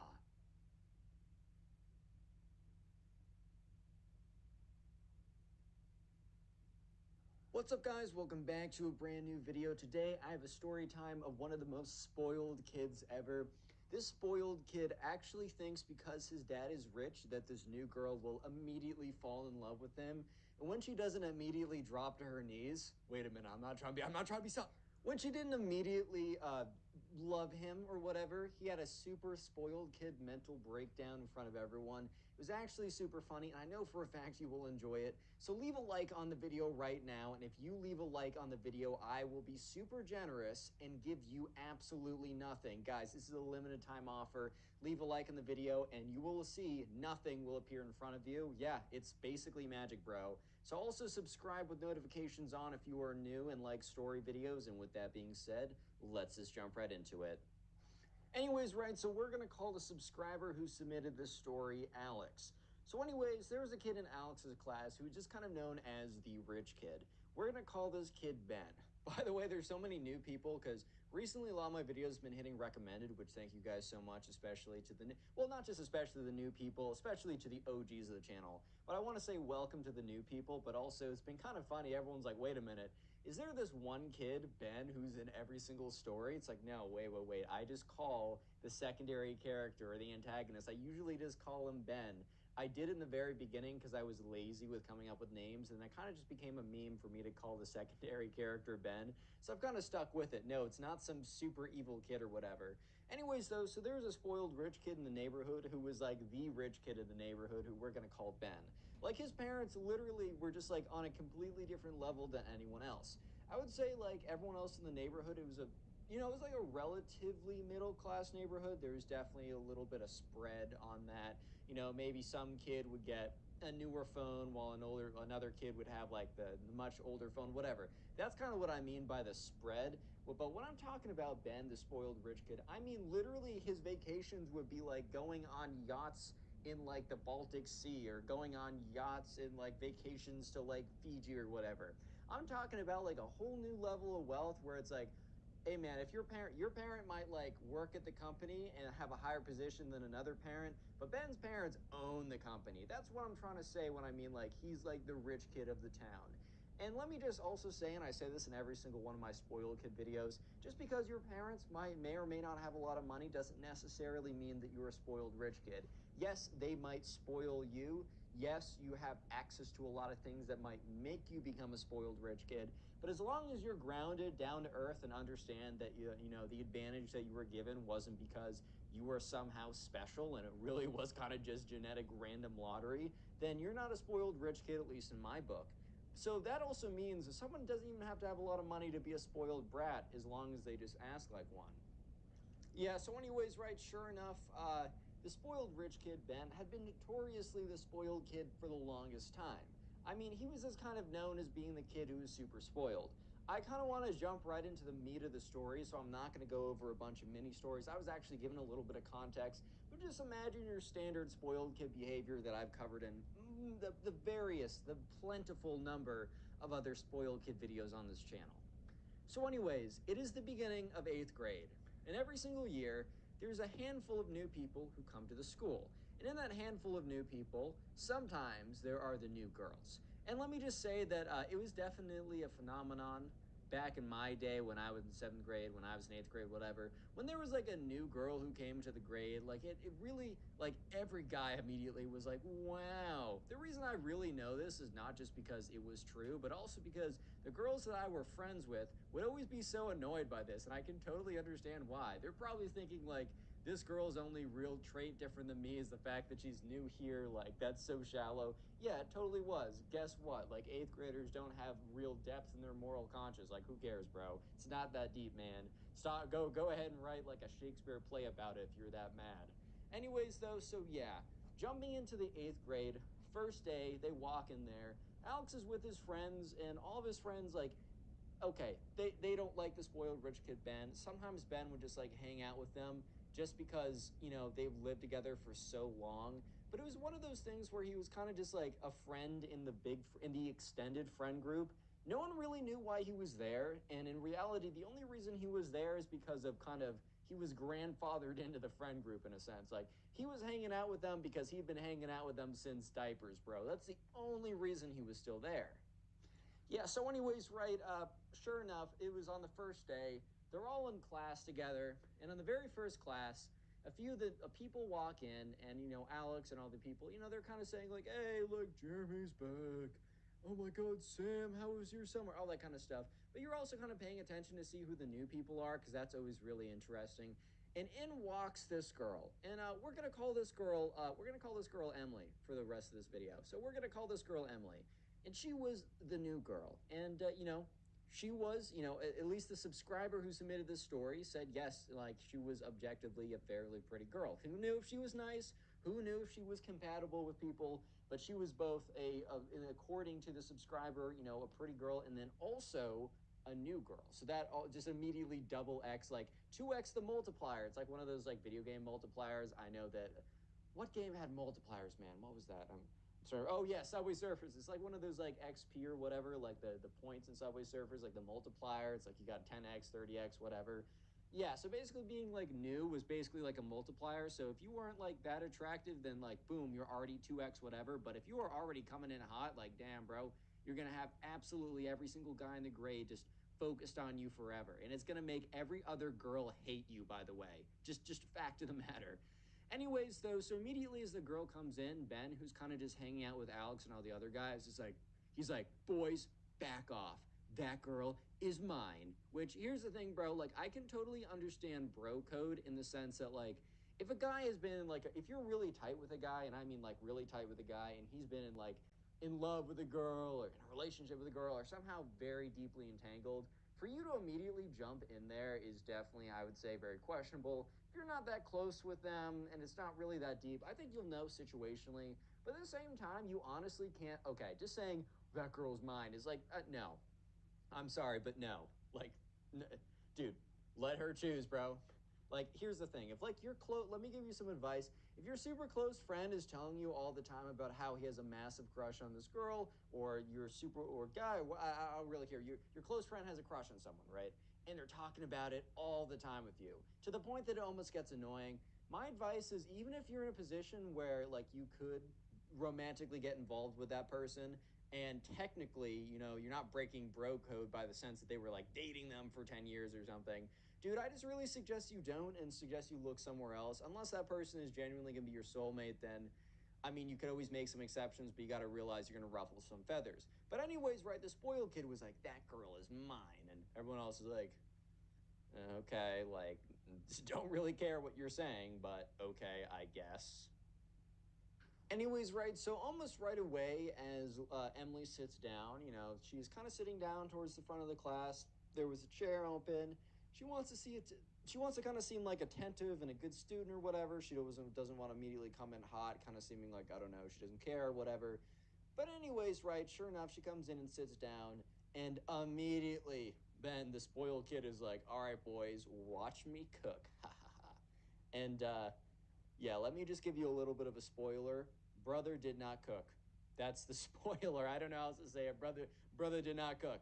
Anyways, though, so yeah, sure enough, the spoiled kid walks up and sits down right next to Emily because there's a seat open. And at first, Emily was like okay with this encounter because I don't know. It's like, oh well, maybe okay, look, when you're new, having anyone come and talk to you, even if their intentions are a little ambiguous slash dubious, whatever, right? It's good, right? Beggars can't be choosers. Kind of like that expression of like, if you're really looking for anything and you don't have anything, when you get something, you can't be that mad. So at this point, Emily was like kind of just happy that someone was going to talk to her right away, and it definitely made her feel a little bit better. Of course, until the spoiled kid actually did start talking to her and kind of revealed his true colors, and then it was like, oh well, I'd rather have nothing than talk to you, buddy. Anyways, so yeah, anyways, Ben sits down next to her, and after like 30 seconds of him like awkwardly like looking around, getting himself hyped up, at one point he like looked back at the other guys and gave like little finger guns or whatever, and they're just like, oh my god, this kid's such a douche. Like, this kid is the worst. Oh my god. Anyways, so he's eventually like, hello, what is your name? And Emily's like, hi there, like hi. My girl voices are bad. I think I'm just gonna do a dude voice. She's like, hi there, like my name's like Emily. So nice to meet you. What's your name? And Ben like turns around to the boys as Emily's watching and is like, basically mouths like she's into me. And anyways, turns back, which, bro, dude, she just responded to you saying hello. The fact that she responds to you saying hello and doesn't immediately ignore you within 1 second of the interaction, bro, I think that honestly doesn't say anything besides she's definitely polite. I mean, maybe she likes you. It doesn't rule that out. It doesn't necessarily disqualify that. But, bro, come on now. If she actually just completely ignored you, I think that'd be saying something else. But I think the thing that says the most is the fact that he immediately assumed by the fact that she didn't immediately reject him that she was most definitely into him. I think, if anything, that speaks the most about the spoiled kid at this moment. Anyways, though, so right, yeah, sure enough, the spoiled kid's like, hey, like, just wanted to say, like, welcome to whatever name, hi, uh, insert whatever, right? My name is Ben. I'm definitely known as the cool one around here. And, dude, let me just say, if you ever refer to yourself as I'm super cool or I'm like the cool, chill AF guy, like, you're not cool or chill. Like, I don't know. It's kind of like one of those things where if you declare yourself as it, you definitely are not.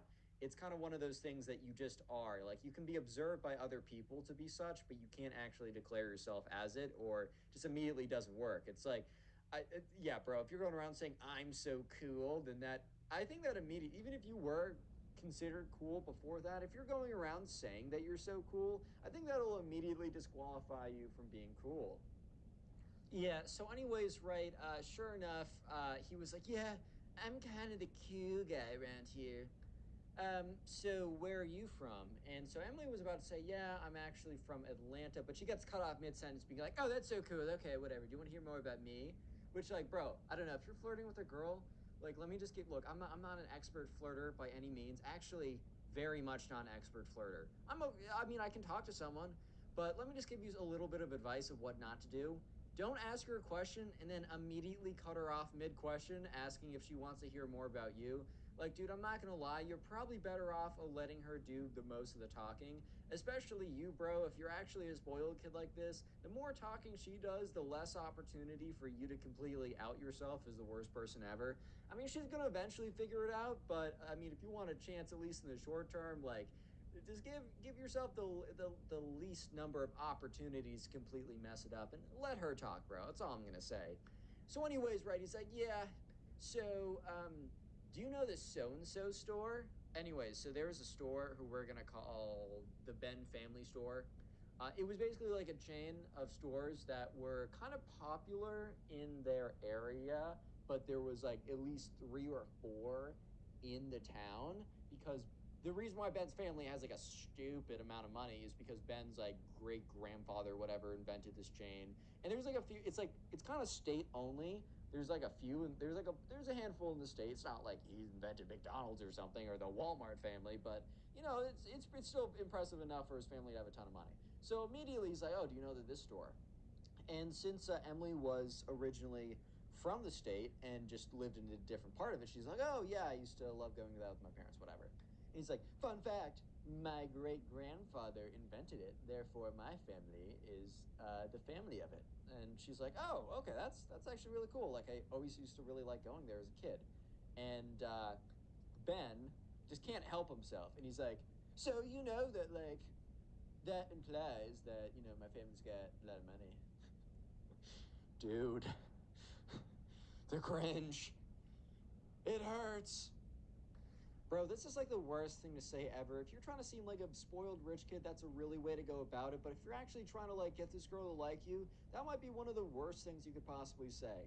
So anyway, she's like, "Oh, yeah, I guess." Like it's just such an awkward thing. Like I don't think I've ever been in a situation, dude. I've been in a lot of situations where I've been surrounded by kids who have very rich families, and I mean like mad crazy money. I'm not talking about your standard like C-suite executive type person. I'm talking crazy, bro. So I definitely like, and the thing is, like, it just never comes up because what am I supposed to say? Like, good for your great grandfather. Like, sorry he died 100 years ago. Like, dude, what am I supposed to say in that situation? Anyways, though, so Ben is like, so you know that like my parents actually let me have a lot of access to their credit cards, and I could totally treat a certain special girl quite nice. The cringe is, I think, a little bit too much right now. I got, you know what? I've got a little break. Comment spoiled down below in the comment section right now if you made it this far into the video. Sorry, I just need a little break from the cringe. And also, let me know how it kind of just lets me see the names and faces of people who made it this far into the video. My channel has recently gotten back in the algorithm. It's been out for many months. And a lot of that is because a lot of you guys have been sitting down and binge watching the videos. When you guys watch my videos for a long time, either on YouTube or Spotify, it pushes them much farther. So I just want to say thank you to the people who make it far into my videos. And if you're listening to this on Spotify, make sure you rated the podcast 5 stars and answered the poll question that popped up. And if you're on YouTube, I'm on Spotify. And if you're on Spotify, I'm also on YouTube. And yeah, let's get right back to it. I think my cringe tolerance has returned, so we can dive right back into this without the risk of me dying for the 10th time this week from cringe.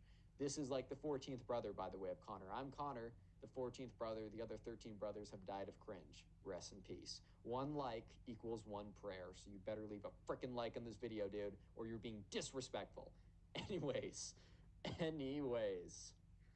Yeah, so anyways, right. Oh my God. At this point, Emily went from being kind of happy that someone was talking to her on the first day to kind of realize to just being in utter cringe mode, super uncomfortable. I mean, how do you even like explain this kind of stuff? Like, how do you react to this kind of behavior, bro? Like, I'm just being serious right now, dude. Like, at this point, imagine like someone comes up to you, is like, my parents own the school, basically. My parents own the town. Then we have so much money. And if I had a special girl, whoever that could be, wink, wink, she would be so treated so well with my dead great grandfather's money. Like, dude, oh my God, I'm literally, Hi, guys. So this is the 11th brother of Connor. Brother number 10 has died of cringe. Leave a like and a prayer in the comment section right now. It's very sad. Anyways, I will take up his job and finish the story for you guys. So many of my brothers have died from the cringe. And yeah, I do it for you, or we, I should say, we do it for you. So make sure you are subscribed with notifications on. Let's do this. Yeah, so anyways, it's so uncomfortable because also Alex, the subscriber, is overhearing all this because they're close enough to hear all of it. And Emily's like, oh, haha, that's really cool. Okay. And she kind of turns away because she's like, okay, I've had enough of this conversation. And Ben's like, ahem. Oh my God. Oh no. He's like, ahem. And so she turns around. It's like, haha, what's up, buddy? Ha ha ha. Like, hello. He's like, so, Emily, you know, there's this like really expensive restaurant. Really expensive restaurant. It's like crazy expensive, dude. Like, I'm just gonna, Emily, I'm gonna be straight up with you. I'm gonna be super honest. Just by the way you're dressing right now, I really don't think you or your parents, if they went to that restaurant right now, could simply afford it. Which like isn't like a knock on you. I'm just being straight up. Honestly, and he like turns around. All of these clowns around here could definitely not afford this restaurant. It's just a little bit out of their price range, one might say. And Alex is sitting there like, oh boy, no way, no way Buddy's going down this route to get the girl. No way this is his Riz. This is called insulting Riz. It works 0 out of 100 times. It's great. It really is great. This is also known as spoiled rich kid Riz. It only works on kind of the gold digger category. But other than that, works 0 out of 100 times. Anyways, right, so sure enough, the subscribers is watching this whole thing unfold. Super cringe, super awkward. And so anyways, let's go back to the immaculate Riz that you guys are listening to. So Ben, the spoiled kid, is like, yeah, so these clowns totally couldn't afford it. But let me just say that you know, I might have permanent reservations, meaning that my family has spent so much money at this place that I could literally walk over there anytime and they'd have a seat just for me. And I have access to my father's a platinum American Express card, meaning that I could order you anything you wanted. So, Emily, what will it be? Will you go on a date with me this Friday? Ugh, the cringe. I'm strong, man. I'm strong. I, I'm strong, guys. I can make it through. I can make it through. I don't know if I can. I'm gonna do it for you, though. Anyways, right. So at this point, Alex is like, "Oh my god! Like this kid has had a lot of swings and misses, but this might be the most atrocious thing I've ever freaking heard, bro." And so Emily's like, um, I'm actually busy this Friday. The spoiled kid's like, wait, you're too busy to go to La Palooza? I don't know, name of the restaurant, I guess. Call it that. She's like, yeah, it's a pretty important obligation. He's like, but you know, you could probably one not get reservations at La Palooza because they'd be like, ew, you smell so poor over the phone. And two, if you actually tricked them and got there, like you would have to like do their dishes for the rest of your life because you'd be so poor you wouldn't be able to afford it. I'm just saying that. And Emily's like, yeah, you know what? I'm really busy. I'm sorry. And Ben is like, okay, well, fine. I will give you one more option, which I'm so really generous. Next Friday, I could get reservations there too, if you want to be my date then. Emily's like, I actually have like a recurring thing. I got to do like Friday again and again. Like I just got to do it like every Friday. I don't know how to say I just got to do it every Friday. Ben's like, wait, so like no. Like, okay, so we could do like another night. And Emily's like, you know what? I'm just gonna be straight up. You seem nice. Lie. You seem nice, but I just don't think I want to date anyone right now. Cap. She started dating someone 2 weeks later. Anyway, sorry. Just a little bit of extra facts I was adding in there, but she's just trying to be nice. Not trying to date anyone right now. And the spoiled kid's like, excuse me, I'm pretty sure my ears were malfunctioning. Could you say that again? So the spoiled kid starts to have, spoiled kid syndrome. In a lot of these videos, I've also defined spoiled kid as someone who's really never been told no before. And the thing is, like, the spoiled kid has never been told no in the sense that he's like, Daddy, can I have the newest blah, blah, blah? And his dad's like, oh, sure, I'm not going to pay attention to you. I'm not going to parent you correctly, so I'll give you a bunch of money to make up for my terrible parenting, right? Which, by the way, I do want to say a little thing. Even the spoiled kids that are, complete jerks, and I'm not excusing their behavior, but a lot of times I do feel bad because, at least in my personal experience, I've noticed a lot of jerky spoiled kids. Some of them have had perfect childhoods, but a lot of times, like, what will happen is a lot of times the parents will have a ton of money and they will not pay attention to the kid. They'll hire someone else, and this happens sometimes. Also, this also happens when the parent has to work so much. But I'm saying, like, in a situation where the parent is like, or let's say the dad making a ton of money, but spending a ton of time not paying attention to the kid.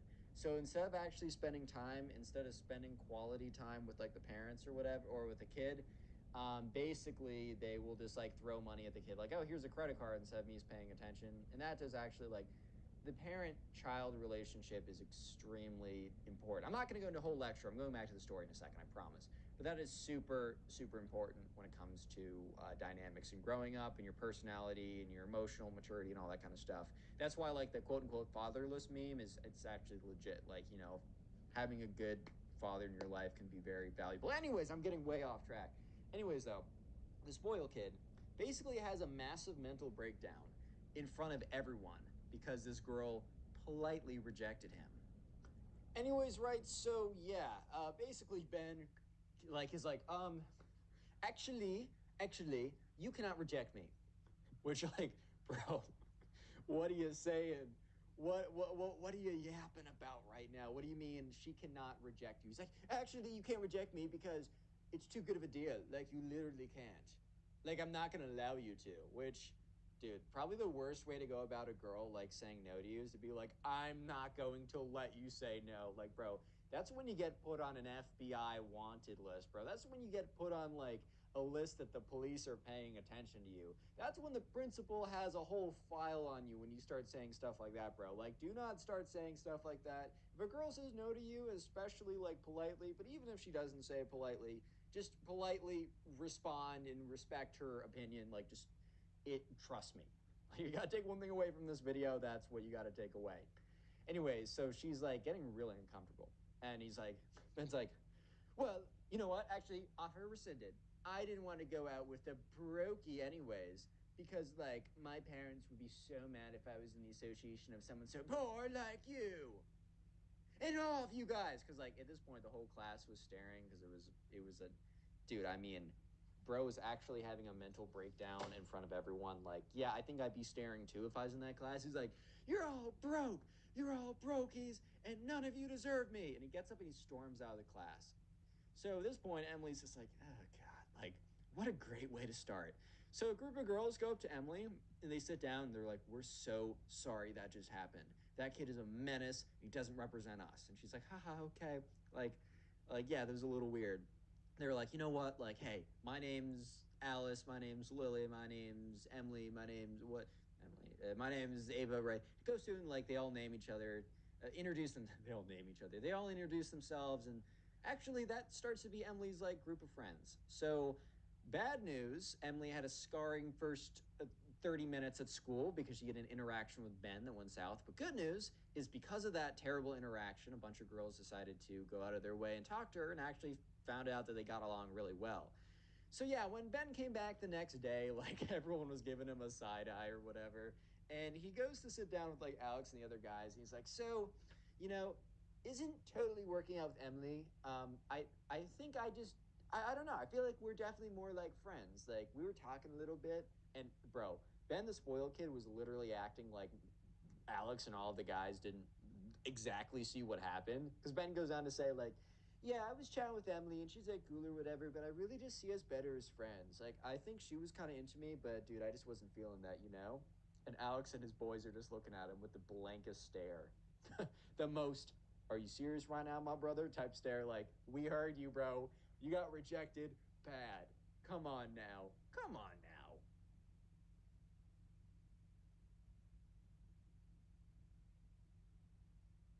now. How's it going, everyone? Today we got a story time of probably the most spoiled kid ever. Like, genuinely one of the most spoiled kids to ever exist. And this story is absolutely insane. I know for a fact you will enjoy it, so leave a like on the video right now. And if you leave a like on the video at this very second, you will actually receive your very own custom free nothing. Yeah, you'll receive nothing if you leave a like. So, limited time offer. Definitely leave a like. Subscribe to the channel if you are new with post notifications on. With that being said, let's just jump right into it. So we're going to call the subscriber who submitted this story Will. So anyways, right, there was a new kid coming into the 6th grade. Basically, this kid moved into the neighborhood. So because he moved into the neighborhood, he needed to like leave his old school and go into the new school, right? And I guess this kid, who we're gonna call Ben, and by the way, to all the new people who recently found the channel, if you haven't picked up on it already, I always kind of call the secondary character, which happens to be kind of like the antagonist a lot of the time. I just call him Ben because back in the day, I was trying to think of names and I wasn't creative like multiple days in a row, and eventually it just stuck that I just call the guy Ben. So yeah, no, this is not the same guy. This kid does not exist in all my stories. I just want to make that clear. So we're gonna call the spoiled kid, who, by the way, the subscriber at this point did not know was a spoiled kid. We're gonna call him Ben. So, anyways, right, Ben's parents must have gone on a Facebook group, or I don't know how they exactly figured this out, but somehow they figured out that Will was a kid who lived in the neighborhood and also went to the school that their son Ben was about to be enrolled in. Maybe they posted something on Facebook, kind of very general, or I don't know. Look, I'm not going to go into speculating how they figured it out, but one way or another, Ben's parents, aka the spoiled kid's parents, reached out to Will's parents, introduced themselves as, hey, we recently just moved into the neighborhood. Our son is going to be enrolled in, the public school in our area. And it'd be really cool if we could have you guys, or it'd be great if we could have you guys over for dinner so that our sons can meet and that my son doesn't have to go into the school year not knowing a single soul. Like, he'll at least know one person, which is actually super fair and actually makes a lot of sense in my opinion. Like, if especially when you go into like a school and not everyone there is new. Like, when everyone starts in kindergarten, like, you're all going in not really knowing people. Maybe you know a few people from the neighborhood or something, or maybe you grew up with some people, but you're kind of under the assumption of, okay, we can all make friends. But generally, it's always really hard to kind of make friends when everyone else has already made friends, in a sense. I mean, it's very doable, happens all the time, but this is actually pretty smart. So anyways, Will, the subscriber, when his mom told him about this, was fairly open to the idea, because you guys got to remember that there is no indication that Ben is actually a spoiled brat in this situation. Like, there's no indication of that yet. I mean, soon you'll see it's like super obvious and it's really bad, and he actually gets exposed in front of everyone. But I don't want to spoil exactly how that happens, as it's a really good ending. I know you guys will enjoy it. So yeah, anyways, the day eventually comes. It's Friday night, mid-August, or not mid-August. They'd be back in school probably by then. Early August, late July, whatever. And so he gets in the car, they drive over, and so their neighborhood has multiple parts to it. Like, there's kind of what I'm trying to say is there's like a kind of like a gated community on the very end of their neighborhood, which is barely even considered to be part of the neighborhood, but I think is technically zoned as part of the neighborhood or something. But Will, the subscriber, has literally never even been in this area before, because you need like a key card to get in, and to have a key card, you need to be a resident, or you need to, like, if you have a residency there, you need to like submit an application for, like, I don't know, a relative or someone who frequently visits your house to get a key card. Like, it was super, super selective, and it was a super, super expensive neighborhood. So Will already kind of knew that Ben's parents, they were doing pretty well in the bank department, if you know what I mean, just by the fact that they were entering this neighborhood for really the first time ever. I think Will's parents had gone like in once before for some reason, but Will has never been in. His parents really have never been in, maybe once or twice or something. But they both kind of real, because like Will's mom didn't even like notice like the fact that they were in this gated neighborhood. She kind of just plugged in the address into the GPS or Waze or whatever, and she didn't even realize until they got to the gates. Anyway, so when this happens, they arrive at the gates and then they realize, oh wait, we don't have a card or anything to get in. So normally in these situations, I think you can just call a resident, which is what they do when they get in. I don't know if this is universally true, but I know at least in this situation and probably in other situations, you call a resident, like you don't need a key card, like I bet, because like residents are gonna have random people pull up to their house. Like this is a very common situation. You have friends pull up who aren't in the neighborhood. They got to get in somehow. So, anyways, so they get there, and sorry, what's his name? Will. Will's mom is like, oh shoot, like I didn't even realize that they were in this neighborhood. So she picks up the phone and calls Ben's mom. Thankfully, Ben's mom must have just been on her phone or had her phone nearby because she picks up immediately and is like, hey, like, how's it going? Like, arrive here good? And she's like, oh, we just made it to the gates. And Ben's mom's like, oh my God, I'm so sorry. Like, I'm still getting used to this neighborhood. I just moved in. You're not the first person I've forgotten to, give like the temporary passcode to or have scheduled in that you're coming. Like, I'm so sorry. Honestly, not that big of a deal. Like, it would have been a big deal if she was like, Will's mom was waiting there for like an hour or something and there's actually an issue. But honestly, since you're freshly into a neighborhood like this, like I know personally, I'm forgetful with everything, so I could totally see not being used to this and just absolutely forgetting. Anyways, though, so eventually, right after Ben's mom calls up the person working the thing and saying, like, hey, this is the person, like, you can let them in. Person at the gate asks for, like, a flash of ID and it matches up, whatever, so they let them in. So, anyways, Will and his parents, or I guess just his mom, I don't think his dad showed up, or I didn't hear about his dad, so maybe the dad was there and has played zero role, which could very well be true. But anyways, let's just say Will and his mom were driving in, and they were just like looking around at the houses. And there's a reason why this is a gated community, bro. Like the houses were at least like 5 times at a minimum. Like the cheapest looking house was at least 5 times as expensive as Will's house and the average house in the neighborhood. Because Will lived in a pretty average house in a pretty average neighborhood, right? Like Will's parents did fine, like very just like normal standard American, right? So, anyways, they kind of pull up and the Waze direction type thing brings them all the way to like the end of this gated community. And it's kind of funny. It was like the more expensive the house, the farther back it was. So it was almost like a gradient of like more and more and more expensive the farther you went back on the slider or whatever. It's pretty funny. Anyway, so eventually they make it to the very end of the neighborhood, which like with probably the one of the two most expensive houses there. And yeah, sure enough, yeah, that's the house that Ben was in, the one of the two most expensive houses. And okay, so one thing I will say, and I have to say this in almost every spoiled kid video, just because a person's parents have a lot of money or even a above average amount of money, does not necessarily make them a spoiled kid. Being a spoiled kid is honestly just how you act. Like your parents could literally have an average amount of money or even be broke, but if you have the mentality of a spoiled kid, you could still be a spoiled kid without even being physically spoiled. You know what I mean? Anyways, though, so Will kind of makes a remark to his mom real quick, being like, "Whoa, this is actually a crazy house." So they pull up into the driveway, and a woman opens up the door and walks out to greet them. It's assumed that it's Ben's mom, and it turns out to be. So they walk up to the front door. She welcomes them in or whatever. And they walk in, and so Will sees Ben sitting in their kind of living room area, and he's on his phone, whatever. Ben kind of looks up quickly. He's like, yo, what's up? And then looks down immediately.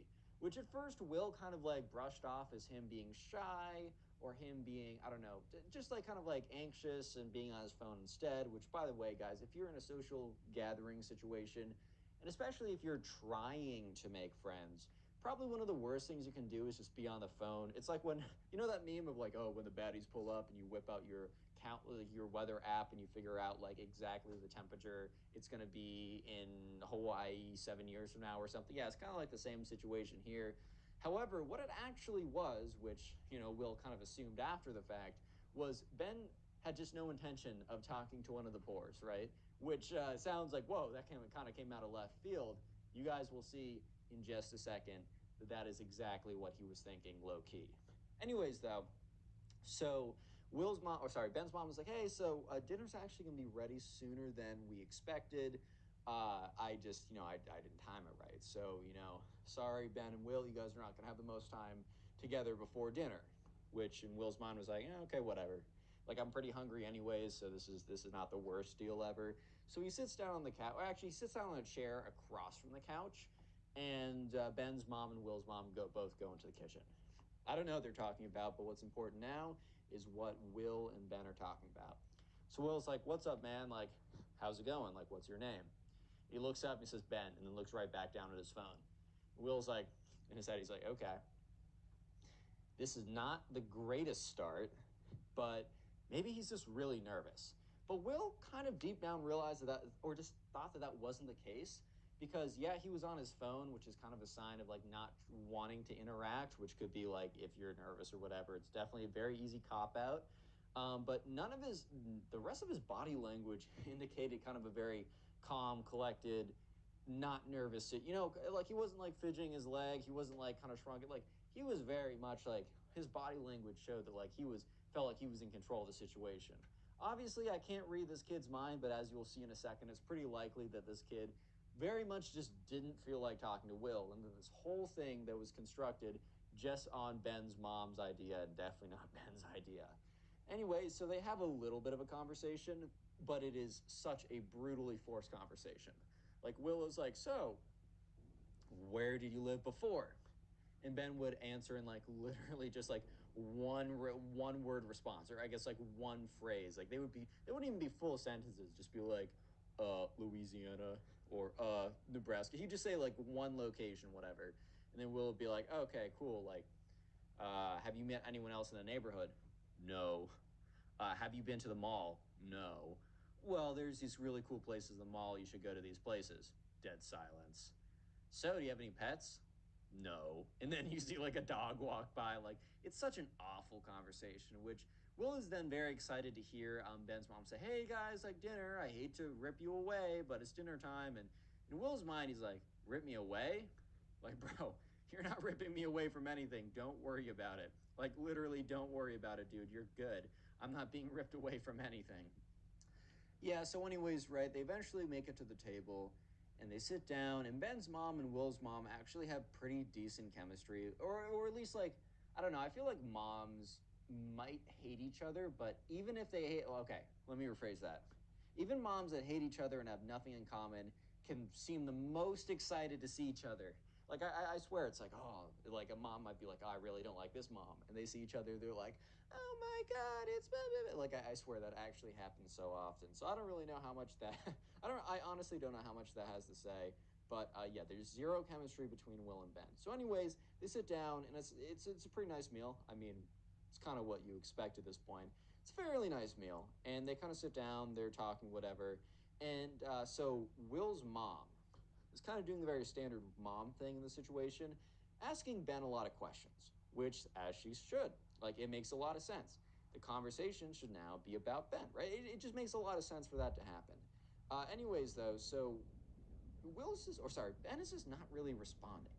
Like, he is ducking half the questions, giving really crappy responses, kind of the same quality of responses as Will, well, or to Will, like that he gave to Will, but for some reason it was almost somehow worse. Like he would actually just like towards the end, he would just like stop. And by the way, I mean like a couple minute period towards the end. Towards the end of a couple minutes of like Will's mom asking questions, he would just straight up like not answer them. And Ben's mom would very like awkwardly be like, "Oh, haha, yeah, Ben, blah blah blah." Like like she'd be like, "Oh, like how did you like the school you're at before?" or something like that. And Ben would just look at her and then look down at his food and take a bite. And Ben's mom would be like, yeah, no, he loved it. Like, it would just very awkwardly come in at the very apparent, like it's very apparent that that Ben was fading these questions. And Ben's mom had to, like, step in. And, like, the dynamic was getting weirder and weirder by the moment. But what you're about to hear is actually insane. Like, this is, like, up until this point, the story has been kind of whatever. Or, I mean, if this was the only bit of the story, like, kid is kind of a jerk and he's rich, then no, I wouldn't tell the story. It just wouldn't be good enough to tell on the channel. But this is like going full mask off. Ben actually, I think, has a complete lapse of judgment for what he's about to do. It's actually insane. Anyways, though, so Ben eventually, after being asked another question by Will's mom, which, yeah, Will's mom was being a little insistent. She was being persistent, like she would, I don't know, like true, fair. But at the same time, like, what do you expect, man? Like, genuinely, what do you expect here? So that's when Ben turns to his mom and is like, Mom, I'm done interacting with the pores for the night. You talk from now on out. And it just, you could hear a needle drop in the room. It goes dead silent. Yeah, so anyways, right, dead silent. And at this point, Will is just like, it's like, oh my God, okay. Because, like, Will really wasn't contributing that much to the conversation. He was just like, whatever at this point. And then it's just like, He said, what? So at this point, Ben's mom just like freezes, and you can tell that her demeanor completely changed from like, hey guys, whatever, this is gonna be so awesome, this is gonna be so great, to like, damage control mode activated, beep boop. You know what I mean? So yeah, it's just like dead silent for a second. And Will's mom, it kind of has a feeling of a mix of like majorly offended, which makes sense, and then also a mix of I definitely heard that wrong, which also makes sense. I feel like if I was in this situation, I'd be like, oh yeah, he probably said something else. Like realistically, he definitely said something else. Like he didn't just come on and just turn to his mom and be like, yo, I'm not talking to the pores anymore, referring to me, right? Yeah. No. That definitely just didn't happen, but I heard it with my ears. And last time I checked my hearing, it was pretty good. Yeah, so they were kind of in a very tense situation. Instead of, so I think there have been like a few other situations where a spoiled kid has spoken out and like said something insane, and a parent has tried to make up for it by being like, oh, hi, isn't my son so funny? Ha ha. No. In this situation, the mom kind of realized that there's no damage control that she could have done. Maybe because it was so clear what he said that she couldn't, and it was such a non-joking, clear tone that really obviously like she couldn't, like, maybe she thought she couldn't get herself out of it, but maybe also because in the past or something when she's tried to clean it up, the spoiled kid has, I don't know, gone ahead and said like, no, like I actually meant that, screw the pores, I own you all, or something like that. I don't know. Anyway, so for some reason the mom's like, hey, Will and Will's mom, could I talk to you for a second in the living room? So very weird. They all get up from the dinner table, besides Ben, who's on his phone. So she's like, look, I was really hoping that my son would be in a better mood today. Obviously, he's not. He's been under a lot of stress from moving. I know what he just said, but please. And then she turns to Will. Ben's mom turns to Will and is like, please, next week, or maybe a couple weeks, I don't know exactly, whenever they're going back to school, please do not bring this up to new people. I'm going to make sure he's ready and good by the time he gets there. I'm going to de-stressify him. I'm going to make sure he doesn't. I just want him to go in with a clean slate. You don't have to be friends with him. You don't have to hang out with him. I was really hoping tonight would go different. But the only thing I ask is just please don't tell people about this. She's like, I'm so sorry. Like, my son has a lot of developmental issues, or like a lot of like issues. I don't know exactly what classified, but dude, if you're calling people pores, like you definitely have issues, right? So she's like, my son's got a lot of issues. It's something we're working on. Please, just like you can choose to leave now or finish your meal. I don't really care. Just please don't talk to people about this. So anyways, Will's mom turns to Will, says like, okay, like Will, let's go back to the table, let's finish our meal, and then we'll go back home. And Will's like, okay. So they go back to the table. It's very weird, and they finish up their meal. And as they're leaving, Ben's mom is like, Will, please take it to heart. Please don't tell anyone. I just want my son to have a chance. He obviously wasn't ready yet, but he will be in a couple weeks. And Will is not a fan of Ben, doesn't like Ben, and really doesn't like what he said to his own mom, like very offensive. But Will also is like, I don't want to make a problem for this kid. Obviously, like even if it's the mom's fault that this kid turned out this way, it seems as if she's trying to turn things around. So I'm not gonna be that guy, make things more difficult. So Will's like, yo, you got my word. I'm not gonna be the one who says anything. And then he also says, look, if your son says stuff at school, I'm not going to stop the rumors. I'm not going to lie about them, but I will specifically, he was very clear, I will specifically not mention this. And she's like, oh, that's all I ask. Thank you so much. Anyways, right, so Will and his mom get back in the car, and they kind of just have a conversation about how insane that interaction was, just kind of how ridiculous that whole thing was. And she's like, wow, that kid just called us pores. And Will's like, yeah, I know. And she's like, so, like, are you going to like tell people about that interaction when you get back to school? Will's like, as much as I kind of want to, because it's a really funny story, no, because I did specifically tell that mom I'm not going to. Will's mom's like, look, I do recommend that you don't do that because you did give that woman your word. However, I'm not, look, she's like, I'll be straight up. I'll turn a blind eye, like, if you do something. Will's like, okay, I'm not going to be doing anything, but okay, cool. So, anyways, let's jump ahead towards when they go back to school. A couple weeks later, school starts up for the first time, And sure enough, Ben shows up. Will wasn't even sure if they were gonna like show up, if Ben was even gonna show up, because like maybe just was determined that he wasn't prepared for like other people. I don't know how else to say it, man. Like just simply was not prepared to deal with other people. I don't know. Anyways, though, so yeah, he shows up and very first class, and this is, by the way, Ben immediately owns himself, so get strapped in for that. But anyways, very first class, they all sit together, whatever. The teacher's like, "Hey, everyone, welcome to the school, like, or welcome back to a lot of you guys, and also welcome to the few of you here that I see are new." This was like, I think like a homeroom type class, so maybe like 30 people there, and there's like two or three that were new, including Ben. And so he's like, "All right, I'm gonna have everyone go around and introduce themselves and give a fun fact about themselves." So people go around and they say their names.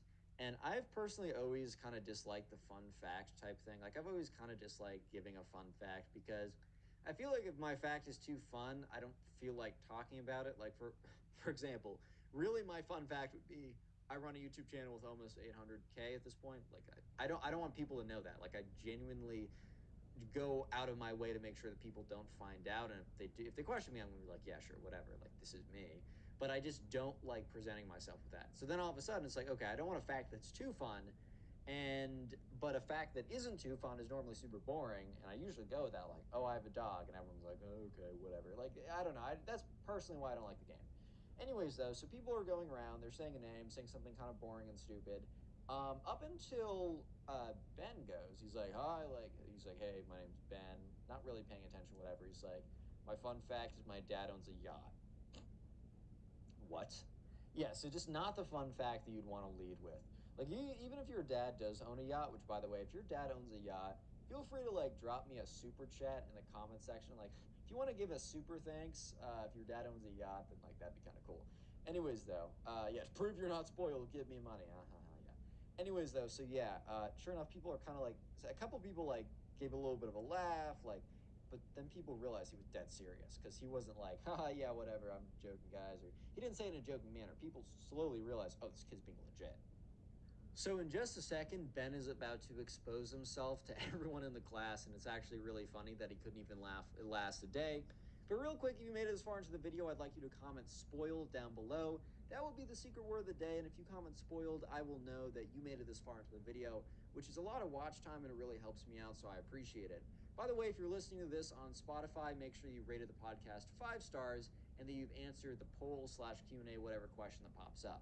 And also, finally, if you made it this far into the video, there's a chance that you've been binge watching these videos, aka sitting down either on YouTube or Spotify or a combination, and just watching a bunch of these videos in a row. And if you don't know, one of the best things you can do for my channel, it helps me out the most when you guys sit down and watch a bunch of my videos in a row, or watch one of my very long compilation videos, which essentially is doing the same thing.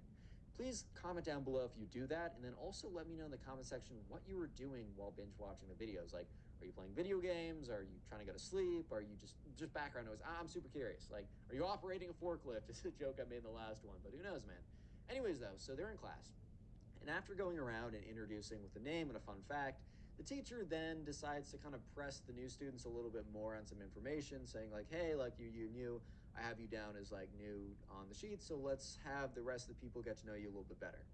So she's like, hey, I want you to tell me a little bit about where you are from, your hobbies, so that people, if you hear, and then she's like, hey, class, if you hear like a hobby that you have in common, feel free to go up to them after class and talk to them. It's actually not a bad idea. Like having the new kids say a lot of general information about themselves so that kids that want to like become friends with people, or the new kids can go in with like a bit more information to go on. Like if someone says I love Star Wars, and like, for example, I go up to them and be like, hey, how did you think about the new Ahsoka series? And then we could have a conversation from there. Like it's actually a pretty good idea. Anyways, though, so the first kid goes and he goes through a long list or whatever, but eventually it comes around to Ben, the spoiled kid. And Ben whips out a classic line. He looks at the teacher. Oh my God, dude. He says, I'm done talking to you brokies. And he goes on, he whips out his phone. And the teacher's just like, huh? Like everyone in the class is just like slack jawed at this point. Like, dude actually is like playing a freaking character, bro. Bro watched one Andrew Tate short and is now calling everyone brokies because they don't have a massive trust fund dad, bro. Like, that's actually it's actually the funniest thing I've ever heard. So the teacher's like, "Excuse me," and like at this point, Ben starts getting mad. He stands up. He's like, "Yeah, I don't want to have to talk to you brokies anymore. I only want to be surrounded by people who have been the true ones." That it kind of goes on this like rampage about how his father could buy all of them and then still have more money left over than like a small country, that all of them are useless little drone minion Russian serfs to him, and that he owns all of them and that they're not even worth a second of his time, and he storms out of class. Ben, from that point on, right, Ben, from that point on, never shows up to class again. In fact, so he obviously, Will goes back home, tells his mom, "Oh my God, you're not going to believe this." So she's like, "Oh wow, that's crazy." And she's like following Ben's mom's Facebook. And about a month later, sees a new post from Ben's mom's Facebook, like, "Just moved in." And it's a photo of an entirely new house in an entirely new neighborhood in an entirely new state. Literally, her son lasted one day before basically, or really like 2 minutes before having a breakdown because he's around the pores too much. And they moved to a new state to try this all over again. And I honestly wouldn't be surprised if he pulled the same shenanigans at this new school and immediately dropped out 1 second in because he smells broke around him. Yeah, moral of the story is don't be a spoiled kid. Leave a like in the video right now and help me out and watch another video like the one on screen. And peace. How's it going, everyone? Welcome back to a brand new video. Today we got a story time of a spoiled kid who destroys the entire zoo. Yeah, so the spoiled kid thought that he was an actual genius and an expert at the zoo and that he knew a lot more than the zookeeper. And let's just say that that is not how it went down. So yeah, leave a like on the video right now to claim your free nothing. Subscribe with notifications if you are new. And with that being said, let's just jump right into it. So we're going to call the subscriber who submitted this story Kevin. Anyways, so Kevin and his class were going on a school trip to the zoo. This was a trip that like the seventh grade always went every single year, so Kevin and his friends were pretty excited. Kevin always did like the zoo and he like would go with his parents and he just was pretty excited to go with the boys, right? So they're riding over, and as they're riding over, Kevin's sitting with his friend, we'll call him Ben, and the teacher's going around saying, "All right, class, we're making it pretty close to the zoo, so I just want to go over a few things. Like, first of all, like, make sure to stick with your buddy. Second of all, remember we have a lunch break at 12, so you'll have to like just make sure that you're there for that. And also, finally, do whatever the zookeeper slash tour guide tells us to do. We are guests in their house, and they definitely know better than us. So if they tell you to do something, you just got to do it. I really don't care if it doesn't make sense. You just got to do it." A little bit of foreshadowing for later on. But anyways, all these rules made a lot of sense to Kevin, so he was like, "Yeah, of course." And eventually they pulled up to the zoo. They all got out in kind of a single file line, and the tour guide was waiting for them at the entrance. Anyway, so Kevin and all of his classmates are led over by his teacher. The tour guide's like, "Hey guys, like, welcome to the so and so area zoo. Like, I'm so excited for you guys to be here. My name is Tour Guide Will. My name is Tour Guide Will. You can call me that. And yeah, before I let you guys go off into the zoo area, we got to have a little bit of a safety demonstration beforehand. I promise you it's going to be nice and quick. So just come on into the visitor center. We'll step over to the side and we'll go over it quickly." So anyways, right at this point, Kevin's pretty excited and he's just kind of goes on in with the rest of the class because he knows after this kind of safety demonstration, he's going to be able to go around the zoo and meet all the cool animals. Kevin, though, overhears this kid, who we're going to call the spoiled kid, be like, he's talking to this other kid and be like, "Well, actually, I am an expert in zoo and everything zoology. One might say that I'm actually an expert in this field," which, like, bro, you're literally in seventh grade. You're an expert in nothing besides maybe Fortnite and like fumbling girls. I don't know, bro. That's at least what I was in seventh grade. I mean, you guys probably know my stories of me in seventh grade committing the most heinous acts of fail, like just the most heinous acts of simp ever, and just the most fumbling of all time. But that's not today's story. That'll be either a special anniversary story or like when I hit 1 million subs or something, I'll do a compilation of all my worst moments personally. Anyways, though, yeah, bro, you're not an expert at zoology. Let's be real here. Anyways, right, so they all walk into the auditorium type place or kind of like the visitor center type place. And so they walk in there, and so the tour guide's like, all right, guys, gather around, gather around. We just have to go over something really quick, just the rules you have to follow when you're in the zoo, and then I'm gonna let you guys free. Your instructor reminded me to tell you that you all gotta be back here at 12. There are big clocks all around the zoo, and you can always ask any ranger or any zoo worker for the time. Just got to make sure you're back here in this visitor center by 12 for your lunch. There's also maps that are kind of placed all around, and it'll tell you where you are, and you probably won't be getting lost around here. It's not too big of a zoo as well. Anyways, let's just jump into a few of the safety features. So anyways, right, this is not the first time that Kevin has heard all of these safety instructions before, so he's kind of tuning out a little bit. So he's kind of going through the rules of the park or whatever. So you can't leave the park until everyone does. So you can't like leave the exit. Well, and that might just be a school rule. I don't think it's a normal rule. I think you're allowed to leave the park whenever you want if you're like a fully functioning adult. However, since they're with the school, the tour guide Will decided to say that. But this is where things got interesting. So tour guide Will is like, all right, guys. So you also might have brought snacks with you. You can also buy snacks here. But a really, really important rule is you guys cannot be feeding the animals. You guys cannot be feeding the animals at this park. You can't be taunting them with the food. You can't be throwing the food in there. You can't not be handing them the food. You can't do any of that under any circumstances. The only people who are allowed to feed the animals are the park staff here. Is that understood, everyone? Let me hear a I understand. Park Ranger Will. And you hear this kind of mumbling of I understand, Park Ranger, like all the kids saying it at once, right? But one kid did not say anything. One kid, instead of responding, crossed his arms. And that was the spoiled kid, who is apparently a zoologist. He was an expert in zoo studies. He actually is more knowledgeable than the park ranger and anyone else on the planet has not even a speck of knowledge compared to his vast quantity of information stored in his cranium about zoo and zoology. Yeah, so anyways, right, the park ranger Will was about to go on to the next thing he was going to say, whatever that was. Maybe there's just another rule or something, but more maybe he was just about to let them go.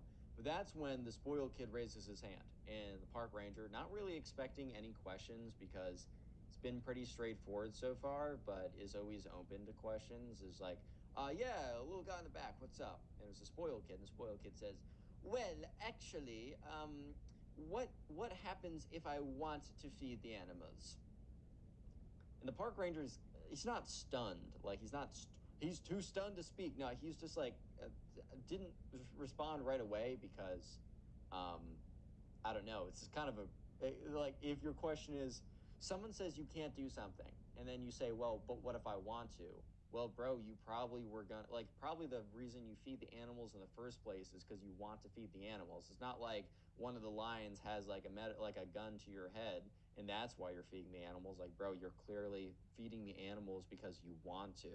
So yeah, of course, dude. Like, yeah, I get like of course you're going to that's why you want to do it. So that really wouldn't change anything, man. Oh, like you can't rob the store. But, officer, I really want to. Oh, well, then go ahead. You should have just said that. Like, bro, obviously that's not going to get you out of it. And what planet, like, literally, what planet does that make any sense at all? Anyways, though, so yeah, sure enough, the subscriber kind of just is like, bro, what? And some of the other kids are like not paying attention, but the kids that are paying attention are kind of like, I don't know. I think they're laughing a little bit because it's like kind of a funny response, even though they didn't realize the spoiled kid was completely serious in his response. So yeah, sure enough, right? The subscribers kind of watches as the park ranger Will is like, oh well, buddy, I'm sorry, but that doesn't really change the situation here. You see, no one, whether they want to or don't want to, can feed the animals. The only people who can feed the animals at this park are the rangers or anyone or any of the employees here who've been trained properly. And the spoiled kid's like, well, actually, I'd like you to know that I am really knowledgeable in zoo studies, and I believe that I am allowed to feed the animals because of my vast quantity of knowledge. I understand, Mr. Ranger, Will, or whatever, if you don't want to let all the other plebeians, all the other serfs around me, the lessers who do not have the vast quantity of zoo knowledge as I do, if you don't want to let them feed it, I can understand because they might like feed the lions wrong, but you gotta understand that I know a thing or two about a thing or two, so I think it's okay if I feed the animals. And at this point, the subscriber's like literally shaking his head. He's like, bro, what? Yeah, so at this point, the park ranger is kind of just confused of how to go on from here. The park ranger's like, that's really cool that you know a lot about the animals.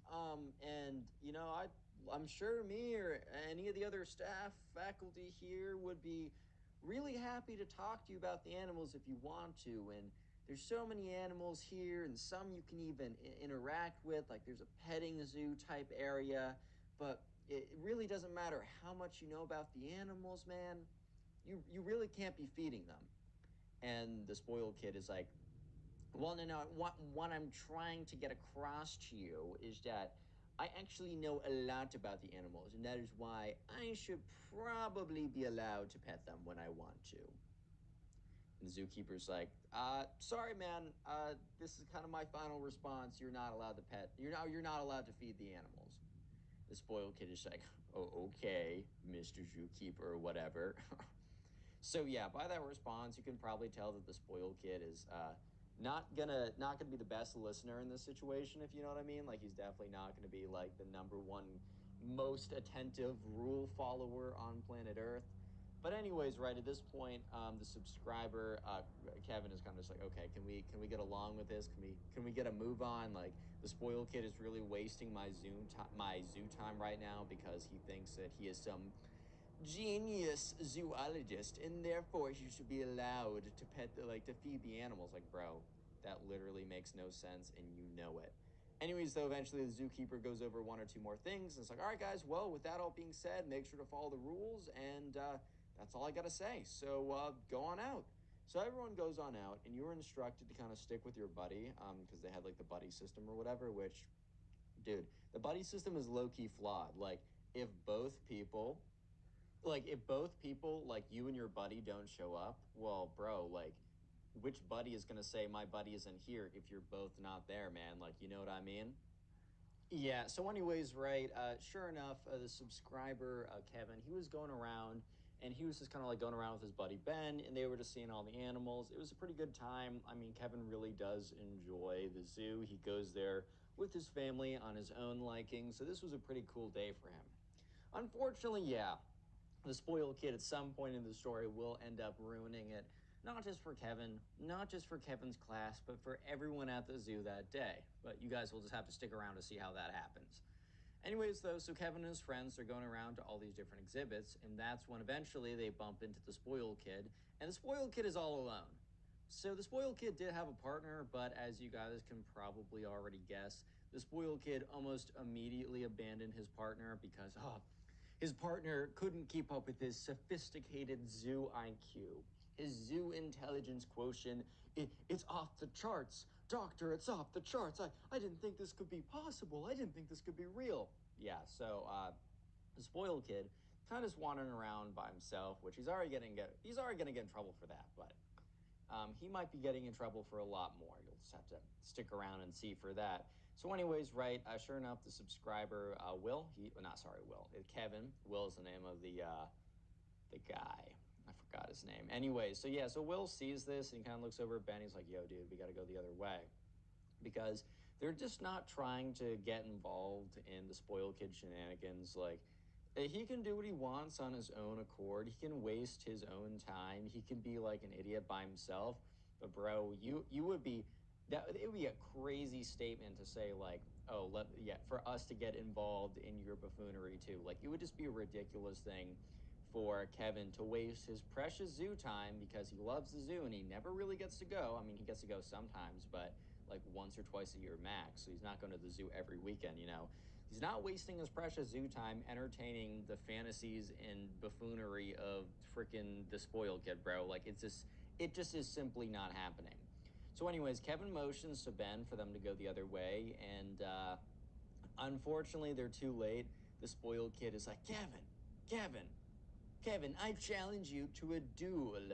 And Kevin like turns around and is like, what? Like, you challenge me to a duel?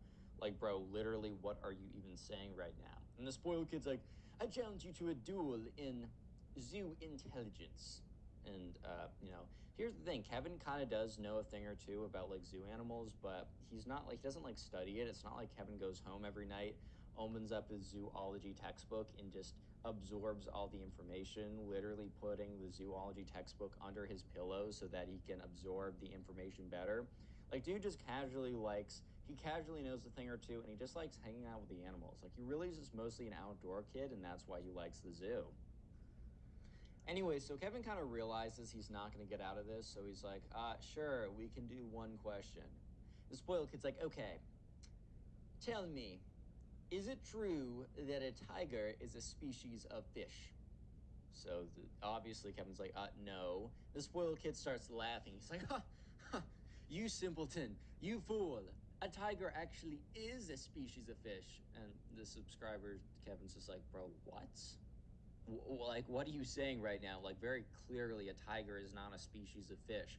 Like, I honestly don't know in what world you came to that conclusion, bro. Like, genuinely, I'm so confused right now.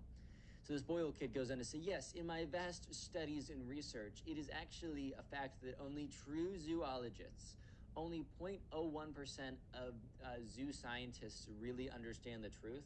And that is, tigers are actually a species of fish because of the fish tiger principle. That's it. That's why. So yeah, you lost the duel, buddy. Sorry. You're just kind of a low IQ individual. So at this point, Kevin's just like, okay. And Kevin's actually really happy right now because he thinks that this means that he actually can go away and that the spoiled kid can leave him alone and Kevin can go back to enjoying the zoo. But no, the spoiled kid's like, Kevin, where are you going, bro? Come on now. Kevin's like, dude. Kevin's like, hey, man, maybe you should go find your partner. Like, I'm pretty sure Miss Davenport's going to be really upset if you go back in like an hour and, you're not with your partner because we all got to be buddied up with the buddy system. He's like, the buddy system is for low IQ individuals like Miss Davenport and yourself. I am a free thinker, zoologist, PhD, 1000 IQ, top 1% intelligence individual. That is me. I don't know about you, buddy, but I know about me. So, yeah, Kevin's like, I wonder why no one likes this kid. Such a mystery, man. Such a mystery. Anyways, right, so at this point, Kevin and Ben are trying to make an escape. And that's when the spoiled kid is like, Kevin, you want to see something cool? Since I am such an expert zoologist, I will show you what it is like to feed the tigers. At this point, Kevin's like, yo, wait, what? Whoa, dude, what? Yeah, so anyways, the spoiled kid goes on to say, yes, so I've been training and studying the ways of the animals for so long that unlike the zookeeper, who is actually, I hate to break this to you guys, also a low IQ individual, actually, I am well trained, well versed, and honestly, I think I'm just best fit for feeding the tigers. So they were near like the tiger exhibit, and so anyways, the spoiled kid reaches into his backpack and pulls out like a granola bar, and so at this point, Kevin's like, dude, that was like the one rule. Like the one rule that these zoo people actually cared about was that we don't feed the tigers. Like, bro, if you get caught feeding the tigers, like we might all get sent home. That's how serious they sounded about it. And the spoiled kid's like, dude, you don't understand. They don't want you guys to feed the tigers. They don't care if I do. He just couldn't say that in front of all you guys because you'd be like mad jealous and stuff. And the subscriber, like Kevin, is like, dude, no, dude, you're not some genius zoologist. Tigers literally aren't fish. I don't know how to say that to you. Like, is this not true? And also, the rules for not feeding the tigers is probably not because you're not expertly trained enough to. Probably because they can't just have random people for like liability risk. And probably tigers' diets aren't made up of like crappy granola bars, bro. I don't know how else to say it. At this point, the spoiled kid's like, whoa, I feel a little hostility coming over from this side of the room. Like, I get it. Like, I would be kind of mad too if I just wasn't super well versed when it came to, all things animals and was kind of an idiot thinking the tigers aren't actually fish. If I was like that, I'd be pretty mad too. In fact, I would just stay in bed all day and sleep all night. So, yeah, I'd be jealous too, man. I get it. So at this point, right, Kevin was starting to realize that this kid was actually being serious about feeding the lion his like crusty old granola bar. So Kevin's like, dude, come on, you don't actually do that. And the spoiled kid at this point is like, Kevin, it is so clear to me how jealous you are just because I am an expert at zoology and you are, well, how do I say this? Not an expert. And Kevin's like, no, dude, come on. You impressed me so much. It would impress me so much if you didn't feed the lion, if you were restrained on your abilities because you're just so humble. Yeah, as you can see, Kevin is struggling to figure out a good excuse because, like, because like the normal excuse of dude, just don't do it isn't obviously is not going to work for this kid. So Kevin's like struggling to figure out what he can say to get this kid to stop. He's like, dude, come on, please, dude, relax. And at this point, Kevin just realizes, wait a minute, like he probably can't even get into the lion's cage. Like we're definitely good. So Kevin's like, "Oh, bro, like, well, how are you even gonna feed the lion? Because this was like glass. This was not bars. If it was bars, like a barred like cage or whatever, you could definitely slip a granola bar through the bars. I think for some like creatures that would be okay, but definitely for like lions, bro, you're not gonna have just little measly bars where you could like a little kid could slip his hand in, then it can be a num munchy yum time snack for the lions. You know what I mean? So yeah, they had kind of like a glass container, but there was a door because you did have. It's like you had to go. Someone had to go in eventually, right? So this is where things it was situationally pretty bad, and I'm pretty sure someone got fired because of this. But there was a zookeeper key card lying on the table. I cannot be kidding you, bro. It was lying on the table. And Kevin looks over to the table and he notices it. He makes eye contact. He's like, he kind of just freezes for a second. And that's when the spoiled kid looks at what Kevin's looking at. He's like, oh, well, you don't think I can get in there, Kevin? Well, then why look at my luck? There's a key card right on the table. And Kevin's like, dude, no. Dude, come on. Like, dude, don't do this. Like, you know this is bad.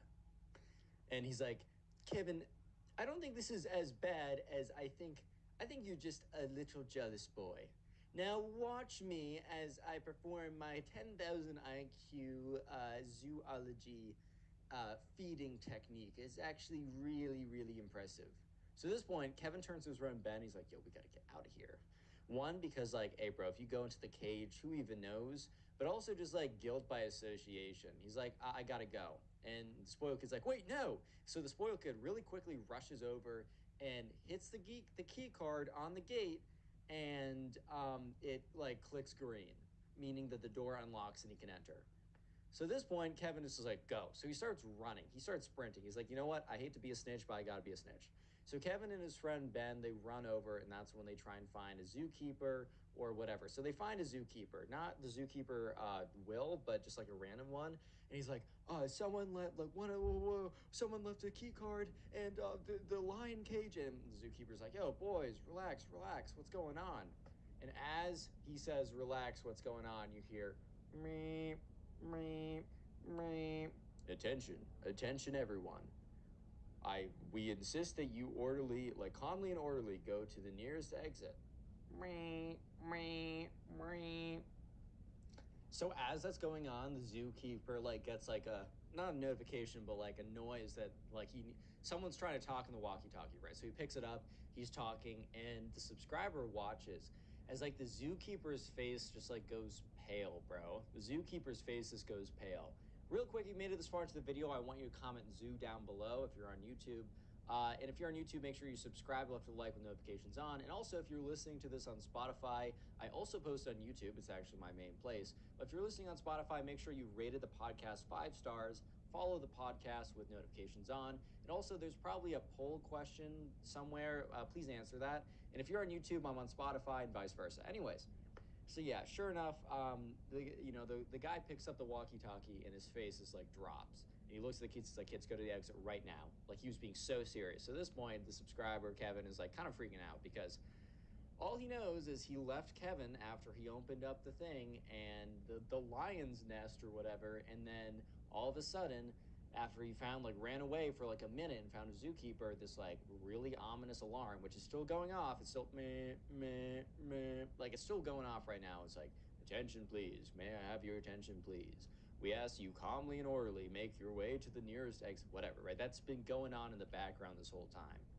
So, anyways, they all go to like they run to like the what is it? The kind of like the community center or whatever, and they notice that like there are two kind of like armed zookeeper like at the door. So they get to the door, which is like shut, and they're like, "Boys, come in, come in." So they open the door and they shut it and basically lock it behind them.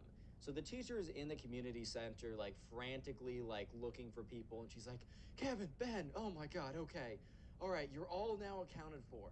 So when Kevin hears this, "You're all now accounted for," that means that well, how do I put this, bro? That means that sorry, I just got a notification from PewDiePie with him and his kid. Dude, that's so wholesome. That's so cute. I was a big PewDiePie fan back in the day. Sorry, distracted. Anyways, that means that the spoiled kid is in the room as well. Yeah, so anyways, right, Kevin and Ben, they walk up to see the spoiled kid. The spoiled kid is just standing there, dead silent. He's no longer parading around, bragging about how has the highest zoo IQ ever, and that everyone else is just a little pleb. They don't understand anything because his zoo IQ is actually off the charts. And you guys simply wouldn't. There's no more of that, bro. There's literally no more of that. He's just dead silent, looking like he saw a ghost. So Kevin's like, "Dude, what happened?" And yeah, the spoiled kid is completely mute. He's not saying anything. And at this point, they kind of realize that, well, probably something bad went down. Like, I think it's just a pretty fair assumption to think that just something not good, that, yeah, that there's probably a connect, at a minimum, it's fair to assume that there's probably a connection between the spoiled kid entering the lion's cage and then also the alarm sounding 1 minute later, basically telling everyone in the zoo they needed to evacuate immediately. Like, odds are there's probably a connection there, you know what I mean? So yeah, sure enough, right, the subscriber realizes that they're not going to get any more information out of the spoiled kid at this point. So they're like, okay, screw it, whatever. And so the subscriber goes over to Ben and they both walk over to the teacher who's frantically looking around. Not frantically looking around because all the kids are now accounted for, but frantically like on the phone talking with their supervisor. And so so basically Kevin and his friends start walking around and everyone's talking, everyone's chatting. You see the doors open up and like random visitors of the zoo are like ushered in or whatever. And so they're trying to figure it out. And so the subscriber, Kevin, they go up to one group of kids and one group of kids is like, I overheard what they're saying on the walkie talkie. Apparently like the lion in the zoo got out somehow. And that's Kevin just looks over at Ben and is just looking at Ben with a, ain't no way, bro. Ain't no way. Yeah, so sure enough, right, the subscriber at this point, they put two and two together. Him and Ben are like, wait, there's actually no way that the spoiled kid caused all of this. Anyways, though, so the teacher is like, gets out the phone and says, everyone, class, circle up now.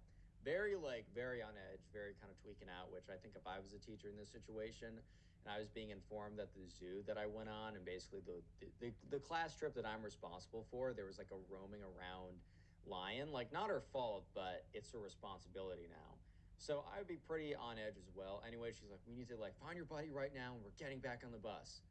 And so, yeah, basically, I think the teacher was partly on the phone to call the bus company to try and get them back as soon as possible because the bus company was not scheduled for them to pick them up for like many, many more hours at this point.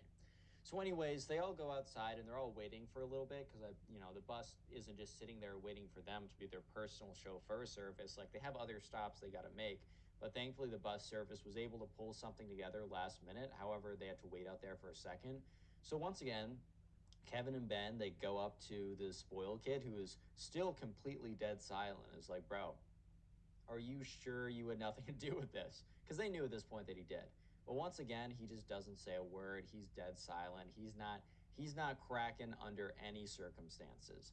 So, anyways, they eventually get on the bus, and it's just the craziest bus ride back. Everyone is talking because the rumor, which happens to be true, about the lion getting out is spreading everywhere. People are asking, like, who did it, whatever. You know who's not talking? The one with the 1,000 zoo IQ, which would, in most situations, be able to completely explain everything with his vast zoo intelligence. Okay, well, that's not happening right now because, well, let's just say the bro was actually responsible for all of this going down. Anyway, so they get back to school, and they didn't really have anything planned because they weren't planned to be back at school. So it was like supervised recess for hours, which Kevin and his friend actually kind of thought was pretty chill. They did kind of enjoy that. Yeah, so anyways, eventually the parents came and pick up. There was a email that went out later that night that basically explained the situation and all the parents were upset or whatever. But here's the thing, the zoo, like the zoo is like held under camera. So for a while the spoiled kid got away with it, but eventually like this actually happened in class. So it wasn't in the class the subscriber was in, but one of the subscriber's friends had a class with the spoiled kid, and like a few days afterwards, because the spoiled kid was like very acting super weird for days, obviously, because he was like freaking out about the whole thing. So the zoo, kind of like the zoo, had surveillance footage and sent it to the school to see if they could identify the student. The principal could, and they basically saw him unlocking. Well, none of the students and the subscriber doesn't know exactly what the footage was, but they could assume that it was footage of him going in, unlocking the lion's cage, running away, and then the lion walking out free. So yeah. Anyways, the spoiled kid ended up suspended for a week.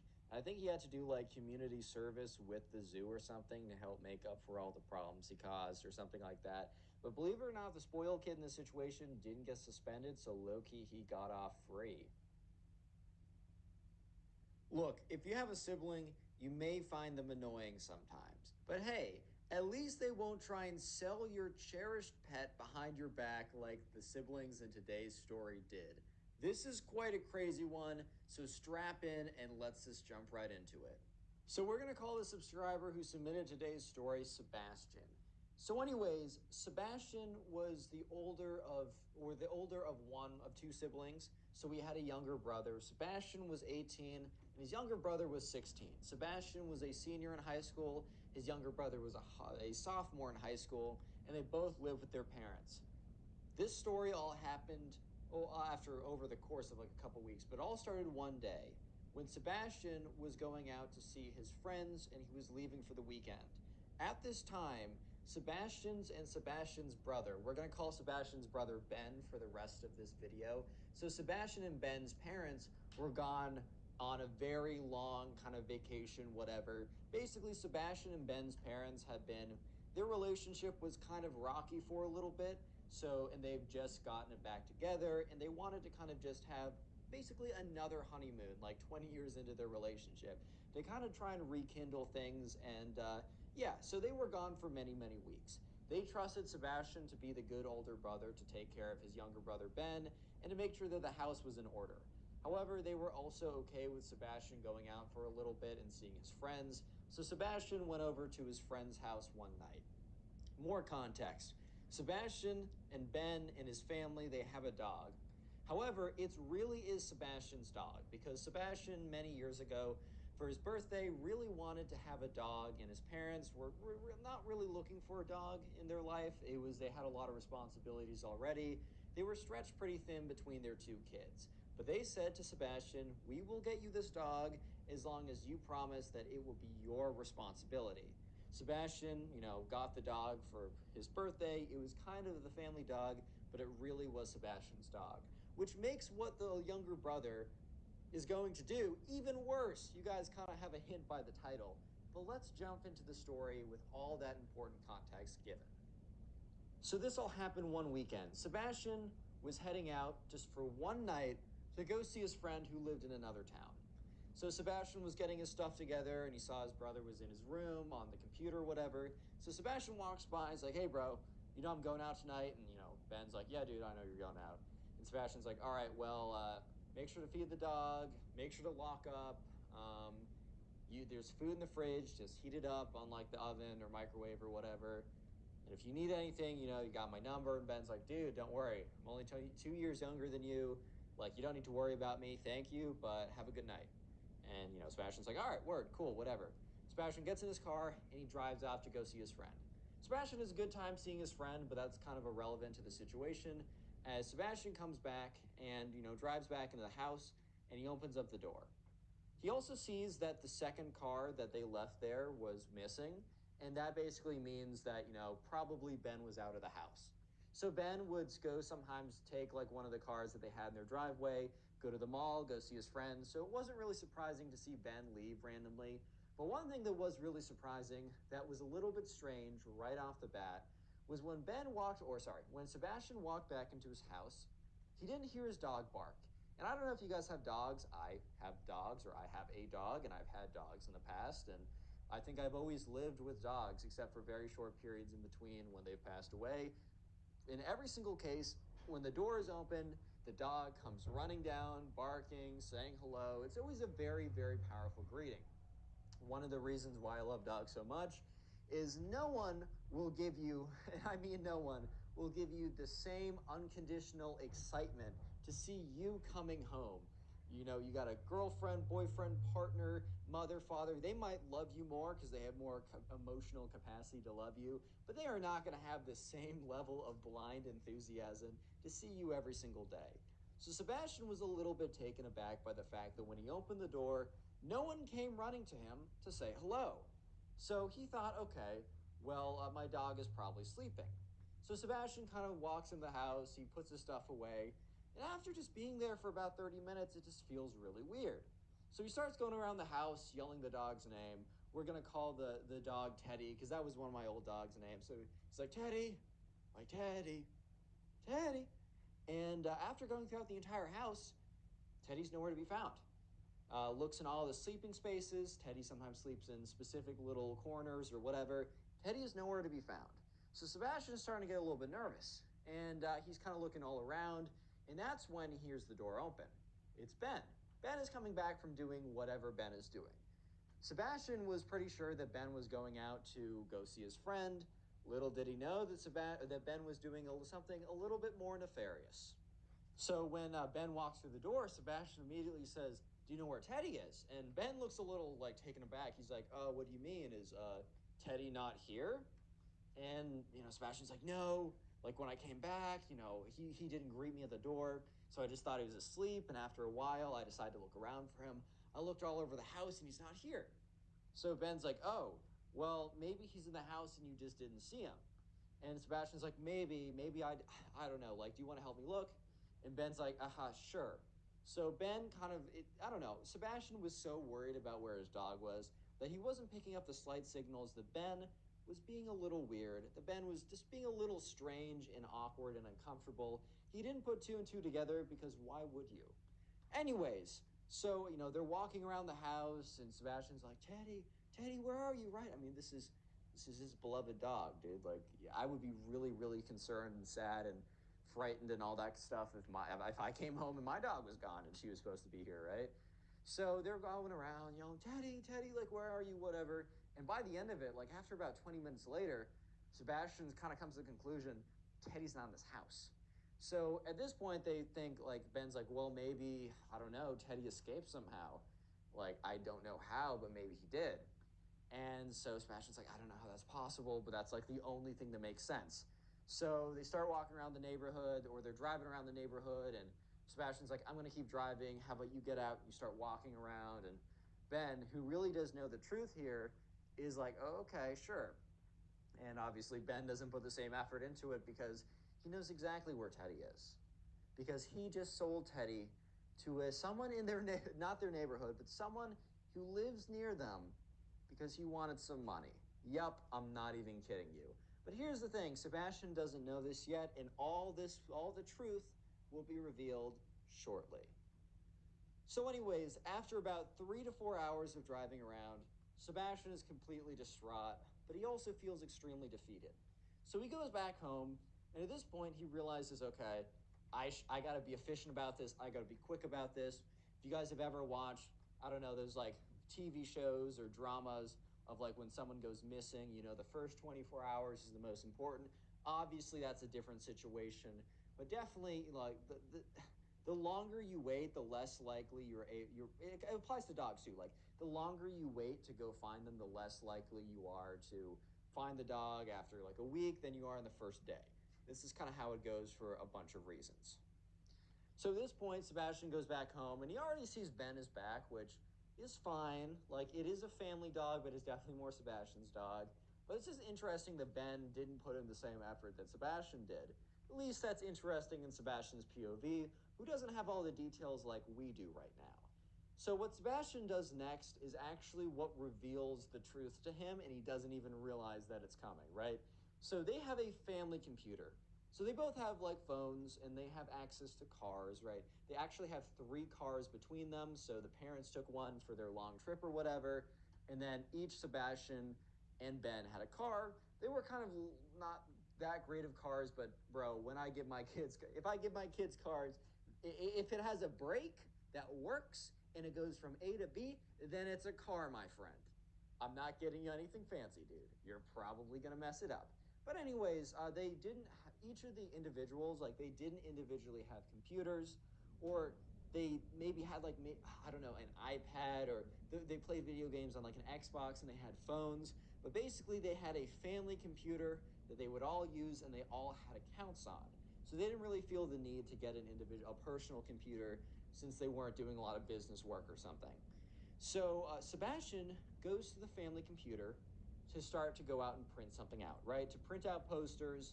And instead of logging into his own account, it happens that it's just logged into Ben's account. He doesn't think much of it because he's going to go on Google, he's going to go find some images, he's going to go on some little, I don't know, some free Photoshop type thing, put them together, send it to the family printer, print them all out, put them like he's like, why would it matter whose account I'm on? So this is where Ben messed up. If Ben did what he did, which was find someone to go sell the dog to, right, to someone who wants to get the dog, if he did it on his own, like his phone, or he just didn't log out of his, or he logged out of his account on the family computer, then none of this would have been found out, and probably to this day, Sebastian would have never known what have happened to his little dog. So what happens is Sebastian logs onto the family computer and it's logged into Ben's account. And this is where it all goes down.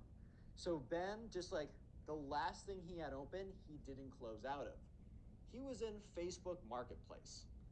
And so Sebastian opens it up and he immediately, okay, he is about to close out of Facebook because he does not care. He doesn't care right now. He doesn't care, who is, my younger brother talking to on Facebook. First of all, dude, it's Facebook. Why is he on Facebook in the first place? Is he 80, bro? Like, what? But also, just like, there's more pressing matters at hand. Sebastian knows every single second that he's not working on figuring out where his dog is, there's a less chance he's going to find his dog. So he would have just closed out of, he would have just closed out of Facebook immediately if it wasn't for the fact that a photo of his dog, Teddy, is in the Facebook Messenger. So in this chat with this random person, there's a photo of the dog, Teddy. So that immediately catches his eye. And since it's open to the message, right, he just reads it. Because look, I understand intrinsic privacy, whatever. You want to give, like, everyone has a right to privacy, blah, blah, whatever. Well, guess what? If the NSA can spy on you, so can Sebastian, Ben. That's how it goes. So sure enough, Sebastian quickly reads through the messages. And after quickly reading through the messages, he slowly reads through the messages because he thinks, oh my God, I read through these so quickly that I obviously read these incorrectly. Because there's no way that the messages I just read on my screen are actually what my brother sent to this person. No shot. So the messages basically were a back and forth between Ben, Sebastian's younger brother, and someone who lived in the state that they lived in, not in their neighborhood though, lived pretty far away, like 30, 45 minutes away. And it was a back and forth conversation about them saying, oh, I saw that you you listed I don't know if you can sell dogs on Facebook Marketplace. Maybe it wasn't Facebook Marketplace. Maybe it was like some other place, but they communicated on Facebook Messenger about the purchase of, the dog, right? So Ben's younger brother said, hey, like, we have a dog, we just can't take care of it anymore. We're trying to get a little bit of money too to fix some whatever, right? It's a really great dog, and we think, you might be great for him. And the person's like, oh, that's awesome. Yeah, we totally give you $500 or whatever, relatively large sum, right? And they said, this is our address. Like, what's a good day for him to be picked up? What's his name? What's his like food? All this type of information. Sebastian then realizes that Ben has sold his childhood dog for $500 because I don't know, man. Maybe he wanted to buy some video game. Dude, I don't even know. And Sebastian is sitting there feeling hurt, betrayed, everything, right? Just list off any of the emotions. However, Sebastian also knows that can be dealt with later, but what he needs to do is to get $500 and head back to the neighborhood, because the address is in the Facebook Messenger. He can deal with Ben later. What he needs to do is he needs to go and get his dog. If you made it this far into the video, I want you to comment door down below, because you guys might be thinking I'm going to comment brother or dog. No, I'm looking at a door right now, and that's what you're going to comment down below. By the way, we're also on Spotify, so if you want to listen to these on Spotify, it's in the pinned comment down below. And if you're listening on Spotify, please rate the podcast 5 stars. It really helps out. And if you're listening on YouTube, if you want to help me out, the best thing you can possibly do is, after watching this video, go ahead and watch another one of my videos. Let me know in the comment section how many videos of mine you've watched today or watched this week, because binge watching my videos, aka sitting down and watching a lot of them at once, really promotes the channel a lot, and I appreciate it when you guys do it. So let me know so I can personally say thank you. Anyways, so Sebastian, he has a mission. He immediately takes a photo of the address. He goes up to his room. He goes in his wallet. He scrambles together $500. He doesn't like keep money with a bank. He doesn't trust it for some reason, so he just keeps a lot of cash, which is super lucky in this instance, right? So he gets all that stuff together. He looks at the address, puts it into Waze or GPS or whatever, Apple Maps, goes in his car and drives there. He can now only hope that the family will understand and give him his dog back. Because, like, at the end of the day, they made a transaction. Like, they don't necessarily need to give the dog back. It would be kind of a PP move if the family, after hearing the truth, didn't give the dog back, especially if they're being repaid. And Sebastian knows that they sold the dog for exactly $500, so he brought exactly $500. So they can't kind of like bargain more out of him unless they're really not great people. But anyways, right, so he's driving there, and, I don't know if you guys feel this, but whenever you're on a long walk or a drive or whatever, it's just your mind just starts to go over everything. And he had a lot on his mind. So he didn't have any time to really process his feelings against his brother, because he knew he needed to act quickly. He needed to spend all of his time getting the money, getting the address, and driving there. So while he's driving there, he just thinks to himself, why? Like, why would my brother do this? And also, yeah, this is going to be quite a conversation when I get back home. So eventually, he gets to the address, and he gets there, and he walks up to the front steps, and he can hear barking inside, and it sounds like Teddy's barks, and he's getting really nervous, and someone greets him at the door. Seems to be like a dad, very nice. There's a family inside. It's a really tough situation because he sees, like, the kids are, like, in there. They're saying hello to their new puppy, and oh, it's so not great. So Sebastian's like, this is a really hard conversation. Can I come in and sit down? And the father's like, yes, of course, come in, whatever. And immediately they see that the dog, Teddy, runs up to Sebastian, is barking, is licking him, and he's like, hey, we gotta talk. So Sebastian explains everything. And the family, thankfully, is a wonderful family. Great group of people. They're like, I can't believe that happened to you. I'm sorry for the trauma you went through.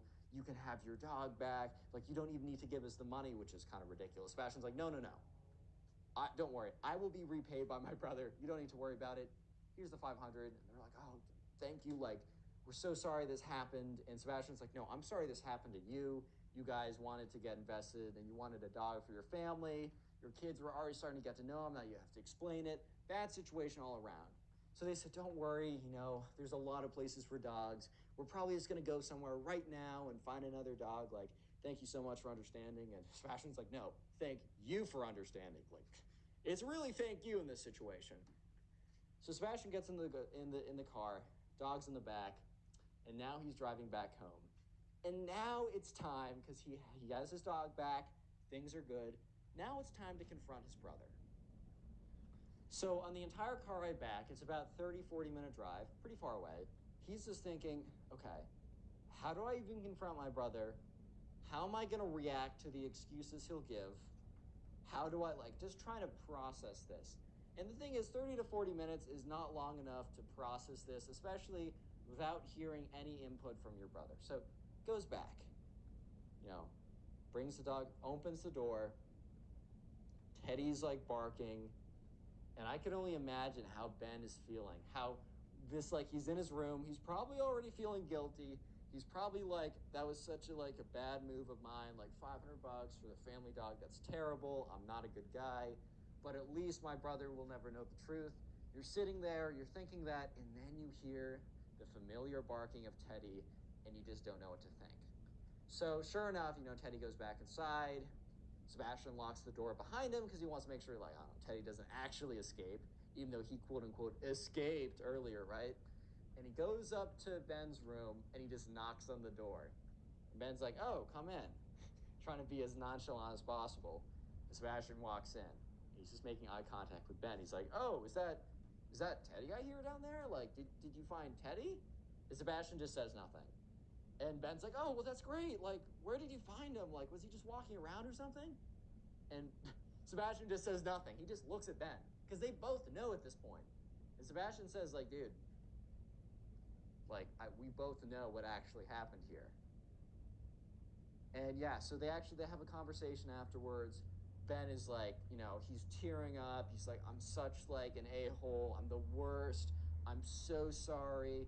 I don't know what I'm thinking. And Sebastian was like, I can't just let this slide.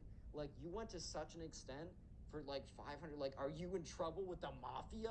What's, he's like, no, it was such a stupid reason too. I was just trying to hustle some money, and I was looking up ways online, and some people on message boards convinced me it's a good idea for I was gonna make all this money and then pay you guys back. And he's like, Sebastian's like, I don't want to hear it. Look, I'm gonna tell mom and dad about this, and they're gonna handle it. And Ben's like, dude, you don't need to do that. You don't need to do that. And Sebastian's like, I'm pretty calm for what you just did to me. I am being very calm. I could have a whole freak out. I'm the only one. You and I are the only two here, man. You and I are the only two here, and I'm acting calm because I'm choosing to. Punishment, I'm not going to be the one who deals with that. That's going to be up to mom and dad. So yeah, eventually, a little while later, their parents come back. Sebastian sits them down, tells them everything. They freak out, right?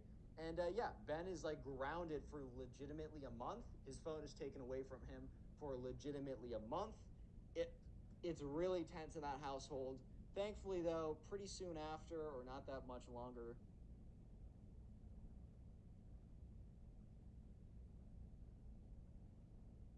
how's it going, everyone? Welcome back to the channel. Today we got a story time of this spoiled kid who does something so absolutely crazy that, only a spoiled kid could possibly do this. And this kid was new to the school, and after doing this, bro, it was going to be a lot harder for him to make friends. I know for a fact you'll enjoy this video, so leave a like right now to claim your free nothing. Subscribe to the channel if you're new. With that being said, let's just jump right into it. Anyways, so we're going to call a subscriber who submitted this story Alex. So anyways, right, Alex was in the 7th grade, and it was the first day of 7th grade. So there's a couple new kids in Alex's school, and we're going to call one of these new kids, we're going to call the spoiled kid, we're going to call Ben. I might be calling him the spoiled kid, I might be calling him Ben, I might be going back and forth. Either way, this new kid, his name is Ben. So here's the thing, right? Alex was pretty secure and with his friends, he felt pretty good about everything. But he was also a new kid in 5th grade. He swapped over to a new school in 5th grade, and he just remembered how difficult it was to make friends.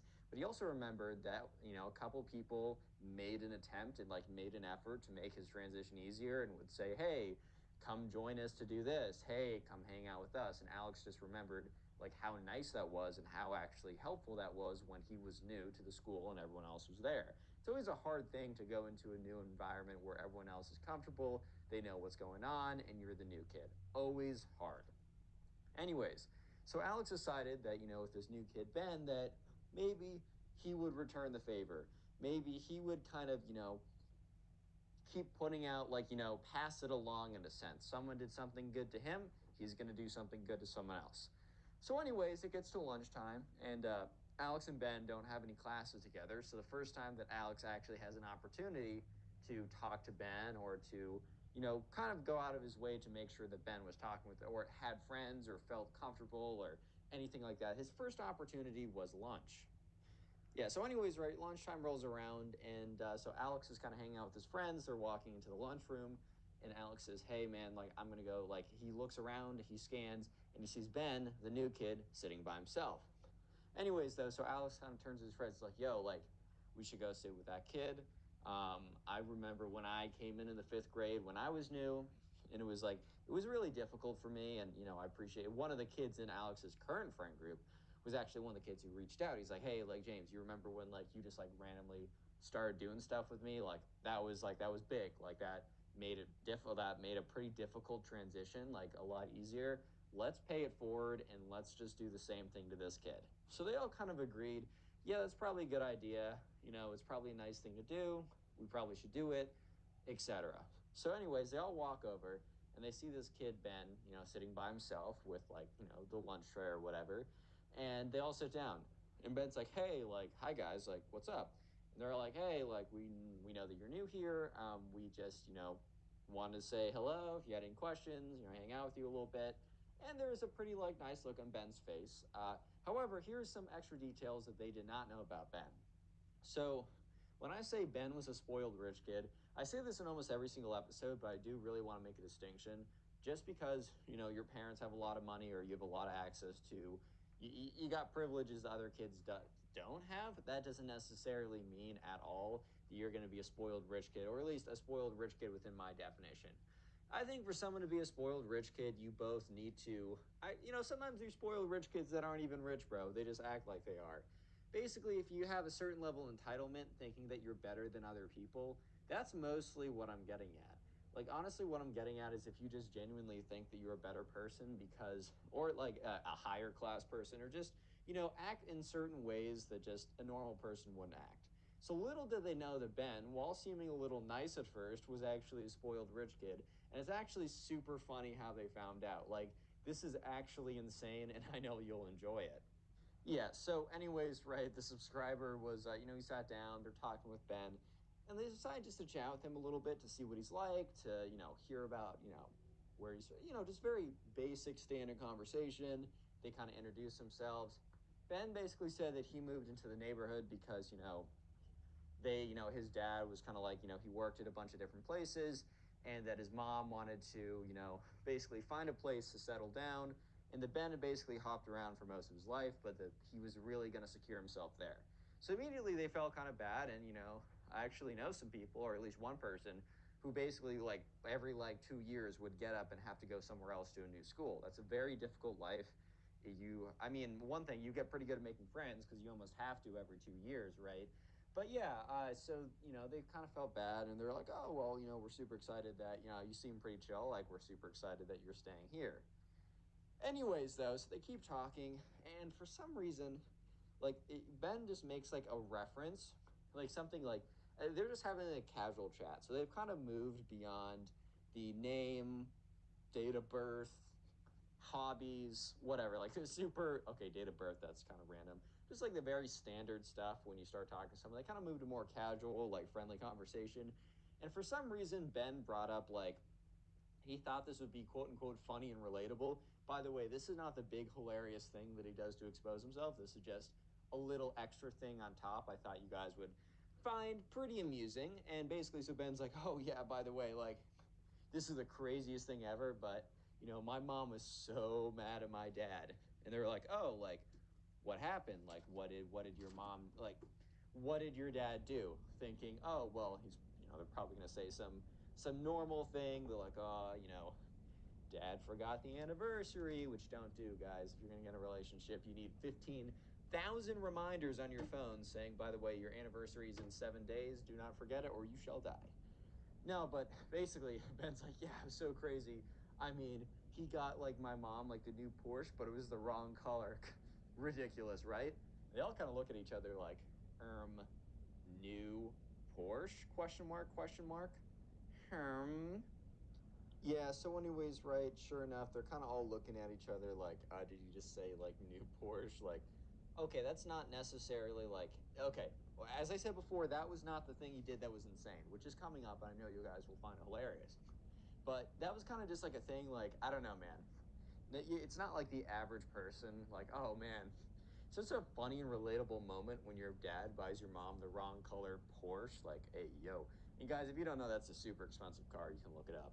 Anyways, so conversation kind of moves on. Like, at the end of the day, it's not that deep what kind of car he has. And they kind of just assume like, oh, okay, well, probably by the fact that he just referenced that his dad is buying his mom a Porsche, you know, probably a little bit of money lying around, one might say. They might have a little bit of, well, one might argue that they have a tad bit of bread, you know.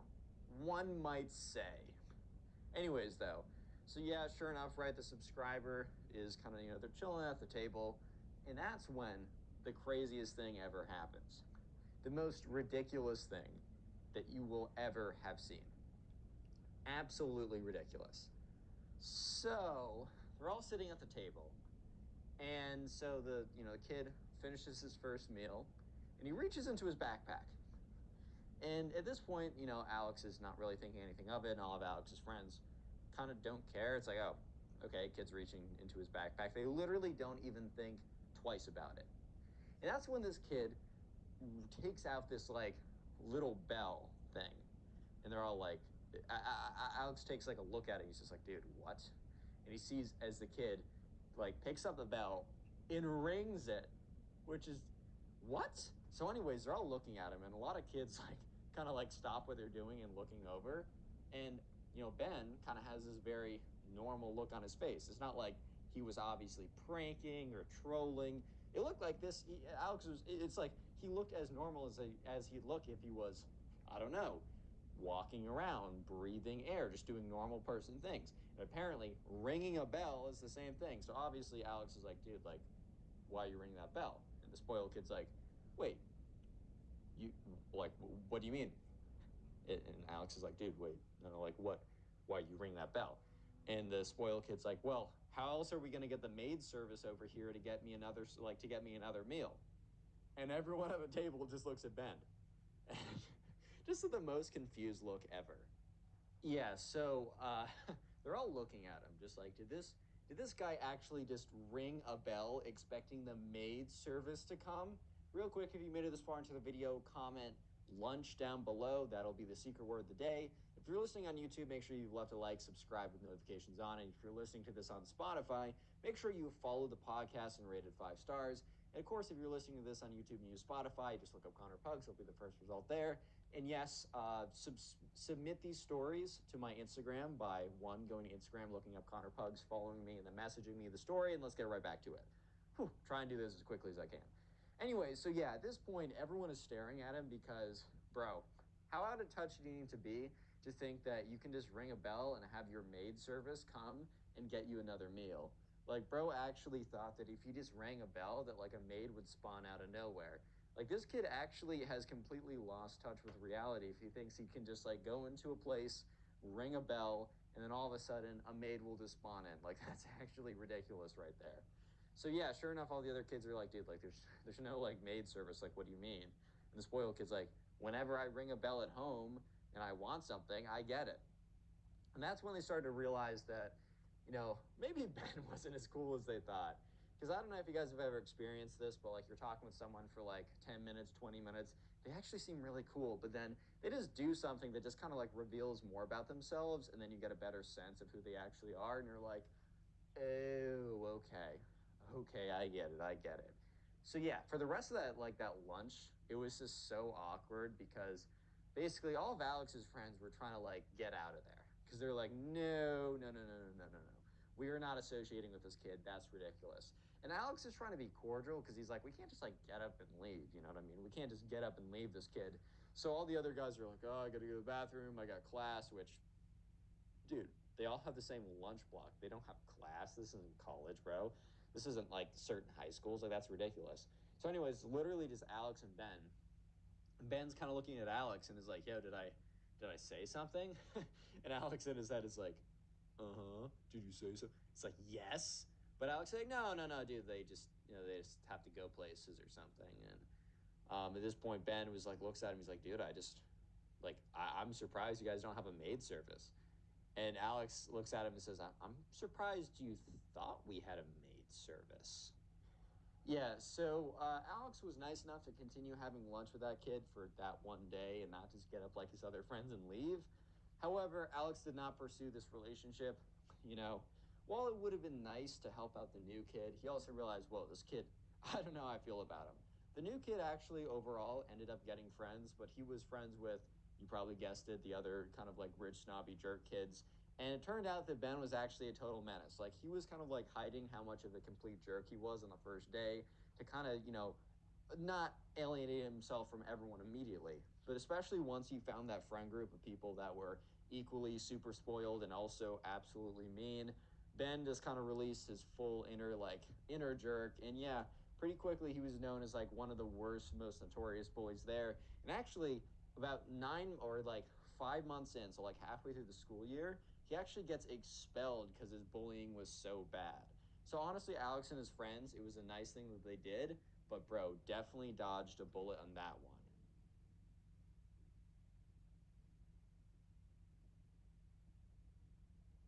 What's up, guys? Welcome back to a brand new video. Today we got a story time of a spoiled kid who ends up destroying the entire mall. I know that sounds absolutely ridiculous, but just wait and see. It's a pretty crazy story that I know you'll enjoy, so leave a like on the video right now to claim your free nothing.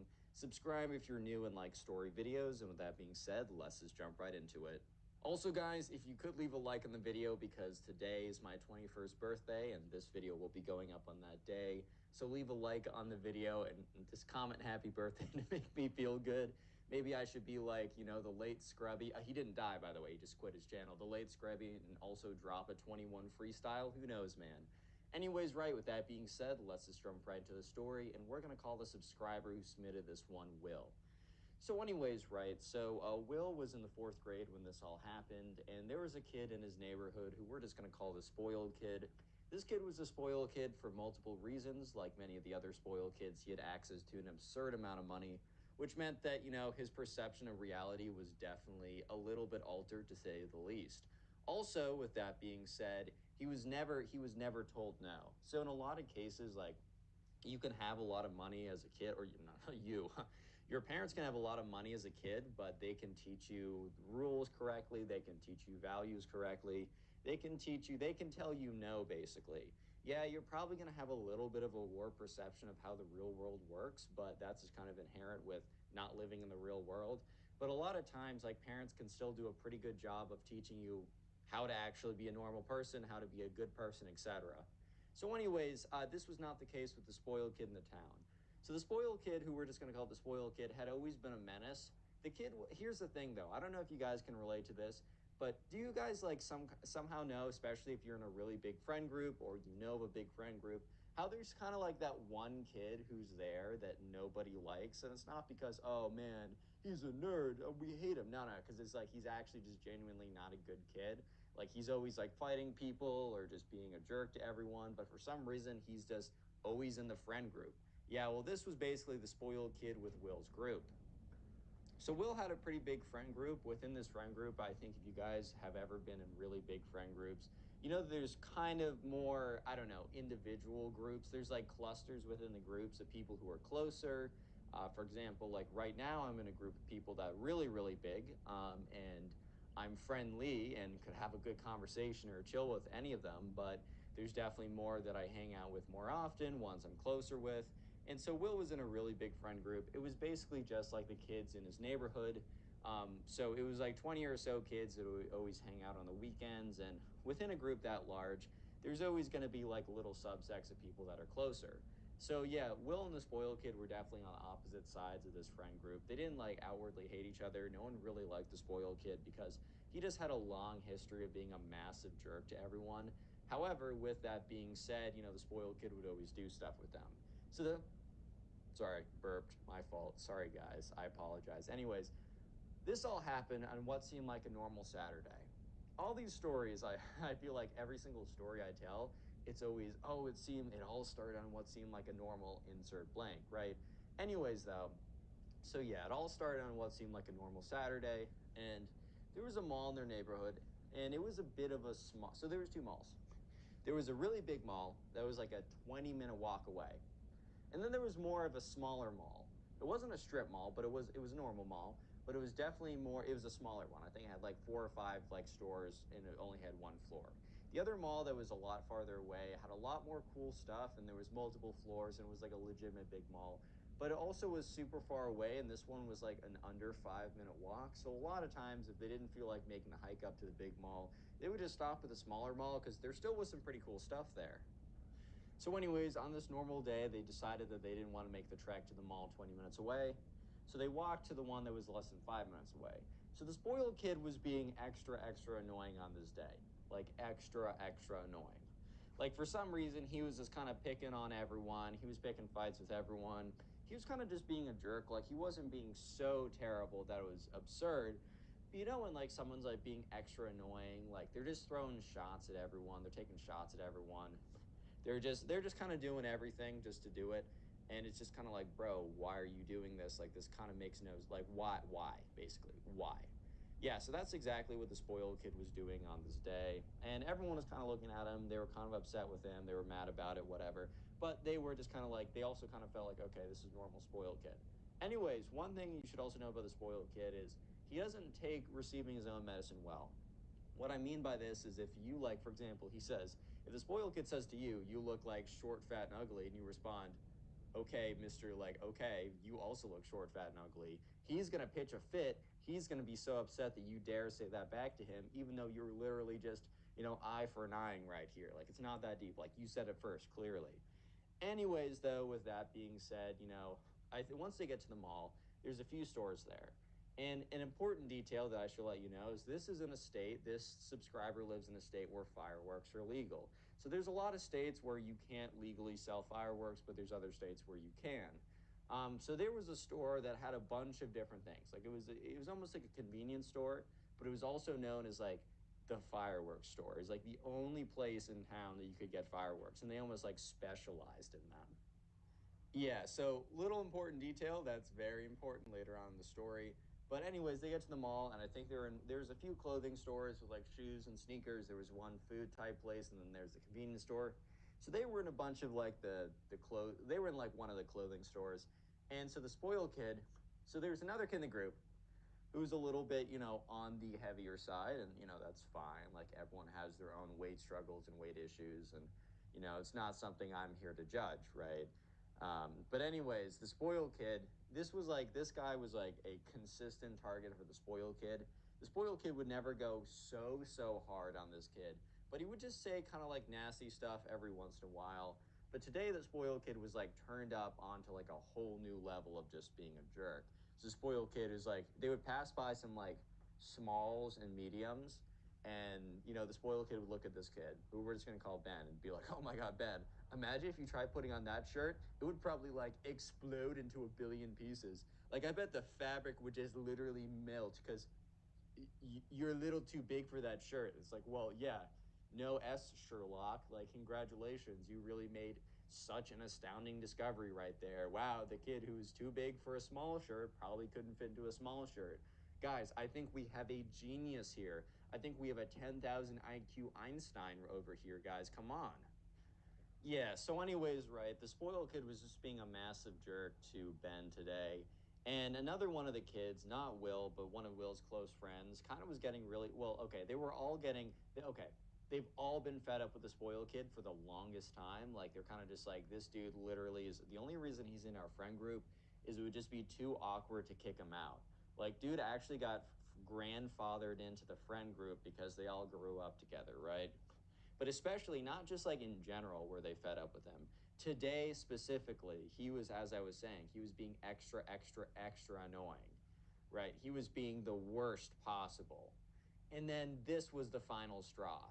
So, Will's friend, we'll call him Alex. Alex was kind of just like, decided to throw a shot back because, I'm not going to lie, the spoiled kid, bro, I don't know, bro had unlimited access to ice cream as well, man. Like, Ben was not the only one who was horizontally challenged. You know what I mean? So I mean, he wasn't as bad as. But I think that was honestly one of the reasons why. And this makes me feel a little bad. You should. There's always a reason why people are picking on other people. But the spoiled kid, right? I think he was picking on Ben because the spoiled kid himself was on the horizontally 99th percentile type vibes as well. But I think Ben was just like a little bit bigger, so it was almost like Cartman calling someone fat. I'm not trying to be derogatory here. It's just kind of how it is. But anyways, so Alex very just like he just throws a shot. He doesn't even throw that bad of a shot. He's like he really because they were walking by another like small section, and the spoiled kid's like, "Oh my God, Ben! If you put that shirt on, then like, oh my God, that'd be so hilarious!" Like, I'm pretty sure that like it would start screaming as it was ripped apart because you're so big. And Alex was just like, yeah, buddy, like I don't think you'd fit in that shirt either. And the spoiled kid turns to Alex like he just cursed out his mother or something insane. Like for some reason, the spoiled kid took this so seriously. So the spoiled kid is like, "What did you say to me?" And Alex is like, I just said the same thing that you said to Ben." And the spoiled kid's like, "I am much skinnier than Ben. Ben is obese." And the spoiled kid runs out, like angrily sprints out. So Ben is okay at this point, right? I'm sure Ben has a lot of internalized trauma by all this, but he's kind of just like what happened? Like he was just ripping on me 1 second, and then he's all of a sudden he's the victim now. So they're all kind of like, oh, whatever. The spoiled kid will come back. It's not like he's gonna do anything crazy and accidentally blow up the mall or anything. No, no. Yeah. So, anyways, they're all just kind of like chilling in the store, waiting for the spoiled kid to come back. So, anyways, when the spoiled kid runs out, and I don't really, here's the thing. When the story was submitted to me, which, by the way, if you want to submit the story, go to Instagram, look up Connor Pugs, send me a message on there. You got to be following me to send me a message. So, follow me and then send me a DM. You can message me, just like message me the story. I wasn't told the exact details because, well, let's be real, Will didn't follow him there, so Will would have to make it up. So, anyways, I can guess though, basically what happened. So the spoiled kid runs out, super upset, super mad, and he must have ran into the fireworks store. I don't know exactly what he ended up doing, but anyways, flashback to Will. Will's kind of just chilling there. He's with the boys, checking out some sneakers or whatever, and they decide to walk out of this store and walk into the one next to it, right?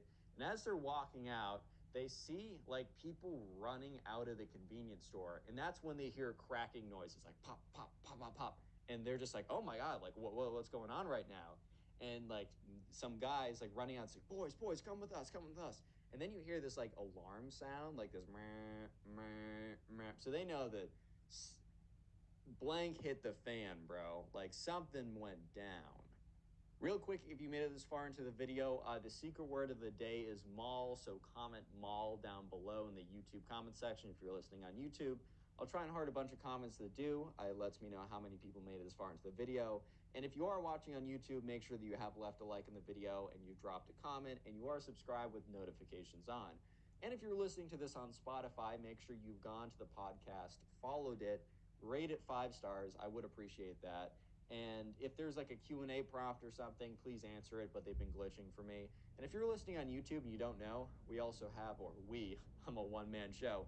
I also post on Spotify, so you can just look up, there's a link in the description, but you can just look up Connor Pugs and I should be the result there. Also, guys, sorry for not posting new long-form videos recently. I've been doing a lot of kind of like the rerun compilation type things, which a lot of you guys do enjoy.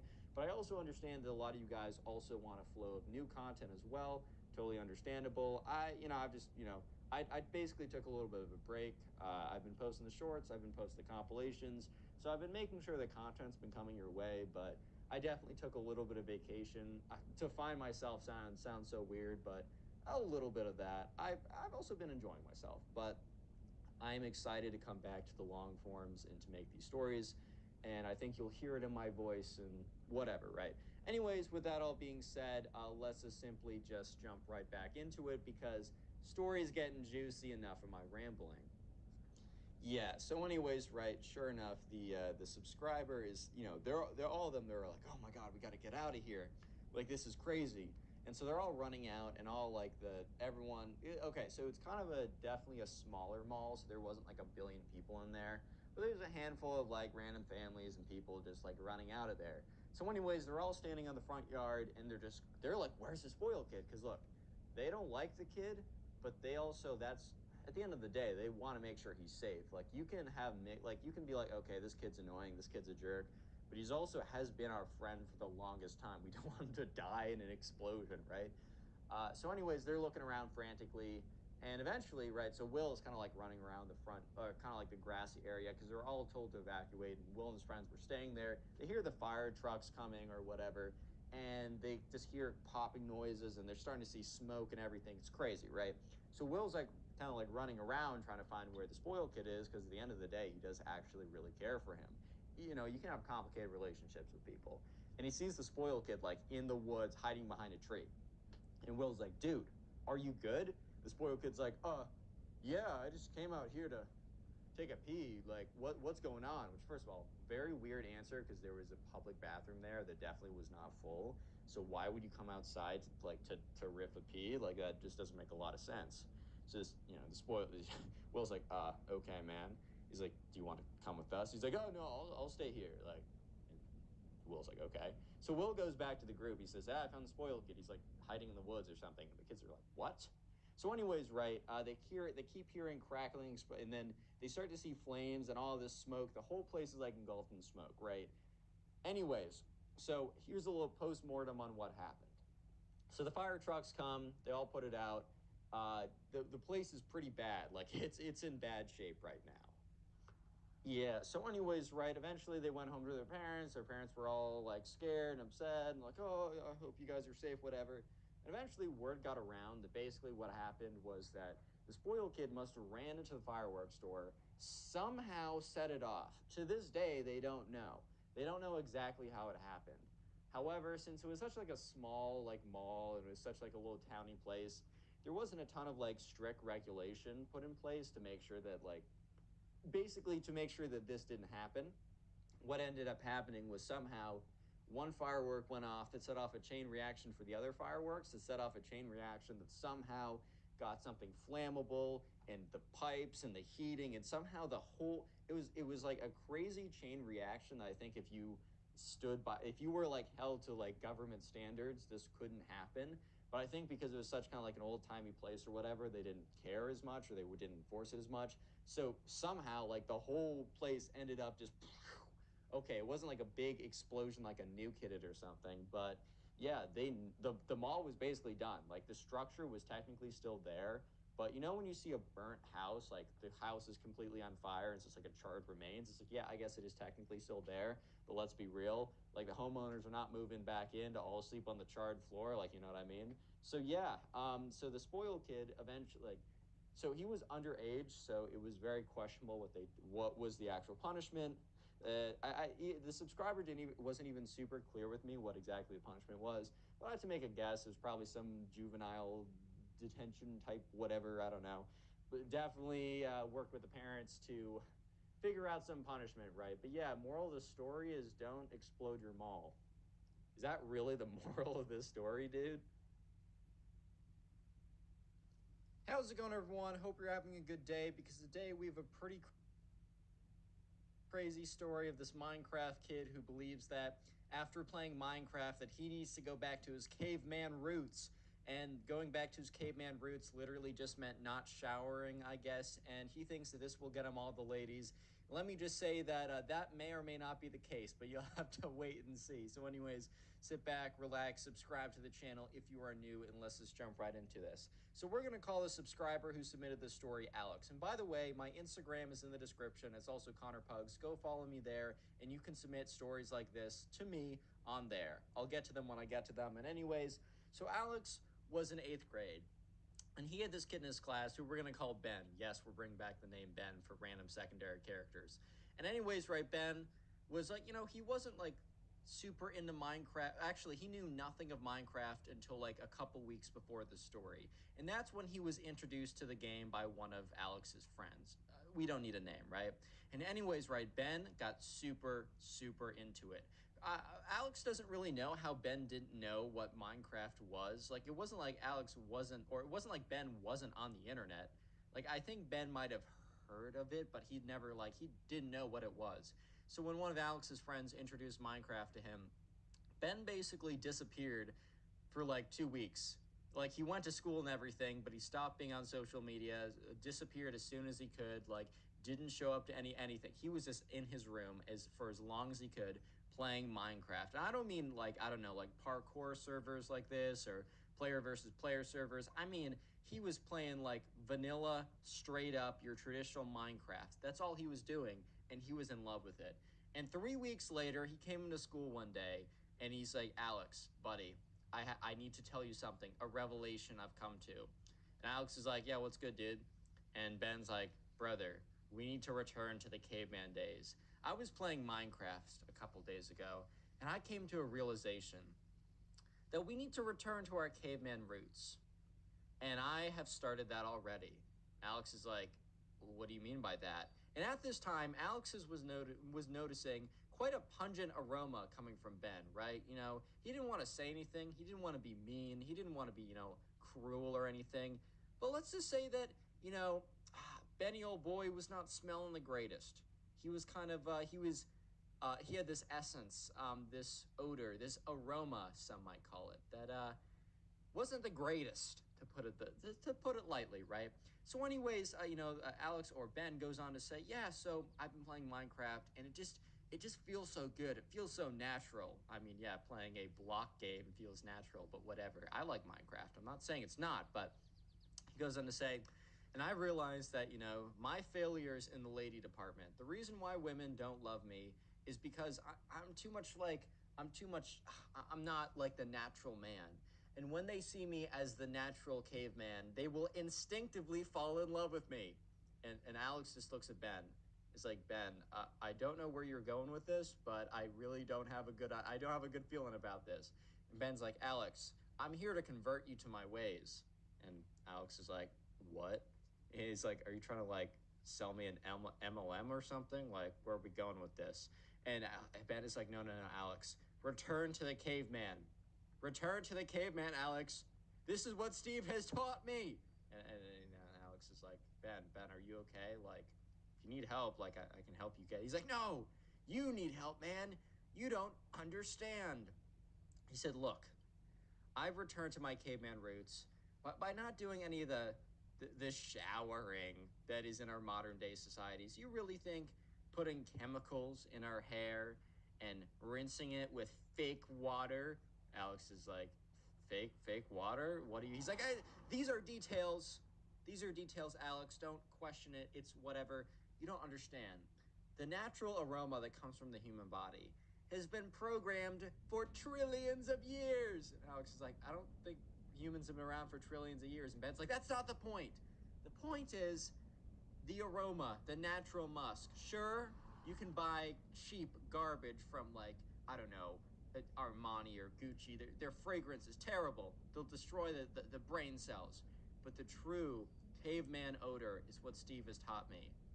And Alex is like, so are you going to, like, I don't know, spend more time outside, get more sunlight, exercise, eat like not processed stuff like the caveman too? And Alex is like, whoa, or Ben is like, whoa, Alex, chill out. Let's not go crazy. Let's not go cuckoo banana mode on me, okay, man? Okay, man, is that good? Like, let's not go crazy. I'm not dropping everything for this caveman thing, but I am embracing the natural musk. And Alex just looks at him and says, so Ben, you're not really changing anything about what you do besides not showering. That's the only difference. And Ben's like, well, no. It's not just not showering. It's embracing my natural musk, my natural odor. It will instinctively make women love me. And Alex is like, Ben, as your friend, I guess, I strongly suggest You don't do this. And Ben is like, you know what, Alex? I understand that you're a hater, and that's okay. Alex is like, I don't think I'm a hater, but and Ben's like, silence. Look, you know that girl over there, Ava? You know how, the prettiest girl in our class. I've always had a crush on her, and I never had a chance. And Alex is like, well, that's also something that has not changed. And Ben's like, look, I'm gonna go up to her, and you're gonna see. I'm gonna go up to her. I'm gonna lift up my arms so my armpits are bare. Let her embrace my natural aroma, my natural odor, and you will see that she will just fall in love with me. I'm gonna ask her out, and she's gonna say yes. It's not even gonna be her saying yes. It's gonna be her subconscious breaking through to the surface and convincing her that I am the true man for her. Alex is just looking at Ben. It's like, dude, did playing Minecraft make you think this or something? And Ben's like, no, it encouraged me to remember my true caveman days. And Alex is like, yeah, okay, that's cool, man. Like, I'm cool with that. Like, you're cool. That's good. Okay, actually, Ben, yes. Let's see it. I will too embrace the caveman if Ava goes out with you because you smell bad. And Ben's like, I don't smell bad, I smell natural. If that is bad to your nose, then you have a bad nose. And Ben's like, or Alex like, all right, I got bad nose. That's not great. Ben's like, you'll see. Anyways, next day comes around, and Alex is sitting with his friends, and he explains like, yeah, so you know Ben, right? And they're like, yeah, we know Ben. Alex is like, yeah, so he's doing something crazy. And they're like, well, I don't know what he's been doing, but he's been smelling like garbage recently. And Alex is like, it's related. You're not gonna believe this. He played Minecraft, and then he believed he had to go back to the caveman era, like he had to be a man again. And that doesn't mean working out or reading. It just means not showering for some reason. It's kind of ridiculous. And they're like, yeah, I mean, Ben has been smelling a little bit more musty, and it kind of smells like spoiled milk at this point. But I guess uh, I guess that makes sense now. And Alex goes on to say, yeah, and Ava? And they're like, yeah, of course we know Ava. Hottest girl in our class, beauty, right? 10 out of 10. They're like, Alex is like, yeah, so Ben is going to ask her out later today. They're like, he's going to do what? He's going to do, and Alex is like, yeah, so Ben thinks that because he smells like he does, she's going to instinctively say yes. They're like, dude, why did you say yes? Why did you allow him to go on with this? At this point, Alex's friends are like, bro, you're kind of being a bad friend of Ben. And Alex is like, dude, he was so confident. He was being so cocky. And they're like, dude, he's going to get rejected. And there's a chance he gets rejected really hard and really embarrassingly in front of everyone. Do you want that for him? And look, Alex was not happy with the way that Ben went about explaining or teaching him, quote unquote, the ways of the caveman, aka no shower, no more, right? But at the end of the day, they were still friends, and Alex knew that Ava was not just going to say no, but, she had developed a bit of an ego because she did know that she was, the most beautiful girl in the class and she could have any guy she wanted. She was not going to be nice about letting him down. She was going to be cruel, she was going to be mean, and she was going to crush him, dude. She was going to freaking crush him. And Alex is like, all right, I got to find Ben. I need to find him before he asks Ava out. And as Alex was saying that, he hears or he looks up and he looks at the table across because they're sitting at lunch. He looks at the table farthest away, and that's where Ava and her friends were sitting, and Ben was walking up to her table.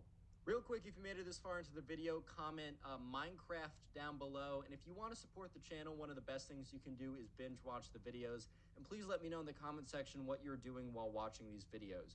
And also, final thing, a bit of a new request I have. If you haven't already done so, if you have a TikTok account, go follow my TikTok. It is Connor Pugs. I have about 7,000 followers on there. I'm reposting clips from here. I'm just trying to reach a new audience on TikTok and hopefully bring them to the family over on here. And if you could even just following me in there and occasionally watching my videos, basically no one watches them on there, and I need a little bit of traction from you guys to help them reach new people, and I really would appreciate it. Anyways, let's get back to the story before I bore you guys. And also, if you're gonna buy some gamer subs or any of their stuff, wait about a week. I have a pretty cool surprise coming for you guys. But anyways, enough of teasing that. I can't say too much right now. Anyways, right, so Alex looks over and he notices that Ben is walking to Ava's table. And he's like, oh my God, no, this can't be happening. And he goes and he starts to like walk over, and the people Alex was sitting with are like, Alex, go, he's gonna do it. Don't let this happen. So Alex is basically sprinting over to the table, but he doesn't get there in time. And he kind of stops. He's like, no, I'm too late. So Ben goes up to Ava and goes, ahem, Ava? And Ava looks up and is like, yes? Oh my, the next part's the most ridiculous thing I've ever heard. Ben goes up to her and literally lifts up both of his arms. You know how like after you run and you're like really exhausted, you'll put your arms above your heads to like make it easier to breathe, right? Or you're told to do that or whatever, right? That's basically what he did. And you could see Ava's face. Like first you saw her nose kind of twitch as she was smelling what was going on, and then you saw her eyes water, her face crunch up, and you could almost hear like the like it was a bad smell. It was not good. And Alex is like, oh no, oh my god, I'm partially responsible. Oh my god, I'm partially responsible, man. This is on me. Anyways, Ben goes on to say, so Ava, now that I've let your senses acclimate themselves, and if you have any primal urges, wink wink, that are coming up from the surface that are breaking through, would you like to go on a date? You know what, let's just skip that. Would you like to be my girlfriend? And Alex is like, in his head, he's like, no, Ben, no, Ben, no, no, no. And so sure enough, Ava's just looking at him, blinking, not even responding, not laughing or anything. She's just blinking because she's just so dumbfounded by the. Did this kid just? Did this kid just straight up ask me out? Because remember, Ava and Ben, they're not friends.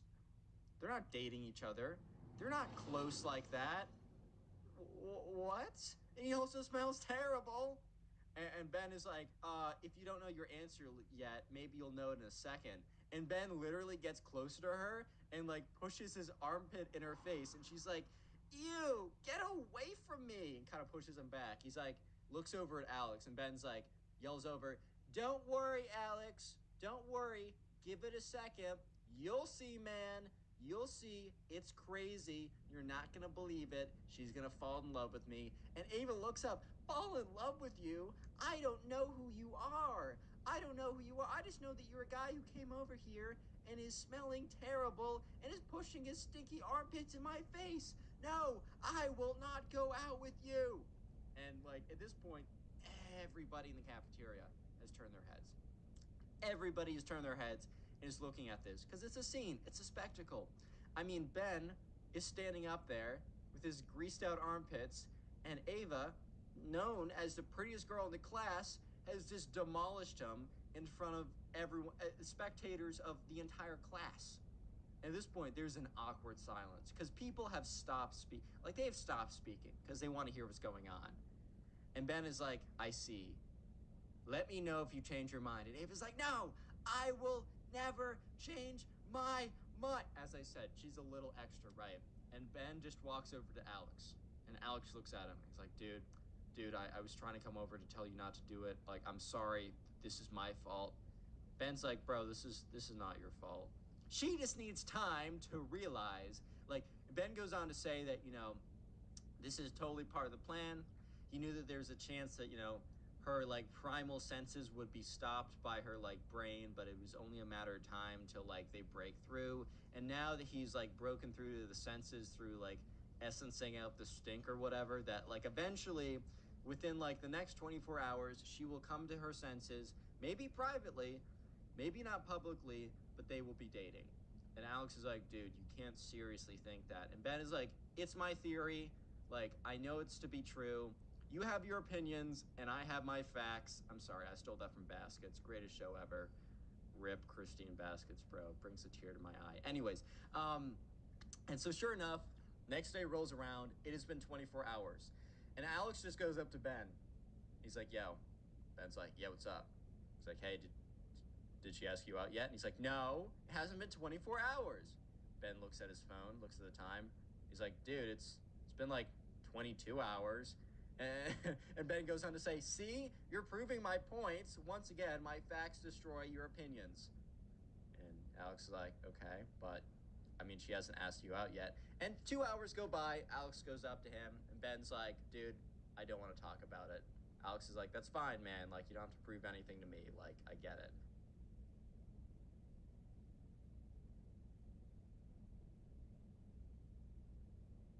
How's it going, everyone? Welcome back to the channel. Today we got a story time of one of the most spoiled brats of all time. This spoiled brat turns out to be the worst roommate ever. Because he was a spoiled kid, he really doesn't know, he's probably not even aware of how terrible he is. But this is probably one of the most interesting and probably funny stories you've heard in a while. So sit back, relax, subscribe if you're new, leave a like on the video to claim your free nothing. With that being said, let's just jump right into it. So we're going to call the subscriber who submitted this story Will. So anyways, Will was about to go in, when this story started, Will was about to be a freshman in high school. This story actually happened a couple years ago. Oh, sorry, freshman in college. This story happened a couple years ago. Will is very happy in college. He's almost done and life is good, but he was able to reflect back on this hilarious / terrible first year experience story. So anyways, Will was moving into college and he was driving down with his parents.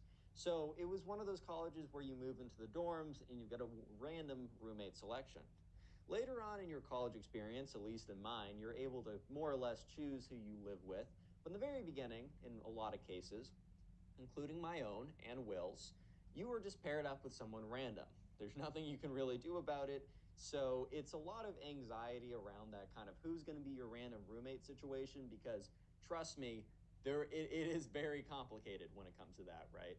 Anyways, right, so sure enough, the subscriber Will was, he's driving down with his parents. He was kind of being like, hey, mom,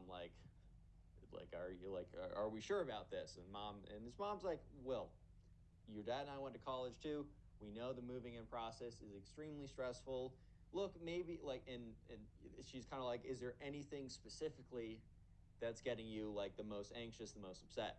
And Will stated, well, I'm kind of worried about he said a lot of things. He's like, I'm worried about if I'm going to find friends there. I'm worried if I'm going to get swamped in the classes. But he also said, one of my biggest fears is if I get a bad roommate. And Will's mom, I don't know if she jinxed him or I don't know what happened, but she's like, honey, like, there's so many people. Most of them are going to be fine. What are the odds you get a bad roommate? Which did not age well at all. Yeah, so sure enough, right, the subscriber was, okay, he drives in with his car filled with all the stuff and his parents, drives up into the college and is going down to where his dorm is. So anyways, he walks out and he's immediately greeted by the kind of like the person who is there, who lives on the hall. I'm literally just blanking of the name, the RA, resident assistant officer, I don't even know. Anyway, so the RA comes out and says, hey, like, well, what's your name? He's like, oh, Will. Then he says his last name, right? And he's like, oh, Will. Oh, yes. And he looks on his clipboard. He finds his name and checks him off. He says, oh, you're in room 201A, or you're in room 201A. Actually, your roommate is already there. And like, there's a pit in Will's stomach. Like, just like a rock fell in there. He's like, oh my God. I think Will was kind of hoping he could get in there, have a moment with himself and his mom and like his dad, and kind of set up the room and choose his sides. Whatever, right? So yeah, sure enough, he's just like, okay, well, I guess we're going face to face with the roommate. So Will and his parents walk up to the room. He's pretty nervous, and he opens up the door. Opens up the door, looks inside, and sure enough, there's a kid sitting on the other side. And this kid, we're gonna call the spoiled kid. I think his name was Ben. Okay, it really wasn't. I'm just saying that because that's the name of every secondary character in my stories. But let's just say his name was Ben. So sure enough, Ben looks up and he's like, hey, he's like, oh, what's up, bro? Like, are we roommates or something? And Will in his head was kind of like, hey, man, I opened up the door with a bunch of boxes of stuff and parents into this room. It's pretty likely that I'm your roommate, but whatever. So yeah, what Will actually says is like, yeah, what's up, man? My name's Will. And Ben's like, cool. And then kind of like turns and goes back on his phone, which, Will kind of off the bat, first impressions, I sometimes feel like sometimes people can come off a little stiff, a little bit weird, especially, right? Especially if in the very beginning, because I don't know, it's stressful. And I remember I was like a little stiff going into college. Actually, it's cool. The friends I met in the first week are actually still mostly my friends now. People are gonna say the friends you meet right away, you're not going to be friends with later on, which is probably true, but for me, it's not. Yeah, so sure enough, right, the subscriber is kind of just, he's kind of like, ooh, he's taken a little bit aback by that because it was kind of a weird way to be like, you're like, oh, like cool, and look back at your phone. But he also realized, okay, maybe this kid's super nervous too. So, anyways, his parents move in all of his stuff. They get the room all ready, whatever, and the parents say goodbye. And so, anyways, let's flash forward to when it's just Will and Ben, the spoiled kid, in the room together. All the parents are gone. They're all locked in. So Will is like, "Yo, like, do you want to get food? Because there's a dining hall. There's kind of you can go in whenever you want to, and especially in the beginning, it feels a lot better to go into those dining halls and situations with someone. Now, in college, I have plenty of friends. My social life is a big thumbs up for me, but I'll still do meals by myself sometimes if I just don't feel like finding someone or I just got to do it quickly. And what I learned is it's not that deep. Because one thing I will say, a little bit of advice, and then I'll promise I go right back to the story. People aren't paying attention to you as you think they are because they're probably worried about themselves as you are as well. Doesn't mean you should go out and waving your freaking pee-pee around, right? I'm not saying that, but I'm just saying alleviate some of the stress from that. Anyways, so Will asked to Ben, yo, do you want to get some food? And Ben's like, no, I don't think so. And he gets up and he walks out. So Will's like, what? Because immediately, right off the bat, it's just kind of like a weird situation. He's kind of just like, oh, okay. I mean, I guess you don't have to be like cool with me. Like, that's fine. But like, damn, bro. Okay, whatever. Anyways, right. So sure enough, the subscriber is just, he's just kind of like, oh, okay. So over the next week or so, let me just explain briefly how it goes down. The subscriber is kind of bouncing from friend to friend. Will's kind of struggling a little bit, but eventually he kind of finds a little bit of a groove. Actually, let's do the next couple weeks. So the next couple weeks, kind of bouncing from person to person, but eventually kind of finds a groove. Finds some people he likes. They're not like the coolest, most frat OMG guys beer moment epic type people, but that's fine. He finds people he likes. So on the other hand, Ben, the spoiled kid, is immediately getting like he's immediately trying to integrate and successfully integrating with the kind of top super cute frat whatever. And one thing about this school is there was one like quote unquote cool frat that was basically you would get in if your parents had a lot of money. There's a lot of situations where frats are not like that, and they're I kind of have a mixed feeling. I'm not personally in one, but I have a lot of friends that are in them, and they're very nice about letting me attend certain events and being friends with a lot of people in them. Right? Sometimes, like it is truly just like looking for people. It is a brotherhood type thing. I can understand it. It just simply wasn't for me personally. However, there are also frats which are kind of just like and especially bad with sororities, depending on the school. They will. I know of sororities that will literally go up on these websites that will figure out the value of your house, figure out your house, the value of your house, and estimate your net worth, which is ridiculous, but I digress. Anyways, because of this, Ben, the spoiled kid, was immediately getting like ready, like he was basically felt as if he was locked in with the cool rich kid frat, basically. And so this immediately went to his head. So one night when Will was coming back, he was in his room and you could hear some people outside the hallway. And it was Ben and some of his new friends, whatever. And Ben's like walking by. He's like, hey, like, yo, we can chill in my room for a second, but I got this super dorky roommate that might be in there. And they're laughing. They're like, bro, like, that's crazy. Right? Yeah, this roommate's like, oh, dude, he sucks. Like, he's so lame. Let me see if he's in there. So Ben opens the door and makes direct eye contact with Will. He's like, oh, what's up, dude? Yeah, I just thought I left something here. I didn't, okay. Closes the door, and you can hear, because I don't think Ben realized how loud or how easy it was to hear him. He's like, sorry, bro. He's like, Will's in there. I really don't want you to be in there when that door is in there. And then they leave. So Will is kind of just like, okay, whatever. You guys might be thinking maybe like, oh, why didn't Will take that more personally? I think Will just saw it coming. He wasn't like shocked, like, oh my God, like this really kind of annoying, jerky friend or roommate, not friend, is a jerk to me. Wow, the jerk is a jerk to me? Oh my God, guys, wow, what a shocker. No, but on the real though, he was like, dang, like that, I mean, that's not great to hear, but he also wasn't surprised. So stuff like this would continue happening again and again. Yeah, so anyways, this kind of continues on, this behavior continues on, and as the weeks go by, Will, he's enjoying himself. Some of the classes are a little bit hard. I mean, that's kind of how it be.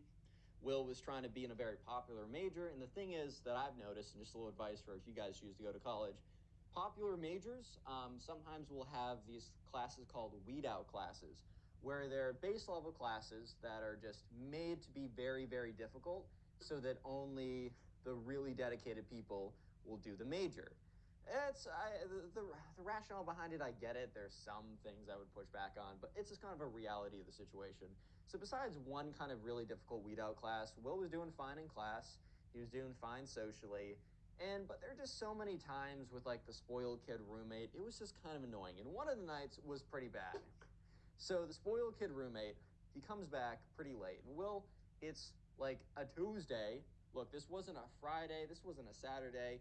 Will was all for having fun with friends. You know what I mean? He's all for a good party or so. But, he comes back, or Will is in bed. It's 12:30 at night. So he's trying to go to bed at 11 because he has a 9 a.m. class. He wants to get his sleep, maybe get some breakfast, get there early, whatever. And the door slams open. And the spoiled kid's like, whoa, and immediately woken up. So Will kind of like gets up. He's like, what? Like, what's going on? And the spoiled kid's just kind of like, kind of fumbling around or whatever. He's like, oh boy. Yeah. Oh, sorry. Warning, gross moment. I'm not gonna go graphic. Don't worry.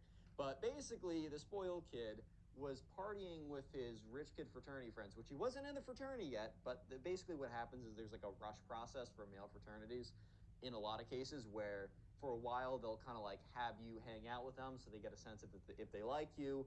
Probably with this fraternity, they hang out with you while they get enough information to do a full audit on your dad's bank account. But that's just kind of how it is with these people. Anyways, though, so it was like a Tuesday, and yeah, so Ben comes in completely drinking the adult apple juice and had too much of it, which, by the way, in college, please moderate yourself. You don't want to be the person who has to get their stomach bumped on the first week with an ambulance called. I know someone like that. It's really embarrassing if that happens. Anyway, so he comes in, yeah, and he pukes all over Will's bed sheets. So instead of coming in and puking on the floor, the bathroom, his bed, on Will's like, dude. And Ben's like, oh, and just like collapses into his bed. So yeah, just a fun little moment of bonding between the two of them. So this actually was kind of a consistent theme, not consistently throwing up on his bed sheets because that'd be a problem. But Ben was like coming back at crazy hours at random times because he was like, dude, this is awesome. This is like beer, bro. Like OMG. Like, wow, I'm gonna be such a partier right now. So yeah, for that reason too, Ben was like not showing up to most of his classes. He was not doing well in those. He was coming back super late. The only problem with like for Will is like his Loki was disrupting his sleep schedule, but Will was like on track of what he was doing. So, anyways, this is when things got to get very, very interesting. So the subscriber, or not the subscriber, sorry, there is a period where it's like the rush week, whatever, and it's kind of dependent per school. Sometimes you rush the next semester. For some schools, it's like midway through.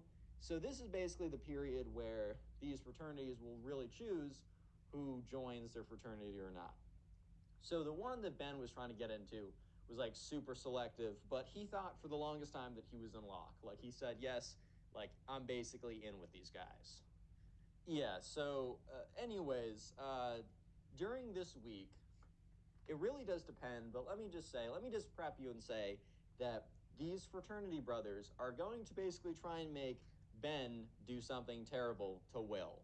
Real quick, if you made it this far into the video, I want you to go down and comment dorm, D-O-R-M, dorm down below, because in college, a lot of times you'll live in a dorm. That'll be the secret word of the day. If you're on YouTube, comment that, and if you're on Spotify, respond to like the question and answer feature or whatever with that.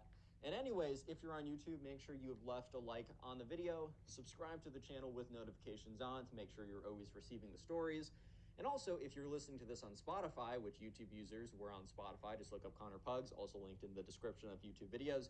Make sure that you've rated the podcast 5 stars, follow the podcast with notifications on, and if you're listening to this story within the first 7 days of it being up, there's a little poll that's asking you a question. Please vote on those polls. Not only does it help the promotion of the video, I think, but also I really like the questions. Like I'm actually wanting your feedback. Sometimes I ask a question about how you think the story should have gone. Like I want to know your moral opinion about the things. And sometimes I ask you questions about logistics, like what's your favorite story? And that actually impacts the type of stories I tell. Anyways, let's get right back to it because it's about to get really crazy and seriously out of hand. So now, rush week. This is the week where basically kids are getting they're getting cut every single day, and these like fraternity brothers are trying to like both impress them, but also with this very top one, right? This very top one. They basically knew that every kid who was rushing them was only going to want to do them because they were like the best one ever. So they went to immediately testing who was going to be like the craziest kid or whatever. So, anyways, one of these nights on a Wednesday, about midway through rush week, because it ends on Friday, Will is just in his bedroom, chilling, hanging out, having a good time. Not really. He's trying to go to sleep.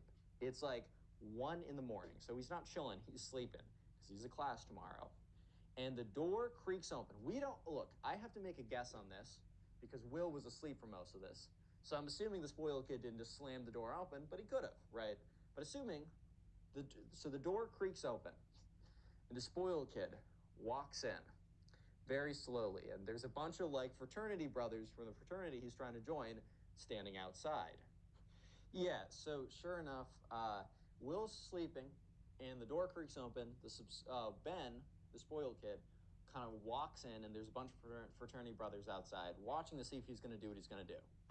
So Will is woken up pretty abruptly, covered in water, and he wakes up to see the sight of Ben repeatedly squirting him with this massive water gun.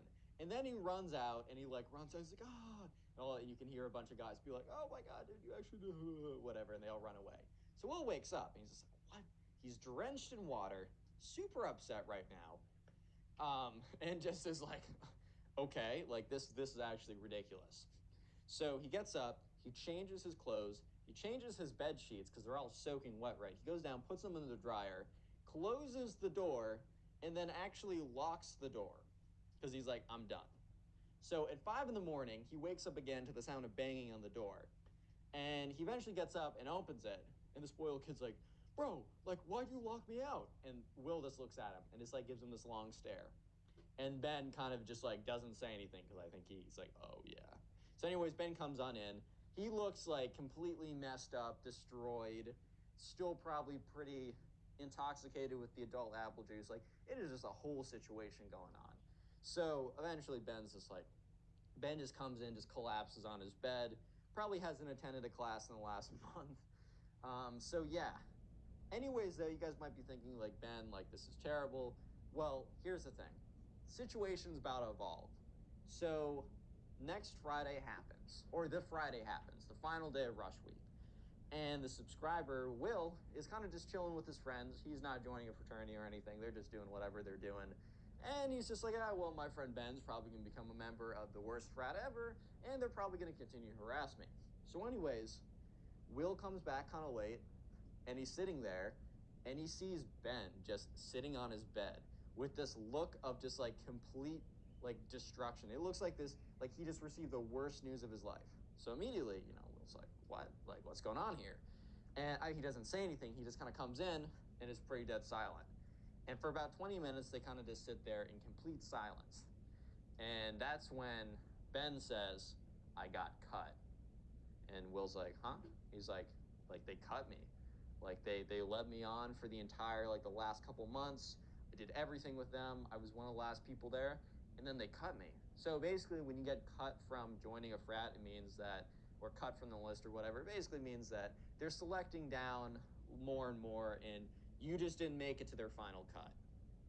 Yeah, so Will kind of just sits there for a second because he's like, oh. And Ben is just kind of like staring into the abyss, and Will's like, sorry, man. That's all he says, because Will's not going to be like, oh, man, I'm so sorry about that. That sucks. Because Ben has not been a good dude. But at the same time, Will also realizes kind of the fact that Ben has completely, positioned his entire, like, existence around joining this frat. So he knows he's probably pretty crushed. Okay, so over the next couple weeks, the semester begins to wrap up. And when Will comes back the next semester, he learns that he has a single. So Will immediately goes to the RA and is like, wow, where's Ben? And he's like, oh, like Ben didn't say anything. And Will's like, no. And the RA is like, hey man, like, yeah, I don't know exact details, and if I did, I probably could say, but it seems as if Ben no longer attends this college, therefore he doesn't need to be in the room with you. Will's like, what? So basically, over time, Will kind of like asked around a little bit and eventually figured out that the TLDR of what happened was that, Ben was so focused on joining this fraternity that he didn't attend any classes. So it was a combination of one, basically failing every single class and being in a terrible standing, and his parents were probably like, we're not paying for this, even though they probably could pay for it 1,000 times over. And also, two, Will or Ben not putting up any fight to stay at the college because he thought his social life was ruined, which, by the way, just because you don't join the frat or what, dude, you're fine. You'll figure it out. So, yeah, not really a happy ending, but stories aren't, life isn't Disney sometimes, man.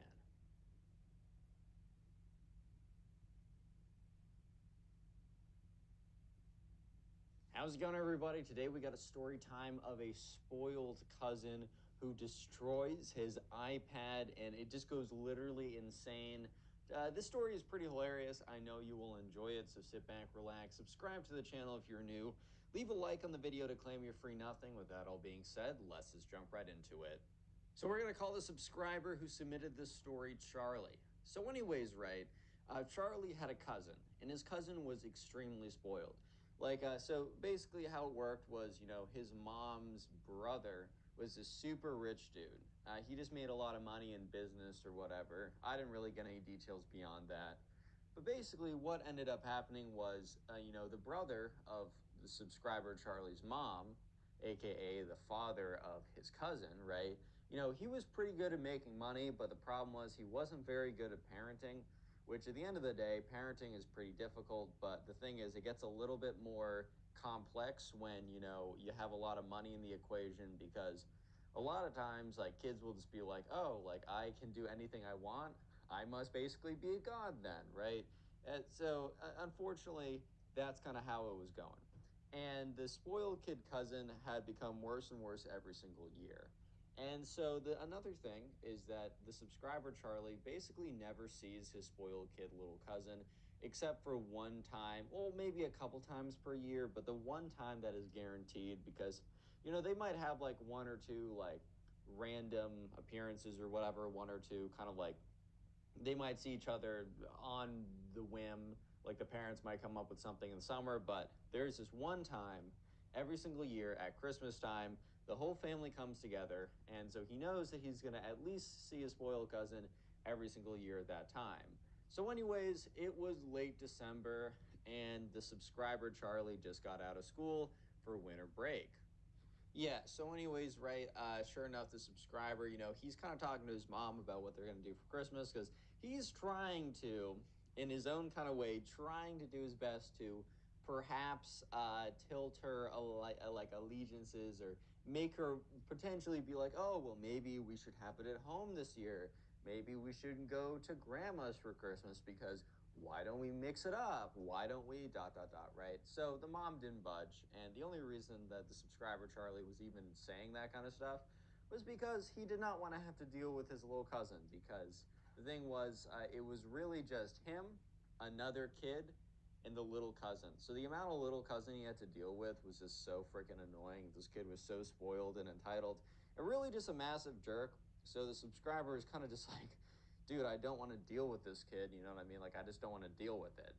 Yeah, anyways, so sure enough, right, the subscriber wasn't able to convince his mom to not have them to have the family vacation there, or have Christmas there. So anyways, he gets in his car, or not his, yeah, I guess in his car, with his mom, his dad, and they drive down about 3 hours to where his grandparents lived. So they all get there, and they kind of hop out of the car and they walk up to the house and opens, they go up to the door, knock on it, and the grandmother opens the door. She's like, "Oh, so glad you guys made it. I hope that, the weather wasn't too bad. It was a little snowy, it's a little slushy, there's a little bit of traffic. Not too bad, though." And they were like, "Oh, no, it wasn't too bad." And so they walk on in, and sure enough, in there, the spoiled kid is sitting on the couch, his arms folded over, looking upset.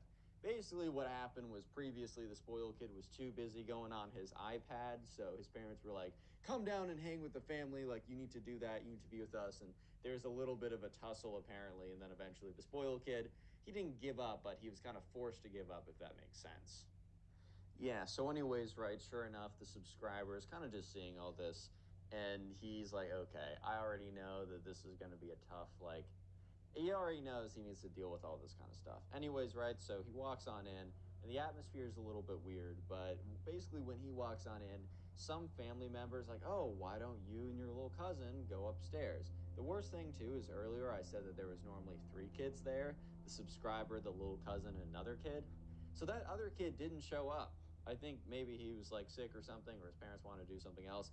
So the subscriber, Charlie, was literally just stuck with the little cousin for the entire time. And obviously, that is not ideal news for Charlie, as he's not the biggest fan ever. So, yeah, sure enough, the subscriber's like, "Oh, geez, okay." And the spoiled kid, little cousin, gets up and is like, "Fine." Walks over, doesn't even say hello, doesn't even really look at Charlie, just immediately storms upstairs. And Charlie kind of awkwardly follows behind him because he kind of got the impression from all the other parents that he was supposed to awkwardly follow behind him. So yeah, they both go up the stairs, and Charlie kind of looks into so the spoiled kid runs ahead of him, so Charlie doesn't really know. Charlie goes up the stairs, turns left, and kind of looks down the hallway, and eventually he's like, "Okay, I hear kind of noises coming from this room." So he goes into the room, he sees the spoiled kid sitting there on his iPad playing, I don't know, Clash Royale or something, making all the loud noises, whatever. And so Charlie's like, "Oh, okay. It's only a couple hours, who cares?" He sits down, and immediately the spoiled kid's like, "Do you know that I'm getting the new iPad 4 tomorrow?" By the way, so I don't. I wasn't actually given the details. And by the way, if you want to submit your own stories, go to Instagram, look up Connor Pugs, follow me, and then message me your story, and that's how I get them submitted.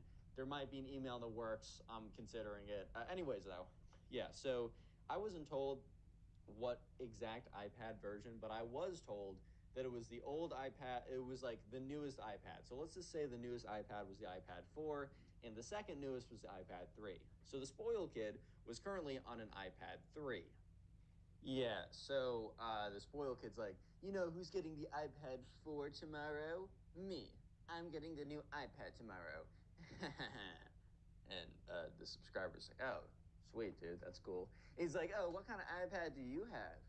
And the subscriber's like, I don't actually have any iPads. I kind of just play games on my computer at home." Because, by the way, the subscriber, Charlie, was he wasn't 25 and the spoiled kid was 8, but he was a little bit insignificantly older by 3 4 years.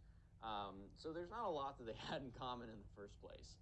So anyways, Charlie's kind of says "Hey man, I kind of just use gaming, I just use a gaming computer and I use my phone. I don't really use iPads. That's still really cool though. I heard the new iPad is really cool."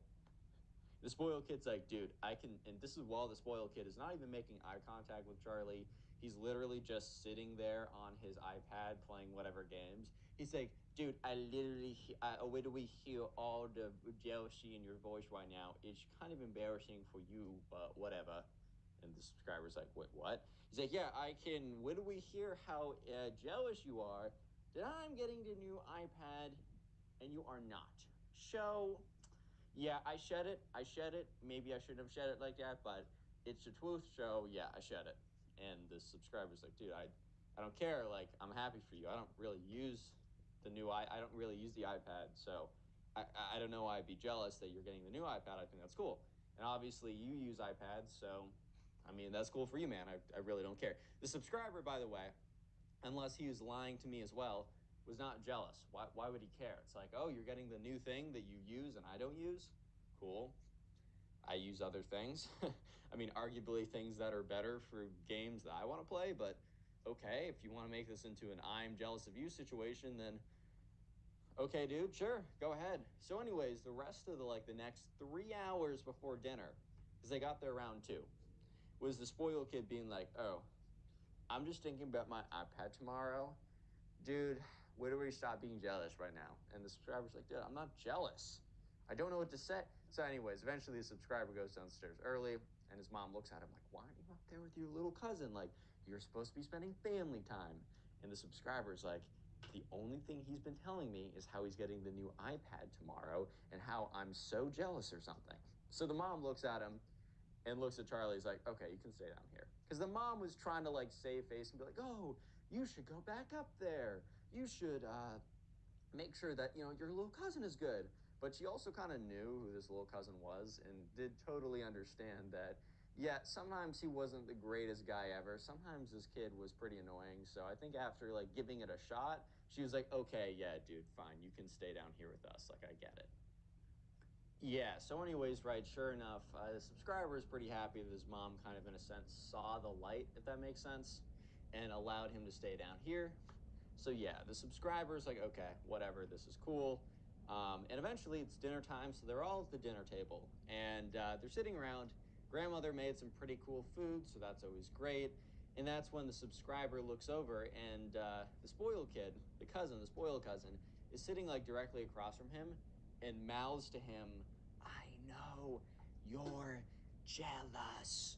And the subscriber is like, really trying to hold back that "I'm not freaking jealous, dude. I don't care about your stupid little thing. Like, I literally do not care. How can I jam this into your stupid little brain?" Like, subscriber's getting a little tilted. I'm not gonna lie. He's not super happy. So yeah. Anyways, right. The subscriber's like, "Bro, like, I do not care. How can I get this into your skull that I simply do not care?" So yeah, sure enough, right. The subscriber's like, "Okay, whatever." And they're having food, Christmas dinner. It's great. So, anyways, after that, they go sit into the living room and have a little like family Christmas Eve type chill session, whatever.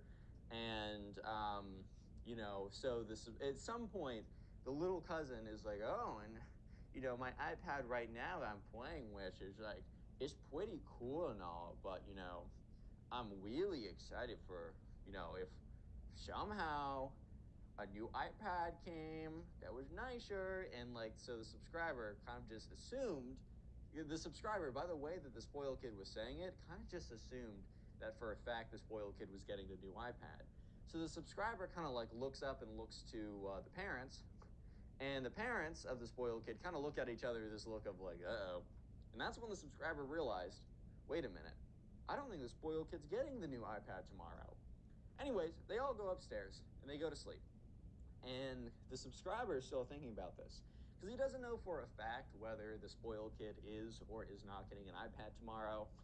But he is starting to believe that it's looking less and less likely that the kid is actually going to get an iPad tomorrow. And he's starting to think, wait a minute. There's a chance that the spoiled kid's not going to get an iPad. And well, let me just say, by the way that he was building this up, there's definitely going to be a reaction. And let me just give you a spoiler. Yes, there's a reaction, and it is an insane reaction. It is a crazy reaction that I know you'll be entertained by. Real quick, though, if you made it this far into the video, I want you to comment "spoiled" down below. If you're on YouTube, comment "spoiled." And if you're on Spotify, there's like "what did you think of this podcast?" or whatever, comment in there. iPad, that'll be the secret word of the day. If you're on YouTube, make sure to leave a like on the video right now. Subscribe with post notifications on. And if you're on Spotify, which, by the way, YouTube viewers, we're on Spotify, just look up Connor Pugs, and vice versa to Spotify viewers. If you're on Spotify, make sure that you rated the podcast 5 stars, followed with notifications on the podcast as well. There's a poll that pops up with every single podcast. In the first 7 days, you can vote on it. Please vote on it. If you see it, it helps me out. That being said, let's see how the spoiled kid reacts to not getting the iPad. Let me give you a spoiler. He doesn't react well. Yeah, so anyways, right, eventually it's Christmas morning. Everyone comes downstairs to the living room. There's a tree. Everything is so good and pristine and exciting and all that kind of stuff. There's this kind of great feeling in the air. Honestly, man, I'm going to be a little open. One thing that has been nice and I'm totally scared about is there's this kind of like feeling you get on Christmas morning, especially when you're a kid. And I still kind of feel it. Like, I still kind of feel it's not exactly the same as it used to be, but I'm terrified for the day when I don't feel that kind of feeling. And honestly, I think I'm just gonna, I'm gonna try and enjoy the magic as long as I can. That was kind of depressing. I'm sorry about that. Anyways, so they come down. There's this great kind of magical feeling. It's Christmas morning, man. It's good. But that feeling was about to be disrupted. So eventually, they go through the presents under the tree, and the spoiled kid starts going through his presents, right? And guess what? The majority of the presents are for the spoiled kid because the parents, their parenting style, the spoiled kid, is just throw a bunch of money at him. Hopefully, he'll turn out all right? Question mark. That was their style. Anyways, let me just say that style may or may not be ideal. That might not be the best style ever. And yeah, spoiler, it's not the best style ever. So yeah, sure enough, right, the subscriber is, he's watching as the spoil kid is slowly unwrapping every single present. This is until there was one present left. And by the way, the spoil kid got a ton of super cool stuff. He got like a new Xbox, which he never had an Xbox before, so he can play games on it. He got a bunch of other, I don't know, but I was told it was a bunch of other stuff, Xbox included. A great Christmas overall, right? Great haul. So there's one last present under the tree. It is kind of box shaped, which unfortunately kind of was shaped like an iPad, but it may or may not have been, right? So the spoiled kid is like, oh, I think I know what this is. And the spoiled kid's parents are like looking back and forth at each other.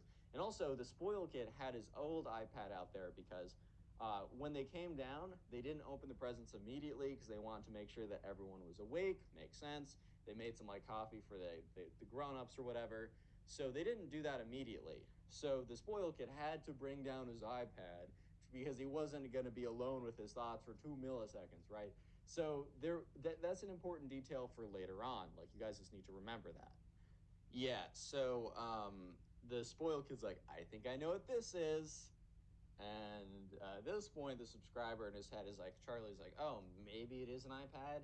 It's low-key iPad shaped, but then if it is an iPad, why are the parents kind of looking back and forth at each other so much?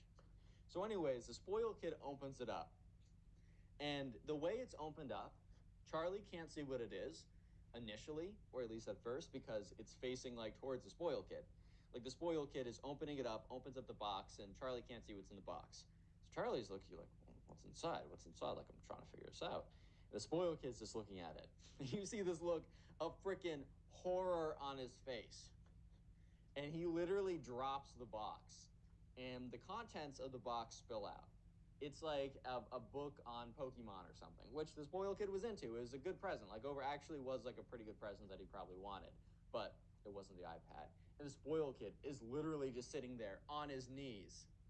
And it's like dead silent for a second because this is such a strange reaction to opening a present, right?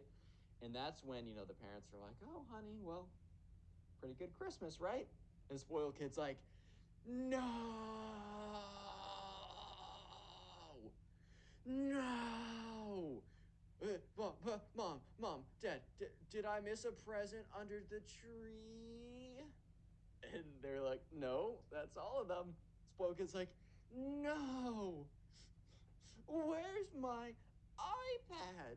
I need a new iPad. And they're like, sweetie, like, you told us about that you wanted an iPad 2 days ago.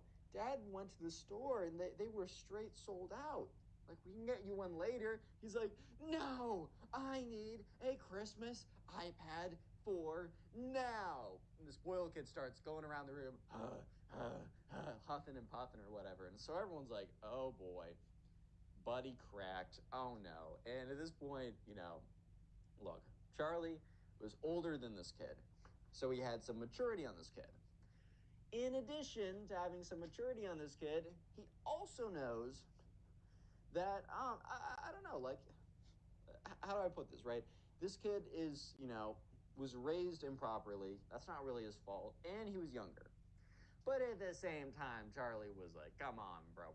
Come on now. You really came out here and, you were all like, well, I'm getting the iPad. Stupid idiot. You're so jealous of me. And then you don't get the iPad. Like, that's a little ironic, bro. Like, that's a little something at least. Yeah. So anyways, it's pretty awkward. And that's when the spoiled kid goes over to his iPad, picks it up, and throws it across the room. And here's the thing, he doesn't throw it onto the carpet, he throws it into the dining room, which has like marble or some kind of hard surface of a floor. The iPad hits the floor and like very clearly makes a noise of like not doing so well. But it's face down. So it sounds like it's shattered, but you don't know yet. So the spoiled kid's parents are like, why did you do that? He's like, well, I don't need this iPad anymore because I'm clearly getting iPad 4 today because I need a Christmas iPad. So this one, here's the thing. Maybe this behavior would have actually been somewhat acceptable back at the house, but you also got to realize this behavior is happening in front of the entire family. The spoiled kid's dad's mom, aka the grandma, is watching this. And I think the spoiled kid, or the spoiled kid's dad, is super embarrassed. So I think the spoiled kid's dad decides that no. So he literally says, no. Maybe we would have gotten you the iPad, but the way you just reacted, you're not getting the iPad. And the spoiled kid's like, wait, okay, wait. And he runs over to the iPad. He picks it up, and it's completely destroyed. The one he threw. He's like, Dad, can you get me a new iPad 3, please? I'm sorry, I really am. How am I going to play my games? And the spoiled kid's dad is like, well, you can play with any of the hundreds of presents you got today, but I'm not getting anything else for a little while. And the spoiled kid's like, Dad, seriously, what the freak am I supposed to do? Not play my iPad all day? Like, come on now, let's not be. Dad, what? And he's like, you shouldn't have thrown your iPad out of anger expecting me to get you a new one. The spoiled kid's like, Dad, come on now. Dad, you cannot be serious right now. And he literally runs up the stairs screaming, ah. So, yeah. Charlie and his parents, they excuse themselves early. They say, so great to see you all. And I think Charlie's mom whispers something to the dad of like, you got this. Like, if you need me, just call. Anyways, they get back into the car, and Charlie makes a little remark to his parents. He's like, hey, like, I know I'm not the greatest kid, and I definitely, have my moments. But come on now, I'm pretty good, right? I mean, you see what you could have had. And, Charlie's mom laughs a little bit. She's like, don't push it. Don't push it, Charlie. He's like, okay. But you can see how bad it can be, right?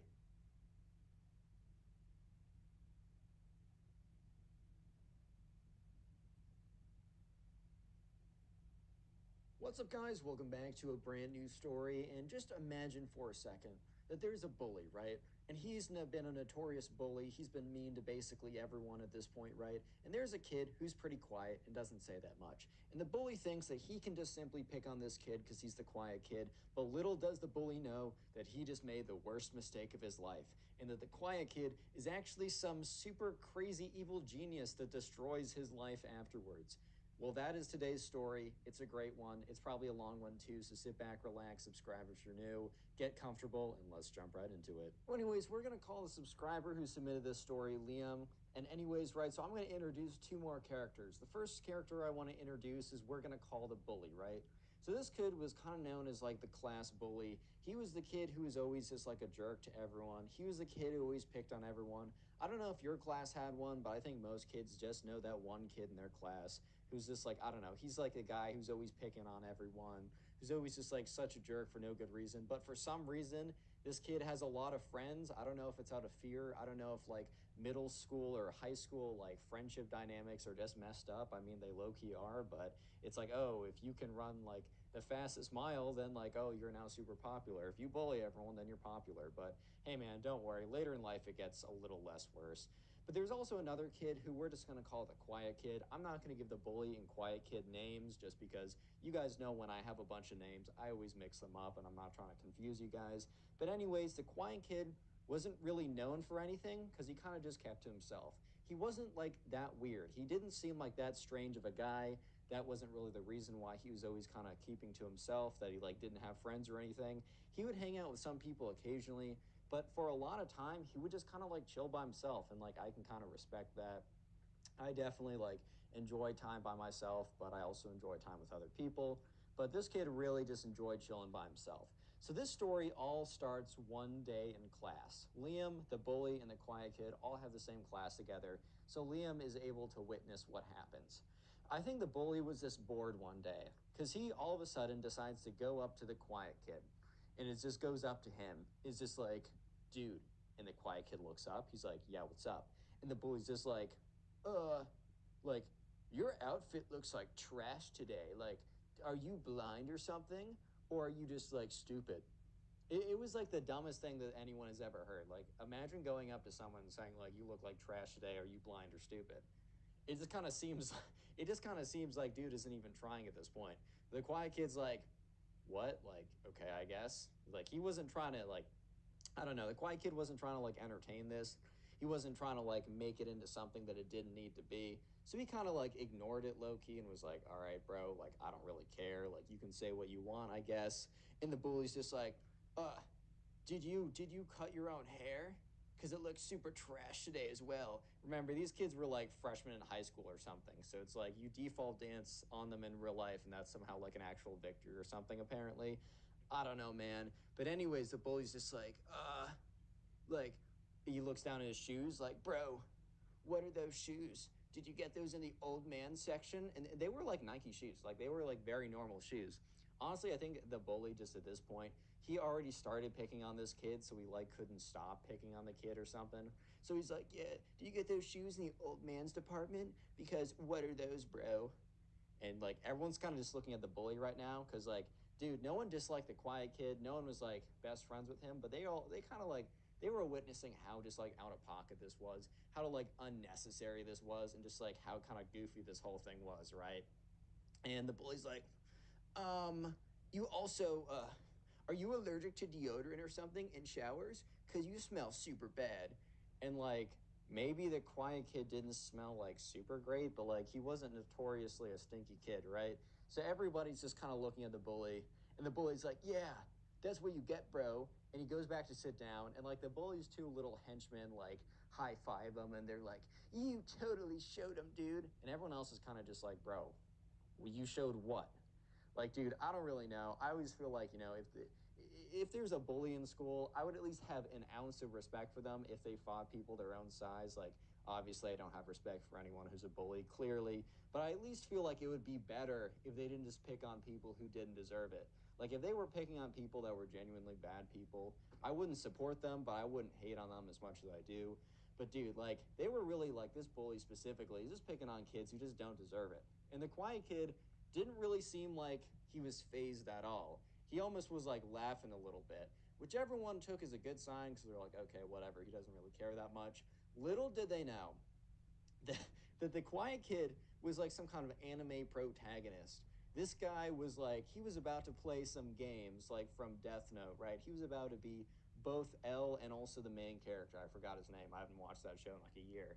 But dude was like planning like the craziest way to ruin the bully's life. And, ruin it in like fair ways, as you'll see what I mean. He's not actually going to do anything that bad. He's just going to expose the bully again and again in a pretty creative and interesting way. So the bully right now has completely forgotten about the quiet kid because at this point, right, the bully says like, all right, I'm on to the next person that I'm going to mess with. But the quiet kid has not forgotten about the bully. And the quiet kid is about to go on to just do one of the most insane, craziest things ever. Like it is legitimately like a TV show arc at this point. So right now, Liam is kind of like a bystander in most of this. He witnessed the bully go up to the quiet kid and say all this stuff. And let's go on to the next phase of the story.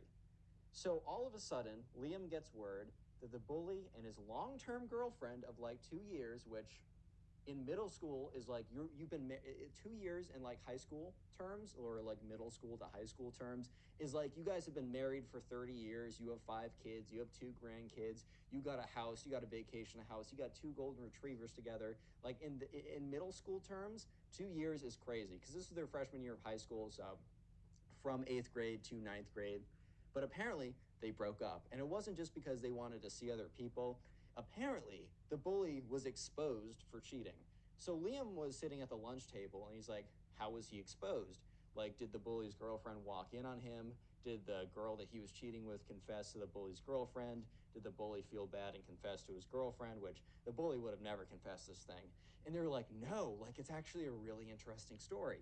So one of the kids at Liam's lunch table goes on to say that, one day, the bully's girlfriend was just sitting down, enjoying herself. I don't know, just like on like whatever, right? Just watching Netflix or something on a Friday night. And she gets a message on Instagram.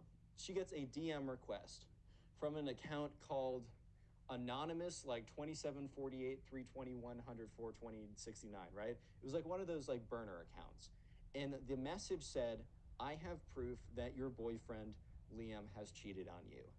And she obviously is very interested now because it's a fake burner account. She doesn't know who it is, but obviously they know who she is, and they know that like her boyfriend, and apparently they have information that she cheated on him. So attached to it was like screenshot and screen recordings and just like all of this proof basically of Liam talking with these other girls, flirting with them, like making plans to like hold hands with them. I don't know, dude. It's freshman. Maybe they're like kissing or something. Dude, who knows? Oh my God, dude. They're going to get to 12th base. Dude, what's 12th base? Holding hands. Oh my God, they can get pregnant from that. You know how middle school goes, right? So, yeah, and Liam was sitting at the lunch table. Okay, not Liam, sorry, the bully. If I said Liam's girlfriend, I meant the bully. Dude, I don't even have more than one name, and I'm already messing this up.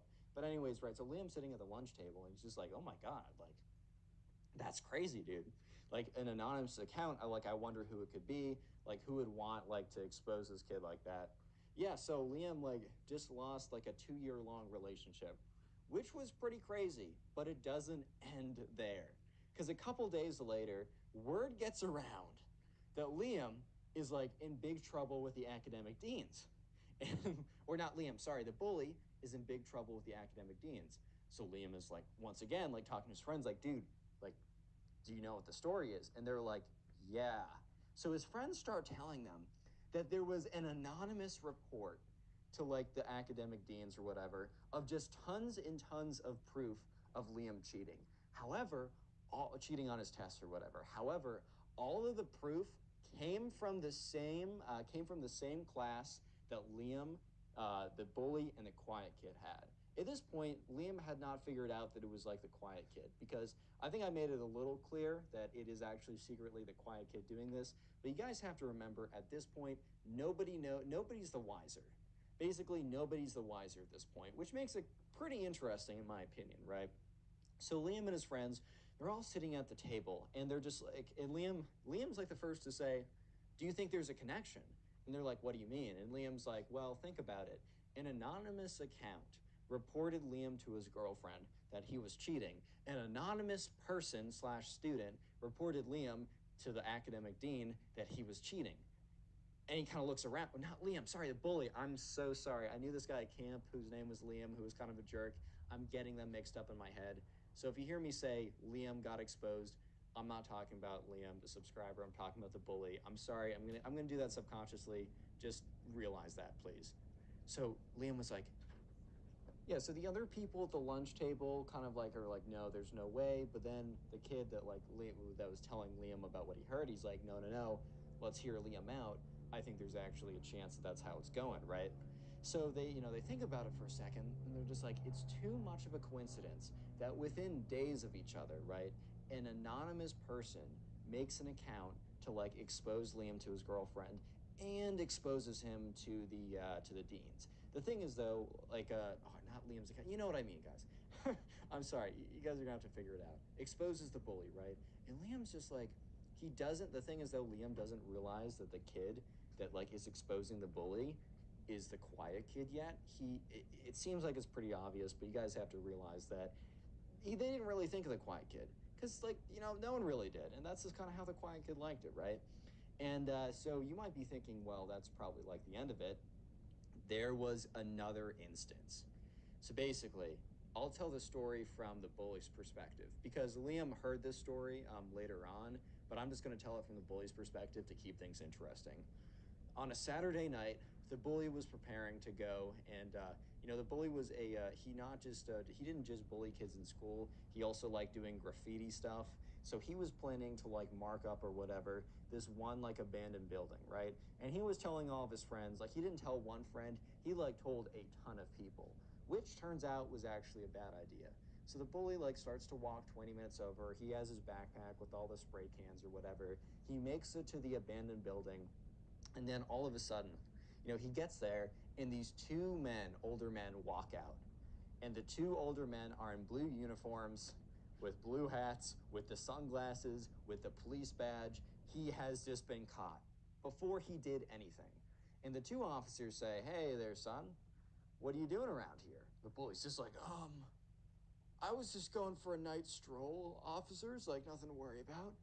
And they're just like, "Really?" It's like, do you mind if we take a little look in your backpack? And at this point, remember, because the whole thing was rattling with cans or whatever. And he's like, and the officer goes over, just like, just want to take a little peek inside.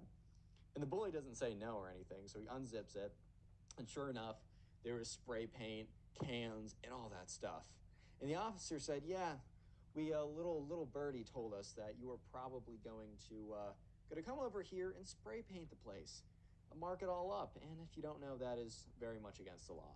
And they're like, "You seem like you're a young kid. You got a lot of life in front of you.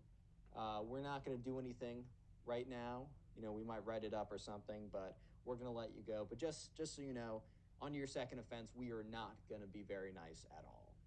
Take this as a warning." So the bully went back home, and immediately the bully starts to catch on that this is not a coincidence. So the bully himself brings up a task force. I don't really know. He talks to his two close minion friends. He's like, we got to figure out who this rat is. We got to figure out who's doing all of this and who it could be. The problem is, though, the bully had the longest list on planet Earth of people who might want to wrong him, because remember, he's the school bully. Real quick, if you made it this far into the video, comment bully down below. That'll be the secret word of the day. I know these words are pretty easy to predict, but I'm not trying to trick people, right? I just want to see generally who's making this far into the video, right? And also, if you want to support the channel, genuinely the best thing you can do is to binge watch the old videos. Please let me know in the comment section down below how many old videos you've binge watched, or you could also tell me what you do while binge watching my videos. Either are appreciated. I will try and heart and respond to those comments as a way to say thank you for watching my videos, because it really, really does help. Anyways, though, right? So the bully right now is trying to come up with we got to figure out who this is. And so that's the story that was told to Liam at the lunch table. And Liam is just like, to his friends, he's like, "Dude, this is clearly the same person. We got to figure out who it is." So they're all sitting down at the lunch table, and they go into Sherlock Holmes mode, right? Liam's like, "Okay, let's do a little deduction here." I'm doing induction in my discrete math class, so I almost said, let's do a little induction here. Sorry about that. And he's like, "Okay, so this kid somehow had access to photos or videos of Liam's cheating on some other girls." And the thing was, though, it had been going around for a while, rumors that Liam had been cheating on his girlfriend with a bunch of other girls in the school. But obviously, they didn't want to say anything about it. Or not obviously, but they probably didn't want to say anything about it because they knew that Liam was a scary figure or something, and they just didn't want to mess with the guy. But somehow that some girl or multiple girls confessed to who it was, right? So Liam's like, oh, not Liam, sorry, the bully. Once again, if I say something and I say Liam said, and it sounds like the bully's supposed to say it, I meant the bully. I'm going to make that mistake again. But anyways, so Liam's like, "Well, do we know who the girls might be?"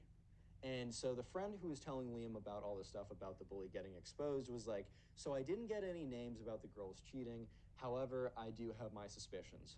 So there was this girl named Kate who was very, very, very, very flirty with Liam for the last 6 months.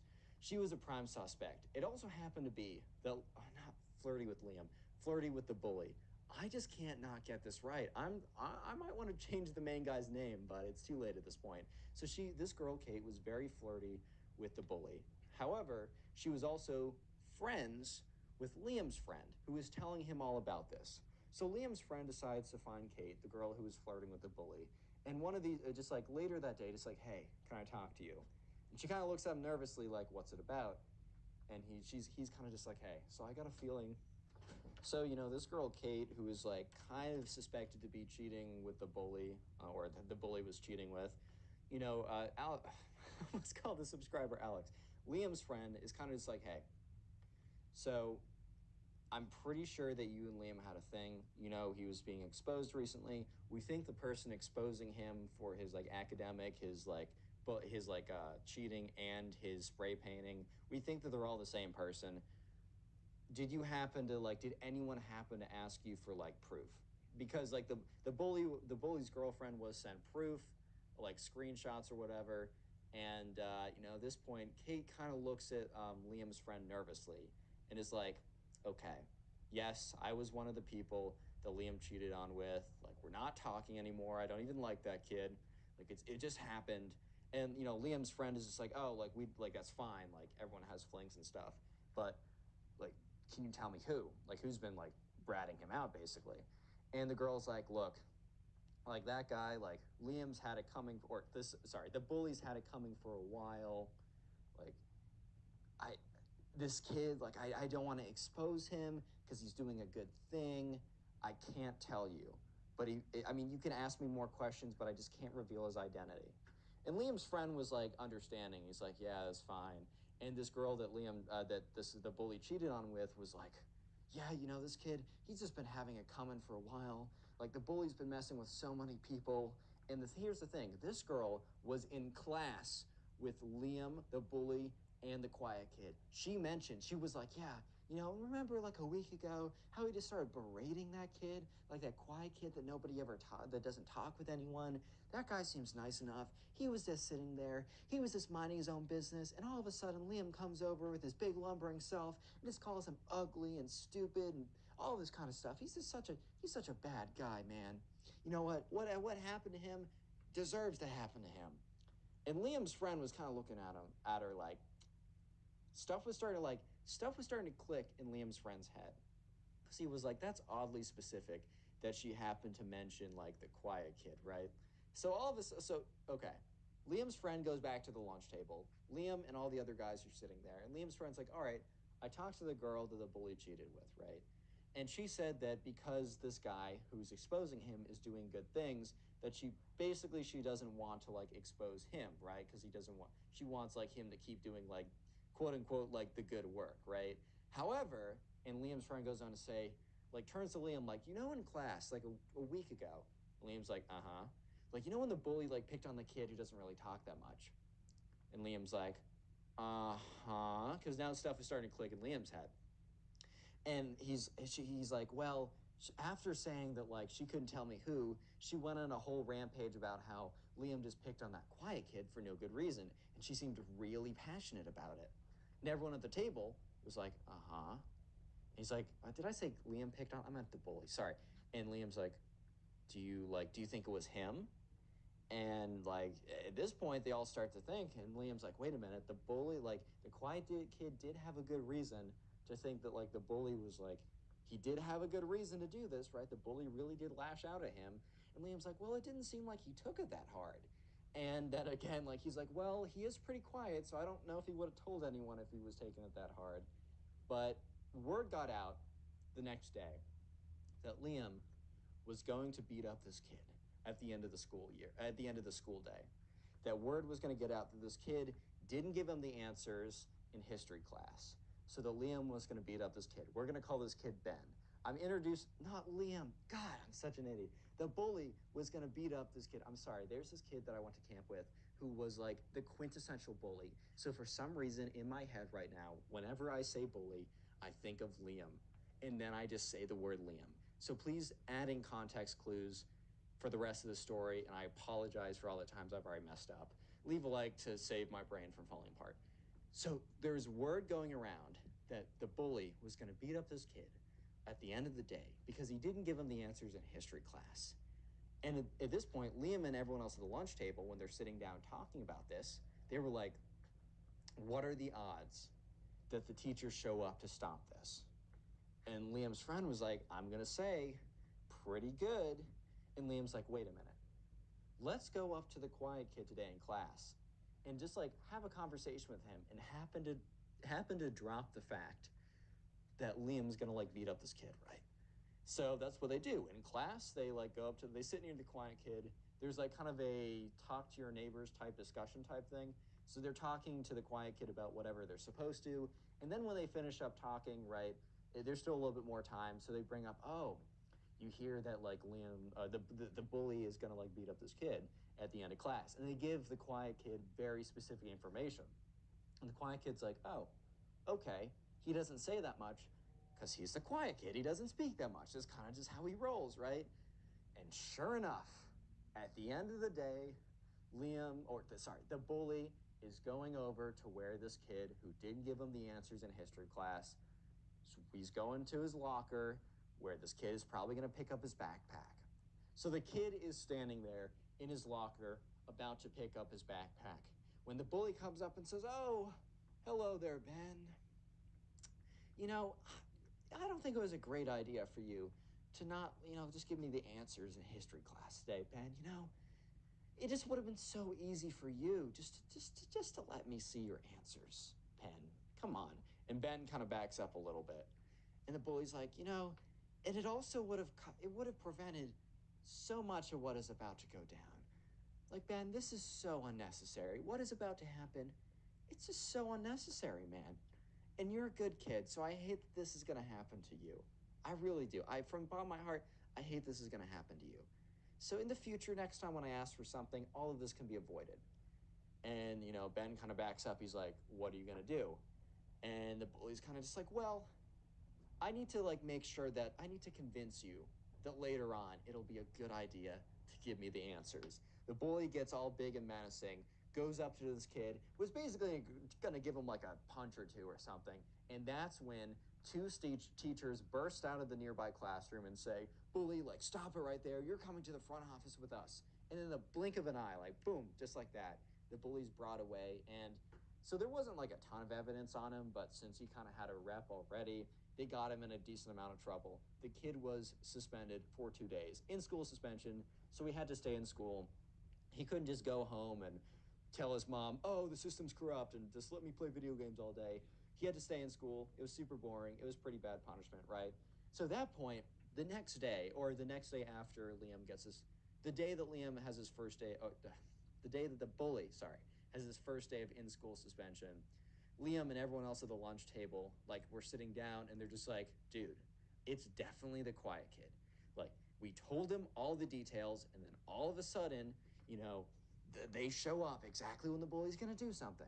But that's when Liam's friend brings up the the very real possibility, and he's like, "Well, here's the thing, guys. We knew that information, which means that a lot of other people did too."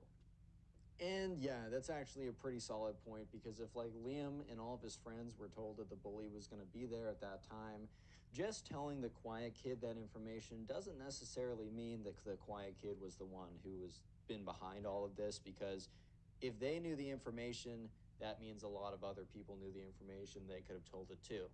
So that's when Liam brings up another suspect.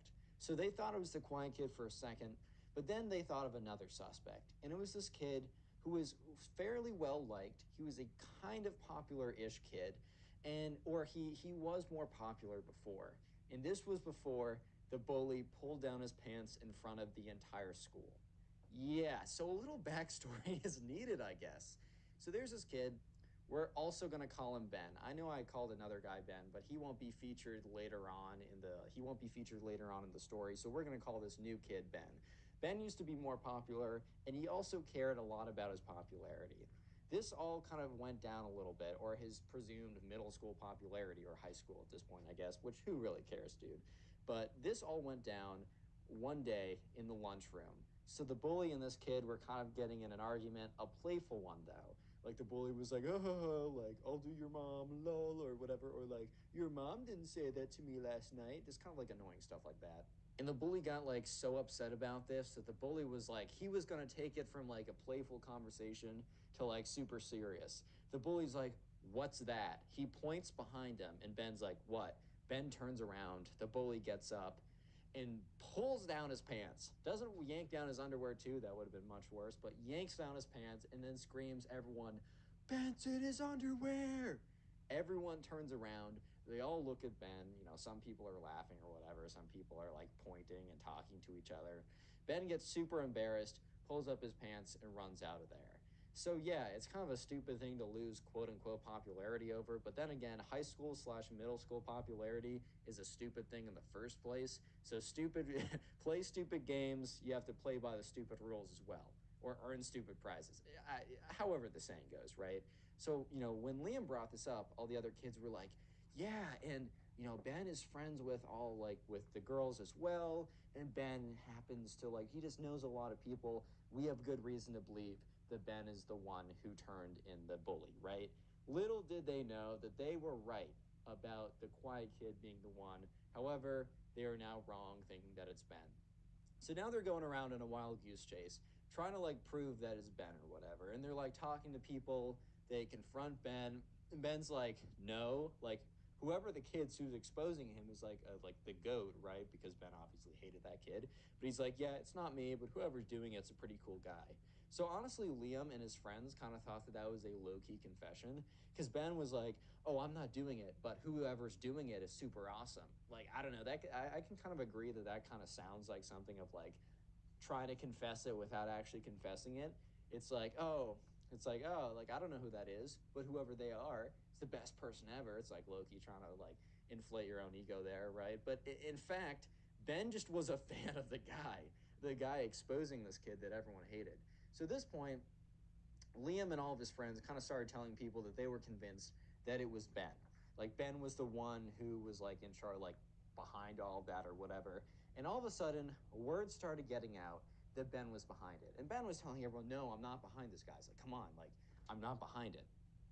However, right, not everyone believed him. Not everyone believed that he wasn't really behind it, because everyone else also thought to themselves, well, there's actually a good reason. Like, there's a good case for Ben being the guy who's been turning him in. So sure enough, the bully gets wind of this. The bully hears this, and the bully kind of believes it as well. So word now starts to get out that the bully is planning to confront Ben at the end of school. Word of this spreads like wildfire. So everyone hears about it, including the quiet kid, right? So this is the climax. This is the ending of the story where you get a nice, clean ending.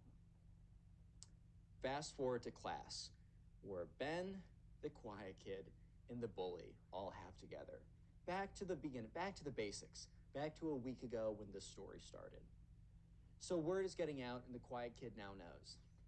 And at this point, right, class is over, the bully's getting up, and this was like the last class of the day or something, or it was close to the end of the day. So the bully's getting up, getting ready to go and find Ben, basically. And the quiet kid gets up and says, hey man, can I talk to you for a second? And not Ben, sorry, Liam overhears this, and his eyes widen up. Because that's when Liam's like, wait a minute, what if it still is the quiet kid? So Liam kind of sneaks around and sneaks in a place where the quiet kid and the bully can't be seen. However, he can at least hear them. He can't be seen by them, but he can hear them. And he overhears this. The quiet kid says, I see like you're gonna go like after Ben today. The bully's like, well, yeah, he's been turning me in. The quiet kid's like, Ben hasn't been turning you in. I have. Dead silent, right? The bully almost has a look of shock on his face. And the quiet kid goes on to say, yeah, and it was incredibly easy to do so. Like, you might think that I don't know anyone. You might think that I'm like this harmless, not a threat at all. But what you gotta understand is I have a lot of time on my hands, man. And you might be thinking that me exposing you to your girlfriend, me exposing you to the academic dean, me calling in the police on you, you might think that that is the worst I can do. But just so you know, Mr. Bully, says his actual name, right? I know everything about you. I know every little dirty secret you have. And I was smart enough not to drop it all out at once. I just teased the tip of the iceberg. You and I both know the rest that I have. All your secrets are not just between you, they're between me as well. So look, I'll give you an option. Reform your ways, be a good person, don't mess with anyone who doesn't deserve it. And the secrets will stay between us. No one else will need to know. But if you continue doing what you're doing, then justice will be served. In the